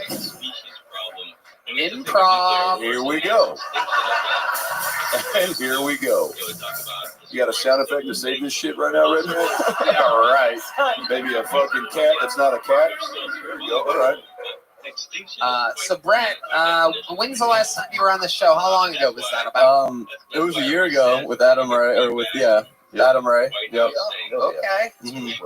And so how's your life changed in the past year? What are some things that you're doing with your life other than stand-up comedy? What has changed? Well, I interviewed for a promotion the other day. I bombed the interview. That's not changed, dude. Yeah, It's the same shitty life twice. Yeah, we're one failed interview closer. So we're, yeah. Where do you work again? For a company. That's right. Was there a name? It's called Ninja One. Ninja One, yes. Is it run by an Asian guy? It's not ran by an Asian guy. We just look up to him a lot. Okay. And what do you do for them? That you're trying to get promoted? I do cold calls. Okay. Yeah. Wow. Can you give us an example of what a cold call from you sounds like? Sure Here thing. we go. My phone's ringing. Hello. Hey, it's Brett with Ninja One. Jesus. So what are you? Why do you sound like you're outside of my window right now? Scared. Yes. Well, how can I help you? What's a Ninja One? Ninja One? What? Yes. It's getting scarier. I'll call you back. I'm sorry. I had you on speakerphone the whole time. Shit. Can I try? Yeah. Can I try one? Yeah. Here you go. It's ringing. What's up, Phil? Hey, Doc. It's Brett with Ninja One. Oh, what's up, Brett? Yeah, you called last night, but I told you to fuck off. What's up? You still got buckets of cum in your butt? What's going on? And scene. See you, bitch. Damn. Dr. Phil, cold as ice. You might have to put that promotion on hold, Playboy. It's a hot lead for me. So you're trying to get a promotion. What else? What do you do for fun, Brett? You have very, very, very dark Dahmer energies to you. You're holding onto that microphone like you're strangling a woman. I frequent Rainy at night, looking for. Okay, no. I'm just kidding. No, what I do for fun, I play golf. I go out and drink at bars and the normal stuff. Drinking normally go for you. You seem like the kind of guy that would close it up. Close it up. Yeah, I lock the doors. Funny. No, it ends with me getting drunk, and usually that's about it. You get home, you think, damn it, man. You blew it. No luck with the ladies. My girlfriend dumped me like a month ago. What did you say she dumped you? How did she dump you? Text? In person? In person. How did she do that? Did she come to your place? You go to hers? She came over. What did she say exactly? Let's replay that phone call. Hand me the phone. Yeah. Red Band hitting you with the jingle. It was in person. Yeah. Oh, hey, baby. Why'd you call me? I'm in the living room. Yeah. Sorry. What's up? Yeah, fuck. Wait, she broke up with him. So how did Yeah. you break up with you? Dr. Phil, it really helps. I'm not great at improv. Here, give me my phone back. Burger, yeah. Burger. Gives me a lot of material for the upcoming roast of Dr. Phil. I can't wait for you to do it. It's a real thing. Stop laughing. Trying to Brett trying to pour his heart out. So she broke up with you. Yes. Yeah. She broke up with you. So are you guys sitting in the living room? No, front door. Just basically, she was on a mission. I imagine. So you cracked the door. What does she say exactly? I think we were gonna just hang out, and she was like, she came over with like a lot of my stuff, so I figured like that's How long have you two been together before? like 2 years. Okay, she came over with some stuff, and what did she say exactly? I need space. I want to be on my own. That type of thing. Jesus Christ, Red. Something about another guy. No, I'm bored. Okay. And what did you say? Like, what? This is kind the hell, of lady? Yeah. I just said, why? What did was it something I did? You know what I mean? She was like, no, the bullshit. Like, I just want to be by myself. Because I graduated in 21 and she graduated like 2 years later. So she's still with her family. And like, I was trying to talk about moving together and she was like, I'm not ready for that. What sort of stuff of yours did she bring by? Like what jackets, shoes, artifacts of clothing. Artifacts? Yeah. Clothing? Artifacts? Who describes clothes like that? Yeah, I don't know if that's even how you say that. Fucking weird. Articles of clothing. Articles, yeah. That's a whole different word. Hold on. An artifact of clothing would be your King Tut mummy hat. That. Yeah. She brought my old chalice. That's how I knew it was over. Yeah. Have you followed her on Facebook? Is she like seeing anybody? Have you tried to stalk her? I mean, I know the answer to that, but have you tried? Yeah, she's laying low, keeping under the radar. You think so? Yeah, I hope so. Think I don't she's know. getting pounded out by another guy right now at this very moment? I'd like to hope not. Did you notice that it made you funnier? There's a thing in comedy where a lot of people say that heartbreak makes comedians funnier. Did you write these jokes? The 600-pound life joke, how old is that? Like 6 months. It's old. Okay. How about Older. the Old. It's full of cum? Yeah, I've been sitting on those two for a minute. That's how he got over his breakup, I think. Yeah. Have you written any new jokes since the breakup? Let me think. Yeah, I think so. Yeah, why don't you try one? I don't understand why people are so afraid to die alone.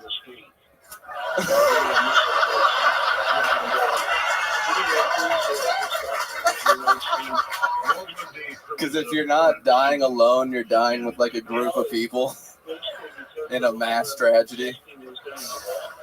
I think I'd much rather die alone. Wow. There's a little more.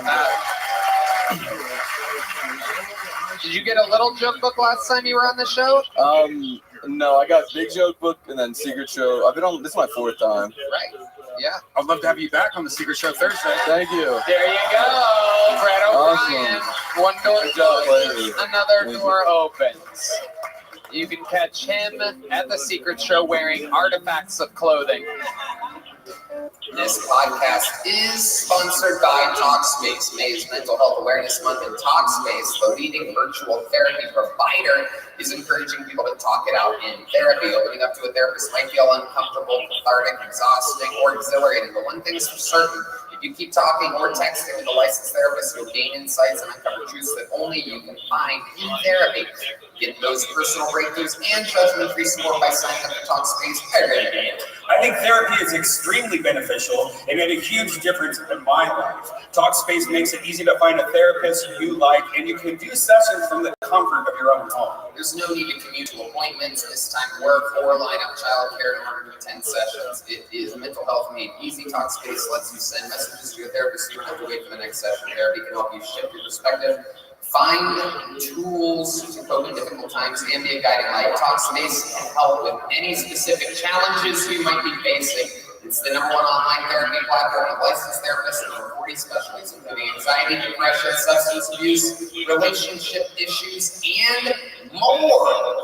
Yes! To celebrate May Mental Health Awareness Month and the power of talking it out in therapy, Talkspace is offering everyone listening to this podcast $80 off your first month with promo code SPACE80. You go to Talkspace.com/Tony. To match with a licensed therapist today, go to Talkspace.com/Tony to get $80 off your first month with code SPACE80. And to show your support for the show, that's Talkspace.com/Tony, code SPACE80. Hello! Indeed. Hi, everybody. Hi. This podcast is sponsored by Squarespace, the all-in-one website platform for entrepreneurs to stand out and succeed online. Whether you're just starting out or managing a growing brand, Squarespace makes it easy to create a beautiful website, engage with your audience, and sell anything from products to content to time, all in one place, all on your terms. Squarespace is by far the easiest way to create a professional-looking website with minimal effort. It's amazing. Start a completely personalized website with the new guided design system, Squarespace Blueprint. Choose from professionally curated layout and styling options to build a unique online presence from the ground up. Tailored to your brand or business and optimized for every device. Easily launch your website and get discovered fast with integrated optimized SEO tools. So you show up more often to more people and grow the way you are. Oh my goodness, sounds like an absolute no-brainer. Check out Seamless for your customers. Simple but powerful tools. Accept credit cards, PayPal, and Apple Pay. And in eligible countries, offer customers the option to buy now and pay later with Afterpay and ClearPay. Sell exclusive content on your site by adding a paywall to sell memberships or courses, or sell files your customers can download like PDFs, music, or ebooks. So head to squarespace.com for a free trial. And when you're ready to launch, go to squarespace.com/Kiltony and save 10% off your first purchase of a website or domain. That is squarespace.com/Kiltony. And like that, it moves on. We have another bucket full.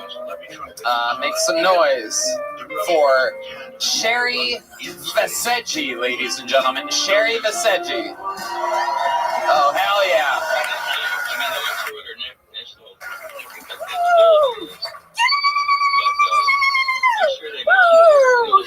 Yay! I am originally from Iran. I'm kidding, stop it. There are no terrorist women. Come on, did you forget 2 seconds ago? That means celebrate, just don't do it in the airport. Yeah.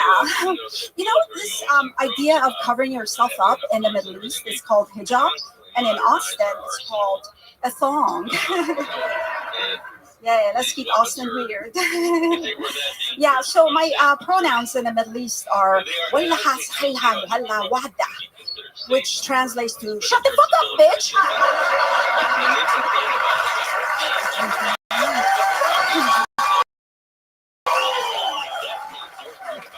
There's more. Or I will stone you. I need some rocks. Where is Cam Patterson?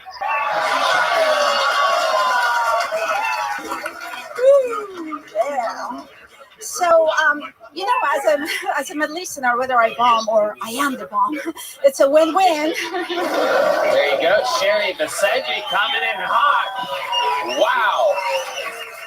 That was so much better than I expected it to be when I first saw you walk out. I'm like, oh shit, this is going to be wacky and weird, but I didn't think it would be fantastic. That was a good set.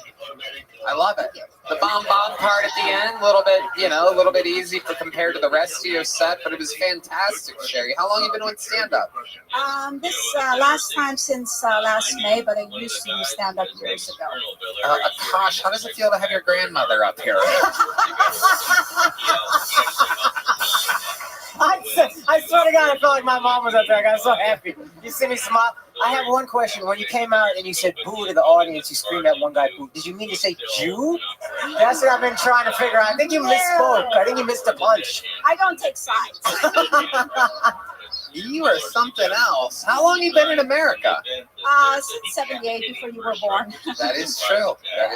How old were you in 78? 13. Okay. And where did you guys move to? Northern California. I went to high school there, then went to school in Fresno State. You've only been doing it for a year? I used to do stand-up from 97 to 2003, and then it was a little bit too messed up here, so I needed to step back and kind of clean up. What do you mean by that? This is Dr. Phil. He can help you. Perhaps you've heard of Dr. Phil. Because we're all a little messed up upstairs, and and I talk about that in my book. We've got issues. We've all been knocked down, and we're trying to get up again. Who said that? Chumbawamba, you got it. You're never gonna keep him down. So Sherry, when you're not dressing like a Sesame Street character, do you have hobbies? How do you keep your head clean of negative thoughts? I meditate. I got therapy. I took classes. What kind of classes? Spiritual classes. Like what? Regression, past life regression, and stuff like that. Okay. So it was all in the past life. You've had some childhood trauma and whatnot. Yeah. Is this all before your move to America? Probably when I was in my mom's womb. Yeah. Oh, okay. Mom's womb. Yeah. Right. How long have you been doing stand-up? Since last May. You just started. Kind of, but I used to do stand-up years ago. You're not wrong. No. Okay, well, where the fuck did you start stand-up, Sherry? In LA. In LA, great. Yeah. Well, you're very funny. What's your writing process like? I talk to myself. During the day, and then stuff downloads, and I write it. Because her husband doesn't allow her to read or write, so she has to talk to herself. That was funny. Okay, Granny. So all your material comes from. Wow. Tony, you might get a spot on the Secret Show for that joke. Raise the roof. Oh wait, we can't any higher because the ceilings are so high. It's high enough for Sherry to fly a Boeing 747 into it. So Sherry, I love it. Are you married? No. You're single? You're just a fucking Iranian fucking mountain cougar just out here? I love it. Well, you're Trying to get sweet. to the younger guys. Yeah. Oh yeah, is that what you like? How young we talking? Like Heath Cordes or like Gene Wilder? By the way, I think you stole that jacket from him. That is true.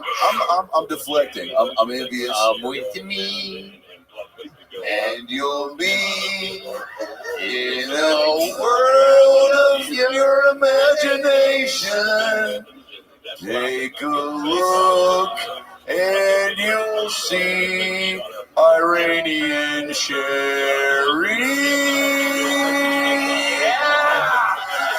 Dr. Phil running it into the end zone. 2023 reigning defending guest of the year.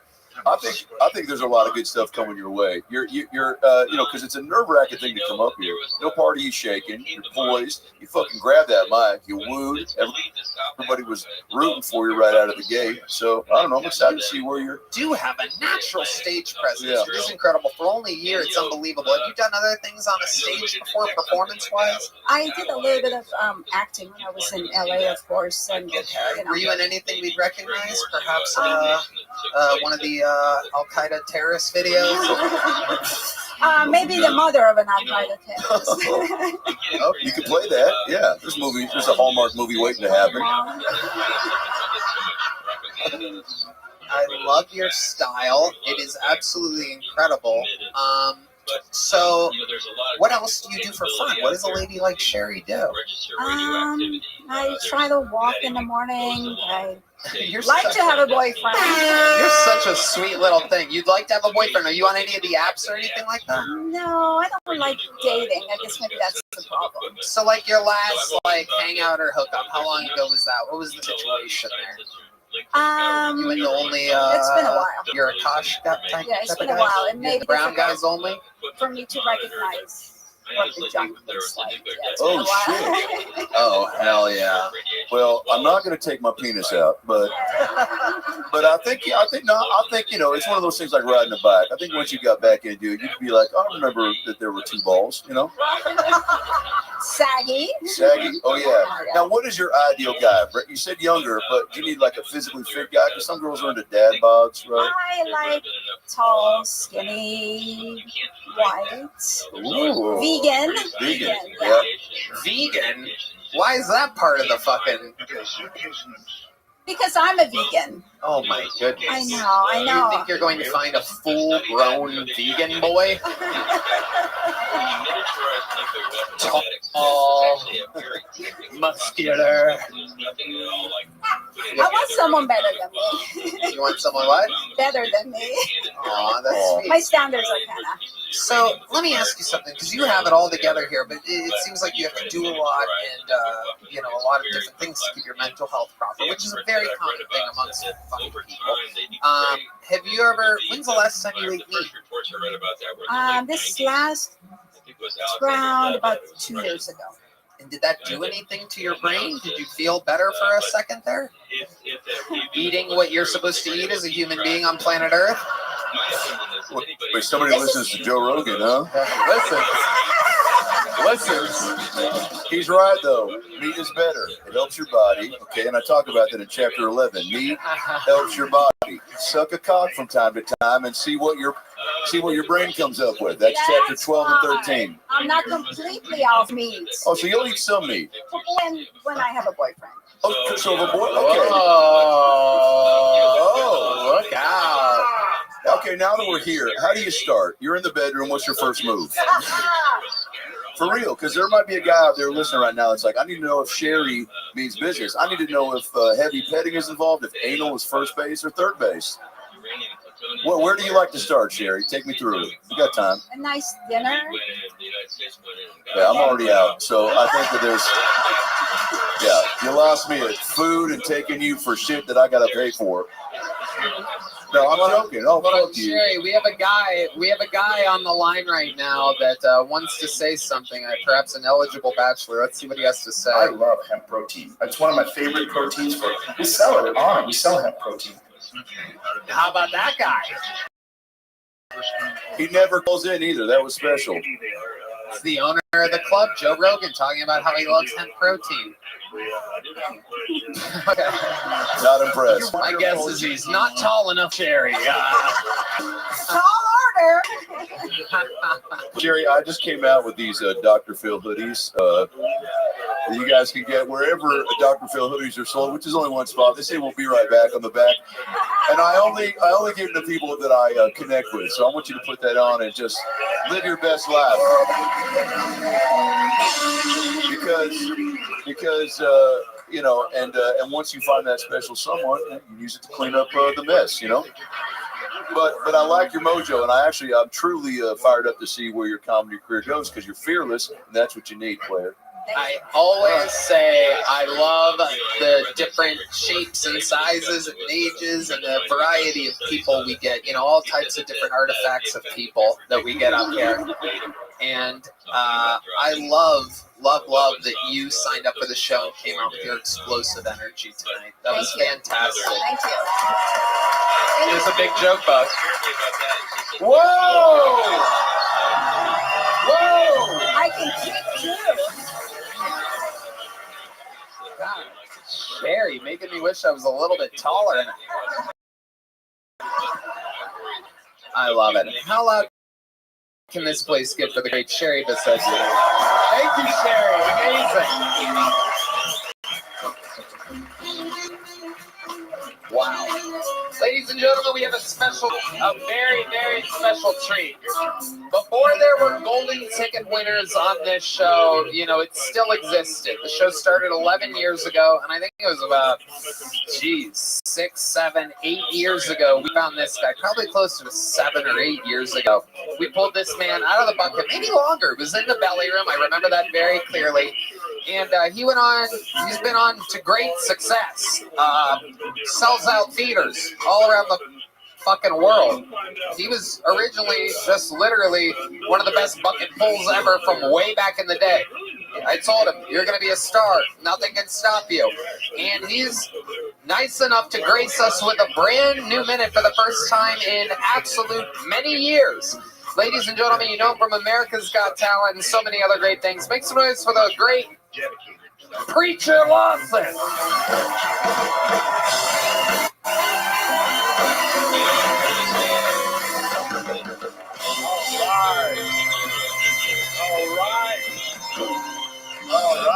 All right. Thank you. I think that women avoid eye contact with dudes because if they look at us for like 2 seconds, we just assume they like us. You have 1 second and you got to get out of there, ladies. 1,000. Go. Save yourself. Because in a man's brain, we like 1,002. You're like a dream come true. That's what we think. You got to go. It's so funny. If a woman looks at a man for 2 seconds, we like, oh, she want it. But if a man looks at another man for 2 seconds, we like, you trying to fight, bro? Who you looking at for 2 seconds? Unless they're gay. But you know if they're gay or not because their chin is down, right? You can tell. That's the giveaway right there. Same rules apply. 1,000. Whoa, hey, whoa. Yeah, I've never had a boyfriend in my life. I don't even know why I told y'all that, but I haven't had one. I haven't had a gay roommate one time. He didn't say he was gay, but I seen him on Grindr. I was like, you gay, man? What you doing out here, man? What you doing? Hey, that's the last time we playing Twister. My name's Preacher Lawson. Yeah. A legend of the game. Yeah. My man. The great Preacher Lawson with a new 1 hour special. My name is Preacher out on YouTube right now. YouTube/Preacher Lawson. It is so fucking cool to have you back man, here. Thanks for having me. This is awesome, man. I appreciate it, man. This is awesome. You're gangster, baby. Yeah, this really is does. so funny. It's crazy, man. And after shows, people are like, you got to go on Kill Tony. I was like, I was on there like 4 times. Why would I go back on? I didn't know y'all were doing stadiums. How long ago was your debut on Kill Tony? Oh, man, 2016. Yeah. 2016, so about 8 years. Yeah, amazing. That's crazy, and I remember it like it was yesterday. You were by far one of the best bucket pulls we ever had at the time. And I remember just going, you're going to be a star. This is it. And then you went and you fucking did it. Yeah, man, I appreciate it. Thanks, man. I appreciate it. Yeah. You just had that natural touch. Back then, we had no male regulars. It was a thing that because there was no females that were signing up back then. So we made all the women regulars, and so it wasn't even an option to have a male regular at the time or a golden ticket winner. We didn't have that built into the format of the show yet. We were lucky to have fucking, funny 250 some people signing up. But back then, it was maybe 20, 30 max at times. But we found you, and you went on to fulfill the prophecy. What else is going on in life, Preacher? I don't know, man. I'm just touring right now. I'm just touring and auditioning, man. Doing this, LA thing, man. Place you love. Oh yeah, no, I do love LA. I can never live there again. Yeah. But it's fun to visit, and it means a lot of sentimental value to me. I left a lot of artifacts there. And yeah, I'm pumped about life. How's Texas been treating you, Preacher? I was on a bird yesterday. Someone threw water on me, and that was weird. I think they thought it was funny. Like out of a cock? Yeah, I was on a bird, and I was like, this is gonna be cheaper than the Uber. And someone was like, "What about water?" And they just threw it. God damn. I was trying to get your attention, and you wouldn't turn around. I said, Preacher, I remember you from the Comedy Store. And you said, fuck you, old man. And I was like, well, here comes the water, bitch. Hope you're not a gremlin. That's exactly what I said. Now, Preacher, I first saw let's go ahead. A cup of water. It's crazy to think how far we've come from the fire hoses. Oh, man. Dr. Phil, go ahead. No, that's all you, Tony. I'm good right here. Yep. Anyways, with a Z. Preacher, I first saw you at the Comedy Store, and I was like, this fucking guy's funny, he's likable, and he's pushing the envelope. And then you did a backflip. Have you always been so flexed? I don't know what I'm trying. I'm turned up. What do you? Consider When did you get I've been black my whole life, and I was gonna say, that was crazy. Dr. Bill trying to distance himself from my racist fire hose joke. Go straight in it. Now, can you explain to us how you do a backflip? How is it humanly possible that someone with your skin color can go around hipping and hopping around? You're gonna make my mustache fall out, Tony. That was more racist than the fire hose thing. It was. But How is it that your people are able to jump so high? We'll be right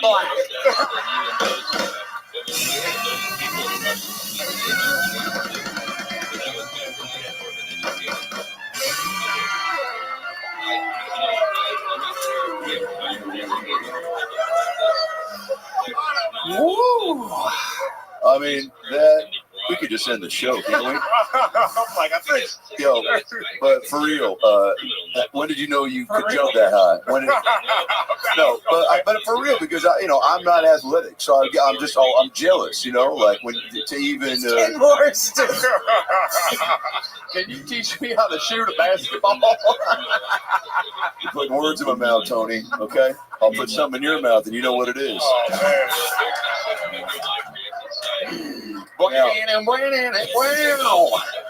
Okay, well, let's change topics then. You're special. What's it called again? It's called My Name is Preacher. That's right. You forget. What's that? You name to remember. Well, My name is Preacher. I want to know why you named it that. Why are you calling your special My Name is Preacher? I named it first off, it's my name. Right, I know that. And then, yeah, I just think that's encapsulates my right, name. but it's a joke. Yeah, I do a joke about there it. it is, okay. I do a joke about my name being Preacher. Right. Yeah. So It's great branding. It is great, Brent. But it's a tough thing to title something like that. Like, for We've Got Issues, I said, well, what are we all trying to overcome? Issues. And who's trying to overcome them? We are, right? So maybe you guys can stop fucking ganging up on me and just answer a simple fucking question, you high-flying black guy. Now, am I in a hidden camera show? I'm about to fucking bring out Sherry and fuck her in front of everybody. If you don't start shaping up and shipping out, I'm sorry, Preacher. Yeah. I love you. I'm just trying to fucking, I wanted you to, share the love of your special. I didn't know that was an actual Dr. Phil book, man. Real now. Is he sponsoring you? What is this, man? Yeah, I had it made specially for this bit. No, this is it's a real book, Preacher, that I wrote. So let's stick to the script, player. That's awesome, man. Wait, but how long have you been doing stand-up again? 15 years. 15 years. It feels like, yeah. Is there a time when it gets easier, or is it just the grind of it always pretty consistent? I feel like everything's always hard. If it's too easy, I think I'm getting lazy. Right. You know what I mean? So I don't know. completely agree. I think a comedian is always in competition with themselves to get better and to try to impress an audience in a city that maybe saw you a year ago or a year and a half or whatever it is before you go back. It's like that's the thing. Yeah. If you do the same jokes, they're not coming back. That's true. That's true. And you're fucking killing it. You're amazing. It's such a special treat to have you. I love you. The point is, for those of you that have been watching Killed Somebody Forever, it's the return of Preacher Lawson. And for those of you that don't know, go watch the 1 hour special. My Name is Preacher. Out now on YouTube. The man, the myth, the legend, Preacher Lawson. So funny. And we keep moving along. Hi, this podcast is sponsored by Mood. Summer plans can sometimes cause more stress than relaxation. Maybe you're planning a summer vacation and you're juggling everyone's schedules. That's where Mood products come in. A mellow THC high for Mood sleepy or chill products can help you unwind. Mood's potent product lineup is the perfect companion for whatever you have planned this summer. Their hemp-based THC and flower is the future of legal THC. Try it along with all Mood's other other amazing offerings like flour, gummies, vapes, and more. For a limited time, Mood is giving our listeners a free THC A pre-roll and 20% off your first order. Just visit hellomood.com and use our code KILLTONY. I love mood. It makes so much sense. What kind of mood do you want to be in? Like, I wanted to get sleepy, so I tried the sleepy strain. Guess what happened, Tony? I got sleepy. It was like magic. It felt great. I got nice and cozy under the covers when it kicked in and listened to some relaxing tunes. Introducing THCA flower, the latest and most potent breakthrough in the world legal cannabis. This THCA converts into THC. When you need it, you get access to the classic marijuana high. And Mood has 10 high-producing states. The list is potent there.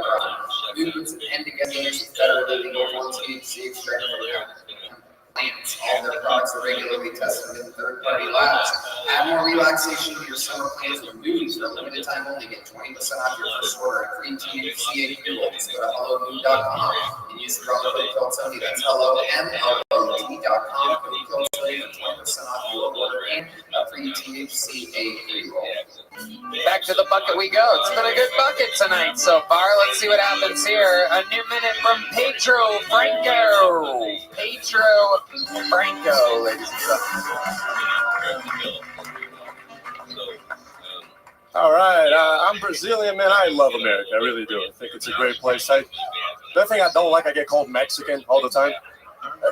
I'd be the tallest Mexican in the world. And I mean, dude, I got called Mexican by a cop. I was like, officer, how many Mexicans do you know that can see over the wall? Are you serious? It's no sense to me, dude. I'm trying to be a better person. I quit porn. I think that was huge for me. To me, porn is just sad, dude. You know, everything about porn is sad. Even the fucking ads are sad. Click on a porn video, the ad comes on. Are you horny and alone? Yeah. Why are you attacking me? I'm using your website, dude. It's the only business that does that. Like, imagine we went to McDonald's, like, oh, you want a McChicken, you fat fuck. Is that right?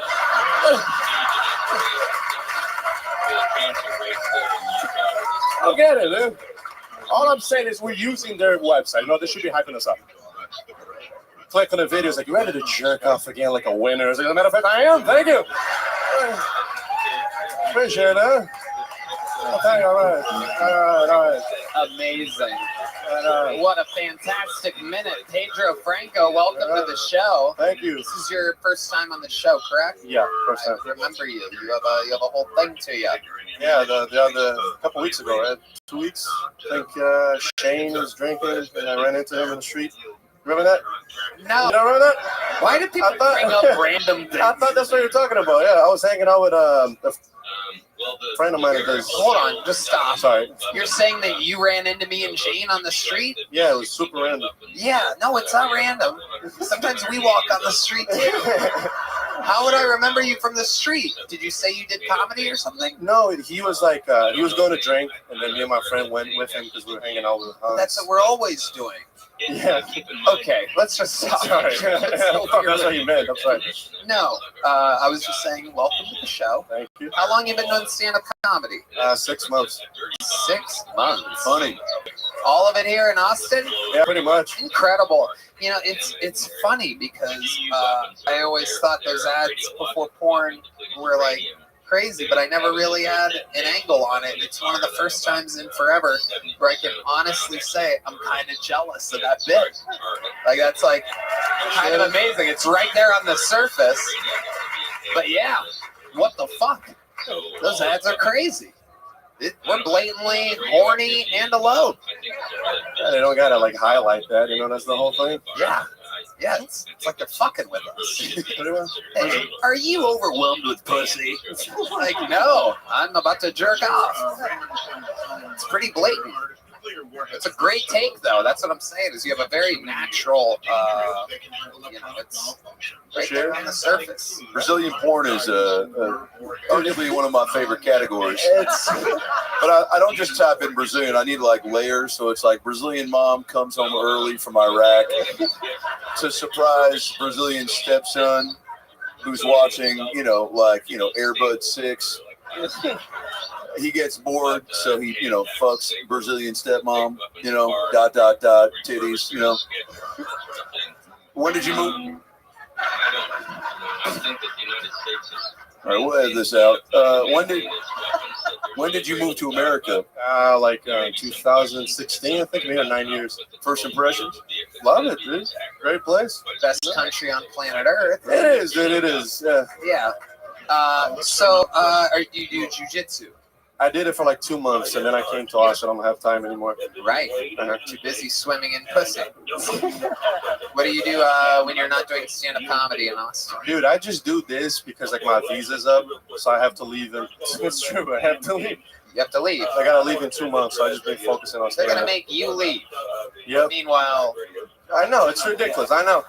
Like, I can leave and walk back in, but I can't stay. If you want, I know some guy named Adam Ray. He might buy you a hotel if you just tug at his heartstrings. Yeah. I mean, I don't think buying a hotel is gonna help his problem. It's not gonna happen, but I mean, you can reach out. You know. It's gonna be on your bill, the kicked in door by ICE that fucking deports him. God damn it! I didn't think you'd put me down on incidentals too.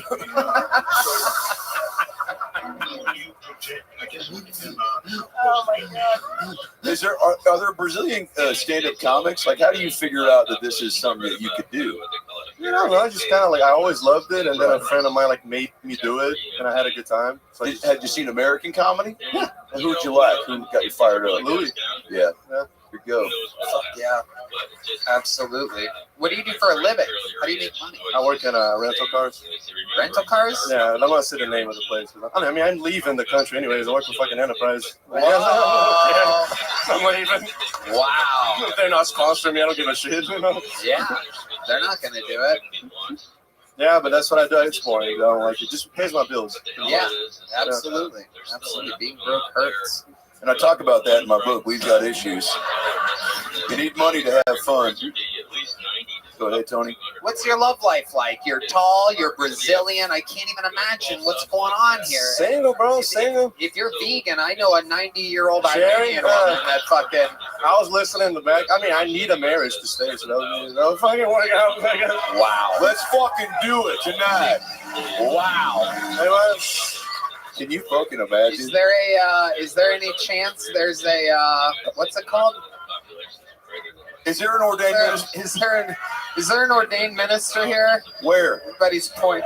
Wait, there's so many of them. This is crazy. Welcome to Texas, where everybody's like, God bless. This guy. Wait a second. This guy who looks like a DJ in Grand Theft Auto. You're a minister? You got a badge or something? You got your ID on you? Wait. Okay, is Sherry still here? Is Sherry still here? Is Sherry back there? Oh my fucking God. This could actually work. She's kind of what he described, or she described. It is. Bro, say you're a vegan, dude. Say you're a vegan, and she will open up every door and hole, I swear to God. We know you beat your meat, but now you got to sneak your meat. Because if your wife finds out, it's not the first time an Iranian woman's been in an arranged marriage, by the way. This is absolutely right on schedule. We're going to tell her you're a Brazilian heir, and she might be down for this. This is absolutely incredible. We're waiting for Sherry. Can we get the this guy puts the mini in minister. Come on up here. Here he comes, dude. Come on. Please welcome to the stage Sean McVay, the coach of the Los Angeles Rams. This is wild. This could be the first ever Kill Tony. He's a hot guy. I'm Sean McVay right now, Tony. Hey. You know is this legal? What's that? Is that legal? I don't fucking know. We're just trying to have some fun. Whoa. What's up, dog? Nice to meet you. Pleasure. Wow. We found the Rainy Street serial killer, everybody. It's amazing. Absolutely incredible. What's your name, sir? Paul. What is it? Paul? Wow. That's ironic. That's like the guy's next to you's name being Short. Yeah, my name's Hare. Hit me, Red Man. And my name's Straight. All right. Here you go. Your name is Tall. That is incredible. What do you do for work, Tall? I work on a credit card. You worked on a what? A credit card. You worked on a credit card? Holy shit. I'm in charge of getting people to sign up for a credit card. Oh, okay. All right. What can you probably can't say the company, right? Amazon. Wow. Incredible. Well, you're about to probably get somebody a visa here in a second. It's incredible. D Madness has seen enough. Cleaning the house. D Madness's middle name, So you heard that? He asked me- 2020 Vision, by the way. He asked me if I'm good at cleaning houses because I'm Latino. Did you hear that? I thought you were. You guys That's have- I'm Latino Are you still. guys having Same your thing. own podcast over there? What the fuck is going on? Stick with me. Ladies and gentlemen, you know her, you love her. Make some noise again for Sherry Vassetti, ladies and gentlemen. Wow. Now, Sherry, you have such a fucking impact on us that this is the very extremely rare occasion in which we have somebody back on the show. Now, this young man, Pedro Franco, right here, this tall, brown vegan,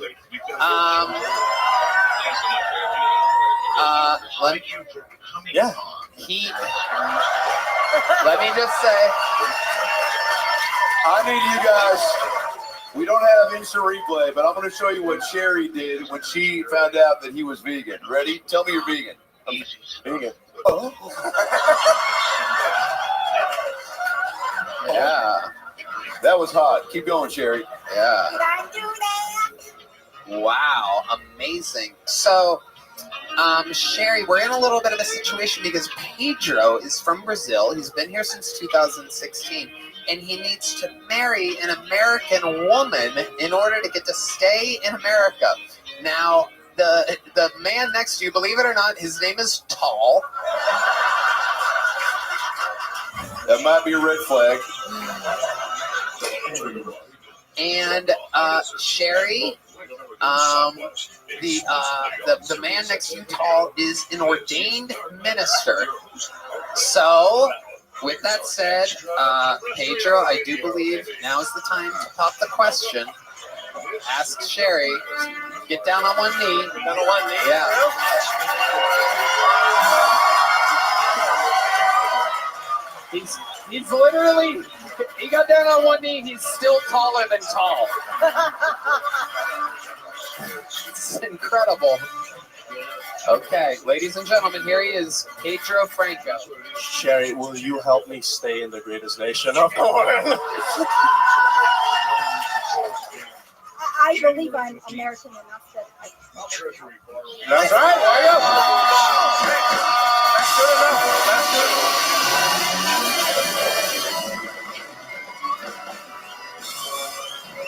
Tall, what do you say? Do you pronounce them? What do you just say? Yeah. You? Oh yeah, baby. Let's go. Ladies and gentlemen, This is Hill Tony. wow.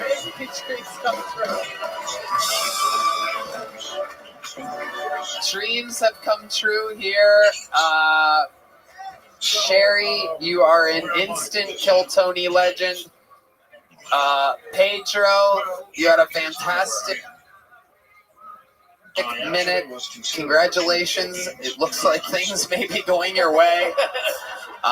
You know what I began getting to Does she get to do the secret show for this show? I was literally trying to think of something that we could do for her. circulating on The roast of Dr. Phil? Would that be possible? I'll fly to LA and you can do the roast of Dr. You Phil. gotta have someone do. Sherry, what's the longest set you've ever done?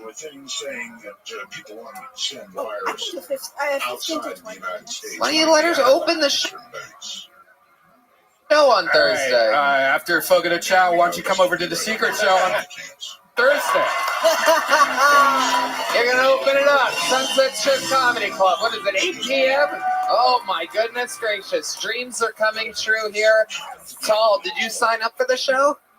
No. Okay, yeah, there you go. Thank you, Tall. Thank you, Sherry, and thank you, Pedro, ladies and gentlemen. Pedro, take one of these. Damn, he catches like Sherry. And I didn't Woo! God Goddamn. What an episode. What an episode so far. And now, ladies and gentlemen, the bucket pulls have been so good that this is fucking crazy. It's time for another one of our regulars, everybody. One of the best to ever be a regular in the history of the show. This young man is on fucking fire. Here with a brand new minute. This is the one and only Cam Patterson. By the way, JC's.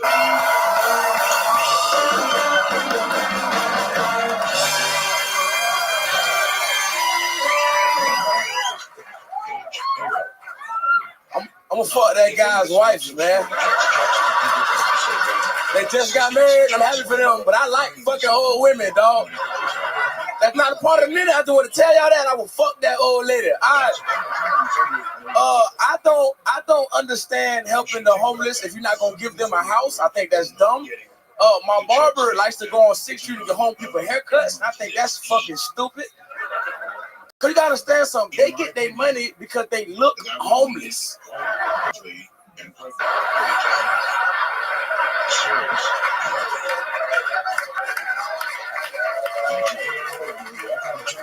If you give them a haircut, you just fucking up their uniform, dog. If I see a homeless nigga with a better haircut than me, I might punch his ass. Really? You piece of shit. Like, I'm not gonna get no money to the homeless nigga with no clean ass drop fade. That's not finna happen. Susan, a drop fade where you kind of cut the sides a little bit and then you keep the rest. I'm done. Holy shit. This is what we do. My goodness gracious. We doing it, man. God damn. Come on, man. You have done it yet again. Yeah, it was fun. That was good. I like that one. That was fun. Yeah, that might be my favorite one so far. Thank you, man. Yeah, I like that. Cam Patterson, Thank you so much. absolutely unstoppable right now. He is on fire. We did an episode of the Doctor show yesterday. Oh yeah, baby. And get ready, Tony, Cam, and William at the same motherfucking time, baby. Last night. Yeah, you guys murdered that shit. It was fun. What's they had on a thong? That was disturbing. Oh yeah. Yeah. Disturbing. Yeah, somebody came out in a thong, and then Cam said the N-word or something. Yeah. But that's my favorite word, man. You guys murdered it, man. It was fun. Cam, that is an amazing joke about getting the homeless people haircuts. Thank Fucking unbelievably fantastic, smart, funny, everything. As always, you came through riding the momentum of what happened on stage. That was fucking insane. Yeah. Yeah. That was crazy. It's a wild show. I was asking in the back, like, can they do that? Can that really happen? Is that legal? He said, hell yeah. That's what he said. You want to get mad? Hell yeah. Look, what the fuck, man? That's not a real thing. It's not real shit. I mean, it'll be interesting to see. I don't know if I just finna kick that nigga door and steal. You said you like older women. And Sherry, well, can we find out how old Sherry was? Maybe late 50s, 73. So he moved in 76 minus 13. So 63. 63, is that? Wait, no, she was born in 63, which means she's 61. Thanks. Yeah. I fuck the shit out of that lady. You would? Yeah. She ain't get the new chlamydia yet. I had that already. You know what I'm saying? Oh, wow. What does that do to you again? Chlamydia does what? Just burns a little bit? Let her a little bit. Yeah. Let stain. You fight through that? Yeah, it's good. Yeah. Chlamydia is fun, man. You know what I'm saying? Oh, I know. You don't have to time. school me on the signs of burning cocks. Good time, man. I like chlamydia cool as shit, bro. Is that one of your cousins, Chlamydia? Chlamydia Jenkins. I'm gonna name my daughter that. You bleeding, nigga? What's going on right here? Probably. Okay. Is he bleeding? Am I bleeding? Little neck, got a little neck, something on your neckline right there. Is this a decoy so you can steal my wallet? Why would I steal your wallet, Dr. Phil? I don't know, but if you're here, who's outside Target selling candy bars for their baseball team?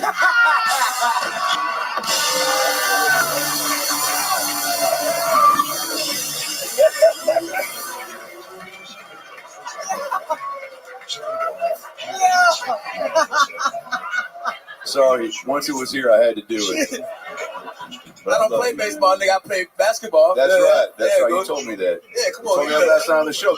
What I love about last night's show, I can't wait for you guys to see this. Cam opened up, man. We got some real deep cut history from you. Yeah, man. I don't know. You were such a superstar athlete, and your coach was fucking. That was crazy. Yeah, man. Fuck Coach Sarge. Yeah, Coach Sarge. You guys will see, but now, and he hasn't reconnected with you, has he? Huh? Oh, nah. The funny thing is, that he did tell me one time. He always had this saying. He would be like, "Y'all understand something? I'm always right. I'm never wrong. I might be wrong in the moment, but I'm always gonna be fucking right." And then, in the last day I seen him, he told me, he said, "I don't know why you play basketball, nigga. You should be a comedian, you goofy bitch." And he was right. He was right as shit. So you know what I'm saying? Yeah. Yep. Now I have another question for you, Cam. Don't take this the wrong way. Can you do a backflip? And if you can, appreciate it. I'm gonna give a Cosby assist on that one. But I can do a backflip. You can? We learned it from birth. Yeah.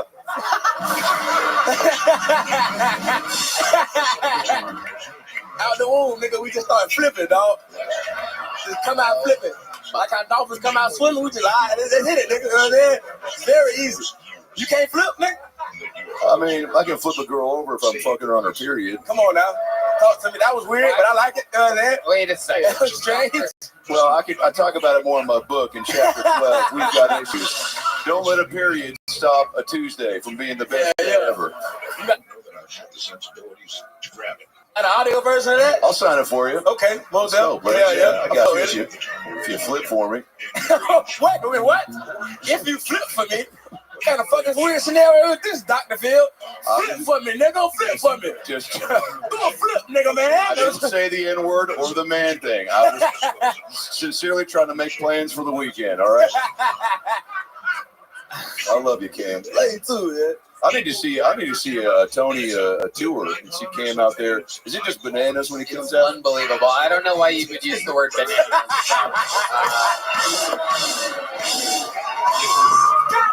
Dr. Phil. Absolutely. That's crazy. I swear to God, that one was a mistake. Yeah. It must be a blast out there. I bet it's just a good old bowl of watermelon out there, huh? I bet it's just like a rotisserie chicken just spinning around. God damn it. God. The man just said black chicken. He just, what the fuck? This is great, my goodness. I bet it's just a goddamn Medea goes to the funhouse. Wow. Dr. Phil, you are accidentally out of control tonight. You've got issues.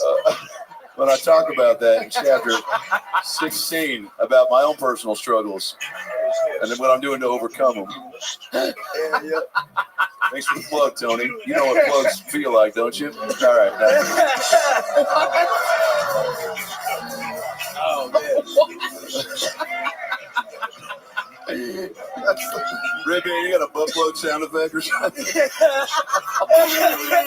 Okay. Wait, what did he do? I didn't hear it. It was a fart noise. Oh, okay. Brilliant red band. Right on. Okay. My kids are watching. I love it. Cam, you did it again. We absolutely love you. You're a fucking freak of nature. Absolute bananas. The best. Cam Patterson, ladies and gentlemen. And back to the bucket we go. Not easy to follow that. And so, on a mission, 60 seconds from Christian Alexander. Here we go. What's up? How we doing? We can all agree there's a homeless epidemic. Like the other day, I saw a homeless lady with a fat ass. She came up to me. Can I have $1 on it? With an ass like that, I'll give you a home. Poor thing barely spoke a lick of English. I was like, "What's your name?" She goes, "Ruh, ruh, ruh, ruh." What a beautiful name. Took her home, hosed her down. "Mom, this is rural. She'll be staying here a while." She helped me start believing in God. Because I busted a nut inside of her, right? And I was like, "God, if you're real, please don't let her be pregnant." And exactly a week later, her ass got hit by a car. Won't he do it? Nah, fuck that. My car did get totaled. not gonna get a homeless bitch pregnant. What the fuck? Thank you. Wow.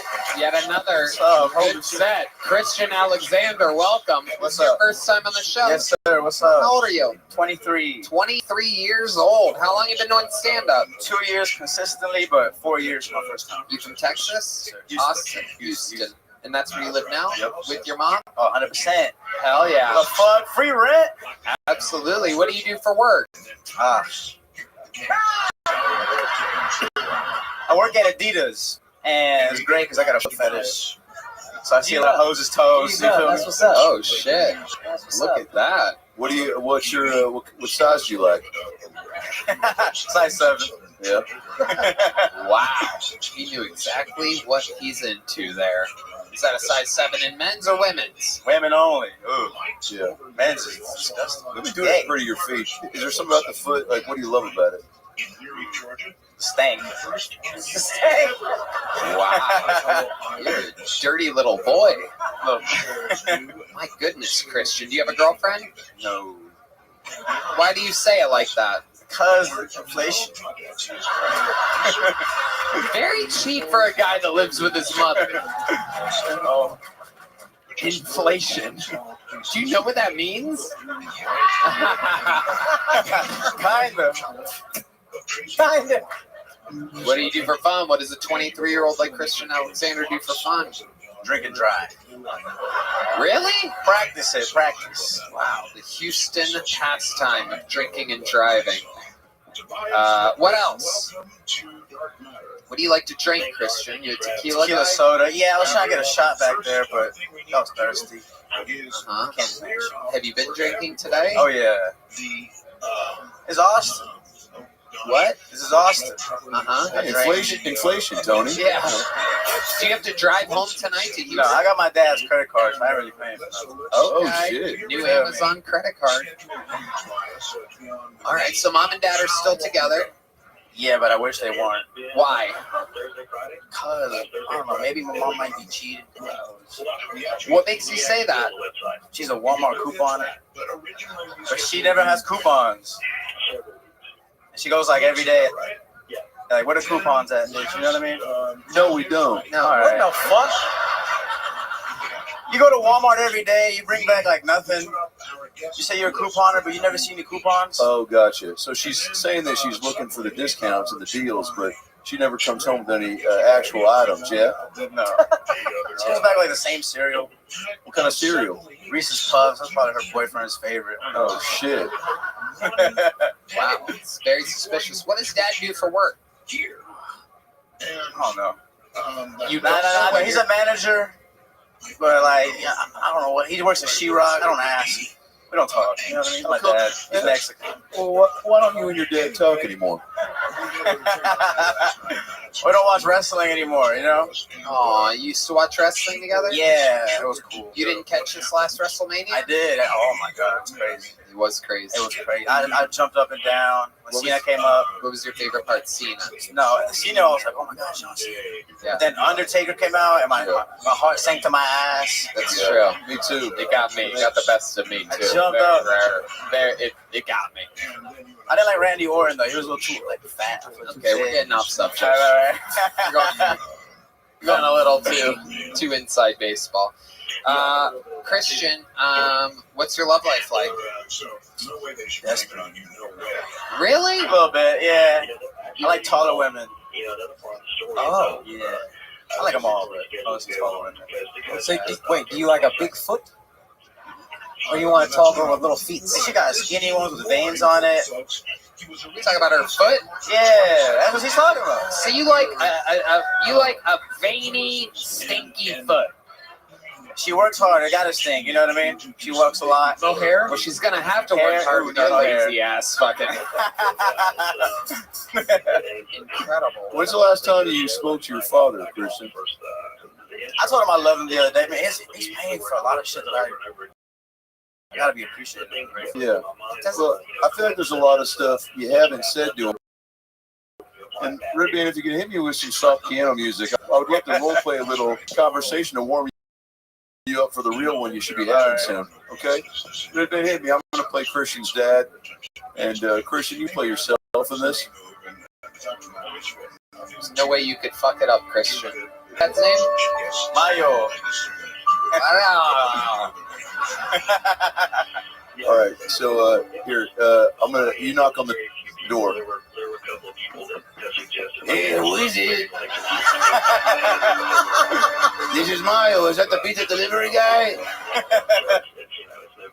Oh shit, Christian, what's up, dog? How's the dealers treating you, player? How's the foot, man? You smell some good feet lately? No, I just kid. I kid. I love you. I say, come on. I miss you, dog. We never watch wrestling anymore. Remember John Cena? Remember when John Cena came on remember that. I know you remember. I know. I used to take you to wrestling all the time, but you know, inflation. You know, I can't take you anymore.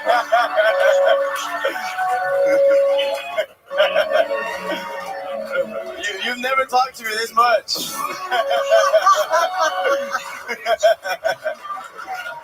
Oh, God. Holy shit. Another one. My goodness. Christian Alexander. Before we let you go, what's something about your life that would really surprise us? You ever, like the craziest thing that's ever happened to you that you think makes you different than everybody else? You ever almost die or something? I was molested as a child. Is that true? Yeah, it was a fucked up time, man. I remember I came home.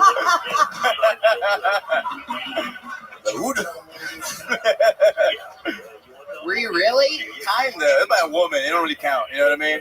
Who was the woman? Yeah. We're still friends on Facebook too. So it's like Tyler Perry? Bigger. Wait, what? Hi, Medea, not Medea. Oh, I thought you said Medea. Medea. It's a classic Medea IKEA truffle. Wait, how old was she when you were getting? How old were you? What do you remember about this? What did she do? Everything. Nah. What did she do to you? It's okay. She just put on a little porn. I was like, we're gonna do what they doing. Oh, Jesus. Wait a second. And I was like, let's do it. Your Tia, for the white people, can you explain what your Tia is? They know what's up. This is Texas. You know what I'm saying? And also millions on the internet. Right? So go ahead and explain what the fuck the Tia is. My dad's sister. Right. Yeah. You had ants in your pants.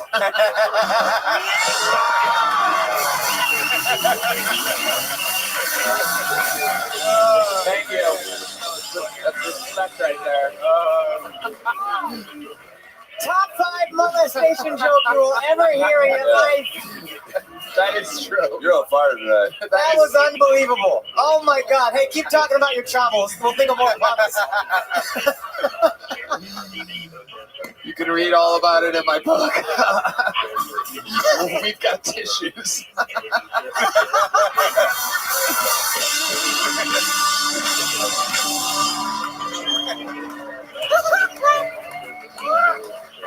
Oh. You know what? It's a big joke book, my friend. And you know what? Since you were molested when you were little, here's a little joke book too. First person to ever get 2 joke books. Make some noise for Christian Alexander, ladies and gentlemen. Great job, baby. Keep at it, player. Keep at it. Great to see you. Great jokes. Great interview. All right. You know, before we get to this bucket full, actually, we have someone special. The molestation thing reminded me. There is a young teen who. I can't believe I didn't ask him who touched you. You know? What do you mean? Christian, who touched you? That's how I got famous, was who touched you. I didn't ask him. Oh, I didn't know that. Yeah.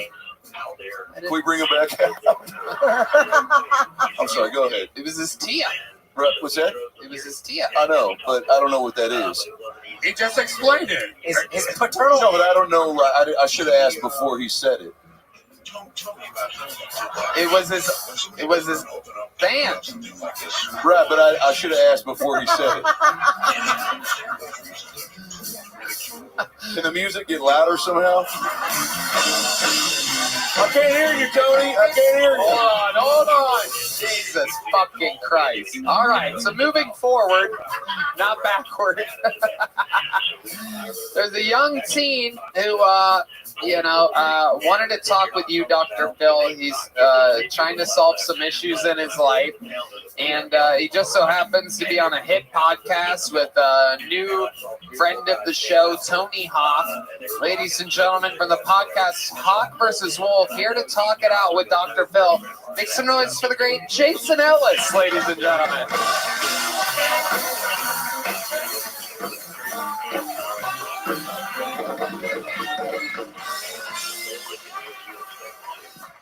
Jason Ellis. Fuck you, Tony Hinchcliffe. Molestation, that's what we're going with. How many books do I get? I got molested by like 5 people when I was growing up. How many books do I get? Now's your chance, Dr. Phil. Who was your favorite? No. Jesus Christ.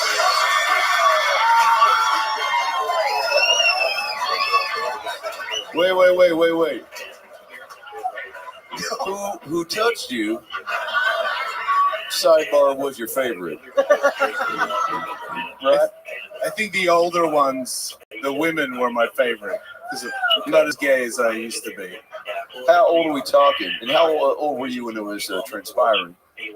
First ones were real little, like 4 to like 6. And then, oh, fuck, who cares? I'm fine. Now, what do they do to you when you're that young? Because you can't get hard that young, right? I mean, you seem like the kind of guy that actually probably could get hard at 4 years old, Jason. I don't know if that's a compliment or not. It's not. It's not. Well, then fuck you again. Like a tough guy. You seem like a tough guy. Like you could get hard when tough guys get hard when they're 4. That's right. Yeah, they do. Yeah. Well, okay. So now I like your shirt, by the way. Is this one of the girls that did it? Oh, that's I'm trying to show you that I'm into women. Hell yeah. Speaking of women, Sherry, if that wedding, that thing doesn't go well, I'll drop some bombs in her Baghdad. Oh, shit. I like that. Oh, shit. Jason Ellis, Rain Rabbit Pussy. You know what I'm saying? A little bit of that fucking. That was my nickname in middle school. Yeah. Trying to find out some fun from the. All right.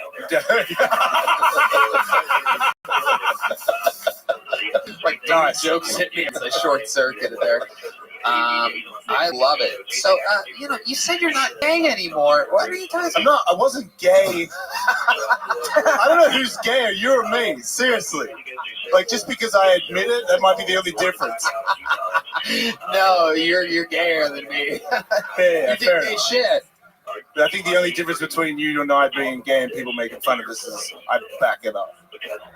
Goddamn right. That's why I didn't do a minute, everybody. But an interesting thing happened. You told me about it earlier. You were kind of gay. Bi. You were bi. Or pan, if you want to be like super gay about it.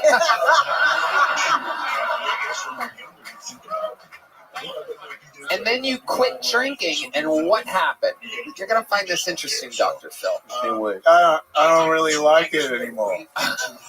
The taste, or what it does to your, or what it does to your mind. That's a valid question. Yeah, I just don't feel like feeling it anymore. I used to want to fuck everybody all the time, anybody.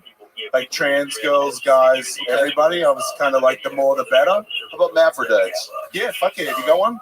Well, I know a couple. Yeah. I knew a guy that was born a girl, and he had a vagina and a half a penis with a rubber one stuck on it, and they made balls out of his clit. So he had balls, a dick, and a vagina, and no boobs, and a beard. Whoa! Yeah. The beard really throws it off. Yeah, I'm single, by the way. Can you believe that? Wait, so a ball, a vagina, and a cock. And there was a button in between the balls. If you pressed it, he would come. No joke. Are you serious? Yeah, unfortunately, yes. That's called a butthole, Jason. Hate to break it to you, but a butthole is also a butt. And I talk about that in my book, chapter 22, the butthole butt. It's true. You can get a copy.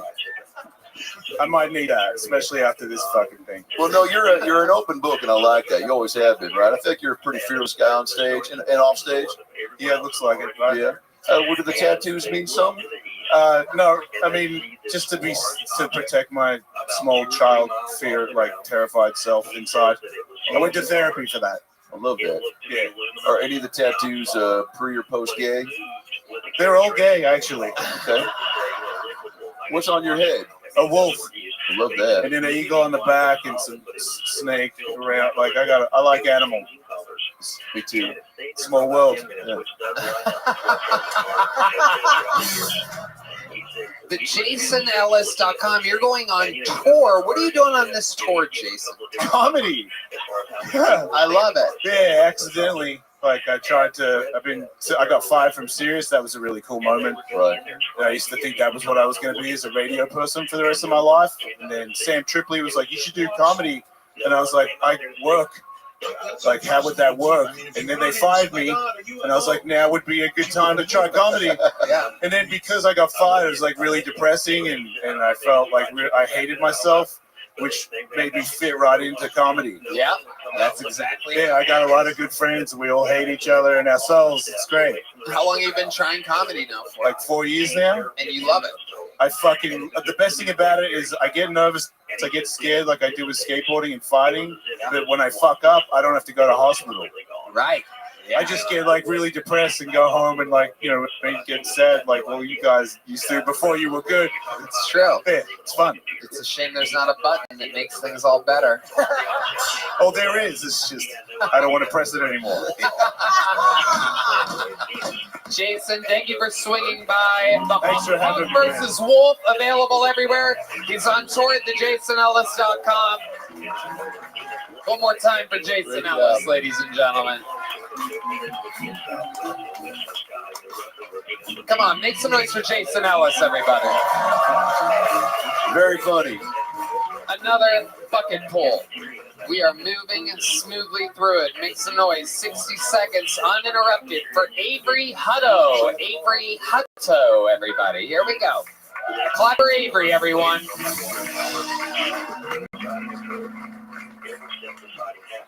So I actually used to date a girl who's bisexual. It's kind of like a medium gay. You want to know something embarrassing? When her and I first started dating, she had actually slept with more women than I have. But here's the deal. I grew up like a super strict Catholic, so I fucked way more dudes. Yeah, she broke up with me because I used to beat her all the time in board games. Yeah, we'd be playing Monopoly. She'd start to win. I'd get super amped up, and then I'd punch her in the face. Yeah. I'm trying not to do cocaine anymore. It's making me too powerful. Yeah, my favorite thing to do on cocaine was try to stand completely still. It makes you feel like you're hitting the grind on Tony Hawk's Pro Skater. You got any ketamine fans in the audience? Dude, fucking loser, dude. Fucking losers, dude. There's nothing worse than anybody who likes ketamine. Ketamine's for people who got punched in the face and they're like, oh yeah, that was awesome. Thank you. Okay, Avery Hutto. This is your first time on the show? Yes. I love it. Welcome. Been on stand-up. About 6 years. Where at? I started in Detroit, then Chicago, then... How long have you been here? About 2 years now. You love it? I love it. It's so much fun. What made you pick Austin, Texas? I was in Chicago, broke up with a girl. I had some friends who were moving down here, and I'm like, fuck it, let's go. Nice. I love it. What do you do for work? I work at a cowboy boot company. Oh, nice. Allen's? Chisos. Okay. Chisos cowboy boots. Where's that at? South First. Okay. Chisos. You should come in and get some cowboy boots. I think I might. Okay, I would love that. I'm there at the store. So. I love it. Absolutely. It's going to be good to have someone that speaks English. Was that the dream to work selling cowboy boots? What was your real dream, Avery? Cowboy. Honestly, once you get into cowboy boots, it's hard to see anything else. It really is pretty cool. Look at, I'm serious. Dr. Phil, check these bad boys out. Yeah, those are fucking sweet. Those are some badass cowboy boots. Checks out. What sort of? You got all different types. Are they made from animals, or where do you get them from? This is going to be a genuine cowhide leather. That's a retired dairy cow. We also make AAA grade ostrich, if you're interested. I'm not. Okay. Dr. Phil, aren't you from Houston? Yeah. You wear boots. I don't know. Yeah. Why are you interested in this guy's boots? I don't know, because I sometimes I go in and out of being interested. My God, what's happening right now? I don't know. You're gonna make my mustache fall off. After Cam tried to steal my wallet, I got frazzled. All right. Wait, now Avery, you said you had a girlfriend or no? Not anymore, no. Is comedy? Did you get into it for the gal factor, or did you? Are you not trying to focus on that part? I do not get girls with my comedy. How about at the cowboy boot store? More girls? Some Latina baddies. Some Latina baddies. What do they say to you? Hola. Hell yeah. What do you say? Hola. Pretty hot. The rest is history. That's how it goes. I love it. What do you do for fun, Avery? I like to read and write. I'm a big book guy. I like to hang out at the library with the homeless. Sounds suspiciously like what a guy that can't read would say. The words are good. I love it. What else? What about the wild side of Avery? Yeah, so I've had problems with cocaine my whole life. I grew up in Detroit, and I may have been a wayward child smoking crack on the east side. Wow, look at you. All right. God damn, Detroit got white crackheads? What the fuck? Wow, that's crazy. That city's falling apart. You didn't do meth or anything? Just straight to crack? Just straight to crack. They don't call it crack, so it sounds like more fun. They're like, hey, you want some girl? And you're like, oh, we're having a party. They call it girl? Yeah, boy and girl, crack and heroin. Wow, that is amazing. I can't believe you're on such hard stuff. You look like you would have play a Game Boy or something like that. The stress, because I was so stress-free from all the drugs. Austin isn't the best place to stay off of cocaine at. When the last time you did something? So I've been in and out, but it's been a couple months now. Okay. The last time you did it, where was that? How does that happen? How do you give in to temptation? Oh, I don't like to do cocaine with other people. I don't think that's fun. I get it, and then I go back to my house, and then I do lines, and then I just write for hours and read books. I'm a crazy person. Like suicide notes, or what do you write? Just journal. Is the stuff that you write, do you ever read it back? It's not bad. You got any on there? I don't have any on there. I can bring it. If I can Dr. get some. Phil did a line of blow right now, I would absolutely lose my mind. I mean, I've never done it. I was just kidding. But I think that there's. What are you doing to your pants? Just readjusting. Okay. I thought you were gonna pull like coke out of your cock or something. Avery, what do you write? What is you said you write when you're? Do you ever do something stupid on coke? I mean, I got into a relationship, and you think you love the other person, but really you love the cocaine. Right. Did she do it too? Yes. Okay, so you guys were just a match made. And what the fuck, man?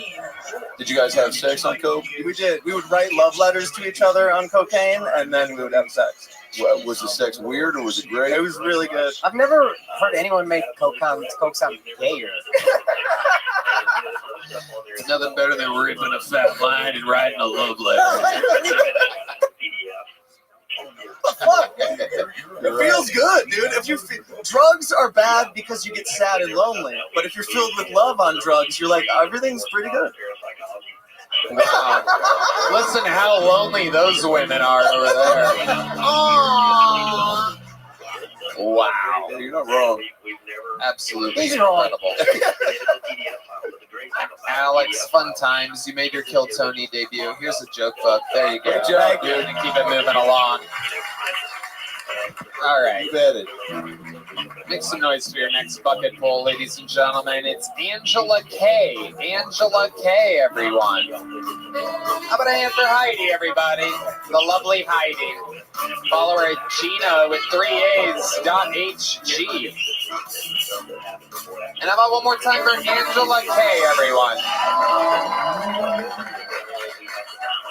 So I had a colonoscopy recently. And, there's really not a whole lot that's pleasant about being molested by Wally.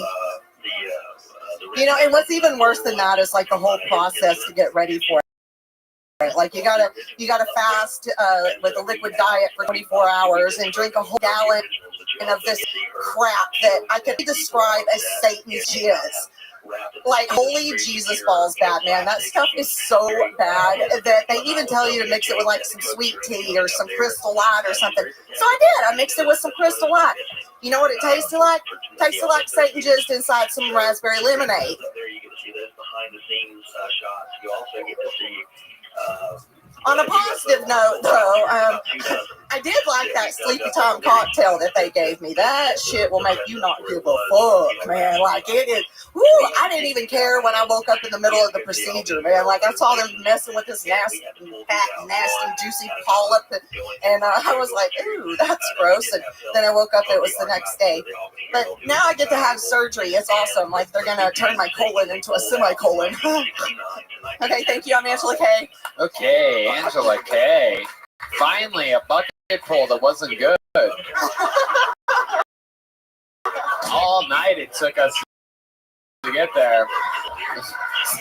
Fucking incredible. Everything's right back on schedule again. It's been I was getting distraught and more. Yeah. Thank God. That is amazing. Angela, how did you feel? I had fun with it. Good. I feel like I just about elf on a shelf, but There you go. Or a red vest tonight, everybody. Indeed, you got me. I love you, Tony. You're awesome. Thank you. Thank you so much. That was one shitty colonoscopy set. Thank you. It was a shitty time. There you go. God, Yeah. That's the joke I just made. How long you been doing stand-up? 5 years. Where at? Just here and there. I'm not like. What do you do for work? What convenience store are you a cashier at? I shop for Instacart. Oh, I was very close. Yeah, very close. Okay. Customer service. I'm all about it. Okay. They, what sort of weird deliveries have you made? Like, someone shows up and maybe it's Hans Kim and he's like, "Hey, where's my condom?" Or I don't know. What does Hans order? Probably rice. Yep. So, thanks, Red Man. If someone comes to the door and they're being, I guess, inappropriate, how do you handle that? Well, I actually haven't had that happen. I like to just throw their shit on the door and leave. Okay. Take a picture. Bye. See you later. Let me ask you something. All that talk about colonoscopies probably kill a hospice type of setup. Probably. What's wrong with your asshole? Well, you heard of the contaminated water at Camp Lejeune? Yeah. Yeah, well, I lived there when I was a baby. Oh so. my God. So you have Instacart and InstaShart. Yeah. Something like that. Oh, thank you so much. Fantastic. So what's going on with your butt? You got an old leaky bum bum now? No, there's a polyp in my cecum that they can't get with the little things. Polyp in your cecum? Yes. Oh, it's called a cecum? Yeah, there's you got a cecum too. Where's it at? Over on the right side, like right by where the small intestines meet the large intestines. Okay. It's an interesting name for something like that. It's called the cecum. I'm going to have to seek it out. Okay. Cecum jokes. Can you just leave the polyp? Like, do you have to do anything with it? Good question, Red Man. Wait, do I what? Say that. I mean, since it's just a polyp, do you have to get it removed, or can you just keep it? I mean, no, because if I keep it, it'll turn to cancer. Oh, so they got to pull up on your polyp. Yeah. All right. And what are they going to do? They're going to suck it out, cut it out? These people are all have to go vomit right now. A line of people going to vomit. Ain't a little polyp talk. What's wrong with you? No, they're gonna cut it out, and then I gotta sit around for Camp a few weeks. Lejeune, we always hear about this, right? In infomercial, oh, there's some fans. Yeah. Tell us about it. What was it? There's contaminated water? Yeah, contaminated water, from a dry cleaner, and then the fucking Marines were putting their weapons cleaners in their groundwater and all that fun shit. Yeah, hoorah. Yeah. They're very proud. Yeah. huge fan of Camp Lejeune and ruining people's assholes. Yeah, people's assholes, people's kidneys, all that fun shit. How about the people's elbow? I couldn't answer that. Finishing maneuver from The Rock. Another thing that happened at this past WrestleMania, all within 10 minutes of John Cena and The Undertaker coming out. It's absolutely incredible. Back to the insides of your dark asshole. So when are you planning on having this procedure done? Well, I have the consult next Monday, so I'll know after we have that. a special surprise for you. We had the first wedding here on Kiltony. We're about to have the first, doctor. I got some gloves. Done it before. I'll do it again. Now, are you nervous to get the procedure? Do you like going under like that, or is that does it put you on good drugs, right? Well, I mean, yeah, the drugs are fun, but I'm ready to get it over with. Good. You know, Yeah. writing jokes about it is actually helping. Yeah. You got to turn something like that around for your benefit. Are you going to put on some jams and let you have music? Yeah. To put their fist inside. Or what do they put inside you to grab it? Well, good asshole jokes. There you know, go. Dark side of the moon, perhaps. Shitty jokes. Baby, come back. Okay, I'm bombing now. This is great. Is Camp Lejeune contagious? This is an airborne disease. All right. We have a little joke book, but you know what? I'm going to be honest with you, Angela. Bones I made extra tiny joke books. Can you catch this? There you go. We're going to keep it moving. There goes Angela K, ladies and gentlemen. An action-packed episode this has been. There's only one way to put a ribbon on something like this. Ladies and gentlemen, some people call him the Memphis Strangler. Some people call him the Yankee from Yabuki. Some people call him the Grand Rapids Wrangler. The Big Red Machine, the Vanilla Gorilla. This is indeed Lights Out, William Montgomery.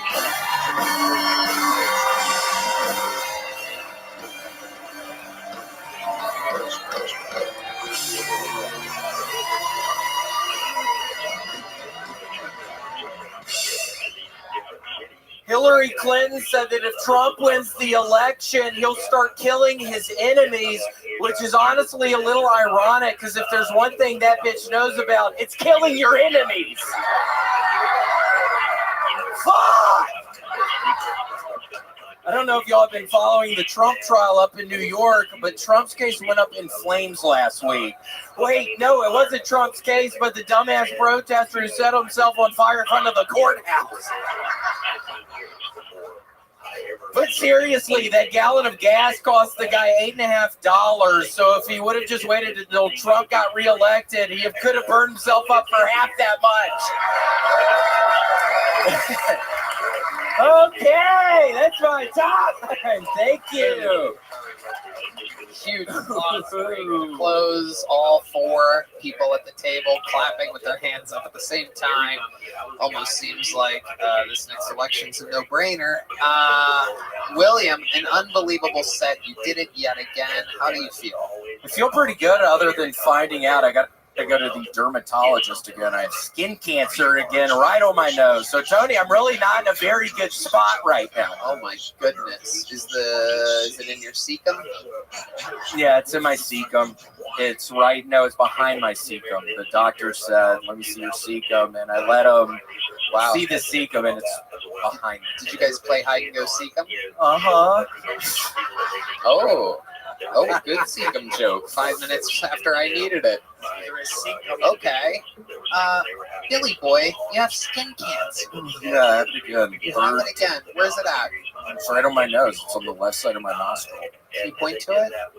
Yeah, it's kind of hard to see, but Can you pick it off or no? It starts to bleed. I accidentally scratched it last night and it started bleeding. So Yeah, it's real downer when I'm fucking looking out of the window. I have just all these people. I honestly have been looking. A lot of people moving out, coming in. It's a lot of people to watch the fucking the gate. The front gate hasn't been working for like fucking 2 weeks. So it's been a free for all for all these freaks coming in, fucking stealing shit from the trash can. And yeah, it's sad. I mean, when I can't be looking out because I'm dealing with blood coming out of my nose, it's sad. I mean, that's what I live for, Akash. Well, yeah, skin cancer is one of the rougher ones to get sympathy for, too, right? It is. Oh, yeah, you agree, you fucking idiot. Who were you with? Your daughter tonight? Who is that? Okay. William, so much going on. We shocked the world on Friday night, took you back to your home state of Tennessee to perform at literally the greatest venue on planet Earth, the Ryman Auditorium, aka the Grand Ole Opry, aka the Mother Church. And how did it make you feel up there? It was wonderful. It was a wonderful feeling being able to go back to Tennessee, where sadly my best friend Slew died. He was from Nashville. It was sad. I revisited his house that I went to that he had found his body in. He died on the couch. Yeah, it was really bad. You can't mix cocaine and Xanax. But yeah, I went back to the house, went back to the scene. It was really hard. I mean, I was very crying. Special, sad interview with William Montgomery. Yeah, I'm sorry. It's cancer. My fellow performing at the best venue in the world. Yes, my friend died miles from there. It's kind of incredible. You could have said anything in the world just then. Partying with Jelly Roll, the Black Keys, Wynonna Judd, but you're still thinking about Swoon. It seems. Swoo, yeah. Also, Hans Kim, he threw me a vape with shit on it, so that was horrible. He was like, "No, there's shit on it. Drop it." And I was like, "What'd you just fucking do, you idiot?" And I had to go wash my hands. There's doo-doo all over my right hand, so I'm gonna get Hans back for that. I don't know why he did that. What are you gonna do? I don't know. I might fucking break into his place. I know where he lives and just wait in his closet. He has a gun. I could get from his fucking. So we'll see. Yeah, I guess we will. Shit. Yeah, we'll see. I'm in the mood for it tonight. I'm in a real nasty mood tonight. No, I can tell. Real nasty tonight. Whoa, inspired up. I swear to God, I wish I was feeling better, but I got cancer again. I'm feeling real nasty tonight. Swoo is dead. You know what, William? He's never coming back.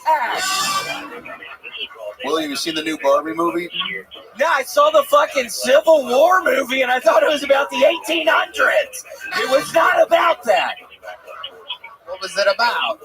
War photographers. I thought it was going to be like the fucking Civil War, but it wasn't. And you're a big fan, obviously, of the Confederacy, so... William, let's keep this moving. Abort. William, it was an unbelievable set, but it seems like the interview portion this evening's a little bit serious, a little bit dramatic. Sure. So, you know what maybe we should do? I think maybe you should have a seat at the table, and maybe we put a ribbon on this episode with a brand new minute from, I don't know, maybe, just maybe, the 2023 Guest of the Year, and a guy, I don't know, I don't want to make any bold predictions, but I would say off of this episode alone, a guy who appears to be the front runner for 2024 Guest of the Year. Why don't we pull a little switcheroo, joining the panel, William Montgomery, and closing out the show, this is Dr. Phil.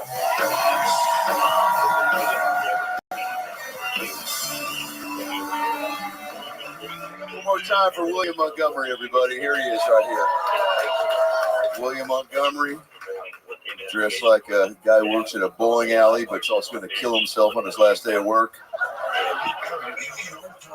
A couple of jokes down here. A couple about William. I said, William looks like you have sex with girls and then you give them fleas. Thought that was funny. Said probably say that again to myself later. William Lazalot, mostly on cardboard boxes at bus stops. So put that one on the keeper king. Let's see, Tony Hinchcliffe. Tony, okay, how can we call this Kill Tony? You look like you died 2 weeks ago. All right, it sounded better in my head on the drive over. Tony, you look like the second coolest kid in homeschool. Pretty good.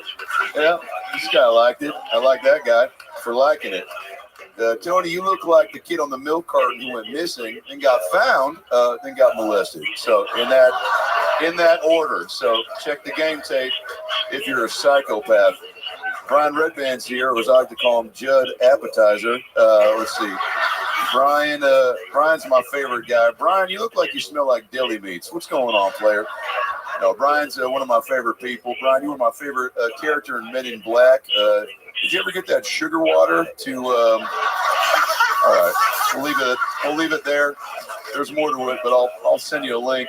Congrats on the engagement, by the way, Brian. You look exactly like a guy who would be engaged to an Asian. No, you're the sweetest. I'm happy for you both. Brian, you're like a cuddly teddy bear. That bear had a sex doll.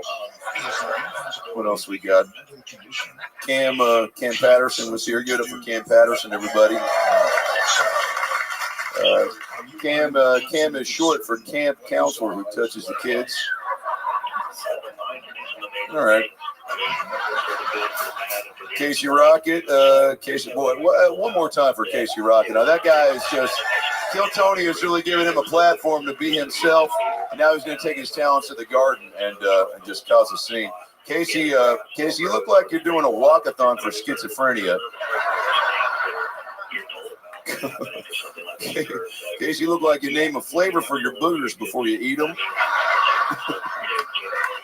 Yeah, I like that one. I like that one a lot. Casey, you look like a model train conductor. I don't know. Casey's got more lithium than a Tesla battery.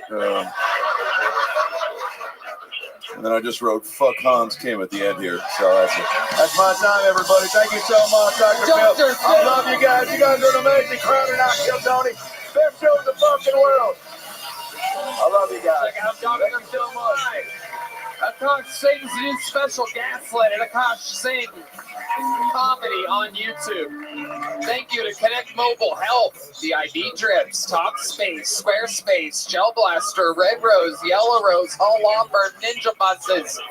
The drawing from Ryan J. Belt is in, and it is incredible. Let's see the drawing from Chris Rogers. Whoa! A brand new William Montgomery. How about one more time for the best damn band in the land?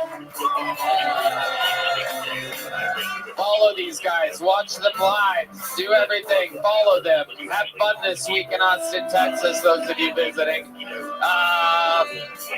Make sure you catch the stream of Los Angeles live, the forum and the YouTube theater. A lot of crazy stuff happening there. You're not going to believe it. You're not going to want to wait for it to come out on YouTube. So just buy it. Support the show. It's a huge production. We got the director from the UFC doing it. A very, very expensive, high-level production. We're going all out for these shows at Madison Square Garden in the Forum, trying to go to another level with this crazy show, which sounds fucking crazy, but I don't know. I believe in it. A lot of special stuff happening. Another shout out to Jason Ellis, thejasonellis.com, Hawk vs. Wolf, Akash's special Gaslit, out now, Akash Sing Comedy, and Preacher Lawson's new special, My Name is Preacher, at Preacher Lawson on YouTube. Redman? I'll be in San Diego with Casey Rocket in July. Go to AmericanComedyCo.com. Love you guys. So much stuff happening. Go to killmerch.com. I designed the new NASA hoodie, which I love, and I already have 2 up. And a lot of other really cool stuff at killmerch.com, killtonylive.com for the live streams. One more time for Akash singing Dr. Phil. We love you guys. Thank you. Good night, everybody.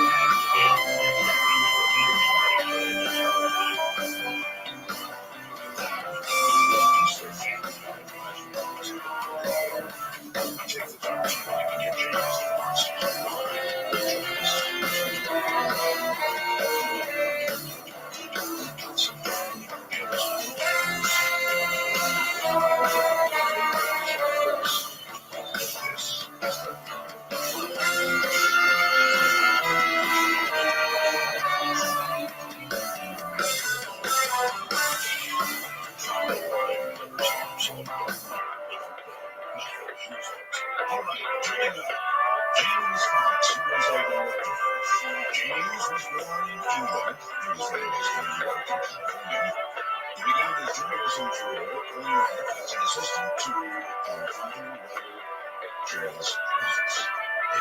Collegiate ethnic oasis. Together they traveled on many magazine assignments from The Sunset Strip Comedy Club in Austin, Texas is now open. Check out Red Band's secret show every Thursday. Go to sunsetstripatx.com for tickets.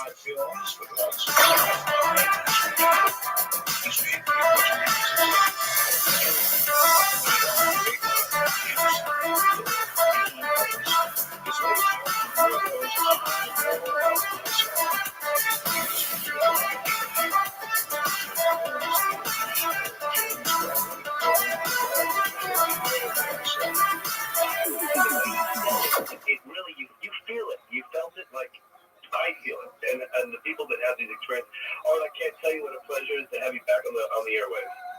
Thank you. It is a good title because This is Rabbi coming live. Get up for Tony. That's the only answer. Tim Dillon. Let's go. It was. Let's go.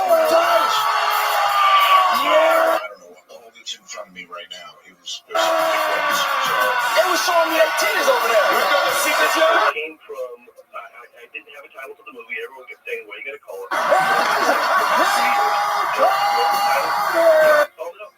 And I was in the edit room, and I kept hearing. Wait a second.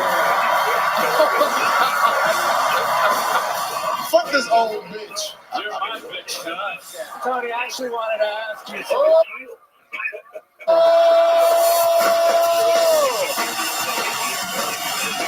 Tony, you don't think we should have a fucking Mexican drummer?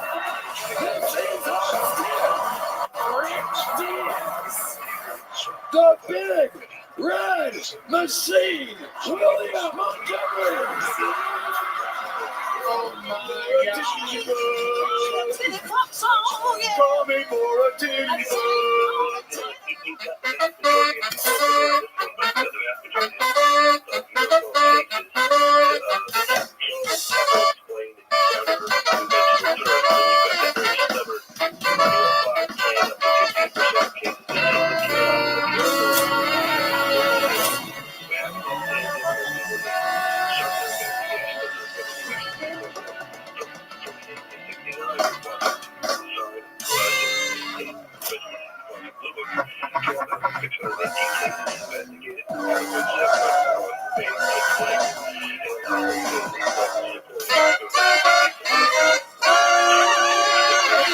Hey, this is Rabbi coming live from the Comedy Mothership here in Austin, Texas for a brand new episode of Kill Tony. Give it up for Tony Extra!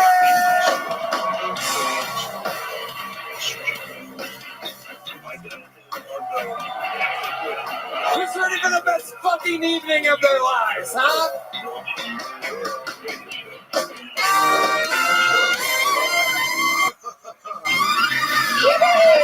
Here we go. You made it, indeed, to the number one live podcast in the world. Make some noise for Brian Red Band, ladies and gentlemen. Brought to you by Game Time, Liquid Death, Connect Mobile Health, a bunch of great sponsors, amazing stuff. How about a hand for the best damn band in the land, huh? My goodness gracious. Fernando Castillo, Raul Vallejo, Carlos Sosa, Nachos Belgrande, Michael Gonzalez, the great and powerful mutilator Matt Muling on the electric guitar. Carter Arrington joining on a very special electric guitar.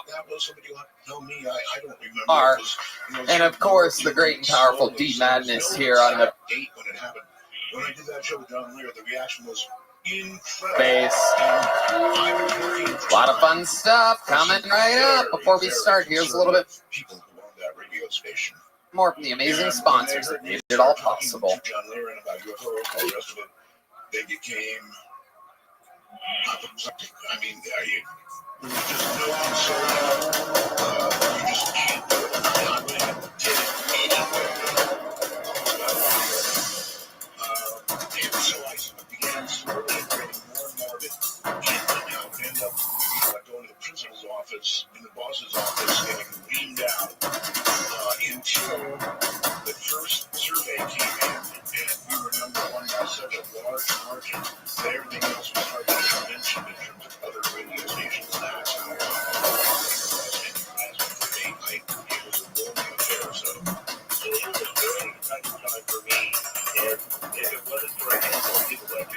wouldn't have done what I ended up doing. Each my interest at a time.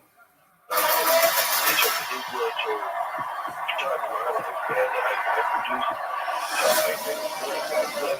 your nighttime radio, and I listened to you.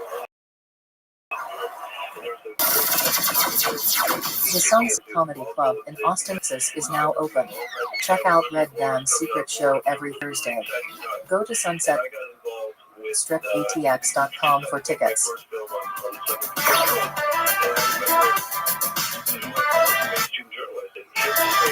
You guys ready to start tonight's show? How many of you watch every episode every fucking week? Well, you're in for a treat. This is a very, very, very special episode. We've done this before, but not with exactly these three human beings, because everything has changed. Everything has evolved. I present to you a bucket bizarre episode where we will get many bucket pulls out, more than normal, because your three guests tonight are the three regulars of Kill Tony. Here, the entire episode, I present William Montgomery, Cam Patterson, and Kate Zero. Oh, shit. Yeah. The boys. Our sweet, sweet boys. William Montgomery, Cam Patterson, and the one and only Casey motherfucking Rocket. Yippee! Nobody knows the show better than these three gentlemen. William, Hall of Famer, record holder for most appearances on the show in the show's history. How are you doing tonight, my sweet William? Tony, I didn't know if we were allowed to touch the microphones yet. No, I'm doing good. I was in St. Louis this past weekend, and it took me 15 hours to get back yesterday, and I took an airplane. I didn't even drive. It was 15 hours. You had layovers. Over city yesterday. You took the cheapest flight you could find, didn't you? Yes. Very thrifty man William is. A little behind the scenes information for you. 15 hours worth of layovers. That's like a 2.5 hour direct flight. But you wanted how much did you pay for your ticket? I think I paid like $100 or something, so it was very cheap. But so you saved about $5 an hour from buying the direct flight. That's good. We're down. International superstar saving about $75 in sacrifice of 10 hours. That's absolutely incredible. The great and powerful Cam Patterson is here, ladies and gentlemen. The man, the myth, the legend, always rocking a brand new white t-shirt. Life is good. Cam, how you feeling? Good, man. I'm happy to be back on the panel, man. I'm excited. Absolutely. Always fun. We always have fun together. And his first time on panel, ladies and gentlemen, crazy to see him sitting still. This is the one and only Casey Rocket, everybody.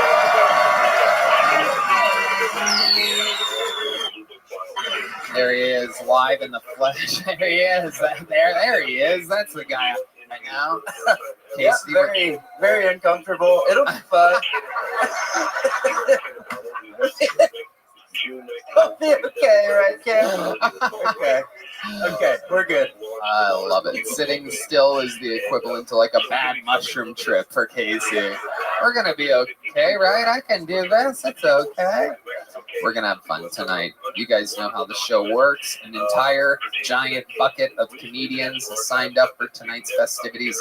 I pre-pull one of these names, and they go wrangle them from the bar across the street. And that's that. The rest is history. You guys ready to start tonight's show? Oh, yeah. Could I forget? I've been doing this 11 and a half years. Jesus Christ. They get 60 seconds. You know the time is up and you hear the sound of the kitten. They have to wrap it up then or else they bring out the angry Miss Hollywood Bear. Who's ready to start tonight's show? Getting tonight's show started. America's favorite uncle. You know him. You love him. Make some noise for David Jolly, ladies and gentlemen.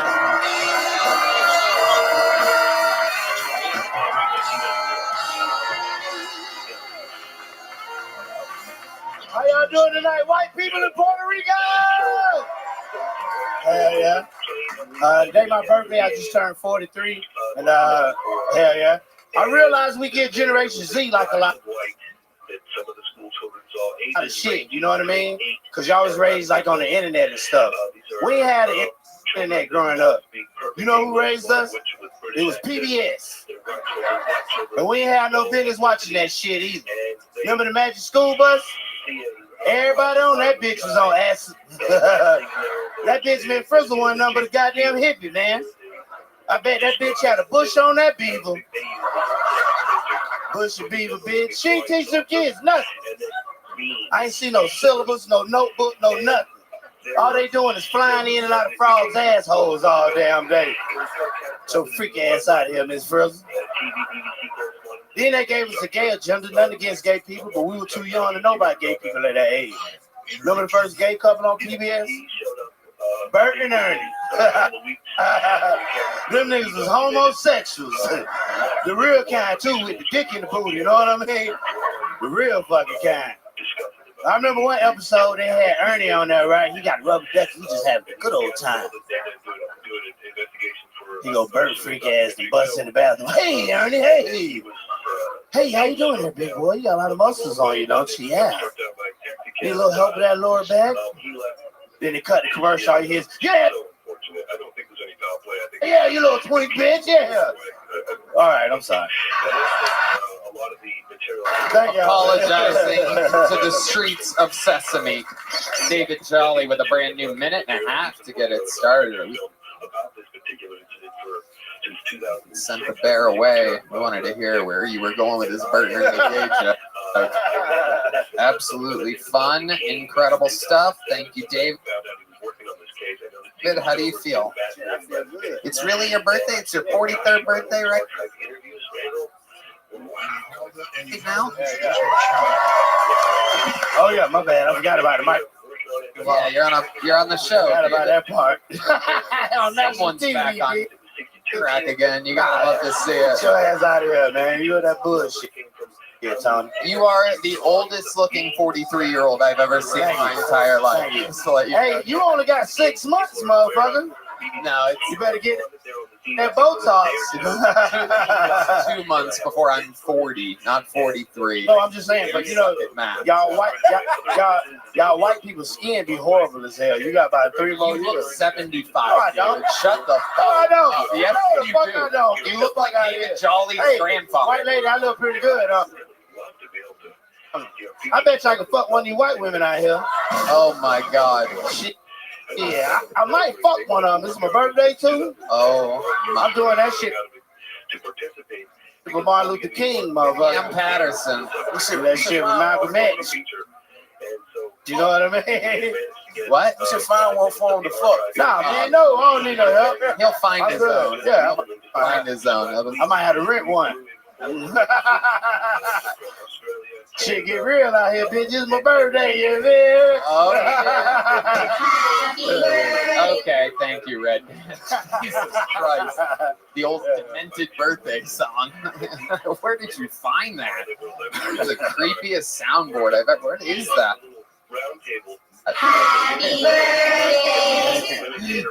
Special ed kids. There's some slow kids singing that motherfucker. This kid's slow as hell with helmets on. How have you been celebrating so far? Shit, I just got out off a plane. You know, I'm just chilling. You know, we hanging out, man. We at the greatest comedy club in the world. You know, shit. That's enough celebration enough. You know, shit. We hanging out. Oh yeah. That's it. You know, the usual. Probably do some jokes in the little boy tonight. You know how I roll. Love the green shirt. Were you playing at the Masters? Nah, it's a nice shirt, ain't it? I got it from The the shirt knockout says there. you were playing the Masters. The face says you have a master. That was good. Oh, that was good. Oh, that was good. That was good. Blade face. That was good.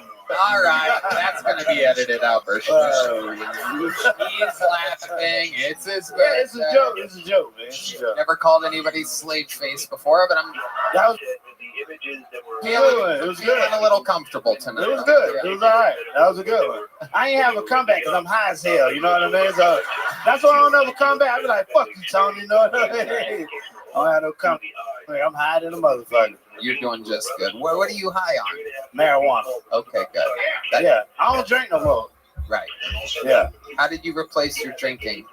You were With so sweets. With a whole lot of sugar. I'm pretty sure I got diabetes now. Yeah. I be eating like a fucking pint of ice cream a night. I just get like shakes. It's like I be down there at Sunset. I be in the green room with all kind of shit. Fucking chocolate all on my face. Wait. Yeah, Red Band's Comedy Club probably has a lot of sweets there. I'm getting chocolates. Yeah. Yep. And you're also, which is crazy because you're made of chocolate. Yeah. Correct. Yep. Yep. Chocolate. Hershey's dark chocolate. That's right. None of that white chocolate shit. I ain't racist. I'm just saying, no offense, white people. You know, that shit sounded racist. You gotta watch yourself. I ain't trying to get canceled. You know. You guys all know David. You guys like that tonight? What do we think? Am crazy? I thought it was great. Hey, thank you, man. Appreciate No it, problem. Casey. Good to see Yeah, you. good to see you, brother. Yeah. I did want to say a lot has happened since then, but you were talking about Miss Frizzle's bush. Yeah, that bitch got a bush, man. I'm telling you. She look like her hygiene ain't really up to date. You know what I mean? Yeah, she's nasty. What is it? Because she has red hair, David? What are you trying to say? I mean, seriously. You're thinking Miss Frizzle has red hair. Is that what it does? No, I mean it's just that dress she wear every fucking episode. You know what I mean? So it ain't no way she put no water on that goddamn Krabby Patty down there. You know what I mean? What's wrong wearing the same clothes, nigga? Huh? What's wrong wearing the same clothes, nigga? Hey, I ain't got. Hey, man, you all right, man? I ain't got nothing to say about that. I just seen you wash them pants, though. You know what I mean? I ain't never seen that bitch put nothing in the washing. They just flying out of fucking frogs' assholes all damn day. You know what I mean? Absolutely. Hey, you had some real racist shit to say, right? It was a good one. You should have let it go, baby. Go ahead. What are you talking about? How do you know what I have in my I'm head? looking in your eyes. You're so high, you think you know what I'm gonna say. All right, I'm sorry. Tony, I apologize. My bad. It's okay. Anything for David Jolly? I mean, if you want to see what her pubes look like, I could show you after this. I can stick my penis in between my legs, and it looks like a red April's puss. Damn, I love you. David, way to get the show started with a bang. Yeah. Thank you so much. Appreciate it. Happy birthday. Happy birthday.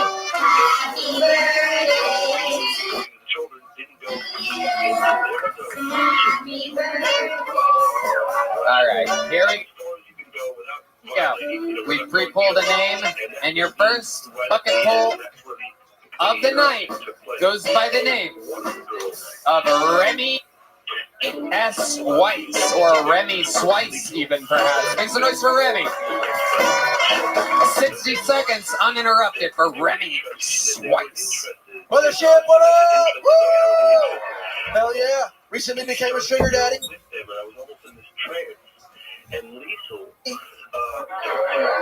Oh, it's not because I'm rich. It's because I'm pre-diabetic and my nuts come out honey roasted.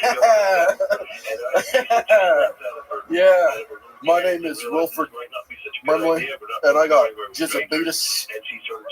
I got that hyperglycemia. Started dating a furry recently. Can you believe this chick? Anybody guess what kind of animals you like to dress up as? Just guess. Great guess. No. Great guess. No. A possum. Should I dress up like a possum? Yeah, sex is terrible. Every time I want to bang, and she just lays on the ground and plays dead till I leave her. Cunt. Can you believe that? Dang. Yeah. Stopped listening to women 2 weeks ago. I'm done. Yeah. Everything they say could be argued as misinformation. Yeah, right? How come every time you put miss in front of something, it fucks it up completely, right? Misinformation, miscalculation, right? Now, you can't say Mr. because every time you do that, it makes things cooler, like Mr. Information, Mr. Calculation. My name's Remy Swice. Appreciate it. Okay. Remy Swice, right in the nick of time. I could hear the bear inhaling to roar there. Remy, welcome to the show. Thanks for having me. You know who else plays dead? The audience during your set. Welcome to the show, you giant sperm. Look at you. This is incredible. How long have you been doing stand-up, Remy? First time I did open mic was 2006. Okay, and then what happened? You stopped until just now? Just recently, yeah. Got back into it a couple years ago and decided to move down here and see what happens. Okay, where'd you move from? Oklahoma City. Thank you for asking. You're welcome for asking. You're not going to need to do that after every question I ask you. So, you made the big move to do stand-up. You moved to Austin for stand-up comedy. Correct, sir.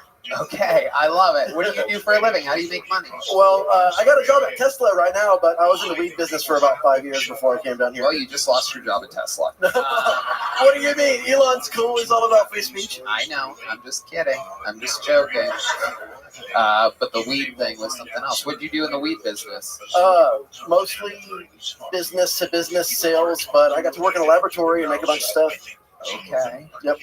Like edibles and weed pens and all kinds of stuff like that. Wow, a laboratory. Look at you. You went from Breaking Bad to Making Bad. Jokes. Science, bitch. Okay. All right. Remy, very, very interesting stuff. What do you do for fun? Tell us more about you. I like to drive, believe it or not. Yeah? Yeah, driving. I love racing and stuff like that. So if you know anybody with some fast-ass cars that need to be pushed to the limit, I'd be more than happy to, like... Yeah, I would totally love for you to drive my super fast car. There's nobody I would trust more than somebody who's making Wilford Brimley references in 2024. Cam Patterson? Who is that? Yeah, it's exactly. He literally hasn't done anything since you've been out of the womb. But he used to do diabetes commercials, and what was he, like the Quaker oatmeal guy or something, right? He's like, yeah, it was all about oatmeal. Matt Muelling, our senior oatmeal correspondent, knows all about oatmeal. I am interested in you. What else? What are we missing here? Other than fast cars, Remy, what else? What's something that's kind of like maybe it's like a guilty pleasure? You know? I'll leave that to your imagination. No, you won't. You're on the show. You signed up. No, I like to stay busy. I like to make people laugh, and I like to drive a bunch. I like to travel. I mean, learn languages. How about that? What kind of languages do you know? Well, I speak English, Arabic, and Spanish, and I know how to say thank you in like 12 other languages. Wow. Yeah, hello, this and that. Yeah. God. Not fucking impressive. Only thank you, nigga. That's it. You don't need much. Okay, maybe it is impressive. Fuck yeah. Okay. Yeah. Casey, what do you think about this? Can you do it? Do it with the 12 ones. Yeah. 12. Okay. You got, no. Allow me. I gotta start. All right. French is merci, and Farsi is mercy as well. So there's two, and I'm gonna count them. Wow. Yeah. Arabic is shukran, right? German, dankeschön, right? Obrigado is Portuguese. Gracias is Spanish. Shishin is Chinese. Origato is Japanese. Can you say I'm bombing in different? Learning it right now. Fun. How do normal comedy sets go for you? High energy. I come out if I have an option to go first. I like to go first and like. What ethnicity are you? I'm Middle Eastern by descent. Both my parents are from Jordan. Wow. My goodness. And you're a high energy guy. High energy Middle Easterner. That's incredible. I'm more of an Okie. You're like PC Carbon. What do you do with the energy? I don't really see you being a high energy guy. Can you give us an example of what you do? Perhaps a crab walk or something like that. Casey, you're our high energy.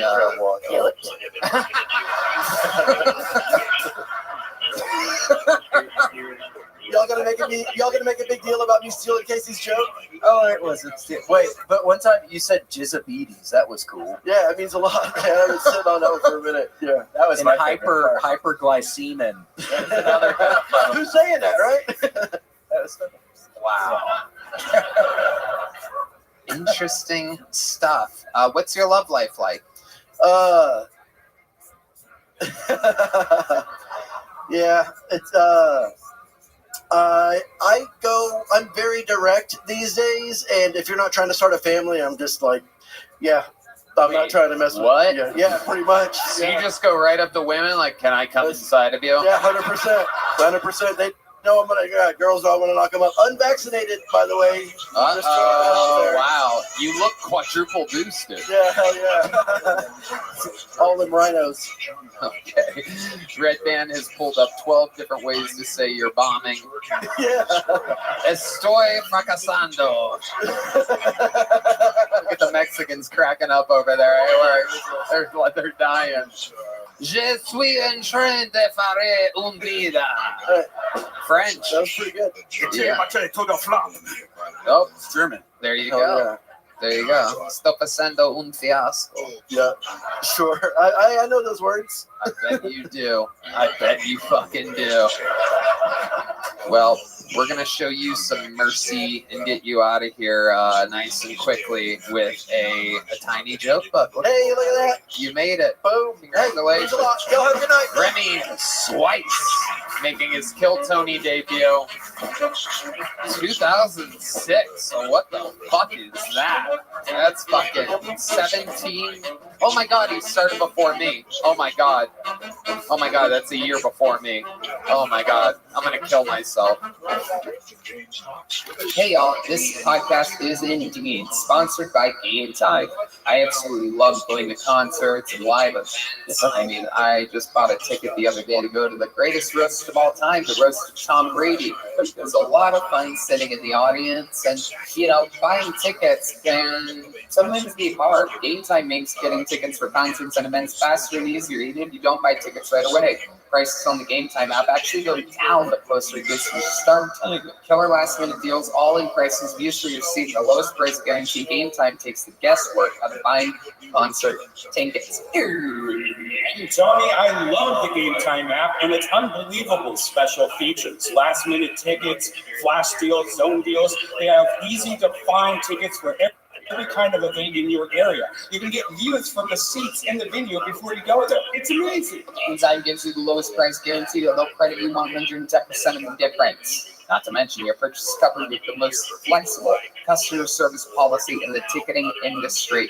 So take the guesswork out of buying concert tickets from Game Time. Download the Game Time app, create an account, use quick Kill Tony for $20 off your first purchase. Again, terms apply. Create an account and redeem code KILLTONY for $20 off. Download Game Time today. Last minute tickets, lowest price, guaranteed. All right. Your next comedian out of the bucket. You've seen how this can go. It's not easy, folks. You just saw an 18-year veteran up here do his best minute. And now we're going to see the stylings of A. Armstrong. A. Armstrong. Oh, hell yeah. On Kill Tony, when you sign up, you have to write your full name. So, nobody believed that my name was A. The first time I signed up was at the HEB arena. And I remember, she finally, checked my ID. And she went, holy shit, your name is A. It's the difference between a chicken fried steak and a country fried steak. A chicken fried steak is breaded, and a country fried steak is inbreaded.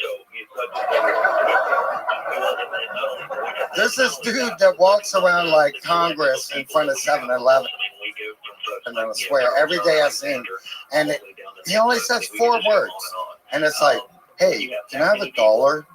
right? So like I see this guy every day, and I started like making fun of him in front of my girlfriend, and you know, she was like, we would laugh about it, but I felt bad about it. One day I had some money, so I decided to go see the guy, and you know, like felt bad about making fun of him, so I'd give him $1, and he said different words this time. He finally said, "Hey, you got $2?"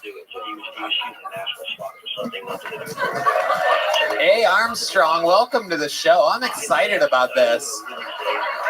Hey, how are you? Up here, A. I see you're very easily distracted. A must be short for ADD. Yeah, I like that one. I love it. For those of you that haven't noticed, good. A literally has an A tattooed on his face. You want to turn towards the audience, show him that? Oh, yeah. Yeah, that's the side that it's on. I'm a branding genius. Brand yourself. I love it. Building it. Yes, indeed. Casey Rocket. What does that shirt mean? Oh, it's a local band in Austin. It's called Rickshaw Billy's Burger Patrol. But people got sick of saying it, so they made a shirt like this. Casey is immediately becoming one of my favorite panelists. Casey's awesome. What the fuck is that? There's so much we have to get to, A. Armstrong. Let's get through it. One of the parts of your set, you said that the guy only says 4 words. You proceeded to say 6 words after that. I'm high as shit. Oh, that's everybody's excuse tonight. Except for Remy Swice was completely sober, everybody. Yeah, right. I love it. What are you high on today? Just weed. I don't smoke weed. Yeah. What made you get A tattooed on your face? I really had just gone through a divorce, and I was a big Lil Peep fan. And he said something. You were? Yes. Well, I am. He died. So he How died. are you a big Lil Peep fan? You're a white guy, am I correct? I know. I love Lil Peep. You're just a straight white. You're a straight white male, am I correct? Yes. You're not Latino. Well, no, I'm half Mexican. Half Mexican. Okay, that makes sense. That's why only half your face is tattooed. I love it. You got your white side and your left side. Oh my goodness. What in the world do you do for a living? I work at the Goodwill as an intern for the corporate office. You're an intern I am. at a Goodwill? Yeah. It's a dope job. Do you have to pay them for that job? I would. It's easy. Wait a second. What? Do they pay you for that? Yeah. Okay. I get paid. Have you been to prison before? No. No? No. I just believe in myself. I thought we covered this. We went through this already, Tony. What does an intern at the Goodwill office do exactly? I help people in the computer lab, so I help like homeless people find jobs and shit. Aww. Yeah, I did. Wow. Hell yeah, a fan favorite here. The debut of A. Armstrong. That's amazing. How long have you lived in Austin? Since October. So Okay, where did you live before that? Miami, Florida. Oh, okay. It's all coming together now. Yeah, face tattoo, knuckle tattoo. Yeah. Yeah, I'm What were you doing Florida. in Miami? Huh? What were you doing for work in Miami? I worked at for a company called Siemens. It's a big company. Anyway, I was like an air conditioning tech. I went to school for like 5 years. You went to school for 5 years for what? To figure out I hated doing HVAC, and I like telling jokes. I love it. I love your energy. You seem such a nice guy. What else do you do? What do you do for fun? I really just hang around comedy clubs all the time. Yeah, all the time. You getting a lot of spots? I'm not really, but I've made my own show. So, like, Okay. I wasn't getting booked, so I decided to start booking myself. That's the fucking way to do it, buddy. I call it the A-list. It's next door. I love it. It's Shakespeare's? Yeah. Very cool. That's amazing. I love it. William? Wait, why do you call it the A-list? Kidding, you have that fucking thing on your face. I see why. Holy It's short for ADD. Oh, I see. You already took that for your own. I love it. He's half white, half Carlos Mencia. Hell yeah. Hell yeah. Hey, what's your love life like? My girl had to take care of her father because he's dying. So I'm only going to be here for another month and then I'm moving up there. No, she's white. Oh, okay. She's right. Yeah, she's beautiful. Okay, all right. Nobody said you were fucking dating a fucking monster or anything like that. How long have you been with her? Like 6 months. Okay. Yeah. All right. And you've been giving her that fucking goodwill, huh? I'm making an impact. You're making her what? I'm making an impact. Okay. So I lost my voice last week. Hell yeah. Okay. Okay. How'd you lose your voice? Made fun of people in the back of the creek. Oh, shit. It was fun. Could have been me. I probably should have. It gets wild back there sometimes. I know. It's great. The creek is great. We love everybody. Wow. Tell us, like, what's the craziest thing that's happened to you in your life? You seem so interesting. You seem like you really... Well, I was born in Japan, so I started out in an interesting... Oh, do you know how to say thank you in Japanese? I thought you covered that with Remy. I don't know that one. No, he doesn't know how to say I'm bombing in Japanese, but he does know how to say they're bombing us in Japanese. Okay. So tell us you just got that. Fuck yeah. It was a super dope joke. Yes, absolutely. Indeed it was. So what were you saying? Interesting thing about... Oh, all right. So I was born on an Air Force base, Kadena Air Force Base in Okinawa, Japan. And at the same time, there really wasn't many kids. So there was a monkey that was born like in a tree right by my back fence. And she had a baby at the same time my mom had a baby. And they let us play together. And that was my best friend. That was my best friend for a year and a half.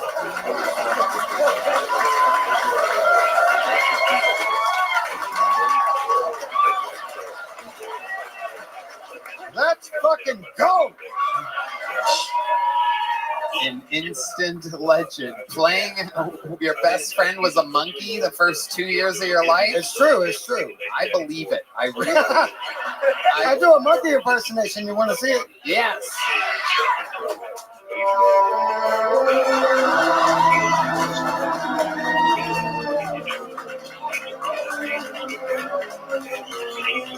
Thank you very much. Wow. Oh. We're in the house tonight. Oh my goodness. Look at this. One of those magical Kill Tony moments. Can I get a golden ticket? I think I deserve it. Whoa there. And it all comes crashing down. Red Band, anything you want to say to this guy? No? Our air conditioning's fine at the sunset. Damn. Wow. If you only came out wearing a wig. I got beautiful hair on the secret show. Oh shit, look at that. I'm an old man and I still got nice hair. Yeah. You're like if Turtle from Entourage did meth. It's incredible. What a stud. Hey Armstrong, anything else we should know about you before I throw you this book? Man, I fucking love Austin. This is my city. I love it. Goddamn right. Anything else for A Armstrong panel? We good? Casey? One thing, he kind of glossed over. What he said, I've never been to prison, I just believe in myself. Which is a great line. That's awesome. Yeah. How did I miss that? You are spot on. What did you mean by that exactly? I've explained to you that I believe in myself. That's why I tattooed my name on my face. That's a branding idea. I love that. You have other tattoos? What do your hands say? Fuck you. Oh, Jesus Christ. Exclamation mark. God damn, I can't believe you have 3 words tattooed on your hands like that. I got a tattoo for free. It's Miss Piggy frying bacon, and it says, "Don't judge me." You want to see it? Yeah. Oh my God. Oh my God.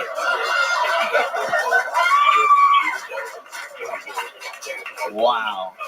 Casey? Why is it so big? It hurt like a motherfucker.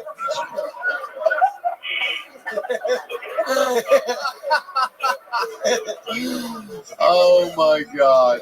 Well, A. Armstrong, you know, you're a fucking real person. It's unbelievable the different shapes and sizes of people that we get in here. I like your fucking style. You seem like a genuinely cool guy.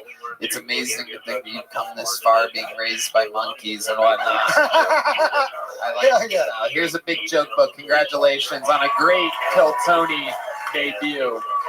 That is the arrival of A. Armstrong. How about a hand for the band, huh?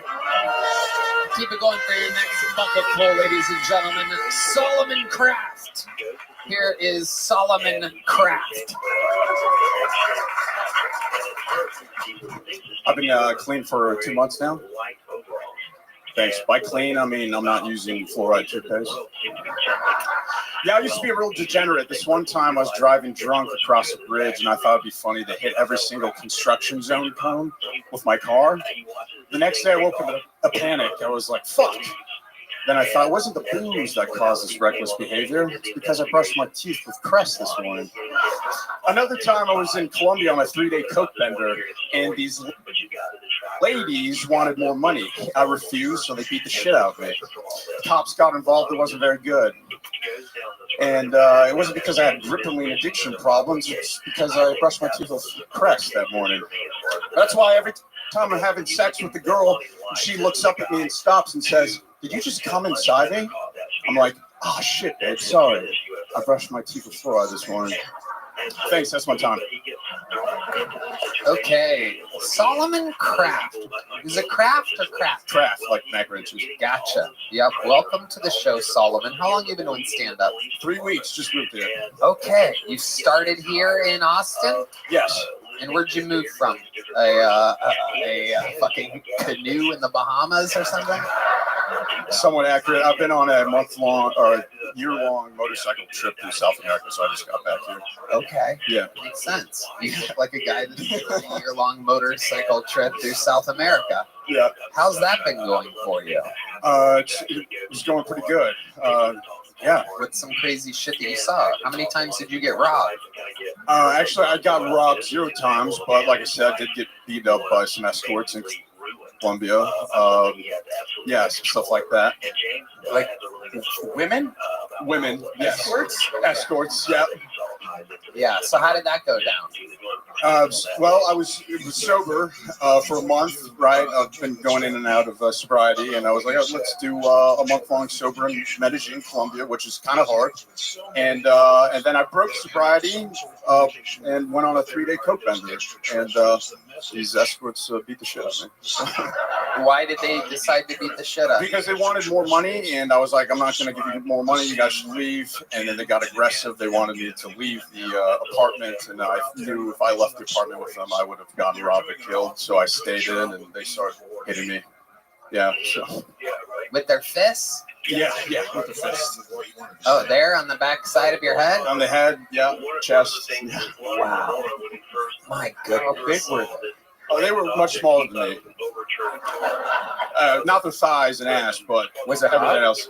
What's that? Was it hot at all? Like, I was panicking. I was panicking. Like I said, the cops got involved. But only 3 days of a coke bender here in Colombia. Only 3 days. You look like you've only been off a coke bender in Colombia for 3 days. That's accurate. It's absolutely incredible. Do you play musical instruments with a face and head like that? No, I do not. I would. Nothing at all. No. Do you have any special skills or talents? Not in the musical nature, no. What other nature might you have talents in? I don't know. I spent 6 years in the Navy. It was in special warfare, naval special warfare. So I drove the boats for the SEALs and stuff like that. Wow. Yeah. Where'd you drag the boats at? Stennis, Mississippi. So that's where all the river boats are. You were fighting wars in Mississippi? Yeah. Amazing. Wow. Yep. My goodness. What's the craziest thing that happened out there on the bayous of Mississippi? Nothing crazy on the bayou, but I did do 2 deployments, and I thought I was going to go like Iraq or Afghanistan, but I went to Dominican Republic and Thailand. So I had 14 months of vacation time. It was pretty good. Yeah. This is crazy because you're kind of fulfilling exactly the jokes that I made about you when I first started talking to you. I said, you in fucking Bahamas, and you were on a naval ship in Thailand, and we were on land. So we bring the boats. We're on land the whole time. Okay. So we're with like the Army Green Berets, the Thai Green Berets. Okay. So in Thailand, any ladyboy action there? Oh yeah.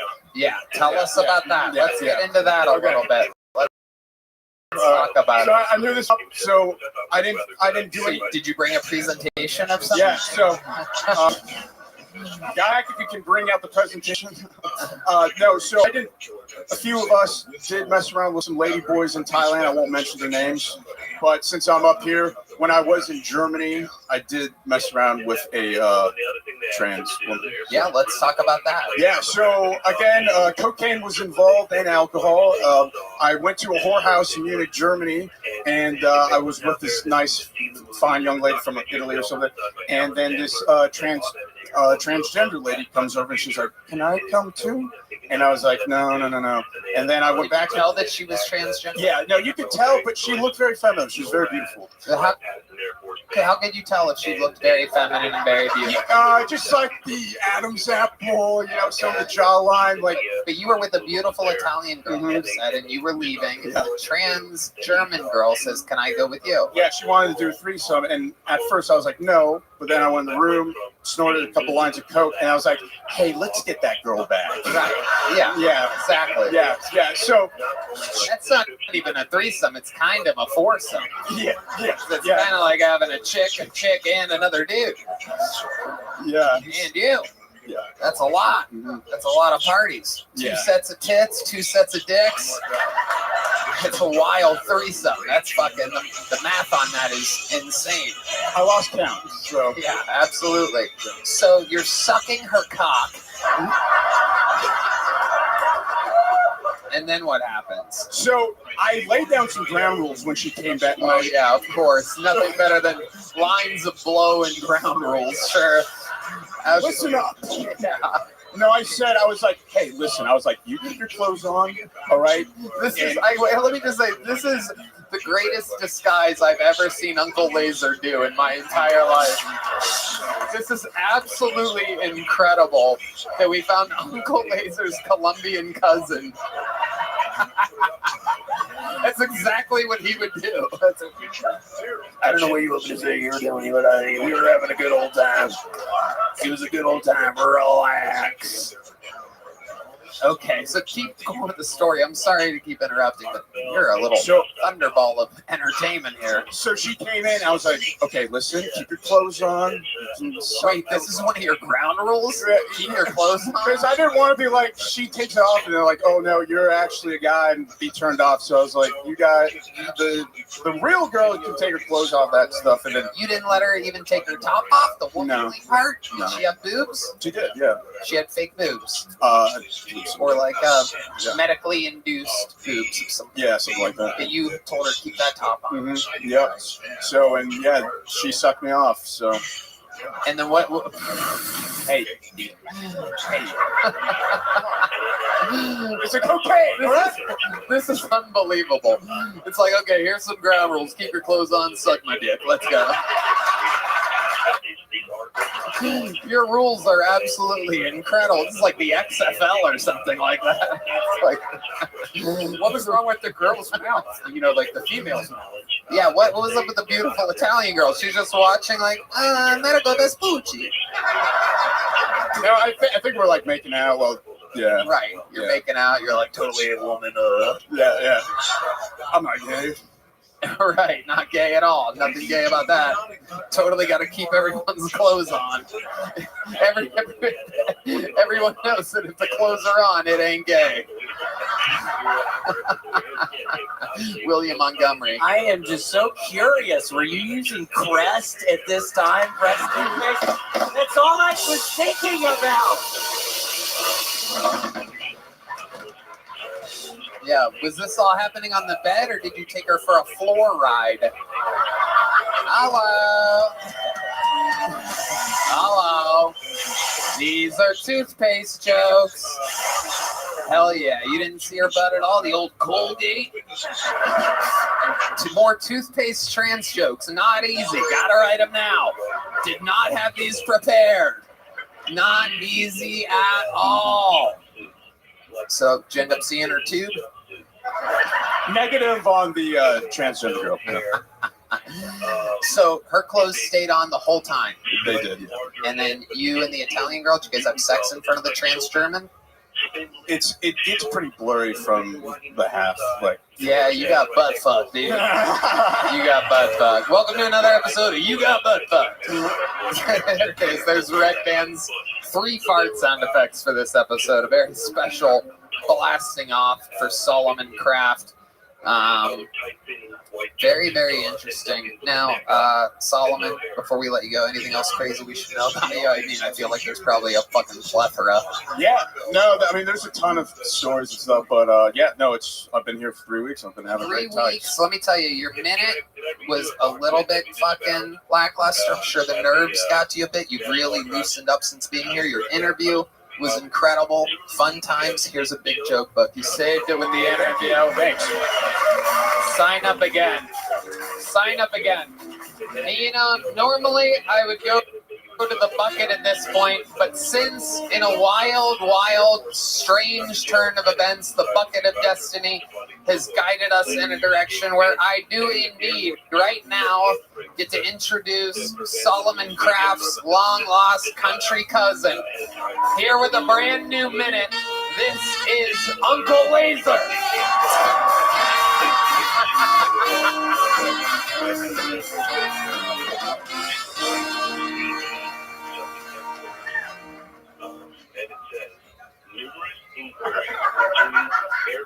Y'all try to get the Jehovah's Witness boys to do cocaine with y'all at the front door?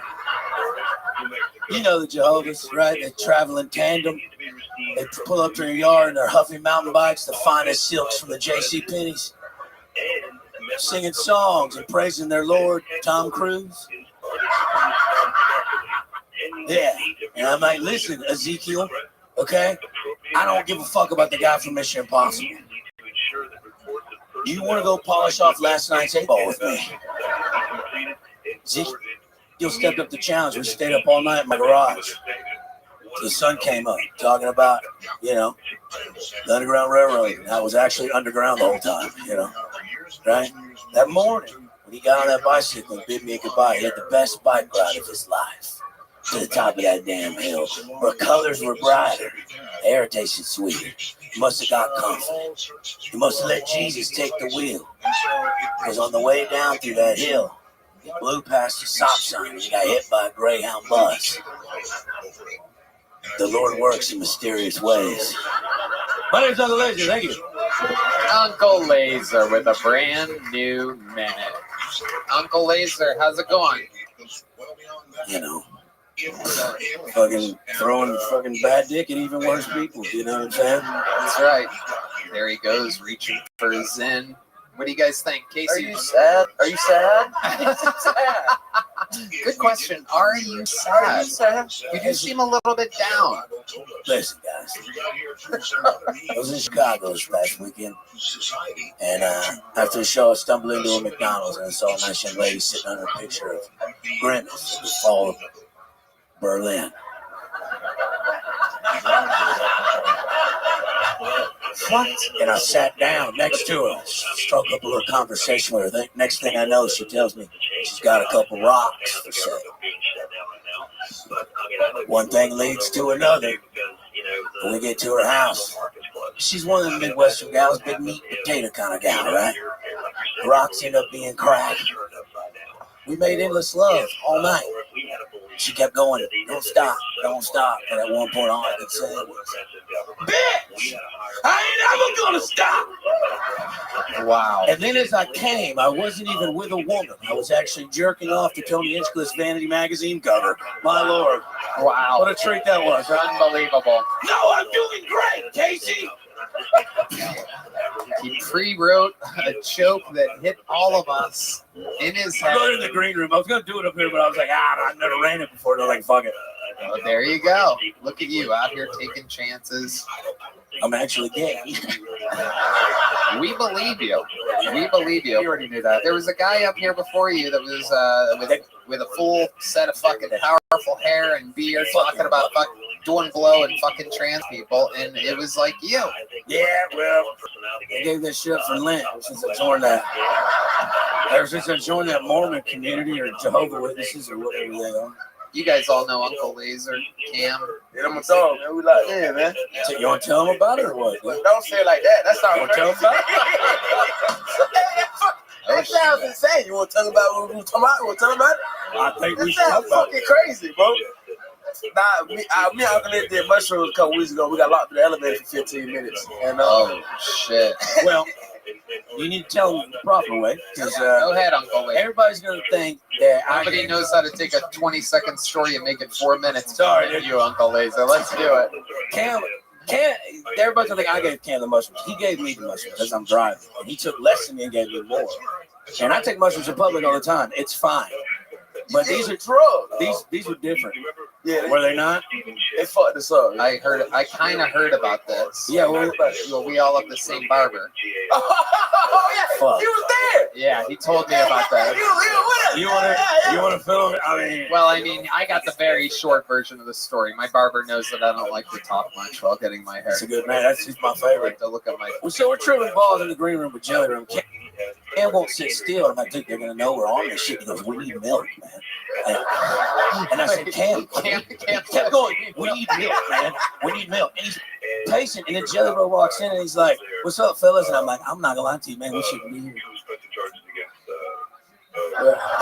I said, we took too many. Cam's like, we need milk. I said, we need to go home, Cam. That's all I'm thinking about, nigga. Give me milk right now, bro. All I need right now is milk. Is milk supposed to make the mushrooms chill out? Or That's what I heard, but look, it was a lie. Didn't happen. It didn't help at all. Yeah. We took the bitch at 9:30. I think we was on the bitch until about 3-4 in the morning. They fucked me up, dog. We went to the cooler at sunset. We was in the green room. Yeah, he kept sitting in the freezer. Yeah. You kept sitting in the freezer. You kept sitting in the freezer? He's just sitting in the freezer. Oh, yelling at white women, going, hey, man, just like screaming. I'm like, you gotta stop. There was white women. Just some of the waitress. I was collecting white women in the green room. Yeah, he got open from the freezer. He just wanted to be in the freezer. Wow, this is ready. Wondering, wow, where can I get delicious beverage from that place? Wonder what the cleanliness is like of that the freezer. White women, yes, they're fine. Oh my God! So how does this end? What are you guys doing at 4 in the morning while coming down from a mushroom trip? You want to tell him? Why you keep saying it like that? It sounds fucking insane when you say it like that, man. Hey Cam, I got some milk. You just got to work for it a little bit. Close your eyes, suck it out of this tube. Oh, your lips are still cold from the freezer. God damn. Cold shit. This is a cold the fucking ice job. Okay, so how does it end? How does the story end? Well, I'm pregnant. No, I'm pregnant. Yeah. We're expecting a nephew Laser on the way. Yeah. Hell yeah. Well, Laser, fun times. You got a new minute out. You've been wanting to do this for a while. Here you go. You did it again. You're in the universe. Uncle Laser, of course. Uncle Laser out there on tour. Catch him. UncleLaserComedy.com for tickets. Well, hello. What a beautiful day. I don't know about you, but I feel great. This podcast is sponsored by Liquid Death. You've seen the can before. To the naked eye, it may look like a beer or some crazy energy drink, but it's not. It is indeed a crisp, French-shaped water. Perhaps you've noticed a coworker cracking in tall boy in an IDM meeting, and you thought they were drinking a brewski. No, they were drinking a Liquid Death. Liquid Death is actually a healthy beverage brand that makes mountain spring water, low sugar sodas, low sugar iced teas, I bet you're wondering why a health beverage would be called Liquid Death. You know, with my friend, it looks like death. Thanks, Tony. Well, Tony, that's because Liquid Death will brutally murder your thirst. Your recyclable cans are helping to bring death to single-use plastic bottles. Liquid Death also donates a portion of profits from every can sold to help heal plastic pollution, so you're actually helping the planet. Well, amazing. My favorite flavor is Rest in Peace, and I drink it when I need a refreshing boost. Get free shipping of Liquid Death's mountain water, clean sparkling, and iced tea 8-packs with Amazon Prime or grab a can of case at your local 7-Eleven, Target, Walmart, Whole Foods, or Onion Skip Cart. Go to liquiddeath.com/Tony. Check out all their healthy, instantly recyclable beverages and find your closest retailer. That's liquiddeath.com/Tony, liquiddeath.com/Tony. And back to the bucket we go. How about a hand for the lovely Heidi? Am I right, people? What a fucking this goddamn sausage fest of a show we have here. A glimpse of light.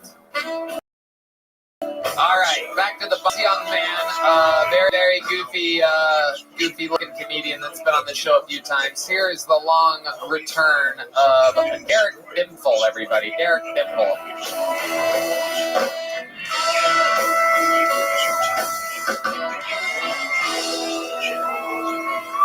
That's right, class. Listen up, it's substitute teacher time. I used to be a substitute teacher, and now I'm a substitute comedian. I came here to do two things, tell jokes and explain Coulomb's law, and I am all out of jokes. Substitute teaching wasn't as difficult as I thought until I realized I could just give anyone a bathroom pass. I'd send half the class to the bathroom if it made my life easier. Assistant principal would come in. I'd be like, I don't know what happened. That's right, I have a voice like Michael Cera, Kermit the Frog, and Jordan B. Peterson. Had a baby. Some untoward things would happen while I was subbing. Kids would tell me to suck their dick to my face. Is that really what you want, Carlos? With everything that's in the news, I know what I look like, and I fit the profile. I look like I'm about to shoot up this school, but I will shoot ropes all over you. I know I'm a substitute, but I'm no sub. I will fuck you in the ass, you little twerp. Old Sped Sheeran's gonna play a little ditty on your prostate. All right, Derek Dimple.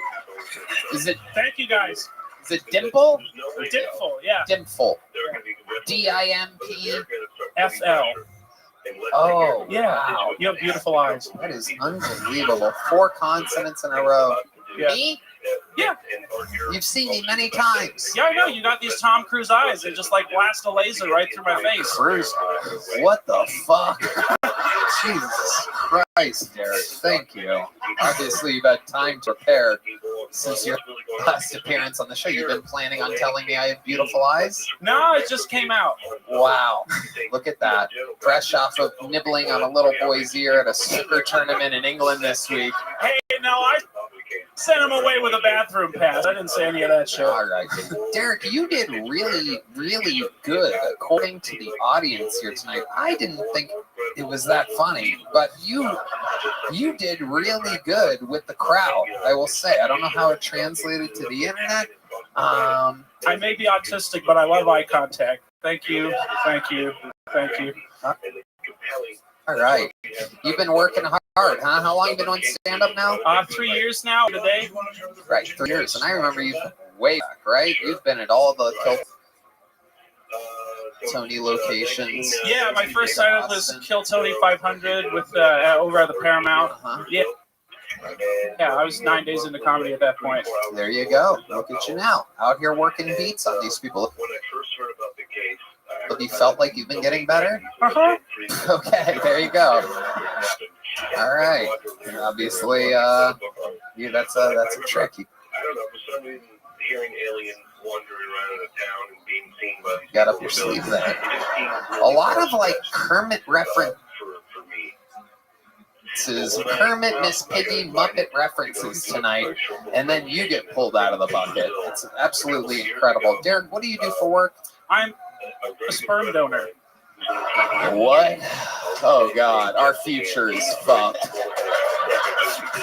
Cam Patterson. That should be illegal. Yeah. A lot of surprise little ginger chatterboxes going to be popping up around the world. You're not a ginger, dude. Holy shit. What the fuck?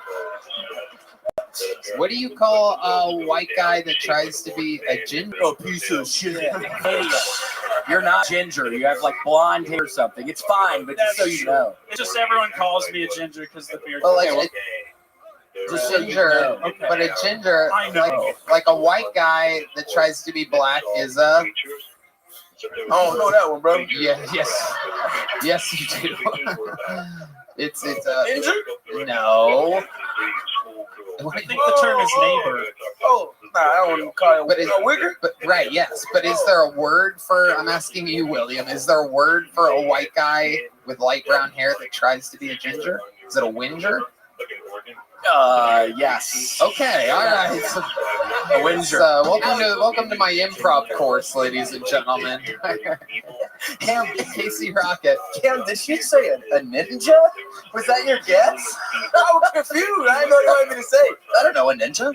That's a crazy guess. I'm still blowing and let you get sperm to people. Yeah. Yeah. Oh, how is that possible that you're qualified to do that? What is the testing regimen for a man to have to donate sperm? Not rigorous. Right. They're not concerned about you when you come in looking like you. No, I guess they're desperate for cum. Wow. I walked into the office and the intake lady, she was like really good looking, but she had like lip filler work done. And I was thinking like, oh no, they want expensive jizz. But they took mine, so. Now, let me ask you something. Did they keep you posted on like, hey, you've got like 15 kids out there now? Oh, well, I did tick the box that when they're 18, they can come say hi. Are you serious? Yeah, I'm rolling the dice. Oh my God. It might be the only way I can have kids. Shut the fuck up. Do you have to? They pay extra for that, or that for free? No, I volunteered. You're talking about checking the box? Yeah. Like, why would you ever do that unless they paid extra? I mean, you got nothing to lose, right? They can't come after you for money or anything like that, or whatever. I kind of like myself. I think I'm a likable person. And if they did, I mean, can you imagine 18 years from now, some person coming up to you being like, hey, you're my dad, can I have some money? And you're like, did your mom tell you how I was making money? I jizzed in a cup for a living. Just do what I did, son. Wow. Unbelievable. He's like, I'm a substitute teacher. I'm also a substitute husband. I guess so. What do you do for fun, Derek, when you're not doing stand-up? Well, lately I've been really enjoying some pitch and putt golf. Yeah. Down at Butler. It really is unbelievable. Another one of the fucking gems of this city. It is a super duper fucking putt on steroids here in Austin, Texas. Butler pitch and putt, another fun thing to do during the day. How often do you do that? About once a week, maybe once every 2 weeks. I shot a 30 the other day. Par is 27 on that course. Wow, you shot a 30 into one of the Seaman Cups? Yes. No, I shoot more than 30 into the Seaman Cups. Wow. Now, when you do that, is there something that you look at? Do they let you watch porn? How does that go down? They just put you in a room?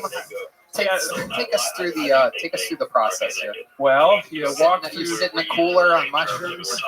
Yeah, right. Keep your balls on ice first. But you go back into like a little medical examining room, and there's like some cabinets, and they have wipes for cleanup, and they have lube for doing a thing, and they have a drawer full of Hustler magazines. But I just watch porn on my phone. Right. That seems like that would be the move. Do they have good Wi-Fi at this place? Yeah, but when I'm ambitious, I just use my imagination. Okay. And what do you think of when you use your imagination? Big tits. That's what you're into. I love big tits. You do. You love big tits. Yeah. Do you like big? Old City Boy LaCroix is over here. You have 6 nipples, don't you? stare at me, you bastard. What the hell? None of that. None of that. Did you just say Casey has 6 nipples? Like a Rottweiler. What the hell? Is this true, Casey? Look, man, this isn't about me. How big are your loads, man? This isn't about me. That's a great question. Let's go back. How big are you? We're bragging about how big your loads are. Do you have exceptionally large loads? Big enough to cover 6 nipples. Okay, so you making callbacks. I imagine they're average size. Okay. I don't have hyperspermia or anything like that. Whoa. That's when you have like a really huge load, but it's actually not good for getting people pregnant because there's a little bit of semen and a bunch of cum stuff, and so it doesn't swim too well. I read a lot online. How much do you get paid for that? 110 per pop. Are you serious? How many times can you do it a week? Every 2 days you can. Wow, so you go back every 2 days and shoot a load in a cup. It's how I make a living. Well, yeah, no, I every 2 days I shoot. Do the other open micers know about this? These guys are sweating bullets. Postmating for 8 hours a day to make $110. They're gonna all be like, what the fuck? Doing jizz in a cup. Holy shit. I mean, if you're like driving by one, why not just go? $110. $110 used to be what we would work at fucking bartending shift in Columbus, Ohio for back in the day. Fucking stocking shelves and wiping down bottles, and here you are just wiping down bottle. This is absolutely fucking incredible. $110 a pop. Well, ever since I couldn't keep selling beer, I had to find an alternative income source. Never mind. He was out beer in an alley. He was one of those. Oh, you were one of the back alley beer sellers back when we had everybody stand in the alley. I had the How much money were you making a week during doing that? $300 every night at Killtone. Wow, $300, and you would go jerk off in a cup the day before that, and then $300, and then you jerk off the next day. So we're already at fucking over $500 in 3 days. Mm-hmm. That's pepper money. Yeah, it is. It's unbelievable, Derek. Yeah. You gotta get it somehow. All right. Well, very, very interesting stuff. Amazing that you found a way to survive like this. You have a joke book already? Well, you gave me a medium joke book, but no, I do not. Let's just say that. You have a medium joke book. It was a small one, so it means. You know what? I'm gonna give you this keychain. We have a cool little Kill Tony keychain. Because again, I didn't think this set was funny. You killed with the audience. I don't know how to describe it. Thank you people very like much, energy. Tony. Thank you, guys. I think there's some people on mushrooms here tonight. We have a table that's laughing at everything here. All right, we're gonna keep it moving along. Your next you guys having fun out there? Your next bucket pull, the bucket of destiny. Anything can happen. 60 seconds uninterrupted for Roman Schmidt. Roman Schmidt.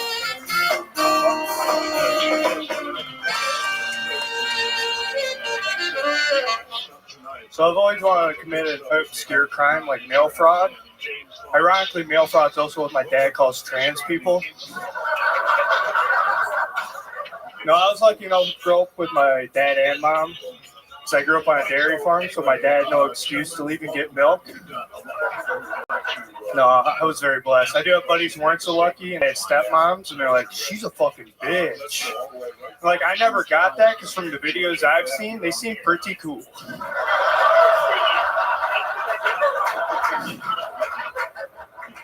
For the longest time, I thought social worker was a politically correct way of saying prostitute. So when I found out that my older sister was going to school to be a social worker, I was like, Dad, are we okay with this? And he's like, yeah. I'm like, is Grandma on board? He's like, Grandma actually suggested. She thought she'd be great at it. Dirty old hag. So for 3 years, I thought my older sister was going to school to be a whore. Turns out she's just working with them. So, thank you. I'm Roman Schmidt. Wow. Okay. The Kill Tony debut of Roman Schmidt. Yeah. Hello, how are you? It's so nice to meet one of Derek's young children. Roman, how old are you? 22. 22 years old. You live here now? I just moved here like 5 months ago. 5 months ago. From Wisconsin? Correct. Madison? Yeah, that's where I was doing stand-up. I'm from a small town called Colby, though. Yeah. You were doing stand-up at Comedy on State. Yeah, one of the best comedy clubs in the country. How long did you do it there? 2 years. And I moved here. Amazing. Amazing. What do you do for work? I serve at a mini golf place, and then ballet every once in a while, but not too much. You serve at a mini golf place. Is it Butler Pitch and Putt? No, it's crazy. There's like all these repetitive things tonight. Holy moly, it's a new thing. Okay. Holy moly. Where's that at? Right on like 3rd Street, but on the other side of 35. Like right behind that Whole Foods and Target over there. Wow. Yeah. Yeah, that's very close to here. Yeah. What's Holy moly like? What's it like over there? It's okay. Oh, okay. Quite the salesman. Yeah. Unbelievable. They got like... They're going to love your ringing endorsement. Yeah, I'm working one shift for the next 2 weeks, so I don't know if you really want me either. Okay. So, but I don't, they're trying to be a mini golf place with a bar, but it's more of a bar with super small mini golf, so. Right. It's still pretty much a hoot still. It's still fun. You know, it's a real hoot. It's a hoot and holler, if you ask me. All right. Absolutely. Absolutely. So what are 22-year-olds that just moved to Austin up to nowadays? Tell us about what you think is fun when you're not working or doing stand-up. I don't do much anything else. I pretty much work and I go straight and I do stand-up all night. That's pretty much it. I'm pretty much I play Mario Kart every once in a while, but okay. That's about What's it. your character? What's your choice of I'm a Yoshi Luigi guy. So yeah, Yoshi real ones, Luigi. no. Very agile, high speed. Yeah. High speed, very agile on the Yeah. corners. I'm a Wario guy. Okay. Yeah, okay. I come from behind and fucking hit your ass. Just doop, doop, doop. I'm red shell, green, green, green. I'm Toad. Yeah, I would beat the shit out of you, dude. I'm a drifter, man. Wario, yeah, you're drifting already. Wario's a fucking. How about you guys? What are your Mario Karts? What are your? I'm guessing you're the Donkey Kong of the. Cam's the only one that doesn't slip on the bananas. He gets a speed boost from them. This is a racist episode of Kill Tony. When I can do the jokes with my black friends, I do them. Other black guys must watch the show and be like, I'm gonna kill that motherfucker. You know, he just say slave face, get the fuck out of here. Slave face, what? Slave face was crazy. Slave face was crazy. We're still gonna bleep. We're gonna beep this every time I say it. And then these assholes are gonna go online and be like, "You said slave face." They were beeping slave face. I use Yoshi. You're a Yoshi guy. Okay. Casey? There's this big. I recently discovered this. There's this big worm in a top hat. It's real. Wiggler. The Wiggler. Wiggler. So I thought it was just a nickname, the Wiggler, but it's his real name. That's his real name. That's his name. Yeah, it's so cool to This think is like about. a new Mario Kart character? It's this crazy new guy named the Wiggler. It's for Switch. You guys wouldn't believe some of this stuff. Wow. He's a big ass worm. Yeah. Yes. Yeah, he's huge. And he has a top hat on. This sounds like a Casey Rocket bit. Not a bit. He's this fat ass, big ass, top heavy worm. Wow. Oh, and he's the coolest. You gotta see this guy. Oh my god. I'm pretty sure he just performed here a minute ago. And William, what is your Mario Kart character? Big Waluigi. Oh, I do like a little Waluigi. I love it. And what was yours again? Yoshi or Luigi. Right, Yoshi or Luigi. You're split on it. You're 50. Yeah. Why don't you go with Luigi? Well, he's not Mario. I feel like he's the neglected one, you know? He's the best one. You think so, huh? I believe so. I don't trust anyone who picks Mario, so I just they're a fuckhead. I don't know if anyone. Does anyone pick Mario out there? Oh, you do. Look at this guy with a very sad face. Just yeah. Wait, you do? Wow, really? That is incredible. Have you ever won, Matt Newland? We need to have a fucking Mario Kart tournament. Kill Tony Mario Kart tournament live stream. $80 per ticket. Buy your Mario Kart Kill Tony tournament tickets. Okay. What's your love life like, Roman Schmidt? You seem like a straight up super virgin. No, I'm a bit of a dry spell right now, that's for sure. Yeah. You're just focused on stand-up comedy. Yeah. What does your dream girl look like? What does she look like? Better be black. Yeah, right. Gia Duddy. You know, you look her up on Instagram. That's What? Gia Duddy. What's her name? Gia Duddy. Gia Duddy. D-U-D-D-Y? Specific. G-I-A. How do you spell that? D-U? Say it into the microphone, you creepazoid. Oh. D-U? D-U-D-D-Y. Him and her now. Is that just a normal girl? Let me see this. Let me see this shit. She looks like a normal girl. This is like a white bitch. Yeah.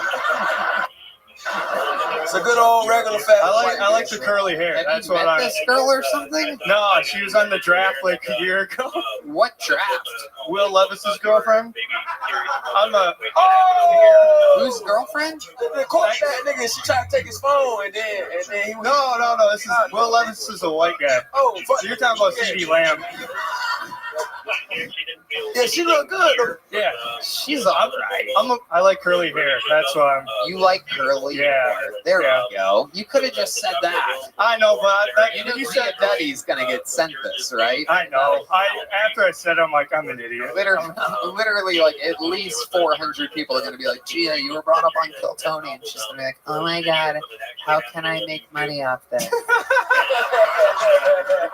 Just a normal fucking. Yeah. Whose girlfriend was she again? Will Levis. He's the quarterback of the Tennessee Titans. Ooh. Yeah. Yeah. You sure they still together? No. Oh, okay. Yeah. Well, being a quarterback for the Tennessee Titans has got a fucking lot to work with over there already. Yeah, he's a handsome dude. He's pretty big. Okay. I'm gonna be honest. You should see him. He's a stud. You're like stalker. Wow, aren't you? I'm a big sports guy. I love the draft, so I just watch it all. You want her or him, nigga? Who the fuck you want, man? I would prefer her. I would Right. like put that out. But you would snap him the ball if you wanted it. Roman, what else? What are we missing here? Anything else crazy about your entire life's history or anything? The one and only time I ever shot a gun was inside my high school.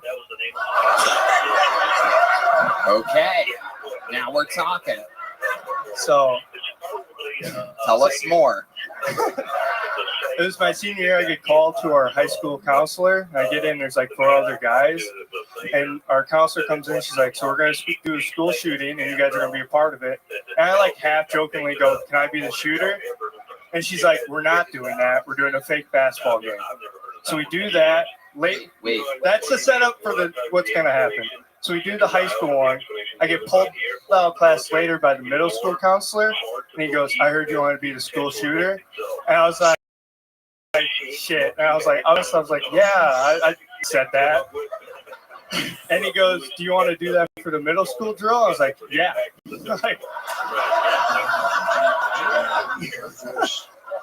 So the next day I got pulled out of class again. I got dressed up, and all the middle schoolers were in our like auditorium, and they gave me a gun with blanks. And they told me, just aim at the ground, don't. And I was like, okay.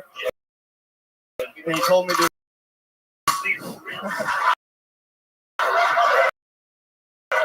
An actual gun with blanks? Yeah. I aimed at the ground. He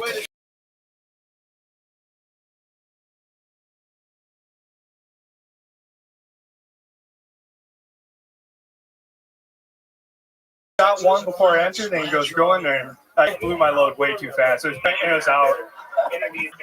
Casey Rocket.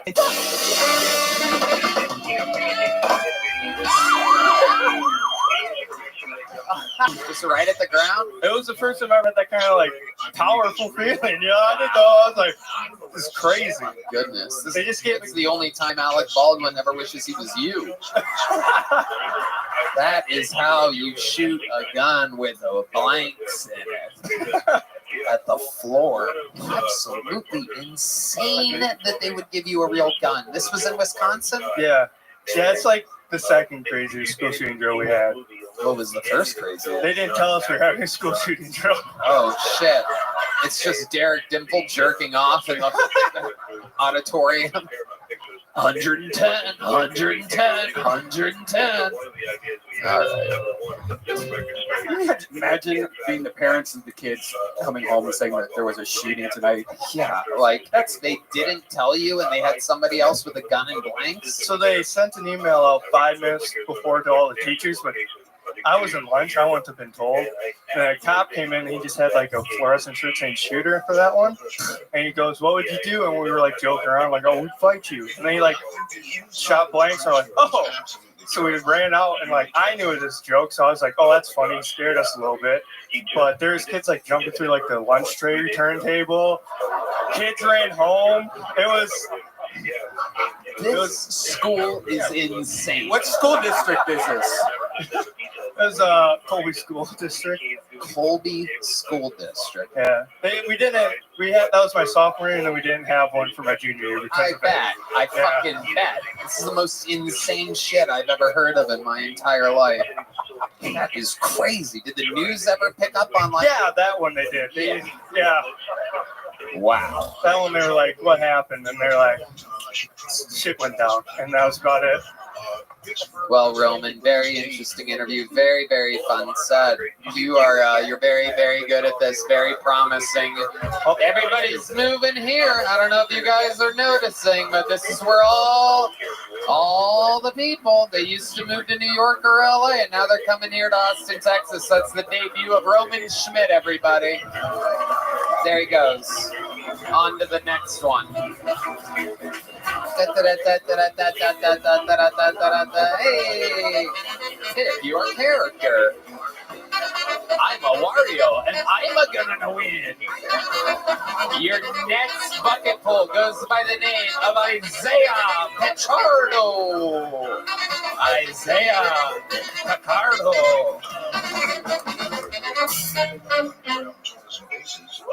So a friend of mine, she recently lost her baby. It was horrible. She accidentally fell asleep on it. I can't even make a joke on that yet. I gotta let her breathe.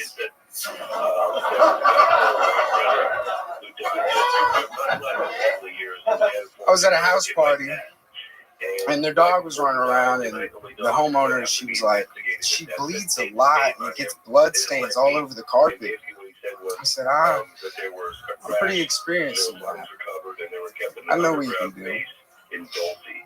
So you kick that bitch in the back instead of the face, you won't bleed as much.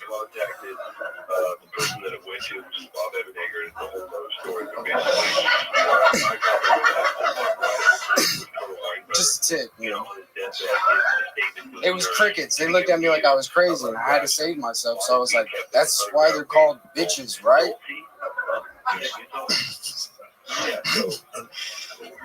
Sorry, that was awful. Thank you. Isaiah Pichardo or Picardo? Pichardo. Pichardo. Yes. Absolutely. More like retardo.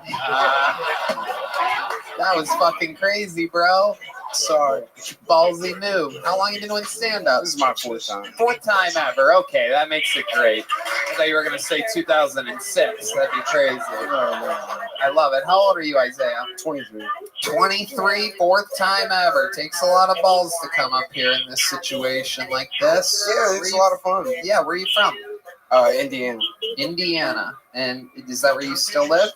Yes. Yeah. And what are you doing in Austin? You visiting or what's up?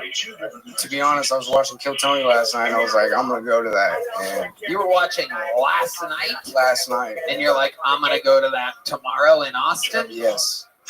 You were in Indiana last night I watching was, YouTube, and you're like, I'm going to go to that tomorrow. Yep. And you bought a ticket last night, and you flew here today. No, I drove. You drove from Indiana? I haven't slept. Yeah, I just drove straight here. That is wild. That is unprecedented. Amazing. And the fucking, so you could have just as easily have been over across the street at a dingy 6th Street bar, fucking standing there doing nothing, and then you would have had to drive home to Indiana, accomplishing nothing, and instead here you are. Yeah, I don't even know. Well, let's figure it out, Isaiah. You've only done stand-up 4 times. Someone fell asleep on a baby. That's crazy. She bleeds a lot. Kicked it. Crazy. Bitches. Crazy. Yeah. So it's all crazy what you're talking about here. So let's figure out what about you should be talking about. Move that mic stand to the right side of you there. Oh. Yeah, throw it over there. You feel that? You feel the difference? Yes. You're Mexican, right? Yes. Mexicans usually are used to performing behind walls. You don't have to do that. You don't have to do that. He's from Indiana, so he's whiter than all of us, really. Yeah, literally. Incredible. You're wearing a Grateful Dead shirt. Yes. You a hippie? You a little stoner? I guess. Yeah, a little bit. What do you do for work? You work at a rent-a-center or something like that? No, I work at Walmart, DC, man. Just close. That's as close as it gets. Yeah. That's as close as it gets. What do you do at the Walmart? Just throw boxes, man. Run a forklift. Right. I unload trailers. That's about it. Just manual labor. Absolutely. What do you do for fun?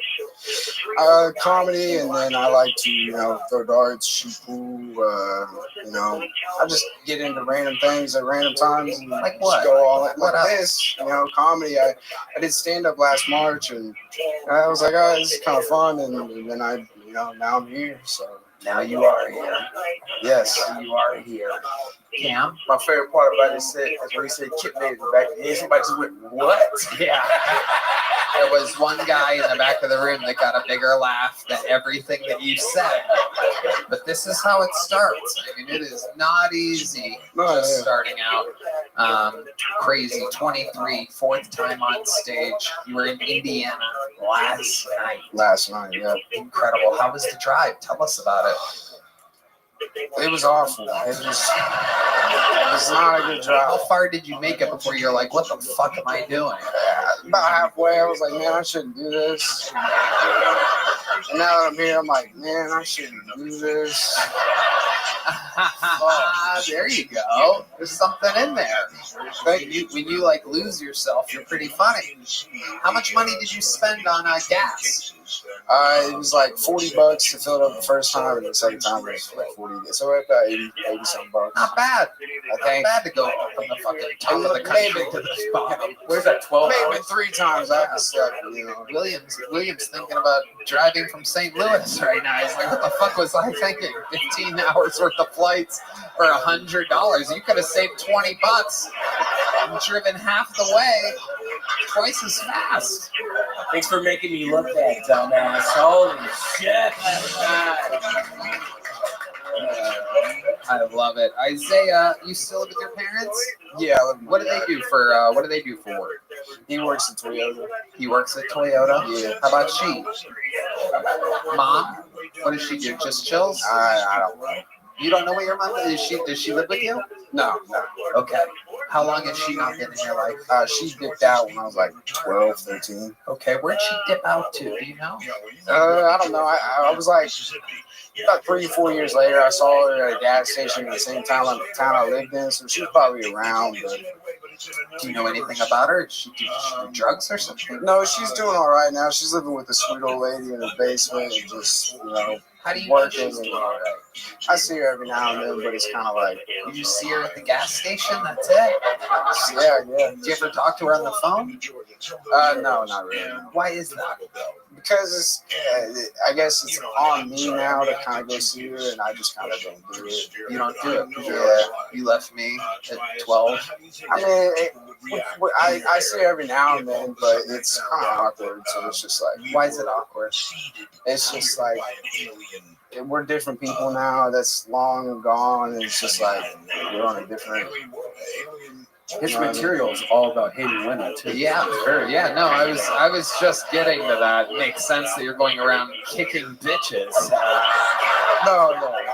Any psychologist would say this makes perfect sense. I was afraid of that. I had another bit that I had round up where I was gonna be like, Mexican Casey Rocket, and I was like, Thank God you didn't do that. Yeah, I know. What were you gonna do after that? Let's see some more Mexican Casey Rocket. I feel like here he is, ladies and gentlemen, Mexican Casey Rocket. I feel like a Percocet with a dick. That's about all I got. Okay, good. Very good. Very good. Another fun fact about psychology is that your opening joke is about a woman randomly falling asleep on her baby. What do you don't see any connection between your mother abandoning you and woman issues in your 60 seconds? No. Totally unrelated. No, I get that. No, I get.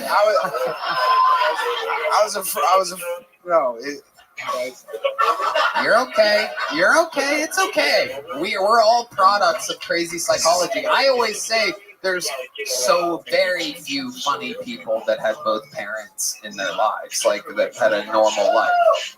You know, comedians are, kind of traumatized, spontaneous, the type of people that would get in their fucking car from Indiana and drive here. These open mics in Indiana, what types of things did you talk about on stage there? The minute that you did tonight?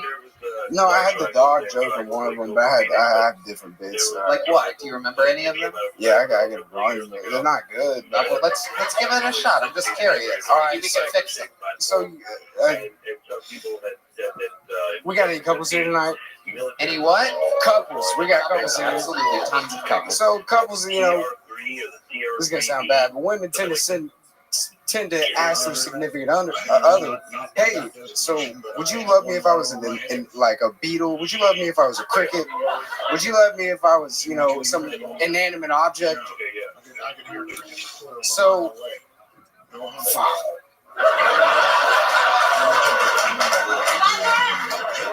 there's a better way to ask your man that question. You ask your man, would you still love me if I was a gay, big, black man with a fat cock? See, like, if my girlfriend asked me that, I love her to death, but if she asked me that, I'd be like, why are you going through my phone? What? Look out there. Look at those people. What the fuck? You don't know what works and what doesn't. No, I don't. You have no idea.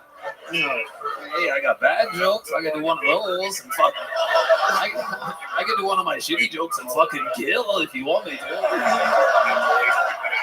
It's wild, man. There's something in there. There's a little fucking seed of something in there, Isaiah Pichardo. Do you really have a girlfriend?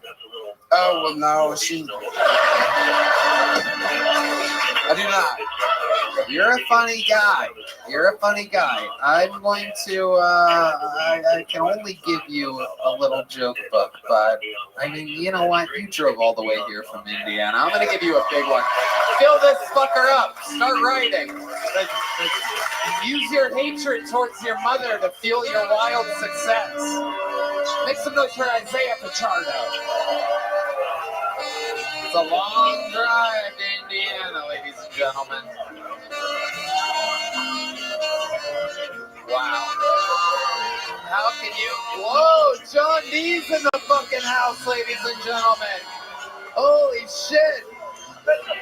Who says black people show up late to work? I love it. Well, let's blast through some of these bucketfuls. I was expecting to get through more, but goddamn it, some of these interviews have been so entertaining that I kept people up here for a while. Let's fly through some of these. Make some noise. Let's do a minute by Jacob Cantor out of the bucket, ladies and gentlemen. Jacob Cantor.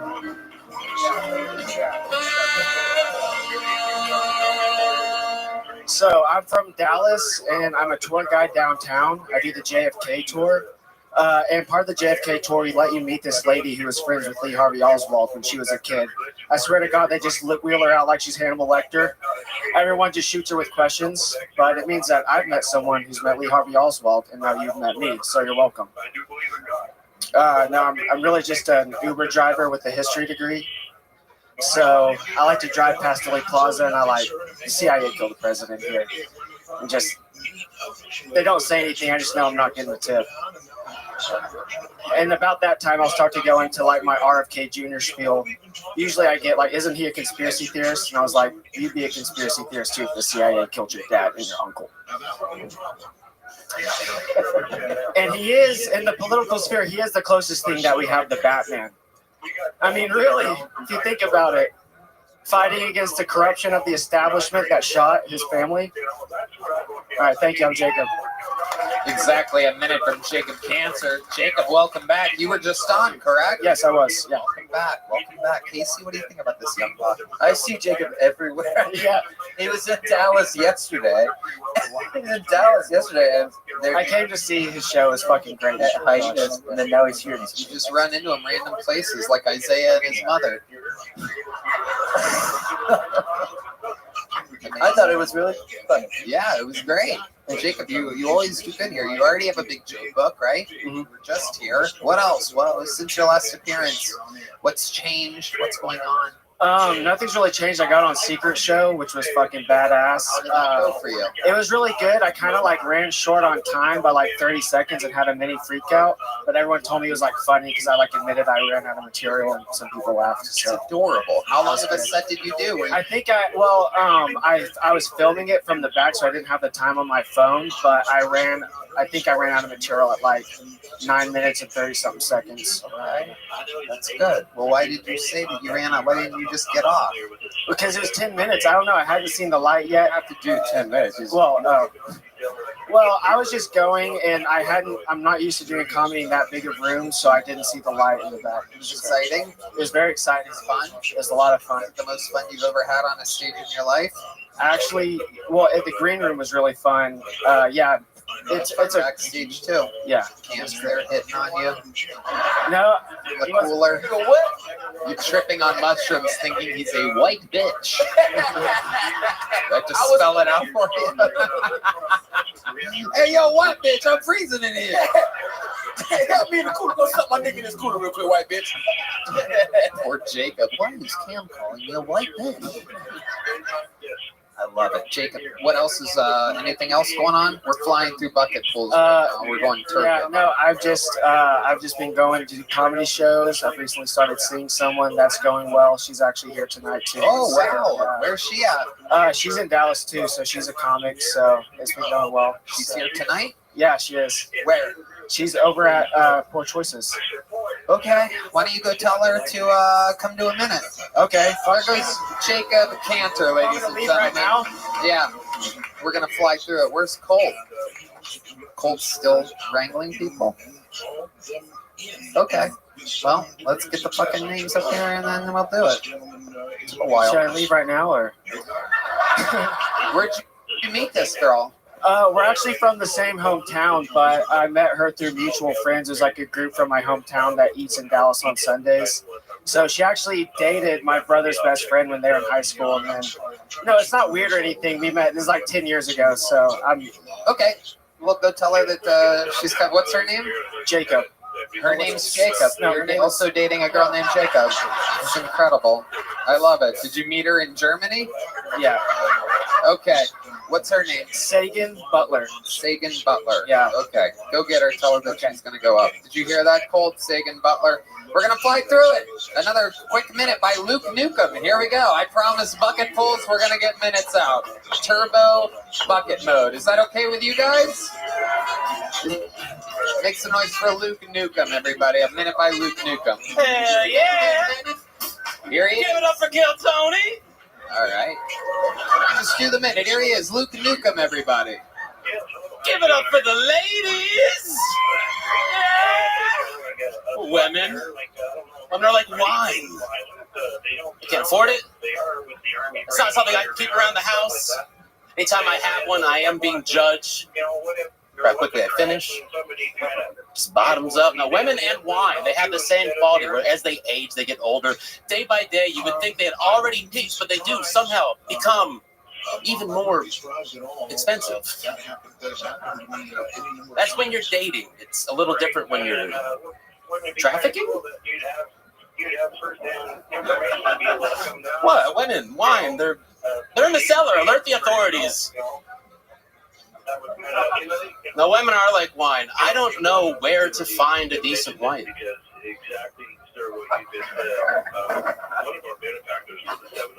The market is flooded with California trash, and it gives me a headache. All right, I've been Luke Nukem. Thank you so much. There you go. Luke, how long you been doing stand-up? About a year. Okay. Where do you live? Austin? Here in Austin. What do you do for work? I'm a server. At the putt-putt course? Hell yeah. Okay. All right. Most interesting thing about you, we're flying through bucket pools right now. It's an experiential part of the show. Besides doing this, I'm a musician, and what music do you play? What type of rock and roll? I write songs, play guitar. You don't sing? I do sing. I sing the songs I write. What kind of songs? Rock and roll. But I mean, like, could you cover anything? I don't do covers. Okay. Can you explain to them the chord progression and the speed real quick? I can do something like that. Say it right into the microphone. Just tell them. It's a G chord with the 45. Oh, without me playing guitar as well? Yeah, you're just going to sing. Let's go. You're going to sing real quick. You're going to sing, and we're going to fly through it real quick. So start telling them. A minor, C, F, you look like you with E7. Absolutely. You got that? You got that? What's give them the groove. Got me crazy, I've been seeing them lately. I've been seeing them daily, baby, they're coming here. Here we go.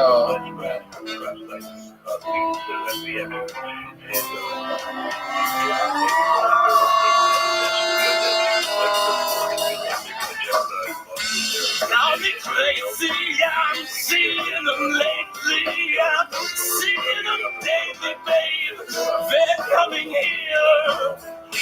Got me crazy, I've been lost in the lady. Temptation pouring from the devil's frontier. Each one a sinner, each one the same. Everybody doing good. Good as you way. All right, there he goes, Luke Nukem. Little joke books. On to the next one. Your next comedian doing an uninterrupted 60 seconds. We got to get through it. Make some noise for Eddie Lursa. 60 seconds by Eddie Lursa.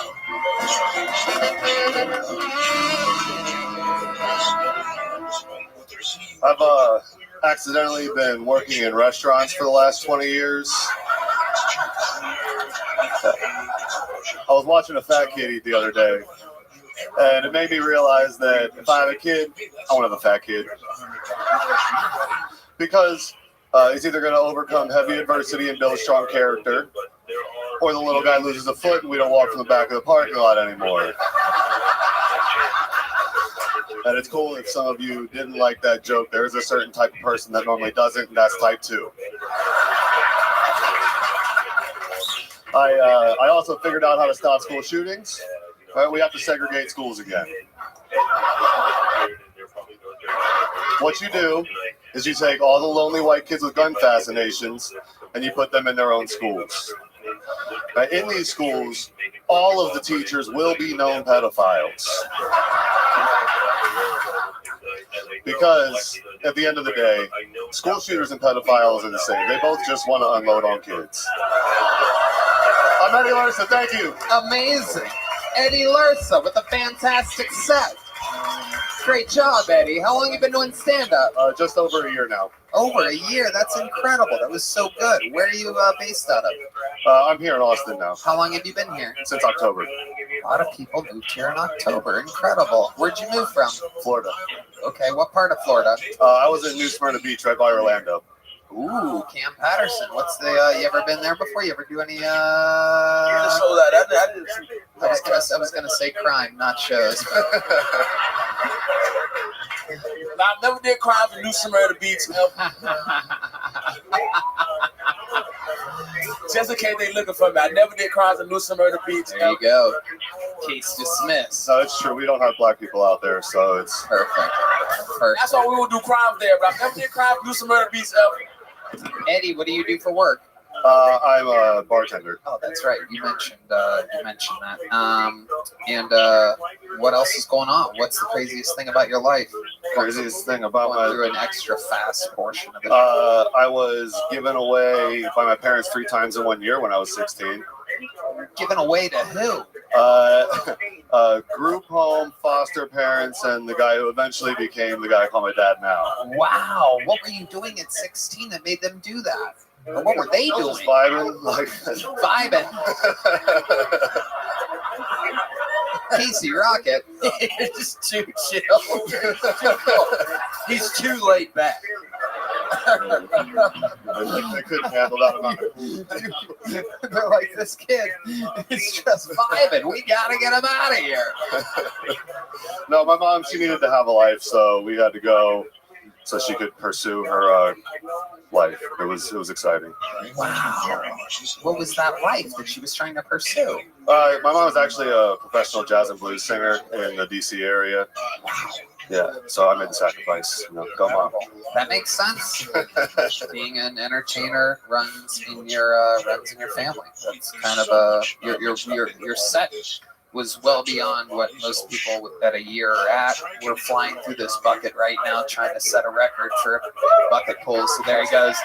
Eddie Lursa, ladies and gentlemen. Keep signing up, Eddie. We want to see another minute and do a longer interview.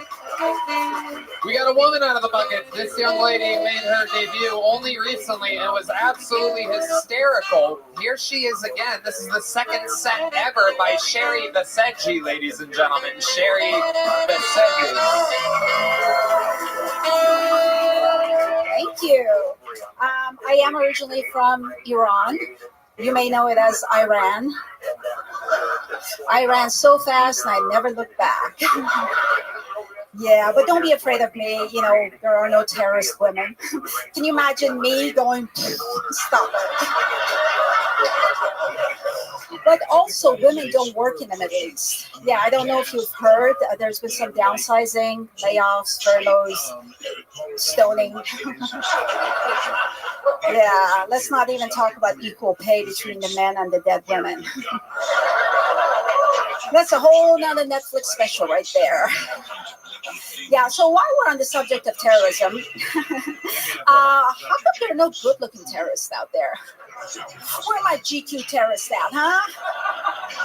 What are they, calling in sick on jihad days? And I haven't seen any gay terrorists either. I mean, that's pretty obvious. Like, what are they going to do with 72 virgins up in heaven? Give them highlights or redecorate the harem? Persian women rock. Once you go Persian, you're like, hey, nice ride. Sherry Baseji has done it again. Her second ever appearance. Red Band here told me that you did absolutely unbelievable at the Secret Show when you were put on it super recently, Thursday night or whatever. How's everything else going, Sherry? Great. Yeah. Remind us again, how long have you been doing stand-up? Since last May, the last round. But I used to do stand-up years ago before you were born. Yeah, absolutely. For some reason, it turns me on when you talk like that. It's incredible. You know me. You are kind of like a hot little desert cougar. It is kind of incredible. It's like something about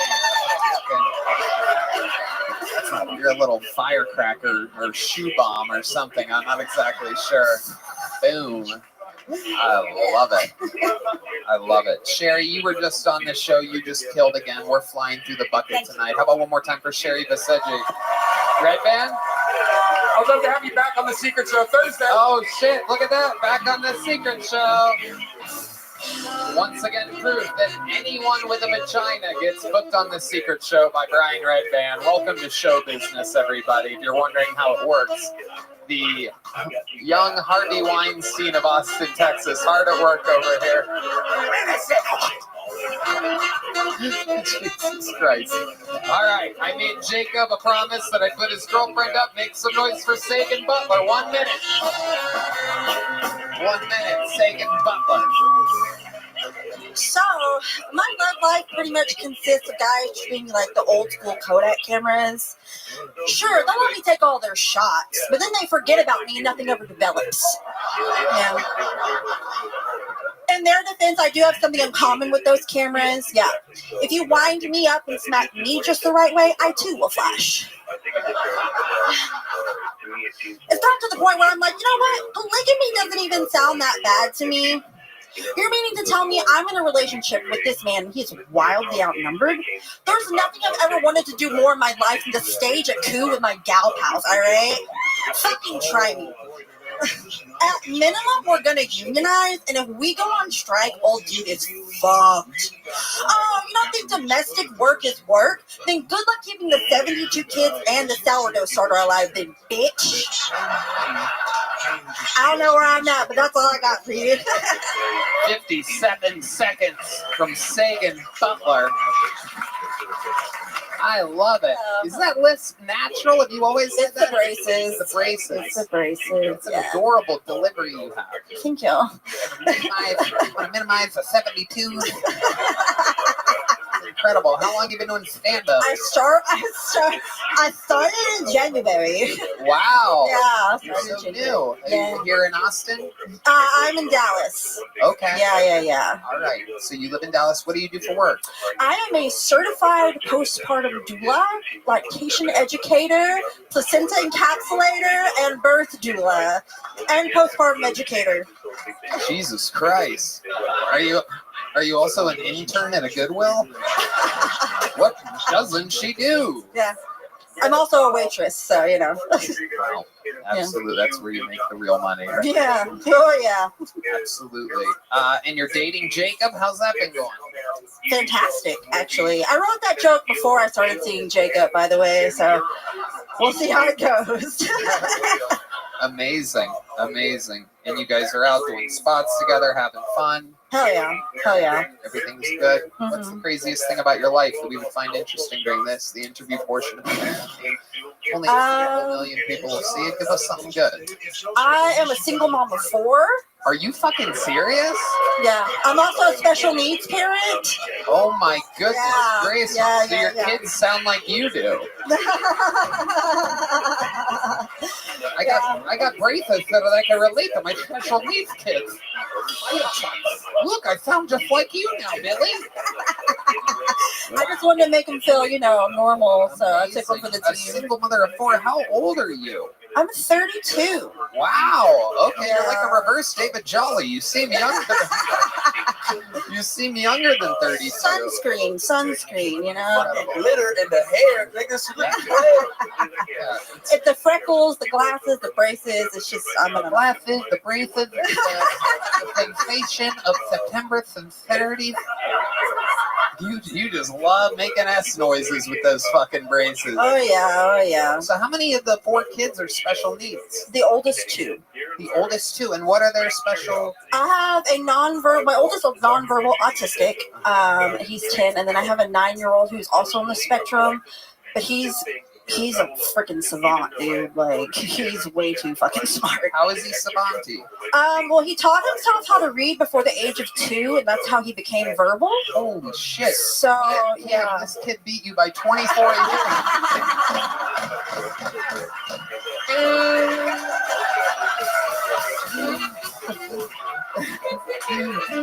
This 2-year-old can spell better than your father. Yeah. This is unbelievable. Wow, that is so cool. So it's how old is the one now? The one that read it too? The which one? The one? Oh, he's 9 now. He's 9. Yeah. Okay. Yeah, he taught himself a lot of like foreign alphabet, so he knows the Russian alphabet, the Greek alphabet, Coptic alphabet. I think he performed here earlier. He knows how to say thank you in 12 different languages. Yeah, something like that. Amazing. Yeah. We are flying through the absolute end of this show. We got to turn it and burn it. Congratulations. A great set. Yeah. I am out of joke books. Have a good night. I'm out of joke books, but here, take one of those just for shits and giggles. At least you leave with something back to Dallas. All right. Ladies and gentlemen, your absolute final comedian of the night. We did it, by the way. We got through fucking 11 bucket pulls tonight and 2 of our favorites, David Jolly and Uncle Laser, which leaves us with just one regular. You guys will never guess who it is. This man has been taking a hiatus in preparation for the Forum, the rematch between him and Rick Diaz. One of the greatest regulars in the history of the show. You watched him grow up from living in a van to being a wild, sellout, touring success. Sing it if you know the words. This is Hans Kim.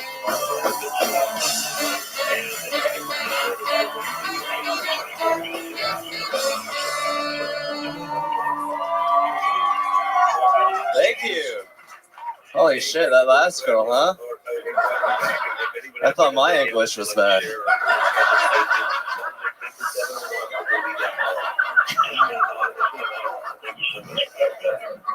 P. Diddy is getting charged with sex trafficking, which apparently is a big deal. I just don't think that's the worst thing he did. You know, whenever someone gets charged with sex trafficking, it's like they're saying, hey, it's okay to molest people, just don't take them sightseeing.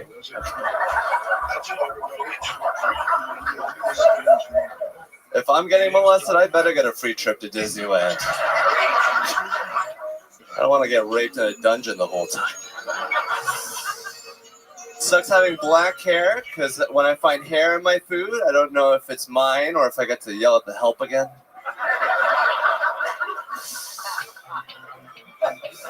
Tents are going up in the universities, which means it's time to invest in Raytheon. Thank you. Fuck yeah, that is Hans Kim. That was Hans Kim. Fantastic, Hansi. How we feeling? I feel great, Tony. Thank you for having me back. I'd love to come back more. Anytime. We love you, Hans. Literally anytime you want, you can. Thank you, Tony. Cocaine's pretty expensive. Are you back on it? Are you back on the hard stuff, Hansi? No. Hans, did you just lie to me, Hans? Yes. Hans is also an autistic savant, for those of you that don't know. One of his amazing traits is he cannot tell a lie. What have you been doing lately with the cocaine, Hans? You've been doing some dirty 6th Street blow? Yeah, I mean, there's pretty good stuff here. This is a good street for cocaine. What do you do after you do cocaine? What game on your phone do you play? I've been playing a lot of Settlers of Catan on my phone, Colonist.io. Is that really what you do after doing cocaine? Yeah, I mean, I've been rearranging my house a little bit. I recently went to Eeyore's birthday. Tell us about that. What do you mean? Eeyore's birthday is a nice little thing that they do here in Austin at Pease Park. They just have like a bunch of people gathered together and run around, and it smells kind of bad. It's like a music festival. It's like but no music. Casey Rocket. Eeyore from Winnie the Pooh? Yeah. Is that what you're saying? Eeyore? Yeah, it's like a thing here. And you do cocaine and you went to Eeyore's birthday? That's awesome. That's so cool. I think that's what Eeyore needed, is a little cocaine. Yeah, that's true. It's so sad. Oh, yeah. Wow. I mean, this is incredible, Casey. You just found out about a festival where there's no music and people just running around. How excited are you right now? Fucking, my heart's thumping. I'm excited. That's cool. Hell yeah. That is incredible. What do you tend to do at Eeyore's Birthday? Is that what you said? Yes. Yeah. Well, I was there to follow my ad. But,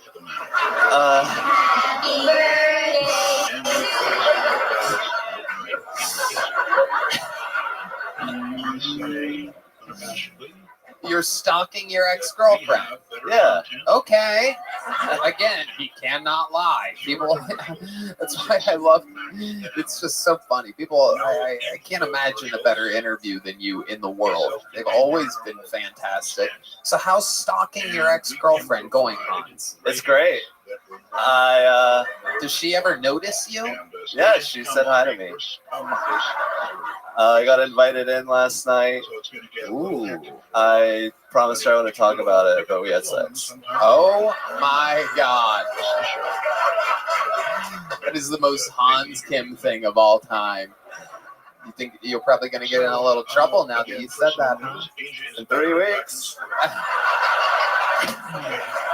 Ladies and gentlemen, we got to put a ribbon on it. That was Hans Kim, ladies and gentlemen.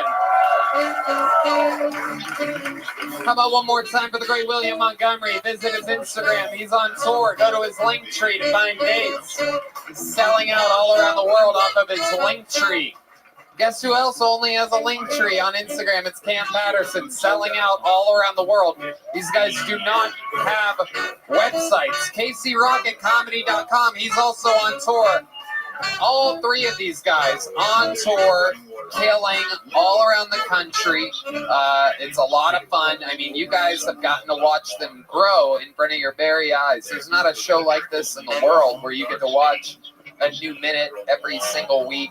And Ryan J. Ebelt's Artisan, yes, which reminds me, the Killers of Kill Tony comedy tour is starting, where they're all going out, different groups and different weekends and different times, all around to giant venues, massive theaters all around the country. Some of the regulars, some of the golden ticket winners, the great Jet Ski Johnson. A lot of the greats that you love are on tour right now. KillersofKillTony.com for tickets there. The drawing from Ryan J. Ebelt is in, and it is indeed incredible. How about one more time for the best stand band in the land? By the way, Matthew Muehling just dropped a brand new single, Challenge Day. Go check it out at MatthewTM.org. MatthewTM.org. For the new song Challenge Day from Open 2.0. How about one more time for Carter Arrington on the guitar behind me? Matt Muehling, the great D Madness, everybody. Michael Gonzalez, Fernando Castillo, Raul Bajero, and Carlos Sosa are all on the world tour with Zach Brown. Our horn players are doing football stadiums every Saturday with Zach Brown. How about one more time for them? One of my favorite additions to our cast of all time. They fill rooms with unbelievable energy. No Chris Rogers tonight, Red Band? Check out the sunsetstrip.atx.com. Secret show every Thursday. I love it. If you haven't yet, check out the live stream of the forum and the YouTube theater, filmed on May 10th and May 12th. But a new level of production for us. We got the director of the UFC, and we really upped the fucking ante on this. We're trying to make it so that our pay-per-views are big, giant comedy events. But as far as the home field advantage here in Austin, we love you guys. That was so much fun. Thank you. Good night, everybody.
The Sunset Strip Comedy Club in Austin, Texas is now open.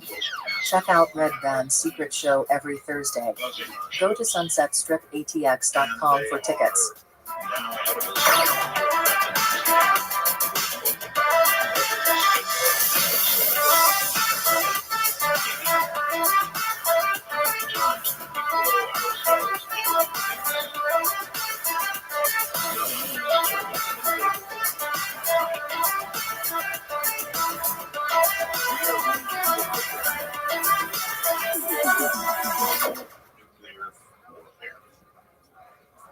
And I serve up a warning because it is legitimately scary, scary stuff.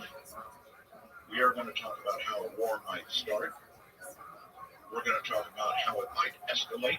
What the use of Redneck, come to you live! Get up for Tony! Tim Dillon! Post below! Let's fucking go! Yeah! Hey, what's showing me that titties over there? We've got the secret Wait a second. Fuck this old bitch. You're my bitch tonight. Tony, I actually wanted to ask you something.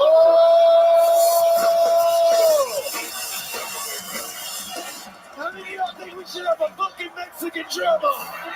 This is Austin Diaz. The Big Red Machine, William Montgomery. Oh my God. Call me for a titty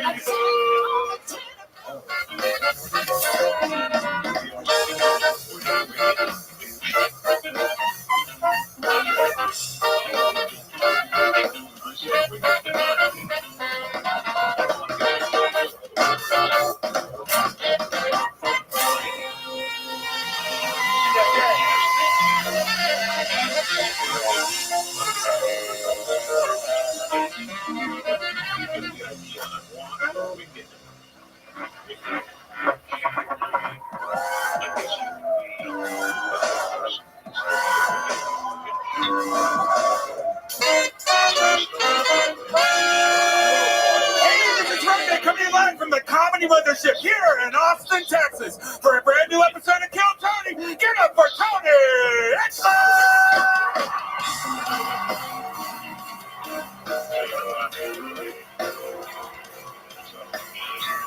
Who's ready for the best fucking night of their lives, huh?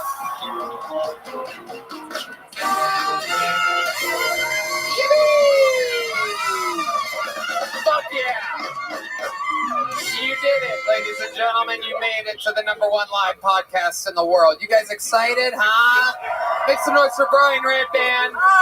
This is Kill Tony, brought to you by Squarespace.com. How about a hand for the best damn band in the land, ladies and gentlemen?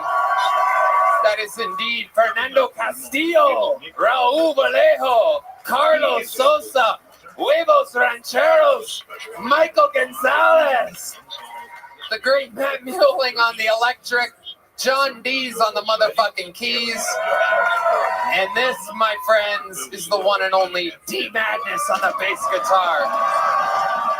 Oh, Lordy. A lot of fun stuff planned for tonight. Before we get started, here's a little bit more from the amazing sponsors that made it all possible. The Sunset Strip Comedy Club in Austin, Texas is now open. Check out Red Band's secret show every Thursday. Go to sunsetstripatx.com for tickets.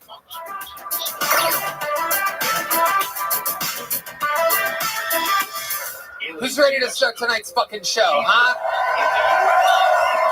Very exciting stuff, ladies and gentlemen. Two of my favorite guests in the history of the show. Two of the best to ever be on. Two of my favorite stand-up comedians. Make some noise for the great and powerful Eric Griffin and Jim Florentine. Yes. Abso-fucking-lutely. Eric Griffin, Jim Florentine. Welcome, gentlemen. Yes. Eric Griffin's on tour at ericgriffin.com. That's Eric with a K. Jim Florentine on tour, jimflorentine.com. The podcast, Everybody is Awful. Welcome back, guys. How are you? Those jokes were amazing. Yeah. They're going to kill. I'm going to do it live on Netflix, which is going to be great. Yeah, So I can't even cut any of those jokes. Well, we're going to see. I have a feeling they might cut to something real quick. The band just starts playing or something like that. I'm like, I got more. We'll see. We'll see if Hollywood lets me do some Texas chaos out there. Now they're going to lower Ari Shaffir into acid while you do that Kobe joke. Like every Kobe joke, he gets lower. Amazing. Well, you guys know how the show works. Over 240 people signed up for the chance to perhaps get pulled out of this bucket tonight. If I do pull them out, that means they get 60 seconds uninterrupted. You know their time is up and you hear the sound of the kitten. That means they have to wrap it up then, or else we bring out the angry West Hollywood bear. And so I've pulled a name out of the bucket. We go wrangle them from the bar across the street. And while that happens, ladies and gentlemen, I get to bring up one of our amazing regulars. How many of you are real fans of this show? Well, you guys are in for a treat. You know them. You love them. Ladies and gentlemen, rising superstar. Make some noise for Casey Rocket, everybody.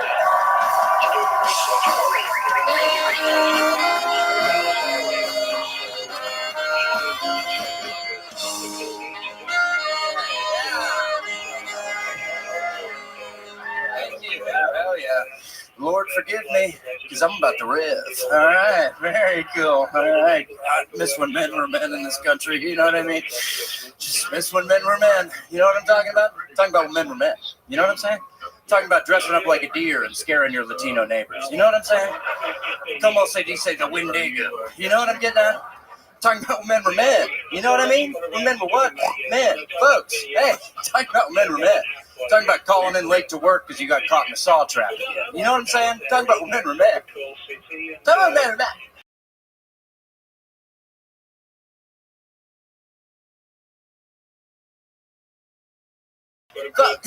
Sick just so you can meet. I'm talking. Then avenging Shawn Michaels' loss at WrestleMania 23. Talking about men were what? Men. I'm talking about having a daughter fall in a well and she comes back every 7 days to crowd out of people's television screens. You know what I'm saying? I'm talking about when men were men. Hey, I'm talking about when men were men here. I'm talking about pulling a gun on Papa John and demanding he apologize for saying the N-word. You really let us down, Papa! All right, thank you. I'm Casey Rocket. Have a good night. All right. Yes. Boom.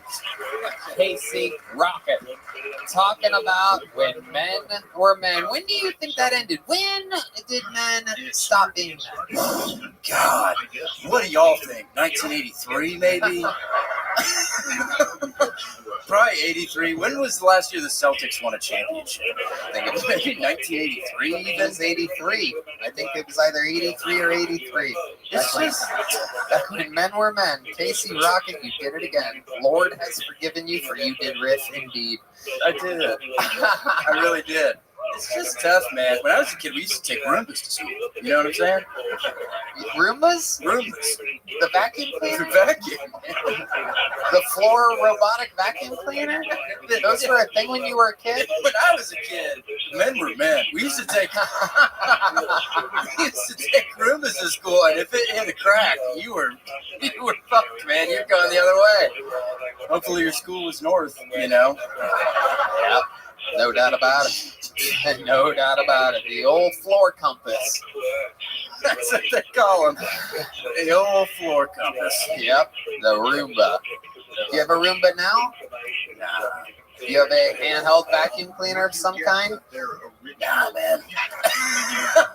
Sorry, I said that kind of cryptically as if something bad happened with the Roomba. Not since the accident. I don't have a Roomba. The Roombas are just wide enough to suck a kid under. You wouldn't know it. I lost a son. No, I don't have a vacuum, but I'm working on it. It's true. That's the sound of a Roomba, for those of you that don't know. That is Red Band soundboard in full effect. Amazing. How old was your son when the Roomba sucked it up? What do you call that? 16 years old. Wow, tiny little guy. But it's a chicken or the egg. Was it a big Roomba or was it a small son? And it was the perfect storm, really. The Roomba was just big enough and my son was just small enough, so. In a florshin, if you will. Yeah, really late stage afflortion, yeah. 16-year-old afflortion. I love it. What else is going on, Casey Rocket? Been dealing with that, and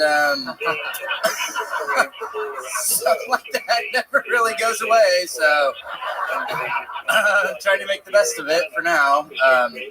Yeah, it's been a bad summer. I just spending time working on my novel and hanging out with you guys. Oh, Eric Griffin. Your novel? Please tell us more about what you're writing about. I'm guessing it's called When Men Were Men. A novel by Casey Rocket. There's a whole Roomba chapter.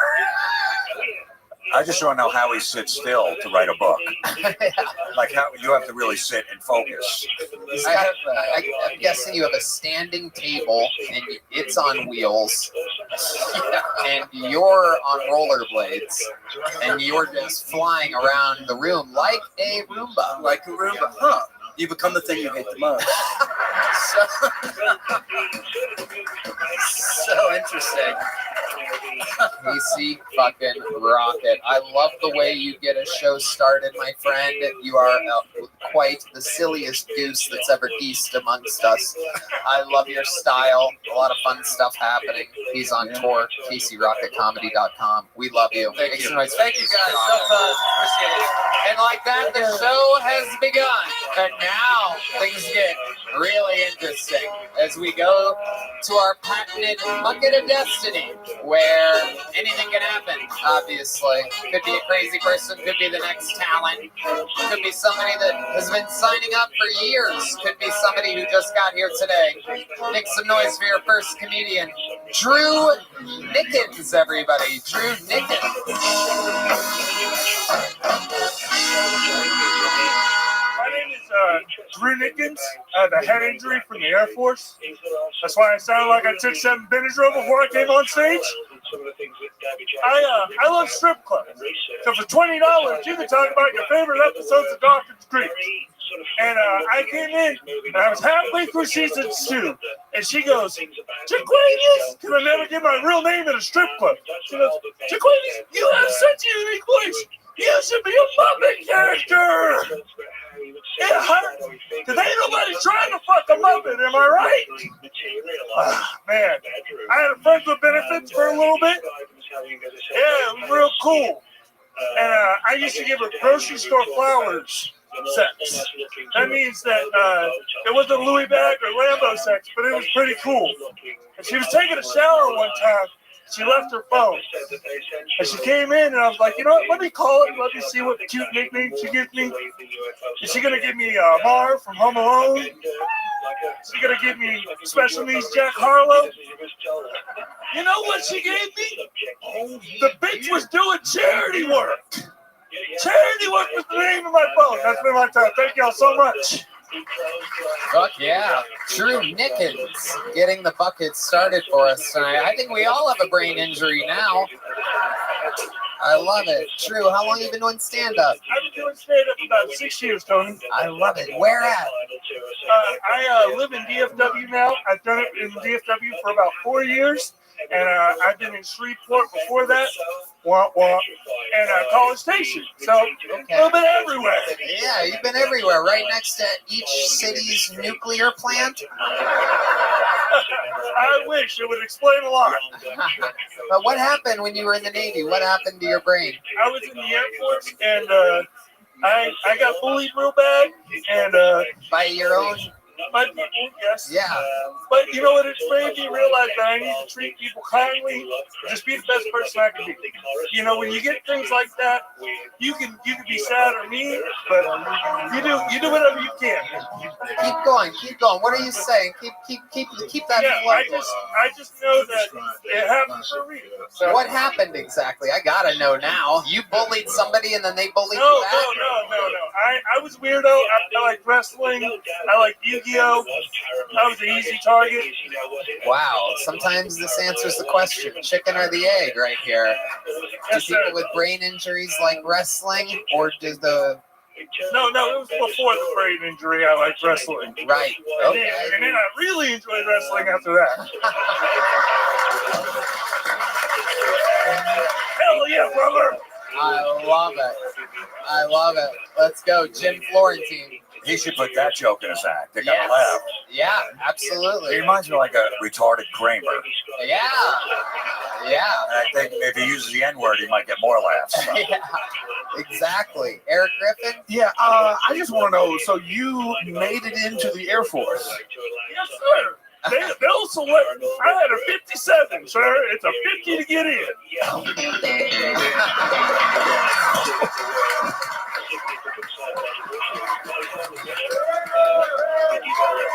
Oh my goodness. We found our Kramer, everybody. Oh my goodness. So when you say you had a 57, it's a 50 to get in. What do you have to do? What is that score exactly? Sir, it's from the ASVAB. It's a test to score your intelligence in certain areas. So I think I could score like a 46 now. Okay. Maybe 9 points. I think we need all the help we can get. I think they would let you in, no problem. What were you doing in the Air Force? Please don't tell me you were flying fighter jets. No, I'm too tall for that. You're about the same height of a pilot. But slop gun over here. Yes, sir. I was working in basic military training as a personnelist. I used to bring the people off the bus, get their paperwork, scan them in. Eric Griffin. Oh, so you were like the Air Force greeter. Goddamn, like a Walmart greeter, right? Holy shit, he was this guy. Jim, what do you think? I just want to know how he's a greeter and he gets a brain injury from that. Yeah, explain to us the moment that you had the brain injury. You were with the guys. What did they do to you? They beat me up real bad. I stood up for myself because they told me, they were like, "Dude, you need confidence. You need to stop letting people pick on you." And then I came in and I was like, "No, you ain't gonna do that to me." And then everything happened. What happened? Tell us what happened. Is it hard for you to talk about? It is.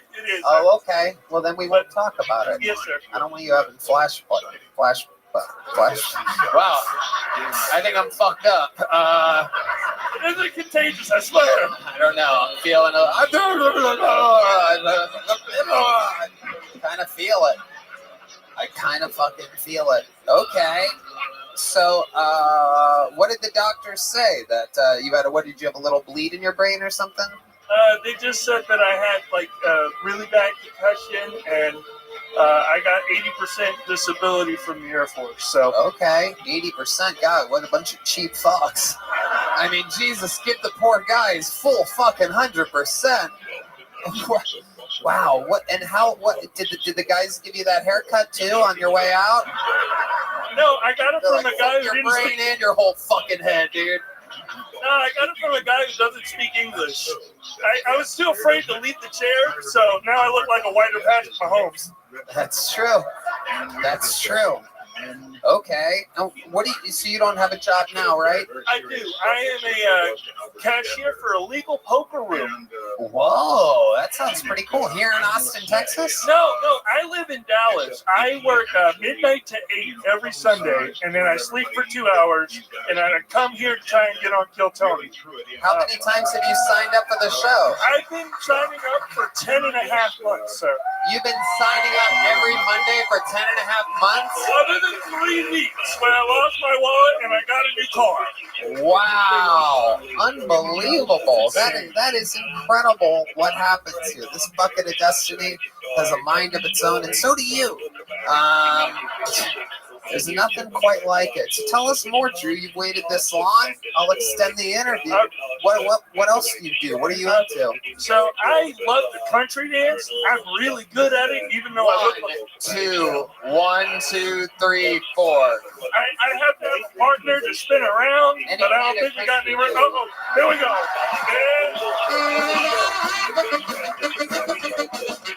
Oh, hell yeah.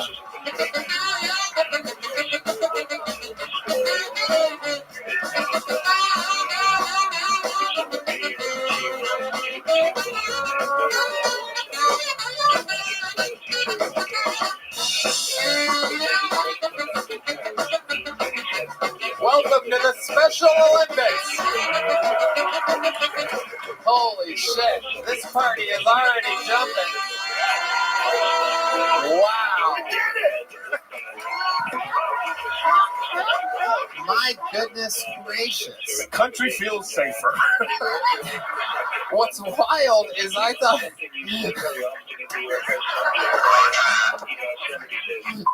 I feel like you really clunked up his country dancing, Eric. You were kind of the weakest link in that one. I forgot which one fucking has a hole in their brain for a second. You were looking smooth up there, Drew. Okay, other than country dancing, what else are you into? I love boxing. You do? Oh no, this is not good. You're up. I like to watch. For those of you that... Wait a second. Oh my god. Oh my god. Oh shit. You gotta be patient, right, Mr. Tony? Oh hell yeah, absolutely. Look at you. The craziest thing is you read better than Floyd Mayweather. And I don't hit women. Oh, there you go. There you go. Not yet, you don't. Jim Florentine. No, it's too bad they didn't learn boxing before those guys got up on him.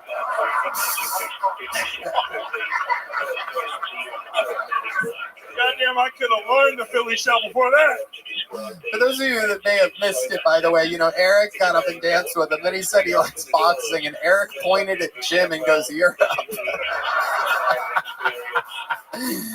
Amazing, Drew. You are so fun. What else about you? Tell us something else. So something that D-Madness probably won't believe either. I'm actually half black. You're half black? Yeah. 0. I did not was coming. 0% of the room believes you. Did you think this before the brain injury? Or was this one of those things like that lady that bumped her head and then she got an Asian accent or whatever? No. So one of my brothers looks like Klay Thompson. The other one looked like Brittany Griner. And they look like me. Hold on. Okay, lady, shut the fuck up.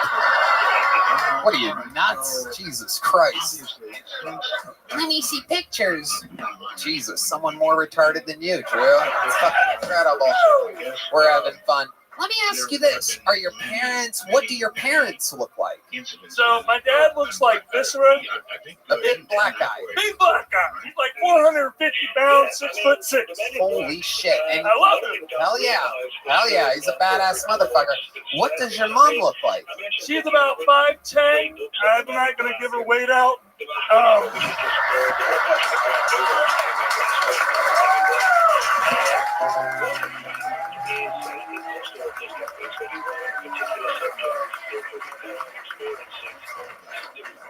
She's an albino? Red Band, you're so stupid. She's white. She's white. He said he's half black and his dad's black, so why would she be an albino? To make it look like that. You don't think your mom may have cheated on your father? No, if you see my dad, I look like my dad in the face, in the credit score, the dance moves, and something else. Whoa! You got the old fucking... God gave me a lot to go wrong, but goddamn, he gave me one thing that could go right. Wow! Holy shit! How are we talking about? What are we talking about? Big heart! And an elephant trunk. I fucking love this guy. This is incredible. You are something else, buddy. So you've been on stand-up again for how long would you say? 6 years, sir. 6 years. What's the longest set you've ever done? I've done 15 minutes 4 times. 15 minutes 4 times. How did that go? How did that go for you? Good? Great! I did a show in Cuba last year, and I did really well. Where was the show? In Dripping Springs, sir. Okay. All right. Wow. Yeah, you got a little Dripping Springs on the side of your mouth. I'm kidding. I'm joking. You don't. I love it. So let me ask you something about this giant fucking cock of yours. You use this thing ever? You get to put it to work sometimes? You ever go? Sometimes. Oh, shit. I love it. Hey, you girls.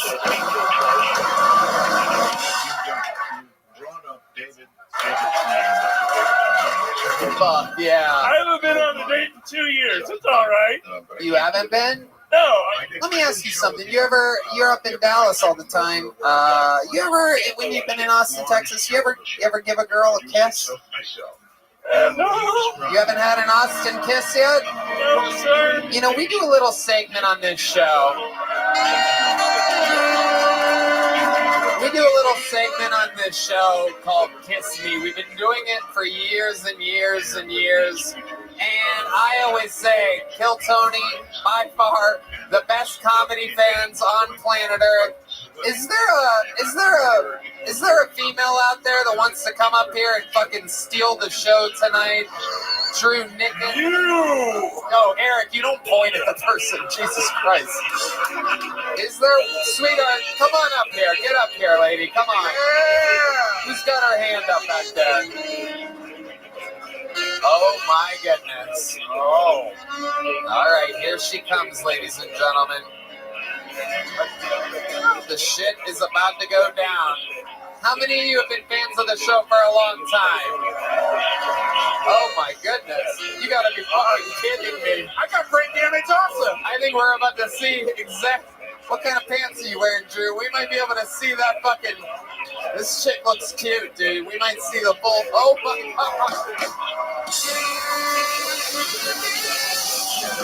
Hold on. Hold on a second. Wait. I haven't kissed a girl in Austin yet either. No, I'm kidding. This is about to be one of the greatest moments, I'm calling it right now, in our 11-year history. Ladies and gentlemen, what's your name? Riley? Riley. I love it. You work at the Betty. Oh yeah, one of the newest bars here in town. We love the Betty. Ladies and gentlemen, Riley, you are about to make absolute history. This is Drew's first Austin kiss with a fucking 10 from Austin, Texas. Kiss me. Kiss me. Oh my God. Riley, you are unbelievable. Riley, take a joke, bub. There you go. Would you like to be on the Secret Show Thursday? Or Tuesday? Or tonight? Wow. Amazing. This is Kill Tony.